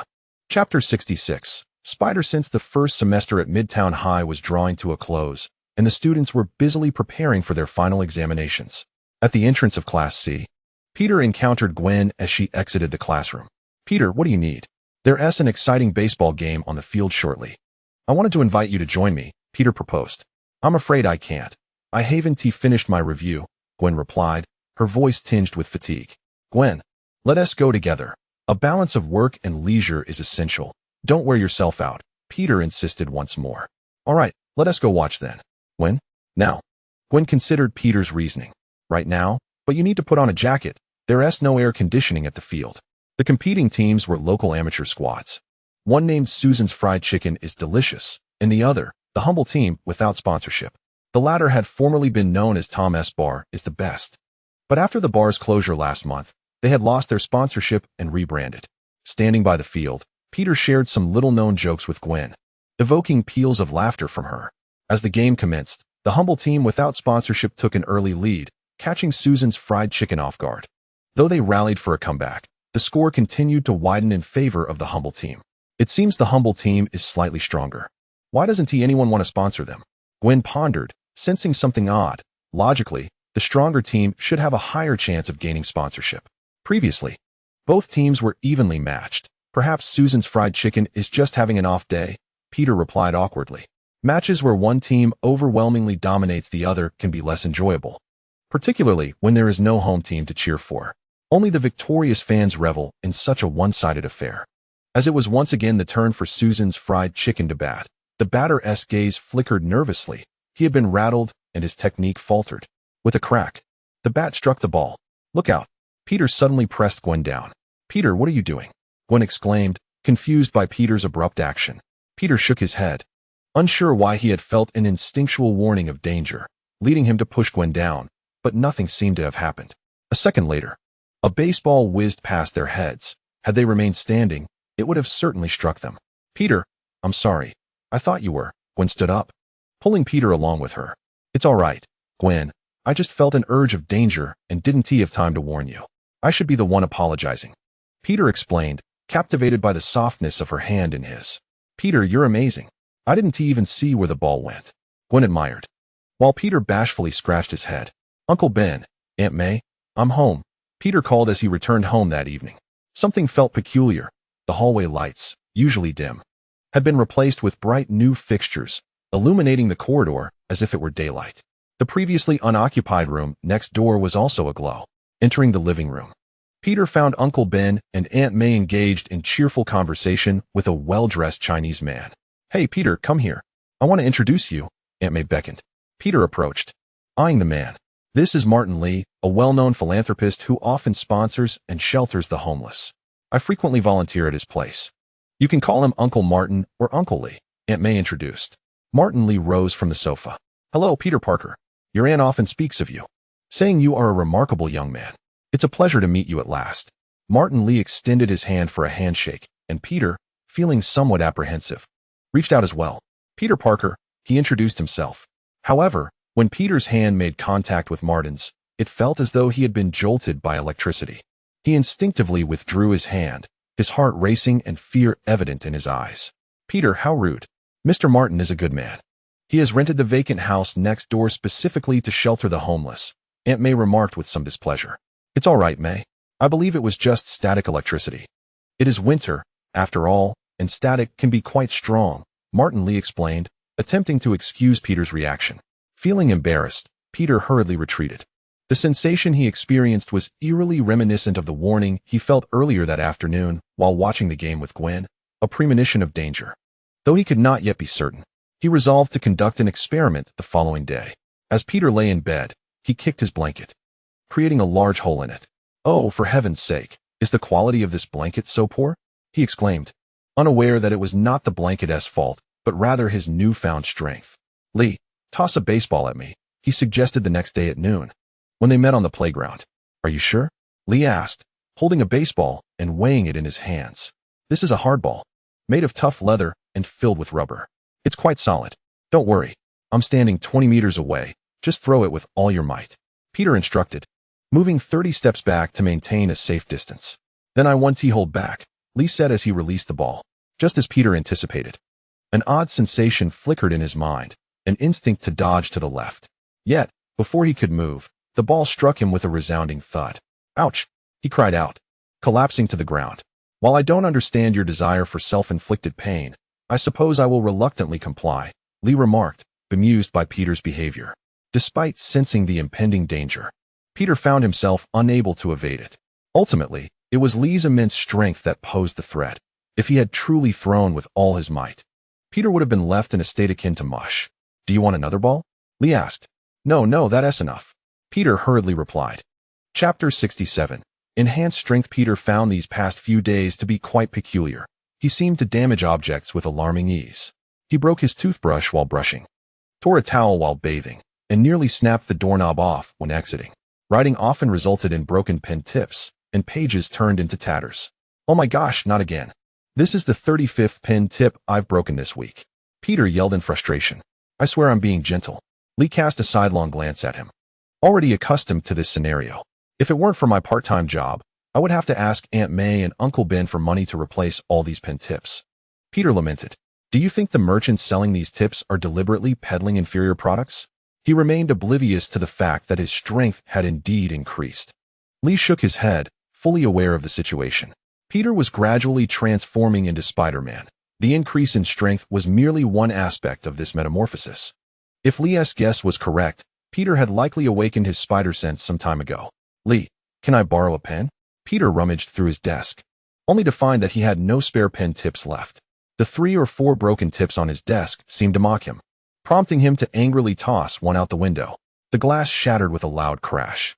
Fortuitously, their classroom was on the first floor. Otherwise, the falling shards might have struck passing students. Peter stared blankly out the window, astonished. No way. Why did it break so easily? Though Lee understood the cause, he refrained from explaining. Peter, let us clean up the glass and find a way to cover the window. The winter winds are quite biting. Peter noticed the frightened expressions of their classmates nearby. Some were trembling in the cold and hurried to fetch a broom and dustpan. Let me handle it, Lee said, taking the tools from Peter, knowing that if Peter attempted to help, they would likely meet a similar fate as the pen tips. Lee, I broke it. So I should do it, Peter insisted. Sorry, Peter, but if you were in charge, I suspect these tools would soon meet a disastrous end, Lee countered. Indeed, Peter. Lee is correct. You seem to have a knack for breaking things lately, Harry chimed in, feeling a bit dejected.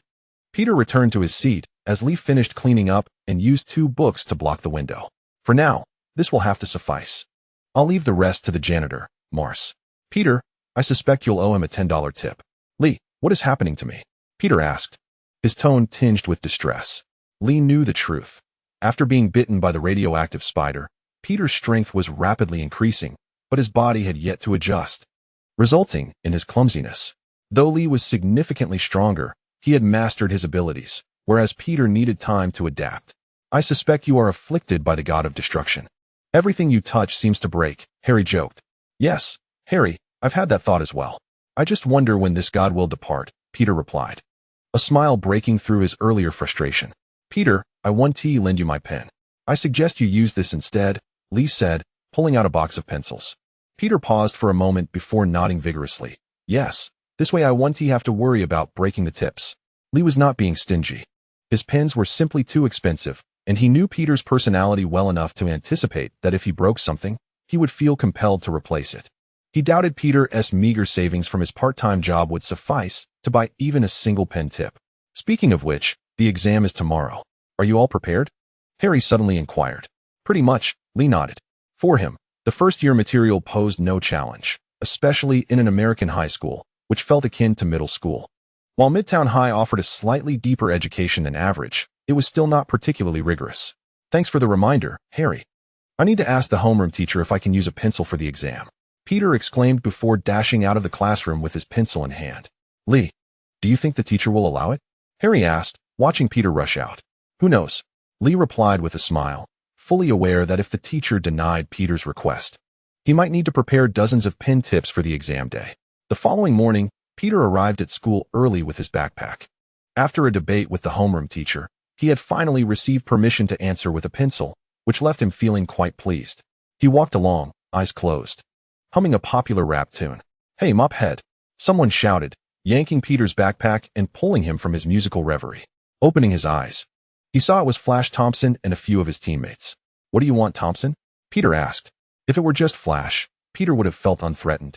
But after their last encounter, Flash had learned to be cautious, bringing his friends along for backup. I don't want much. Just to invite you to spend a few hours in the restroom, Flash replied with a grin. According to Midtown High's rules, missing an exam without valid reason equated to failing, and Thompson's goal was straightforward. He wanted Peter to at least fail one subject. Knowing Peter's academic prowess and his modest background, Thompson understood that if Peter were allowed to take the exam, he would likely earn a scholarship. However, if Peter failed, he would miss out on that opportunity and face additional fees for retaking classes next semester. Thompson, don't be foolish. Peter quickly grasped Thompson's intentions and assumed a defensive posture. All right, guys, charge, Flash commanded, disregarding Peter's warning as 4 or 5 burly classmates lunged at him. Peter sidestepped as Thompson barreled towards him. He had anticipated a battle of strength, hoping to use Thompson's momentum to escape, but to his astonishment, the force of his push sent Thompson flying several meters, crashing heavily to the ground. The remaining individuals, observing the situation, dared not continue their assault, allowing Peter to seize the opportunity to flee. What is happening here? Could it be, as Lee mentioned, the power of inner strength? Chapter 68, Spider-Man, Winter Break. Peter awoke from his slumber, his hand brushing against a sticky substance. Surely not. I didn't have any peculiar dreams last night. With a hint of trepidation, Peter opened his eyes, only to be met by a shocking sight. His bed was covered in a viscous white substance, which, if Peter was not mistaken, appeared to be spider silk. What in the world? Why have so many strange occurrences befallen me these days? Frustrated, Peter rose from his bed, only to forget about the ceiling height and bumped his head against the floor above. Fortunately, the floor held firm, and Peter, without exerting too much force, did not break through it. Never mind that. I need to meet Gwen at the library today. The bump on his head helped clear his thoughts. The immediate concern was not to complain, but to tidy up the mess in his bed before heading out. Fortunately, the silk was bundled together rather than scattered, making it relatively easy to clean, though the blanket had sustained a few new holes. He would discuss it with Aunt May later, otherwise she might suspect he had devoured the blanket. Looking at the tattered duvet, Peter felt a wave of despair. He grabbed a black plastic bag, filled it with the silk he pulled from his bed, and hurriedly dashed out the door. As he entered the hallway, a sudden sense of danger flashed in his mind. Glancing down, he saw Martin Lee approaching with a group of individuals of Asian descent. "Hey, Peter," Martin Lee called out, waving amicably. "Hello, Uncle Martin," Peter replied politely, though his gaze faltered. "What do you have there?" Martin inquired, eyeing the plastic bag in Peter's hand. "Oh, it's nothing, just a bag of trash," Peter stammered. "I have a meeting, and I'm running late. I must be going." He waved to Martin Lee and hurried down the stairs, tossing the bag into a garbage bin before boarding the bus to meet Gwen. Once Peter had left, Martin Lee appeared beside the garbage can, retrieving the plastic bag Peter discarded. Excellent protein fibers. If sold to a lab, they could fetch at least $50 per gram. Why would he throw this away? He blinked, gazing in the direction Peter had departed. It's curious. He seems unaware of the fiber's value, yet he appears to know my other identity. Martin squinted thoughtfully. Peter descended from the bus and spotted Gwen waiting across the street. He smiled and waved, and she giggled, pointing to the nearby crosswalk, signaling for him to wait there. The streets were quiet, as winter had set in, and with Christmas still some time away, few were inclined to venture outside. Standing by the crosswalk, Peter awaited the signal change, the library located just on his side of the street. Gwen, across from him, covered her face with her hands, exhaling warm breath that formed mist upon her cheeks. 3, 2, 1. The red light shifted to green, and Gwen eagerly crossed the street with a smile, causing Peter to blush slightly. Suddenly, his peripheral vision caught sight of a car swerving erratically and speeding towards them. Peter's heart raced. This was surely a warning of impending danger. Oh no, it must be another reckless driver. They're going to hit Gwen. What can I do? Peter thought desperately, wanting to leap forward to push Gwen out of harm's way, but the vehicle was already upon her. In a sudden twist, the car tipped over and crashed onto the road, leaving Gwen standing there, stunned, while Peter looked on in shock, fully aware of what had just transpired. My wrist shot out webbing, and I pulled the car down? Good heavens, am I dreaming? Peter and Gwen walked towards the library, both appearing somewhat dazed. Once there, they lacked the focus to read and merely borrowed a couple of books before departing. "Peter, I'm really scared," Gwen confessed suddenly, recalling the harrowing moment when the car barreled towards her. Had it not flipped, who knows what might have happened? "Gwen, don't be afraid," Peter reassured her, though he was frightened himself. The occupants of the vehicle were unharmed, yet the sight of them injured and bleeding left him unsettled, especially with the changes occurring within his own body. He had no understanding of what was happening to him. That night, Peter lay in bed, focusing on his wrist as he projected a thread of webbing towards the ceiling. After much contemplation, He realized that this was indeed the only plausible explanation. He recalled his experience in the museum restroom over a fortnight ago. Heightened instincts, amplified strength, and extraordinary webbing. These seemed to be the three defining traits of that super spider. And he had seemingly inherited them perfectly. A smile crept across Peter's face, though whether it was joy or self-mockery, he could not tell. Thankfully, Gwen had not witnessed the entire incident. She believed the vehicle had merely flipped over. Yet, this was precarious. If similar events occurred in the future, it could easily draw attention. With narrowed eyes, Peter considered the crime wave plaguing New York City. Now that he possessed these abilities, perhaps he could lend a helping hand. There were far too many bullies like Thompson that needed to be dealt with. Perhaps I should adopt a new identity. A street hero, akin to Daredevil, fighting against the forces of evil. Inspired by this thought, Peter sat up in bed. Yes, I need an identity that reflects my powers. My abilities stem from that super spider. I can shoot webs and possess extraordinary strength. I shall call myself Spider-Man. Yes, Spider-Man. Excited, Peter shot a thread of webbing that rang against a wind chime, producing a delightful sound. With a name secured, he realized he also needed a costume to match. Aunt May likely had some fabric. He would search for suitable materials. Peter exited his room and approached the storage cabinet. The costume required excellent coverage and flexibility. After much deliberation, he found two pieces of fabric that met his criteria, one red and one blue. Oh my, am I really going for a red and blue combination? Chapter 69, Training in Antarctica. As soon as winter break commenced, Li Ji departed from America. He borrowed Warren's private jet and flew to the Earth's last pristine sanctuary, Antarctica. Why Antarctica? Simply put, it was for training. Although Li Ji had not slackened in New York, the city, with its 8.5 million residents, posed a risk of discovery. No matter how cautious he was, at this stage, he had yet to reveal his preparations, so he often acted with trepidation in New York. Sometimes, a simple energy blast could resolve an issue, but he would still need to lure people into deserted corners to use it. However, Antarctica was different. It was sparsely populated, with only a few scientific research stations. Here, Li Ji could train freely without concern for interruptions, aside from the occasional penguin or seal.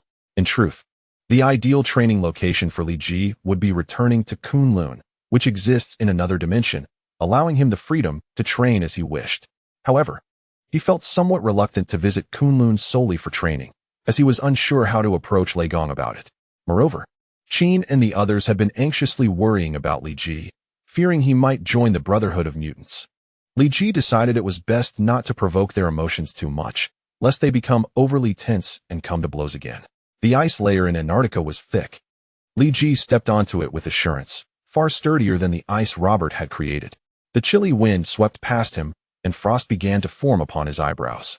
Although he did not feel cold, having something on his brows was somewhat discomforting.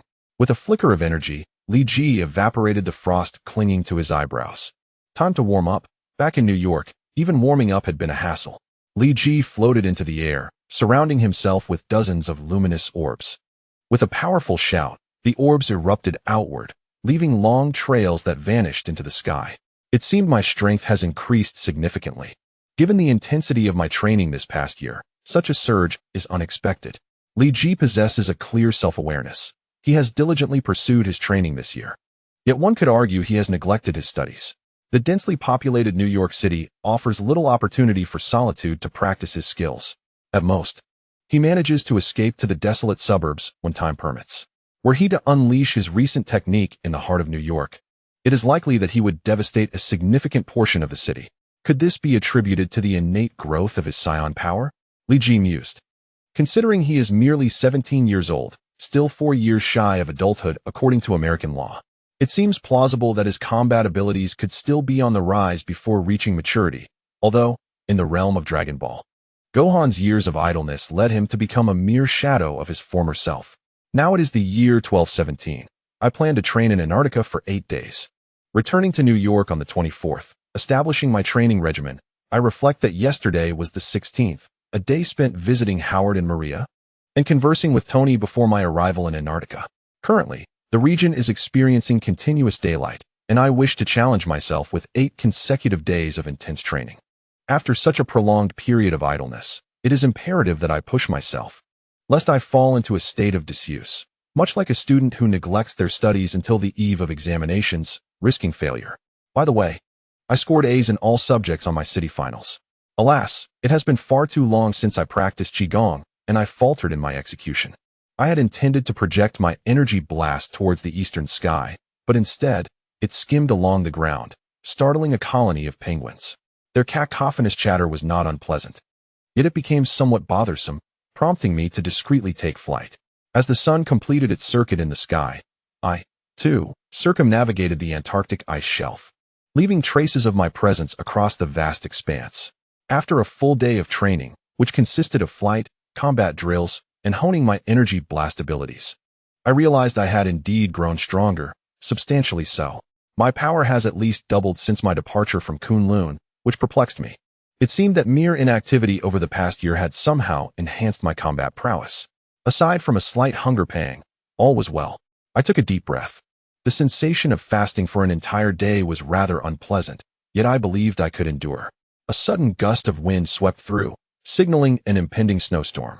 For others, this might herald disaster, but for me, it was merely routine.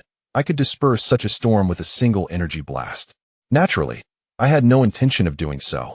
There was no one nearby, and defeating the storm would serve no purpose. Had a beautiful maiden been present, perhaps I could have played the hero, but for now, dispersing the storm would only disrupt my training. I stood suspended in the air, closing my eyes and meditating as the wind and snow lashed against me, remaining steadfast. Rain and snow are rare in Antarctica, but once they commence, they can last for days. The Antarctic winds, known as the killer winds, may not be lethal in terms of cold, but they can certainly be deadly. During such times, even the plump penguins huddle together for warmth to survive the frigid gusts. Yet, many penguins were swept away by the ferocious winds, disappearing into the vast whiteness of the continent. Around me, my powerful aura evaporated the encroaching snowstorm, creating a sanctuary of safety. However, the nearby penguins remained wary of my presence, too grounded to take flight. Otherwise, it would have made for an excellent windbreak. Suddenly, my eyes snapped open as a rift in space tore open before me, revealing a familiar presence within its dark depths. Li Ji, long time no see. A voice emanated from the fissure, and I recognized it as that of the Ancient One. Although her form did not materialize, a massive green figure was ejected from the rift, crashing to the ground. It was the Hulk. I subtly shifted my position, aware of the Ancient One's tendency to hurl individuals about when agitated. Dr. Strange had once been flung to a snowy mountain by her in his ordinary days. Li Ji, since you're here, I can rest easy. The Hulk will be here for 3 days. Make sure to catch some fish for him during that time. With that, the Ancient One sealed the rift, leaving me and the Hulk to exchange bewildered glances. I do not want to be the Hulk's babysitter. Hulk, what are you staring at? Hulk glared menacingly at me, prompting me to deliver a swift uppercut that sent him flying several meters. Hulk, he tumbled onto his feet, unleashing a roar that seemed to drown out the howling winds and snow. Yet, it appeared he recognized me, merely posturing without launching an attack. Perhaps haunted by the memory of my previous thrashing, I pondered the absurdity of having to catch fish for him. Why not simply let him starve? I scratched my head in exasperation, realizing my training regimen had been thoroughly disrupted by the Ancient One and the Hulk. The only option left was to knock the Hulk unconscious and train alone. The Ancient One seemed to exaggerate. Hulk had been with her for over a year and still had not reverted to Banner. Observing the green behemoth clad in scanty shorts, I was left to wonder whether to laugh or to weep. A chilling gust swept through, carrying a stone that struck Hulk's nose, causing him to yelp in pain. Hulk, he bellowed, stomping his feet violently, causing the ground to tremble and nearly cracking the ice beneath him. Idiot, I scolded, seizing him by the scruff of his neck and lifting him off the ground. Do you not understand international treaties? You cannot damage the natural environment of Antarctica.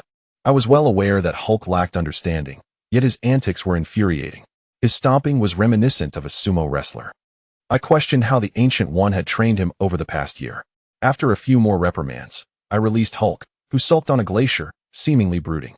This, at least, spared me the burden of constant vigilance over him. I could soar into the skies and resume my training. The winds and snow continued to rage. Yet now there was a solitary figure amidst the storm. The Hulk, sitting alone with snow accumulating around him, nearly half a meter high. He remained oblivious to the world, lost in his own thoughts. I noted Hulk's behavior. Although he had not reverted to Banner, The Ancient One's guidance appeared to have curbed many of his destructive tendencies, at least preventing him from rampaging aimlessly. And yet, I still had to catch fish for him. Sighing, I acknowledged that hunting animals in Antarctica was a matter of conscience. Everyone should strive to protect the last pristine corner of humanity.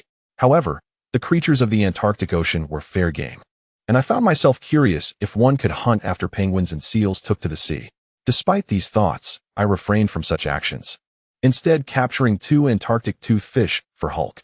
These fish, nearly 70 centimeters long and weighing around 10 kilograms each, totaled almost 20 kilograms, ample sustenance for the Hulk. Naturally, I had no intention of cooking the fish for him. Given the Hulk's constitution, raw fish would pose no issue. I tossed the 2 fish beside the sulking Hulk, who turned his back to me in response. The lively fish quickly froze in the sub-zero temperatures. Suit yourself, I stated, unwilling to indulge his foul mood. Taking flight, I preferred that he remain in his brooding state a while longer, ideally 3 days, until the Ancient One returned to collect him. My training was already arduous, and now the Ancient One had foisted the Hulk upon me as a babysitter. If I were to be a caretaker, I might as well receive compensation. Yet, without so much as a word, she had simply dropped him off and departed. I was left with no choice, burdened by my indebtedness to the Ancient One. As the sun sank towards the western horizon, it should have been evening in other parts of the same time zone. I returned to the Hulk, catching him 2 more Antarctic toothfish, only to discover that the previous 2 fish had mysteriously vanished from his side. I thought you had no appetite. Your body seems quite honest. Li Ji cast the fish at Hulk's feet before departing once more. Although Gu Yi's arrival disrupted Li Ji's training regimen, he had no intention of altering his plans. At most, he would merely condense the timeline. Hulk spent 2 entire days brooding, remaining immobile in the same spot, only shifting slightly when Li Ji paid a visit. However, this was beneficial, as it allowed Li Ji to confirm that Hulk was still alive. Had he remained still for 2 days like a statue, Li Ji would have had to manually ascertain his condition. On the 3rd day, around 3 in the morning, Li Ji wondered whether Hulk was asleep.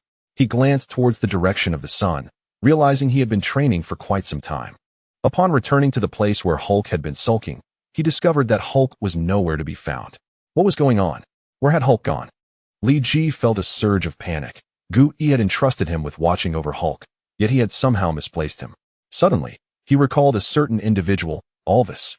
At that moment, he felt a kinship with Alvis, as their experiences mirrored each other's. Flying through the air, Li Ji scanned the icy expanse. Hulk's presence was faint. Without his anger, his power seemed diminished, making it difficult for Li Ji to sense his aura.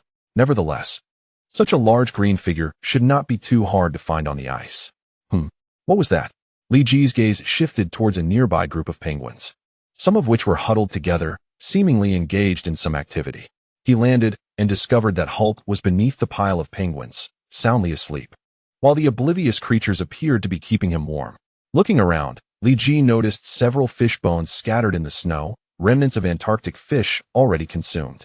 It was evident that these bones had not been devoured by Hulk, as they bore signs of being pecked at.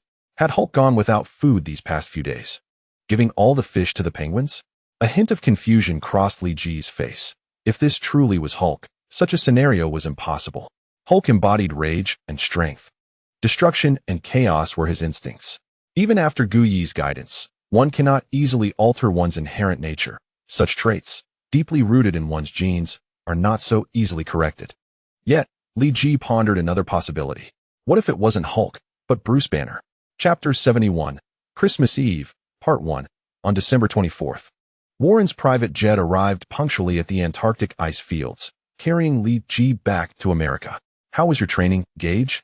Warren, opting not to pilot the aircraft himself, had enlisted a pilot, allowing him to share a drink with Li Ji. Not bad, despite a few minor surprises. Overall, it was a positive experience. Li Ji clinked his glass of Sprite against Warren's red wine and downed it in one go. I envy your constitution, Warren remarked, finishing his wine as well. If it were me, I wouldn't be able to endure the cold and solitude of Antarctica. Actually, it wasn't too bad, Li Ji replied honestly. The Antarctic temperatures were far from cold for him, and while there was a hint of loneliness at first, Hulk's presence made Li Ji somewhat nostalgic for the solitude he once experienced. Overall, Li Ji deemed his training a success. Although his power had not increased significantly, He had solidified the strength he had developed over the past year. At his current rate of growth, it was only a matter of time before he found himself unable to control his own power, much like Peter had, becoming a vessel for destruction. Additionally, he had witnessed Hulk's transformation. Although Hulk had not reverted to Banner's form over 3 days, Li Ji felt a surge of confidence in light of Hulk's display. Upon returning to New York, Li Ji headed directly to Tony's villa. The artificial intelligence within the villa had recently updated Li Ji's information, allowing him entry without needing to practice any codes. Tony had yet to return, but the villa was beautifully decorated. In the grand hall, a massive Christmas tree stood adorned with gifts, reaching up to the ceiling. The surrounding area was filled with various Christmas decorations, clearly the handiwork of Pepper. As Tony would never engage in such mundane tasks, he would rather host a party with a plethora of reindeer-themed women. Li Ji entered the bathroom. One downside of Antarctica was the inability to take a proper shower. Although the chilly weather wouldn't soil him, he still felt uncomfortable. He luxuriated in a bubble bath, then donned Tony's bathrobe and collapsed onto the sofa. "It's a bit short," he sighed, realizing Tony hadn't grown in stature. With a snap of his fingers, the lights dimmed, and Li Ji closed his eyes, drifting into a deep slumber. "Hey, Gage." A female voice suddenly pierced the silence, causing Li Ji to sit up abruptly. "Pepper? Did you cover me with this blanket?" "No, it was Tony who did that," Pepper replied, rising from her crouched position beside the sofa. "It's time to wake up. The turkey hasn't been slaughtered yet, and Tony may need your help." Li Ji stood, stretching, and made his way to the garden at the back of the villa, where Tony was wielding a cleaver, poised over a dark turkey. "Tony, do you need my assistance?" Li Ji chuckled, though he settled into a seat, ready to observe the spectacle. "No need. I've already had Jarvis analyze the best method for dispatching this turkey. Just watch." Tony crouched, wielding the cleaver in a comical manner that elicited laughter from Li Ji. "What's so funny? Are you questioning Jarvis's expertise? If you had Jarvis as an assistant, you definitely wouldn't be wearing such a short bathrobe." Tony scoffed. "This is your bathrobe," Li Ji retorted. "Oh, no wonder I've often felt it inexplicably larger by a size. It's your fault." Tony approached and handed Li Ji the cleaver. "As compensation, you must help me with the turkey." Li Ji declined to take the cleaver. Walking over to the turkey instead, he deftly grasped the bird's bright red neck between his fingers, crushing the bones with ease. "Will my underwear also feel a size larger?" "Oh, shift," Tony exclaimed, as Li Ji tossed the now lifeless turkey aside and returned to his seat. "You don't need my help with the plucking, right?" "Pepper will handle that," Tony said, placing the cleaver aside and entering the villa. Truly, this was classic Tony. Li Ji shrugged, relaxing on the sofa while watching television. He flipped through various Christmas-themed programs at random. "Happy Christmas Eve." Suddenly, Li Ji's phone buzzed, revealing a text from Peter, just as he was about to respond. Another call came in, this time from Alvis. "Hey, Alvis," Li Ji answered the phone. "Hey, Li, my brother, how have you been?" Alvis inquired. "Pretty good, and you? Has the economic situation at Artie improved?" Li Ji asked. "Much better, thanks to your funding," Alvis replied cheerfully. "So, did you call just to wish me a Merry Christmas Eve?" Li Ji queried, suspecting Alvis rarely called without a purpose. "Well, wishing you and Mr. Tony Stark a Merry Christmas Eve is the most important part, but there is a small matter," Alvis admitted. "Go on," Li Ji prompted, confirming his suspicions. "It's about the second funding installment, originally scheduled for February. Could it be expedited a bit? The company has made groundbreaking progress, and the funding gap has widened," Alvis stammered. "Is that all? I'll relay that to Tony. If he agrees, after the Christmas holidays, Jeff Bridges will come to negotiate with you," Li Ji replied with a grin. Fully aware he was not being truthful, he had no intention of informing Tony, let alone facilitating an early loan for Artie Group. "Thank you so much, my brother. I wish you a Merry Christmas Eve," Alvis exclaimed, pleasantly surprised by the smoothness of the conversation. "You're welcome, Alvis. We are good brothers, after all." "Merry Christmas Eve to you as well," Li Ji said cheerfully before hanging up. It seemed Artie Group was facing issues, which would soon come to light. Truly, a delightful piece of news for Christmas Eve. Li Ji stroked his chin, deep in thought. "Happy Christmas Eve, Li." His phone buzzed once more. This time a text from Wendell. Li Ji glanced at the scant number of contacts on his phone and opted to send a group message. "Merry Christmas Eve." Meanwhile, in the underground laboratory, Jarvis suddenly reported, "Tony, you have received a message from Gage Stark. Have you read it?" "No need to check. It's undoubtedly a generic Christmas Eve greeting." That kid is so lazy that he can't even be bothered to send a personal message. He'll be lazy until the end.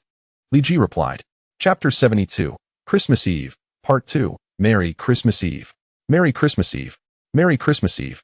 The voices echoed in the villa's dining room, accompanied by the clinking of glasses. However, the contents of the 3 glasses were somewhat incongruous with the festive atmosphere. Li Ji had his favorite soda, this time an orange-flavored Fanta. Tony's drink, on the other hand, appeared strange, resembling aged red wine, but was actually cherry-flavored cola. As for Pepper, her glass contained nothing but plain water, as she claimed she couldn't consume high-calorie foods. Tony, why is there no red wine and no reindeer beauties this Christmas? Li Ji inquired, having just taken a bite of turkey and a spoonful of corn porridge. It's no fun doing the same thing every year.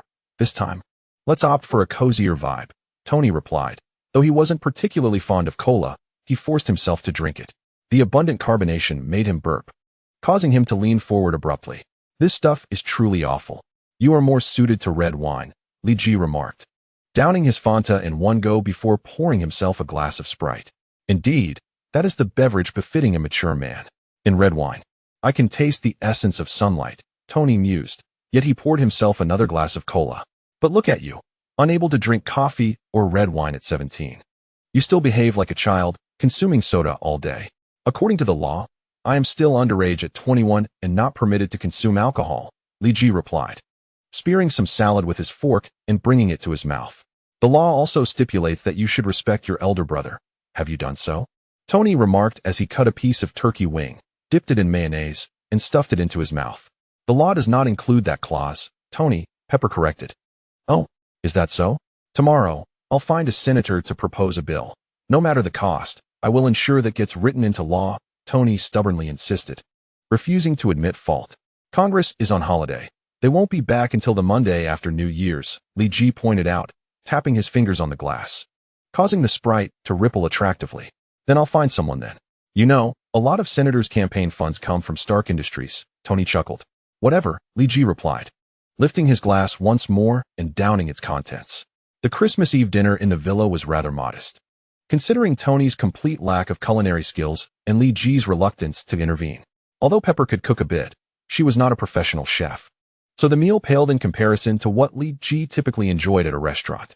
Of course, even the finest dining establishment could not surpass the quality of this dinner's ingredients. As they continued eating, Li Ji suddenly spoke up. Tony, after Christmas Eve comes Christmas Day. Don't you feel something is missing? Missing what? Tony queried, seemingly unfazed. You must be yearning for those reindeer beauties. You want to dress up as Santa Claus riding a reindeer, he teased with a mischievous grin. Santa Claus rides in a sleigh, Pepper interjected, her eyes seeming to blaze with indignation. Oh, right, I know that. But isn't a sleigh difficult to impersonate? Tony completely overlooked Pepper's expression. If you want reindeer beauties, I can contact a modeling agency right now. They have all sorts of costumes. I'm not talking about that. I'm referring to Santa Claus. Li Ji shot a glance at Pepper and then at Tony, blinking in silent understanding. Tony, I can only assist you this far. Santa Claus? Gage. How come I never realized you had such tastes? Tony responded, his tone light. Truthfully, it's quite a challenge to find, but if you want it, I can connect you right away. You must believe in the power of money. However, I still recommend starting with some reindeer beauties. Tony took out his phone, ready to call, but Pepper snatched it from him and tossed it into the nearby trash can. Tony glared at Pepper, but seeing her about to erupt, he relented. Forget it. The theme for this Christmas has already been set, so no need to make a fuss. If you need anything next year, just let me know in advance, and I'll take care of it. As per tradition, after dinner, they were supposed to gather around the Christmas tree and sing carols. However, none of the 3 in the villa was willing to sing. Tony had no choice but to let Jarvis sing Christmas songs, creating an illusion of many voices surrounding them. Don't we need to go to church to pray? Li Ji reclined on the sofa, watching the televised fireworks display. I am not a believer, Tony replied, switching off the fireworks show and changing to a soap opera that Pepper enjoyed. What you were watching was too dull. Pepper shook her head at Li Ji, who was surprised that the renowned Iron Man was fond of soap operas. In his mind, Tony seemed to only be interested in research and various heavy metal genres. This soap opera isn't bad, especially the soundtrack. The rhythm is well-paced, almost reminiscent of death metal, Tony noted. Li Ji realized that Tony was still the same. His interest in soap operas primarily stemmed from the heavy metal music. Li Ji stood up, intending to leave the villa and head home, but Tony called out to him. Don't leave tonight. Jarvis has prepared a room for you. Li Ji halted, and Tony wore an expression that was difficult to read, which quickly vanished. Jarvis, please escort Gage to his room. Certainly, please follow me. Jarvis's voice chimed in, guiding him towards the staircase on the left. Following Jarvis, Li Ji entered a spacious room. Approximately 70 square meters, which was nearly the size of a suite in some houses. In the center stood a large bed, sufficiently spacious that Li Ji could sleep 10 girls on it without feeling cramped. At the head of the bed was a small stand, adorned with a large Christmas stocking. Li Ji chuckled slightly. The stocking seemed out of place amidst the room's lavish decor. Nevertheless, he paid it little mind and laid down on the bed, enveloped by the plush velvet. So soft, he murmured, drifting off to sleep. Pepper, do you think this method can truly improve the dreadful brotherly relationship between Gage and me? Tony asked nervously, standing outside Li Ji's door. The reason your relationship with Gage is strained is that both of you are too dominant, each with your own thoughts and ideas. However, this is not an insurmountable conflict. I understand that addressing it face-to-face might be challenging for you, but since he's asleep now, your psychological pressure should be considerably less, Pepper reassured. Her words acted as a shot of courage for Tony. He quietly opened the door, holding a gift box, and slipped it into the Christmas stocking before quietly exiting the room. Chapter 73. Brotherhood. When Li Ji awoke and saw the gift nestled in the Christmas stocking, he found it both amusing and exasperating. The stocking contained a meticulously wrapped box adorned with the Stark Industries logo. Upon opening it, Li Ji discovered an exquisitely crafted watch, perfectly calibrated to display the current date and even convert to the Chinese lunar calendar. On the back of the watch was Tony's signature, etched with microelectroplating. And in the center of the O in Tony, a cartoonish depiction of Tony's face was drawn, which Li Ji suspected was Pepper's quirky sense of humor. Yet, that was not the main focus. Beneath the watch's packaging lay a thin layer concealing something of immense value. Inside were 2 sheets of paper. One was a procurement contract for a large private jet. Indeed, Tony had gifted Li Ji an airplane. And beneath it lay a handwritten letter from Tony, expressing that he hoped Li Ji would prefer the watch he personally crafted over the plane. The jet's delivery time was just a few months away.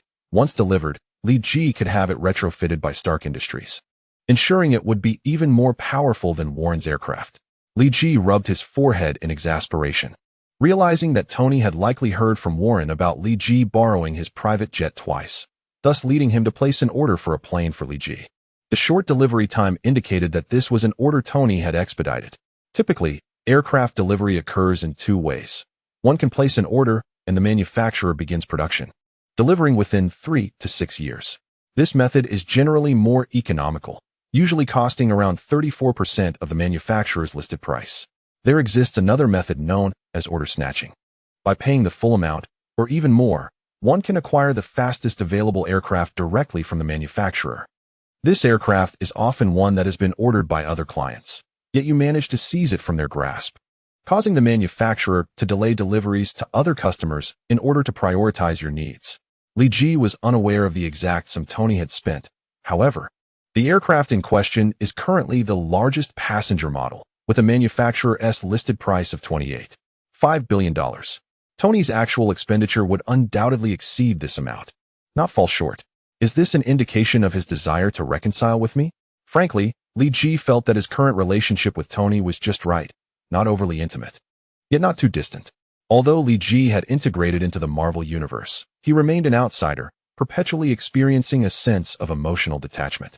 Moreover, Scions are typically rather aloof when it comes to feelings, and Li Ji seemed to have been somewhat influenced by this. He was aware of whom he cared for, yet he often refrained from showing too much concern. Interestingly, Tony, at Li Ji's age, was quite similar. He had a profound love for his parents, yet often exhibited behavior that annoyed them. Li Ji rose from his bed, freshened up, and made his way downstairs. Pepper was already awake and greeted him warmly. Good morning, Gage. Merry Christmas. Morning, Pepper. Merry Christmas, Li Ji waved in response. What about Tony? Is he still asleep? He took a slice of Italian flatbread from the table, savoring its delightful vanilla flavor. He's in the basement. You know how he is, a research fanatic. He can't stand a day without tinkering, Pepper chuckled. Li Ji nodded and proceeded to the basement, where Jarvis had constructed a model of the aircraft, the very one Tony intended to gift to Li Ji. Tony, unusually wearing glasses, was deep in thought about the modification plans, and didn't he even notice Li Ji's entrance. "Hey Gage, what brings you here? You never come into the lab," Tony exclaimed, finally noticing Li Ji and hurriedly closing the model analysis. "Is this the modification plan for the aircraft you're giving me?" Li Ji's inquiry was like a dagger, piercing directly into Tony's heart. He was at a loss for how to respond to such an awkward question. "If you don't want to answer, then just don't." Li Ji leaned against a pillar, watching Tony with keen interest. "Hey, listen. You need to show me some respect. When I start working at Congress, I will ensure that a clause is added to the Constitution stating that younger brothers must respect their older siblings." Tony's hands trembled slightly with anxiety. Yet he was determined to uphold his dignity as an older brother. "All right, brother," Li Ji replied with a smile, leaving Tony momentarily speechless, unable to continue his thought. "What did you say? Could you repeat that?" Tony questioned, unsure if he had misheard. "Brother, are you actually helping me design the modification plan for the aircraft?" Li Ji asked again. Tony paced back and forth, visibly agitated, before finally responding, "Yes, I didn't expect you to notice the layer beneath the box so quickly." Li Ji chuckled. While Tony possessed remarkable industrial design skills, his gift-wrapping abilities left much to be desired. That obvious bulge was something even a fool could spot. "By the way, just call me Tony. I appreciate you calling me brother, but it feels a bit strange. You've called me Tony for over a decade. And suddenly calling me brother, well, it excites me, but also feels a bit hard to adapt to." When Tony became animated, his thoughts intertwined, leading to a somewhat incoherent speech. "Understood, Tony," Li Ji said as he took a seat. Upon hearing Li Ji revert to his name, Tony halted his pacing and sat beside Li Ji, smiling. "This is indeed the feeling of a Stark. Although you lack our Stark genes, you've inherited our notorious temper." "What do you mean by notorious temper? Is being a bit proud considered a bad temper?" Li Ji replied, his eyes sparkling with amusement, knowing full well that Tony Stark was the most prideful among them. "Yes, precisely. Howard had a foul temper, yours is foul, and so is mine." Tony unabashedly acknowledged his flaws, but he added that despite their tempers, they need not worry about finding companionship. He was referring to himself and Howard, both notorious playboys. While Li Ji did not fit into that category. "Oh, I almost forgot. You're still single, which is quite embarrassing for our family. Just so you know, I had a girlfriend when I was 9. Tony's voice suddenly lowered, uncharacteristic of his usual demeanor. "Pepper, Tony claims he had a girlfriend when he was 9. Li Ji exclaimed suddenly, causing Tony to quickly cover his mouth. Hearing Li Ji's words, Pepper shook her head discreetly. Who doesn't he know that? Chapter 74. The busy little spider. Li Ji and Tony discussed his aircraft design plans, and Tony seemed to find inspiration, diving back into design work. Li Ji, feeling a bit unhelpful, returned upstairs. In the living room, the television was broadcasting Christmas news from various locations in New York, when suddenly, Li Ji spotted a familiar figure on screen. The Queen's community tree, due to years of neglect, suffered an electrical overload on Christmas Eve, resulting in a major fire that claimed 1 life and injured 14. Some survivors reported seeing a man in a red and blue spandex suit, who identified himself as Spider-Man. He rescued them but then vanished, leaving his intentions and true identity unclear. This news was reported by New York radio S.H.I.E.L.D. While the television had not captured Spider-Man's presence, Li Ji spotted him immediately. Peter was clad in a rough spider suit, standing in the building that the camera focused on, even flashing a peace sign at the lens. Has Peter already embraced the Spider-Man persona? Li Ji chuckled, though your old adversary, Kingpin, has been dispatched to the West Coast to do hard labor. Kingpin had been sent by Li Ji to Los Angeles, where he was currently recruiting to clean up the organized crime scene and expand throughout the West Coast. Although some of his underlings had followed, most opted to remain in New York, transforming from thugs into law-abiding citizens. Last night, after falling asleep, Kingpin even sent me a Merry Christmas message. Li Ji pulled out his phone, noticing several unread messages, including one from Kingpin. Li Ji borrowed a laptop from Pepper and searched for Spider-Man, quickly finding over 100,000 web pages. Surprisingly, the top entry was not today's news but a fan site dedicated to Spider-Man. Li Ji opened his mouth in astonishment. Peter had suddenly become a star. As he browsed, he learned that Peter had taken action 5 days earlier, rescuing a little girl crossing the street from being struck by a speeding bus. He had engaged in multiple heroic acts since, even performing 5 or 6 rescues in one day. Quite busy, our Spider-Man, Li Ji mused, pouring himself a glass of cola and downing it in one go. Should I tease him a bit? A mischievous thought crossed his mind. After lunch, Li Ji left the villa. There weren't many shops open on Christmas Day, but he managed to find a toy store, purchasing some toys and arranging for them to be delivered to the Sandra welfare home. As he wandered the streets, he searched for signs of crime or accidents, knowing such incidents typically occurred in banks and jewelry stores, as gleaned from television. Passing a church, he heard solemn Christmas carols playing and, to his surprise, spotted Peter and Aunt May inside. What fortune! Li Ji had intended to wait in a high-risk area for an incident, but upon seeing Peter, he decided to follow him discreetly to give him a fright. So, Peter has begun his crusade against crime. It seems Uncle Ben may be near. Li Ji blinked. The Spider-Man universe had been rebooted 6 times, and not once had Uncle Ben survived. It appeared he was a necessary sacrifice in Spider-Man's journey of growth. After a brief prayer, Peter and Aunt May returned home, and Li Ji stealthily followed behind, confident in his tracking skills.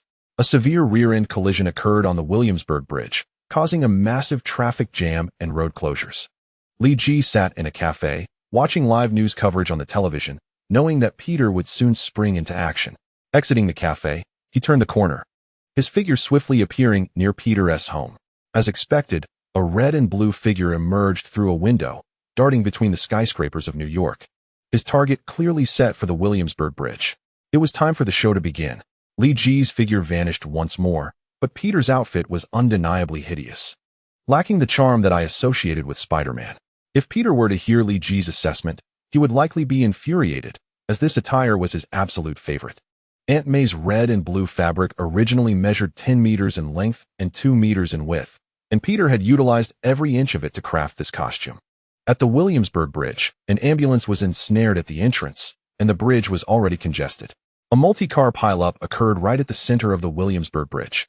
Li Ji boarded a sparsely populated bus near the accident scene, where the passengers, weary from the traffic jam, were oblivious to his presence. Leaning against the window, he observed the situation with keen eyes.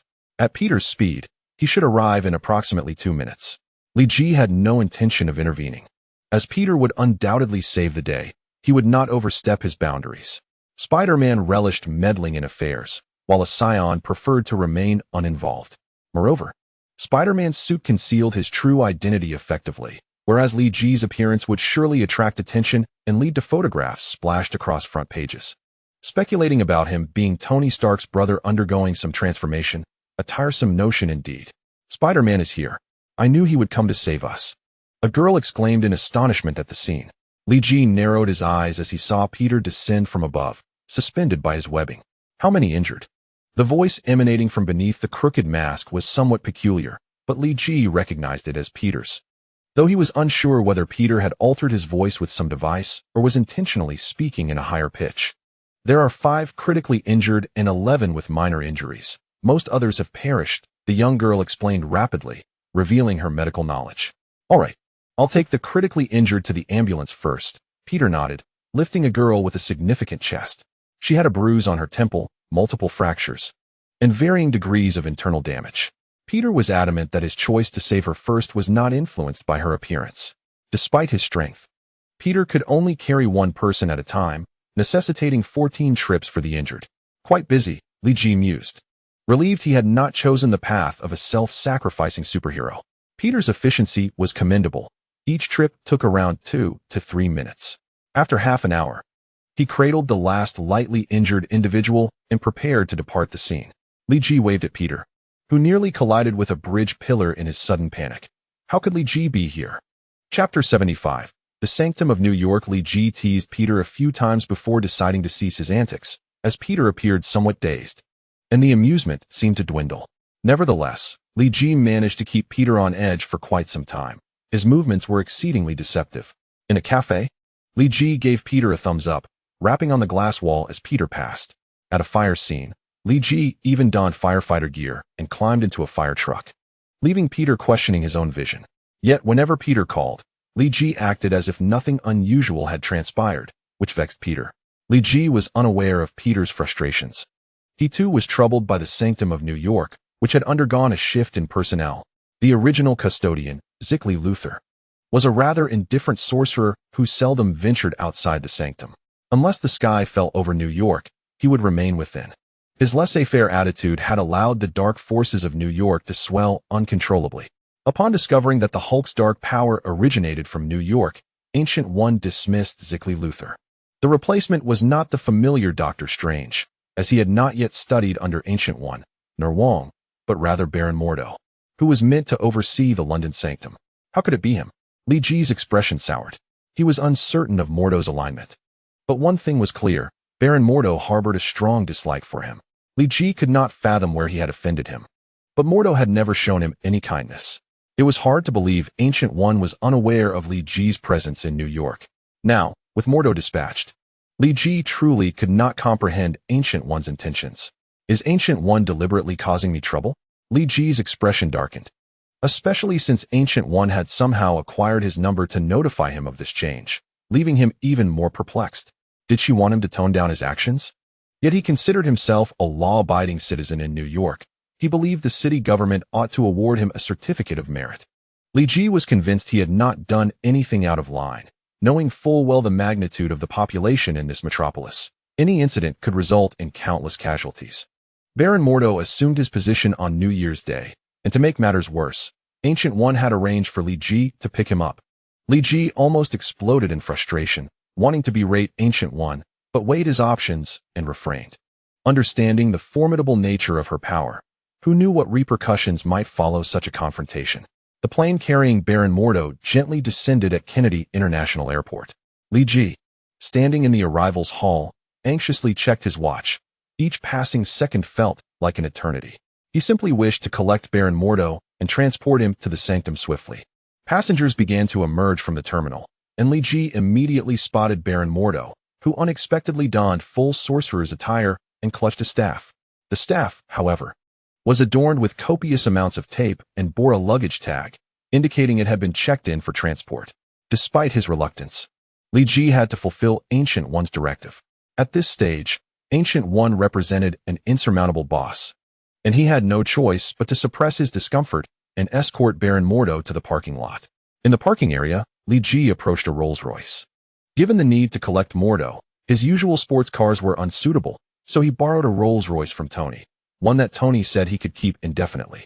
Seated in the car, Li Ji forced himself to engage in conversation with Baron Mordo. Carl, are you not European? Shouldn't you be stationed at the London sanctum? Why have you come to New York?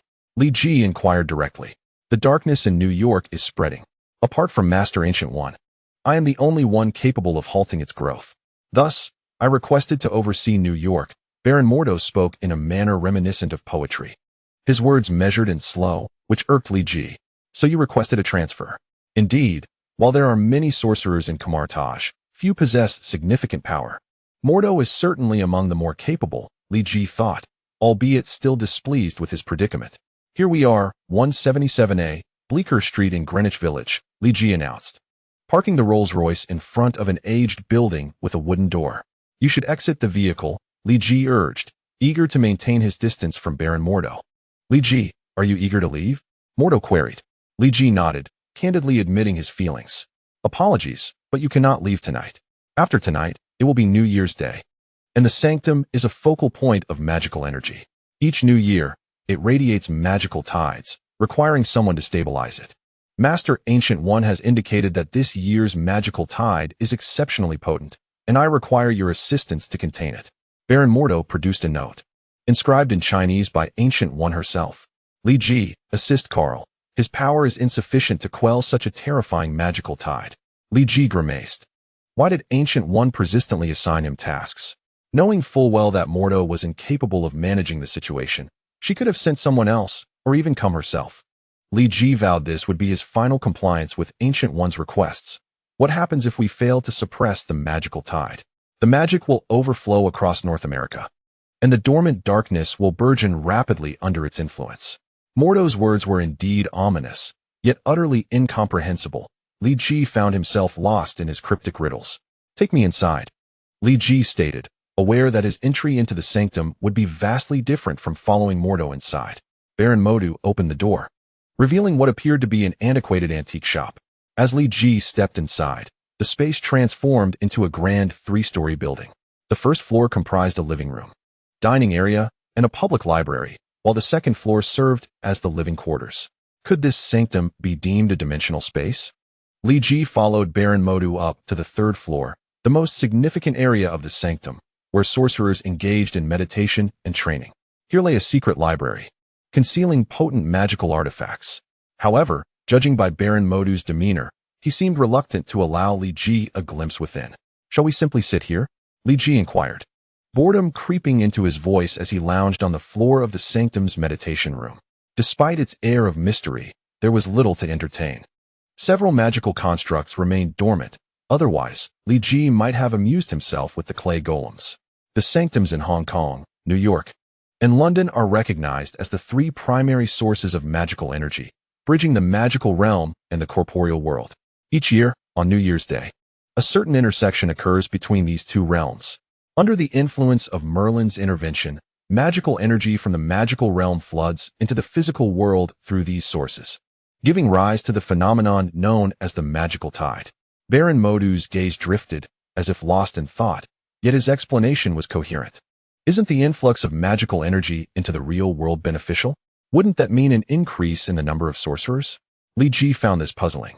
Given the situation in Kamar-Taj, one would expect them to welcome the magical tide, as it suggested a potential rise in their ranks. Not all sorcerers share the same sentiments as those in Kamar-Taj.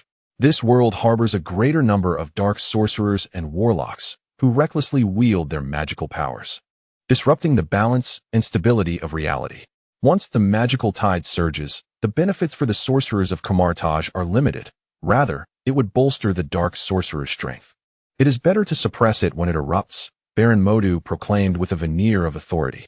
However, Li Ji discerned the underlying truth that Kamar-Taj sought to monopolize magical power. They controlled the three great sanctums, possessing the majority of the world's magical energy, and the eruption of the magical tide posed minimal advantages for them. They were not in want of magical power. Conversely, for other sorcerer factions, the repercussions could be monumental. Will there be an attack on the sanctum? Li Ji suddenly felt a sense of foreboding. After all, Kamar-Taj's actions were akin to obstructing someone's livelihood. And an old adage states that to block a person's means is akin to taking away their parents. Moreover, according to American precedent, if parents obstruct one's means, they might be eliminated without hesitation. Li Ji surmised that sorcerers from other factions might conspire to assault the New York sanctum. That is unlikely. The sanctum's defenses are not so fragile nor easily detected. Furthermore, while Ziklev Luther has stepped down, he remains in North America. Should the dark forces make any rash moves, he will handle them, Baron Modu reassured him. Though Ziklev Luther was somewhat unreliable, his power was undeniable. Otherwise, the relatively peaceful state of New York would have been tumultuous long ago. Upon hearing this, Li Ji felt a wave of relief. Should any threats arise, Ziklev Luther would likely intervene. If he faltered, Li Ji could always make his escape. The method to suppress the magical tide was straightforward: force it back. Magical energy is a form of power. One must resist it with equal force, akin to a game of tug-of-war, ultimately pushing it back into the magical realm. Baron Modu's description was vivid, yet it invoked visions of scions confronting a wave. I only know to avoid clashing with the Sun family. As a scion, I should be the first to avoid them, Li Ji mused, contemplating the magical tide. As time passed slowly, Li Ji felt drowsy in the meditation room, while Baron Modu appeared invigorated, ready to showcase his prowess. Aside from the two of them, the room was devoid of any presence, and the so-called source of magical energy was conspicuously absent, leaving only emptiness. At the stroke of midnight, while households celebrated the new year, Li Ji's alertness heightened. He sensed a formidable force brewing directly above him. It's here, Baron Modu intoned, summoning magical glyphs with his hands, channeling energy towards the ceiling. Countless magical arrays ignited simultaneously within the sanctum, spinning frantically around a central axis, their edges sparking with fire and lightning. Li Ji gazed at the ceiling as a small fissure opened, through which an azure force descended. Channeling his energy, Li Ji directed it towards the crack. Instantly, he felt immense pressure bearing down on him, as though he were sinking through a collapsing floor. What would happen if the sanctum were to collapse? Li Ji questioned, exerting all his energy to withstand the pressure of the magical tide. It won't. The Ancient One has personally reinforced the sanctum with protective magic. It will not collapse. Baron Modu stated with absolute confidence in the Ancient One. Li Ji refrained from dispelling his optimism, instead focusing on resisting the overwhelming force of the magical tide. So heavy. The oppressive force of the magical tide was nearly suffocating, causing Li Ji's heart to feel as if it might burst. The magical tide will only persist for 90 minutes. If we can endure for another 75 minutes, we will succeed. Baron Modu encouraged, though his words seemed to have little effect. 15 minutes have passed, and it feels as if I have aged 15 years. We must endure for another 75 minutes? Li Ji lamented, a flicker of crimson flame igniting in his eyes. A layer of phoenix fire enveloped his aura, significantly amplifying his strength. The once suffocating pressure from the magical tide now felt much more manageable. Must we hold out for the full 90 minutes? Li Ji was acutely aware of his limits. The phoenix power could only sustain him for half an hour at most. 75 minutes was simply unattainable. No, we can utilize absolute power to push the magical tide back into the magical realm and seal the entrance. Baron Modu's words provided Li Ji with a modicum of respite. Then you focus on sealing the magical entrance. I will prepare to unleash my power, Li Ji replied. Determination evident in his voice. Baron Modu regarded him with a puzzled expression. Unleash your power? With a mighty roar, Li Ji ignited his aura. Flames rising high enough to kiss the ceiling as he clashed against the force of the magical tide. Such formidable power. This isn't magical energy. What is this force? Baron Modu's astonishment was palpable. In his eyes, all was inferior to magic, yet Li Ji shattered that illusion before him. Li Ji's voice soared, channeling all his energy to fiercely combat the magical tide, pushing the azure energy back with his own might, driving it further into the magical passage. Now, Baron Modu's reflexes were swift, and he quickly sealed the magical entrance. The terrifying oppressive force dissipated in an instant, allowing Li Ji to gradually regain his strength within the sanctum. Chapter 77. A new semester having successfully repelled the magical tide, Baron Modu's expression turned grave, his staff trembling slightly at his side. What troubles you, Carl? Li Ji, ever diligent, was willing to review any shortcomings in their efforts, albeit only once. This has nothing to do with the New York sanctum. It pertains to the London sanctum. It seems they failed to completely suppress the magical tide's eruption, allowing a small portion of magical energy to escape. It appears the European Sorcerers Association will experience a resurgence. Baron Modu expressed his concerns, though he reassured Li Ji that the majority of the European magical organizations leaned towards the light, meaning the escaped energy would not pose significant danger. Li Ji wondered if he had inadvertently caused a butterfly effect. He recalled that in the Marvel version, there were no records of Baron Modu overseeing the New York sanctum, nor any mention of magical energy escaping from the London sanctum. Perhaps it was due to their previous effective suppression. What of the Hong Kong sanctum? Li Ji inquired. The Ancient One personally oversees the Hong Kong sanctum. What could possibly go wrong? Baron Modu's tone irked Li Ji, who cast a disdainful glance at him. Take me outside. With a wave of his hand, Baron Modu transported Li Ji to the sanctum's entrance, where the doors swung open with a flourish. These sorcerers certainly excel at theatrics, Li Ji remarked as he stepped outside, the clock nearing 1 in the morning. Outside, snowflakes drifted down like feathers, and fortunately, the snow had not yet accumulated too heavily. Otherwise, the roads would be impassable. Climbing into his Rolls-Royce, Li Ji sped homeward, with January 2nd falling on a Monday. A more humane approach was taken to avoid immediately plunging back into classes right after the new year. Typically, schools resume on the first Monday following New Year's Day, which has been postponed to January 8th. After a week of idleness that fostered a sense of lethargy, Li Ji returned to campus. During those 7 days, apart from meals, he scarcely ventured beyond his front door. With the arrival of a new semester comes a fresh start. Tony gifted Li Ji yet another vehicle, this time an exquisite supercar that aligned with Tony's taste. Li Ji drove his new Aston Martin to school. In the parking lot, Wendell had been waiting at the designated spot. "Hi, Li. Happy New Year," Wendell exclaimed, enveloping Li Ji in an enthusiastic embrace. "Happy New Year, Wendell," Li Ji replied, offering a token hug. Yet even this minimal gesture sent Wendell's heart racing. "Happy New Year, Li." With Harry's persistence throughout the last semester, Norman Osborn finally ceased sending Harry to school in a Rolls-Royce, allowing Harry to drive his own Porsche instead. "Happy New Year, Harry." I sent you a Christmas greeting on Christmas Day, but you never replied. Li Ji teased with a hint of reproach. Enough of that. I was in Hawaii during those days. While scuba diving, I accidentally took my phone with me, which left me out of touch for several days. I could only swim and exercise with my dad. A Christmas I would rather forget, Harry lamented, pulling out his latest BlackBerry. Then my dad bought me this, claiming it was waterproof, so I wouldn't have to worry about it getting wet. Ha. Laughter erupted among the group. Upon entering the classroom, Peter had already claimed his seat, his head buried in sleep.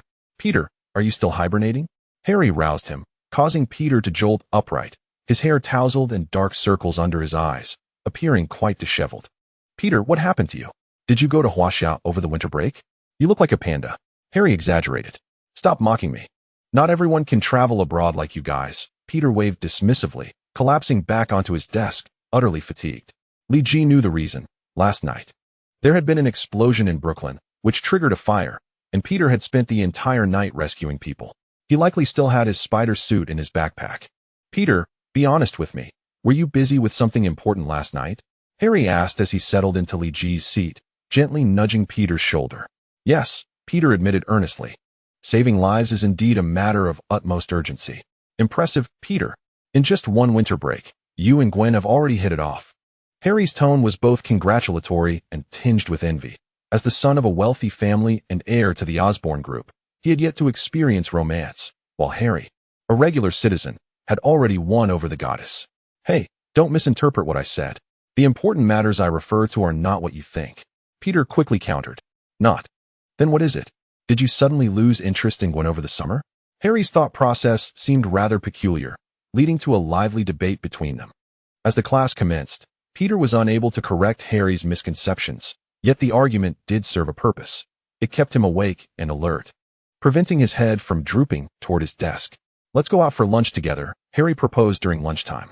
Sure, Li Ji nodded, as he had been planning to dine out anyway. I think I'll pass. I'm too tired, Peter replied, his eyelids heavy with fatigue. Then you can sleep in the classroom. I'll take Gwen, and Lee can drive Wendell. It works out perfectly, Harry chuckled. Suddenly alert, Peter exclaimed, although I'd love to sleep. I suppose I can force myself to join you. Ultimately, Wendell did not come along since both Li Ji's and Harry's cars were two-seaters. They ordered an 8-inch mousse cake drizzled with Belgian chocolate sauce, 2 12-inch beef pizzas made with the finest tenderloin, 2 platters of appetizers, 2 fruit platters, 4 cups of caviar, and more. Harry had chosen the restaurant, skillfully listing a plethora of dishes, indicating he frequented this establishment. Li Ji was indifferent. But Gwen tugged at Peter's sleeve, rousing him from the brink of slumber. Peter, can we afford to eat at this restaurant? She inquired anxiously. Peter's family was of modest means, and although Gwen's family was middle class, it paled in comparison to the opulence of this dining venue. She couldn't help but worry that the cash she had brought might not suffice. She was not accustomed to others treating her and preferred to split the bill. Not to worry. Despite the number of dishes, it amounts to just over $100, Harry reassured her. Over $100? Just 1 cup of caviar must cost more than that. Gwen exclaimed, incredulous. Don't believe me? Waiter, could we have the bill, please? Harry called out. Of course, Mr. Harry. The waiter presented the bill, revealing a total of just $113. Li Ji glanced at Harry and smiled. Having a family business certainly has its perks. Chapter 78. Peter's new job. Peter, want to come over to my house after school? Harry invited. My father is quite fond of you and would like to have you over for dinner. Norman Osborn's fondness for Peter stemmed from his academic excellence. Peter had achieved the highest grades in school last semester, earning all A's and a 5,000 scholarship at the beginning of this semester. In contrast, Harry's grades were somewhat dismal, with only 1 A and the rest B's and C's. Fortunately, he had received a bit of help from Peter during exams, so he had managed to avoid failing any subjects. It is worth noting that Li Ji ranked second in the class, just behind Peter. In truth, Li Ji could have claimed the top spot, but he believed Peter could truly benefit from the 5,000 scholarship, so he intentionally allowed Peter to take first place. No thanks, Harry. I have a job interview after school, Peter replied wearily, having worked tirelessly the night before. In New York, while there may not be a shortage of opportunities, there certainly was no lack of crime and accidents, which kept Peter perpetually occupied. An interview? Are you already looking for part-time work? Harry asked, puzzled.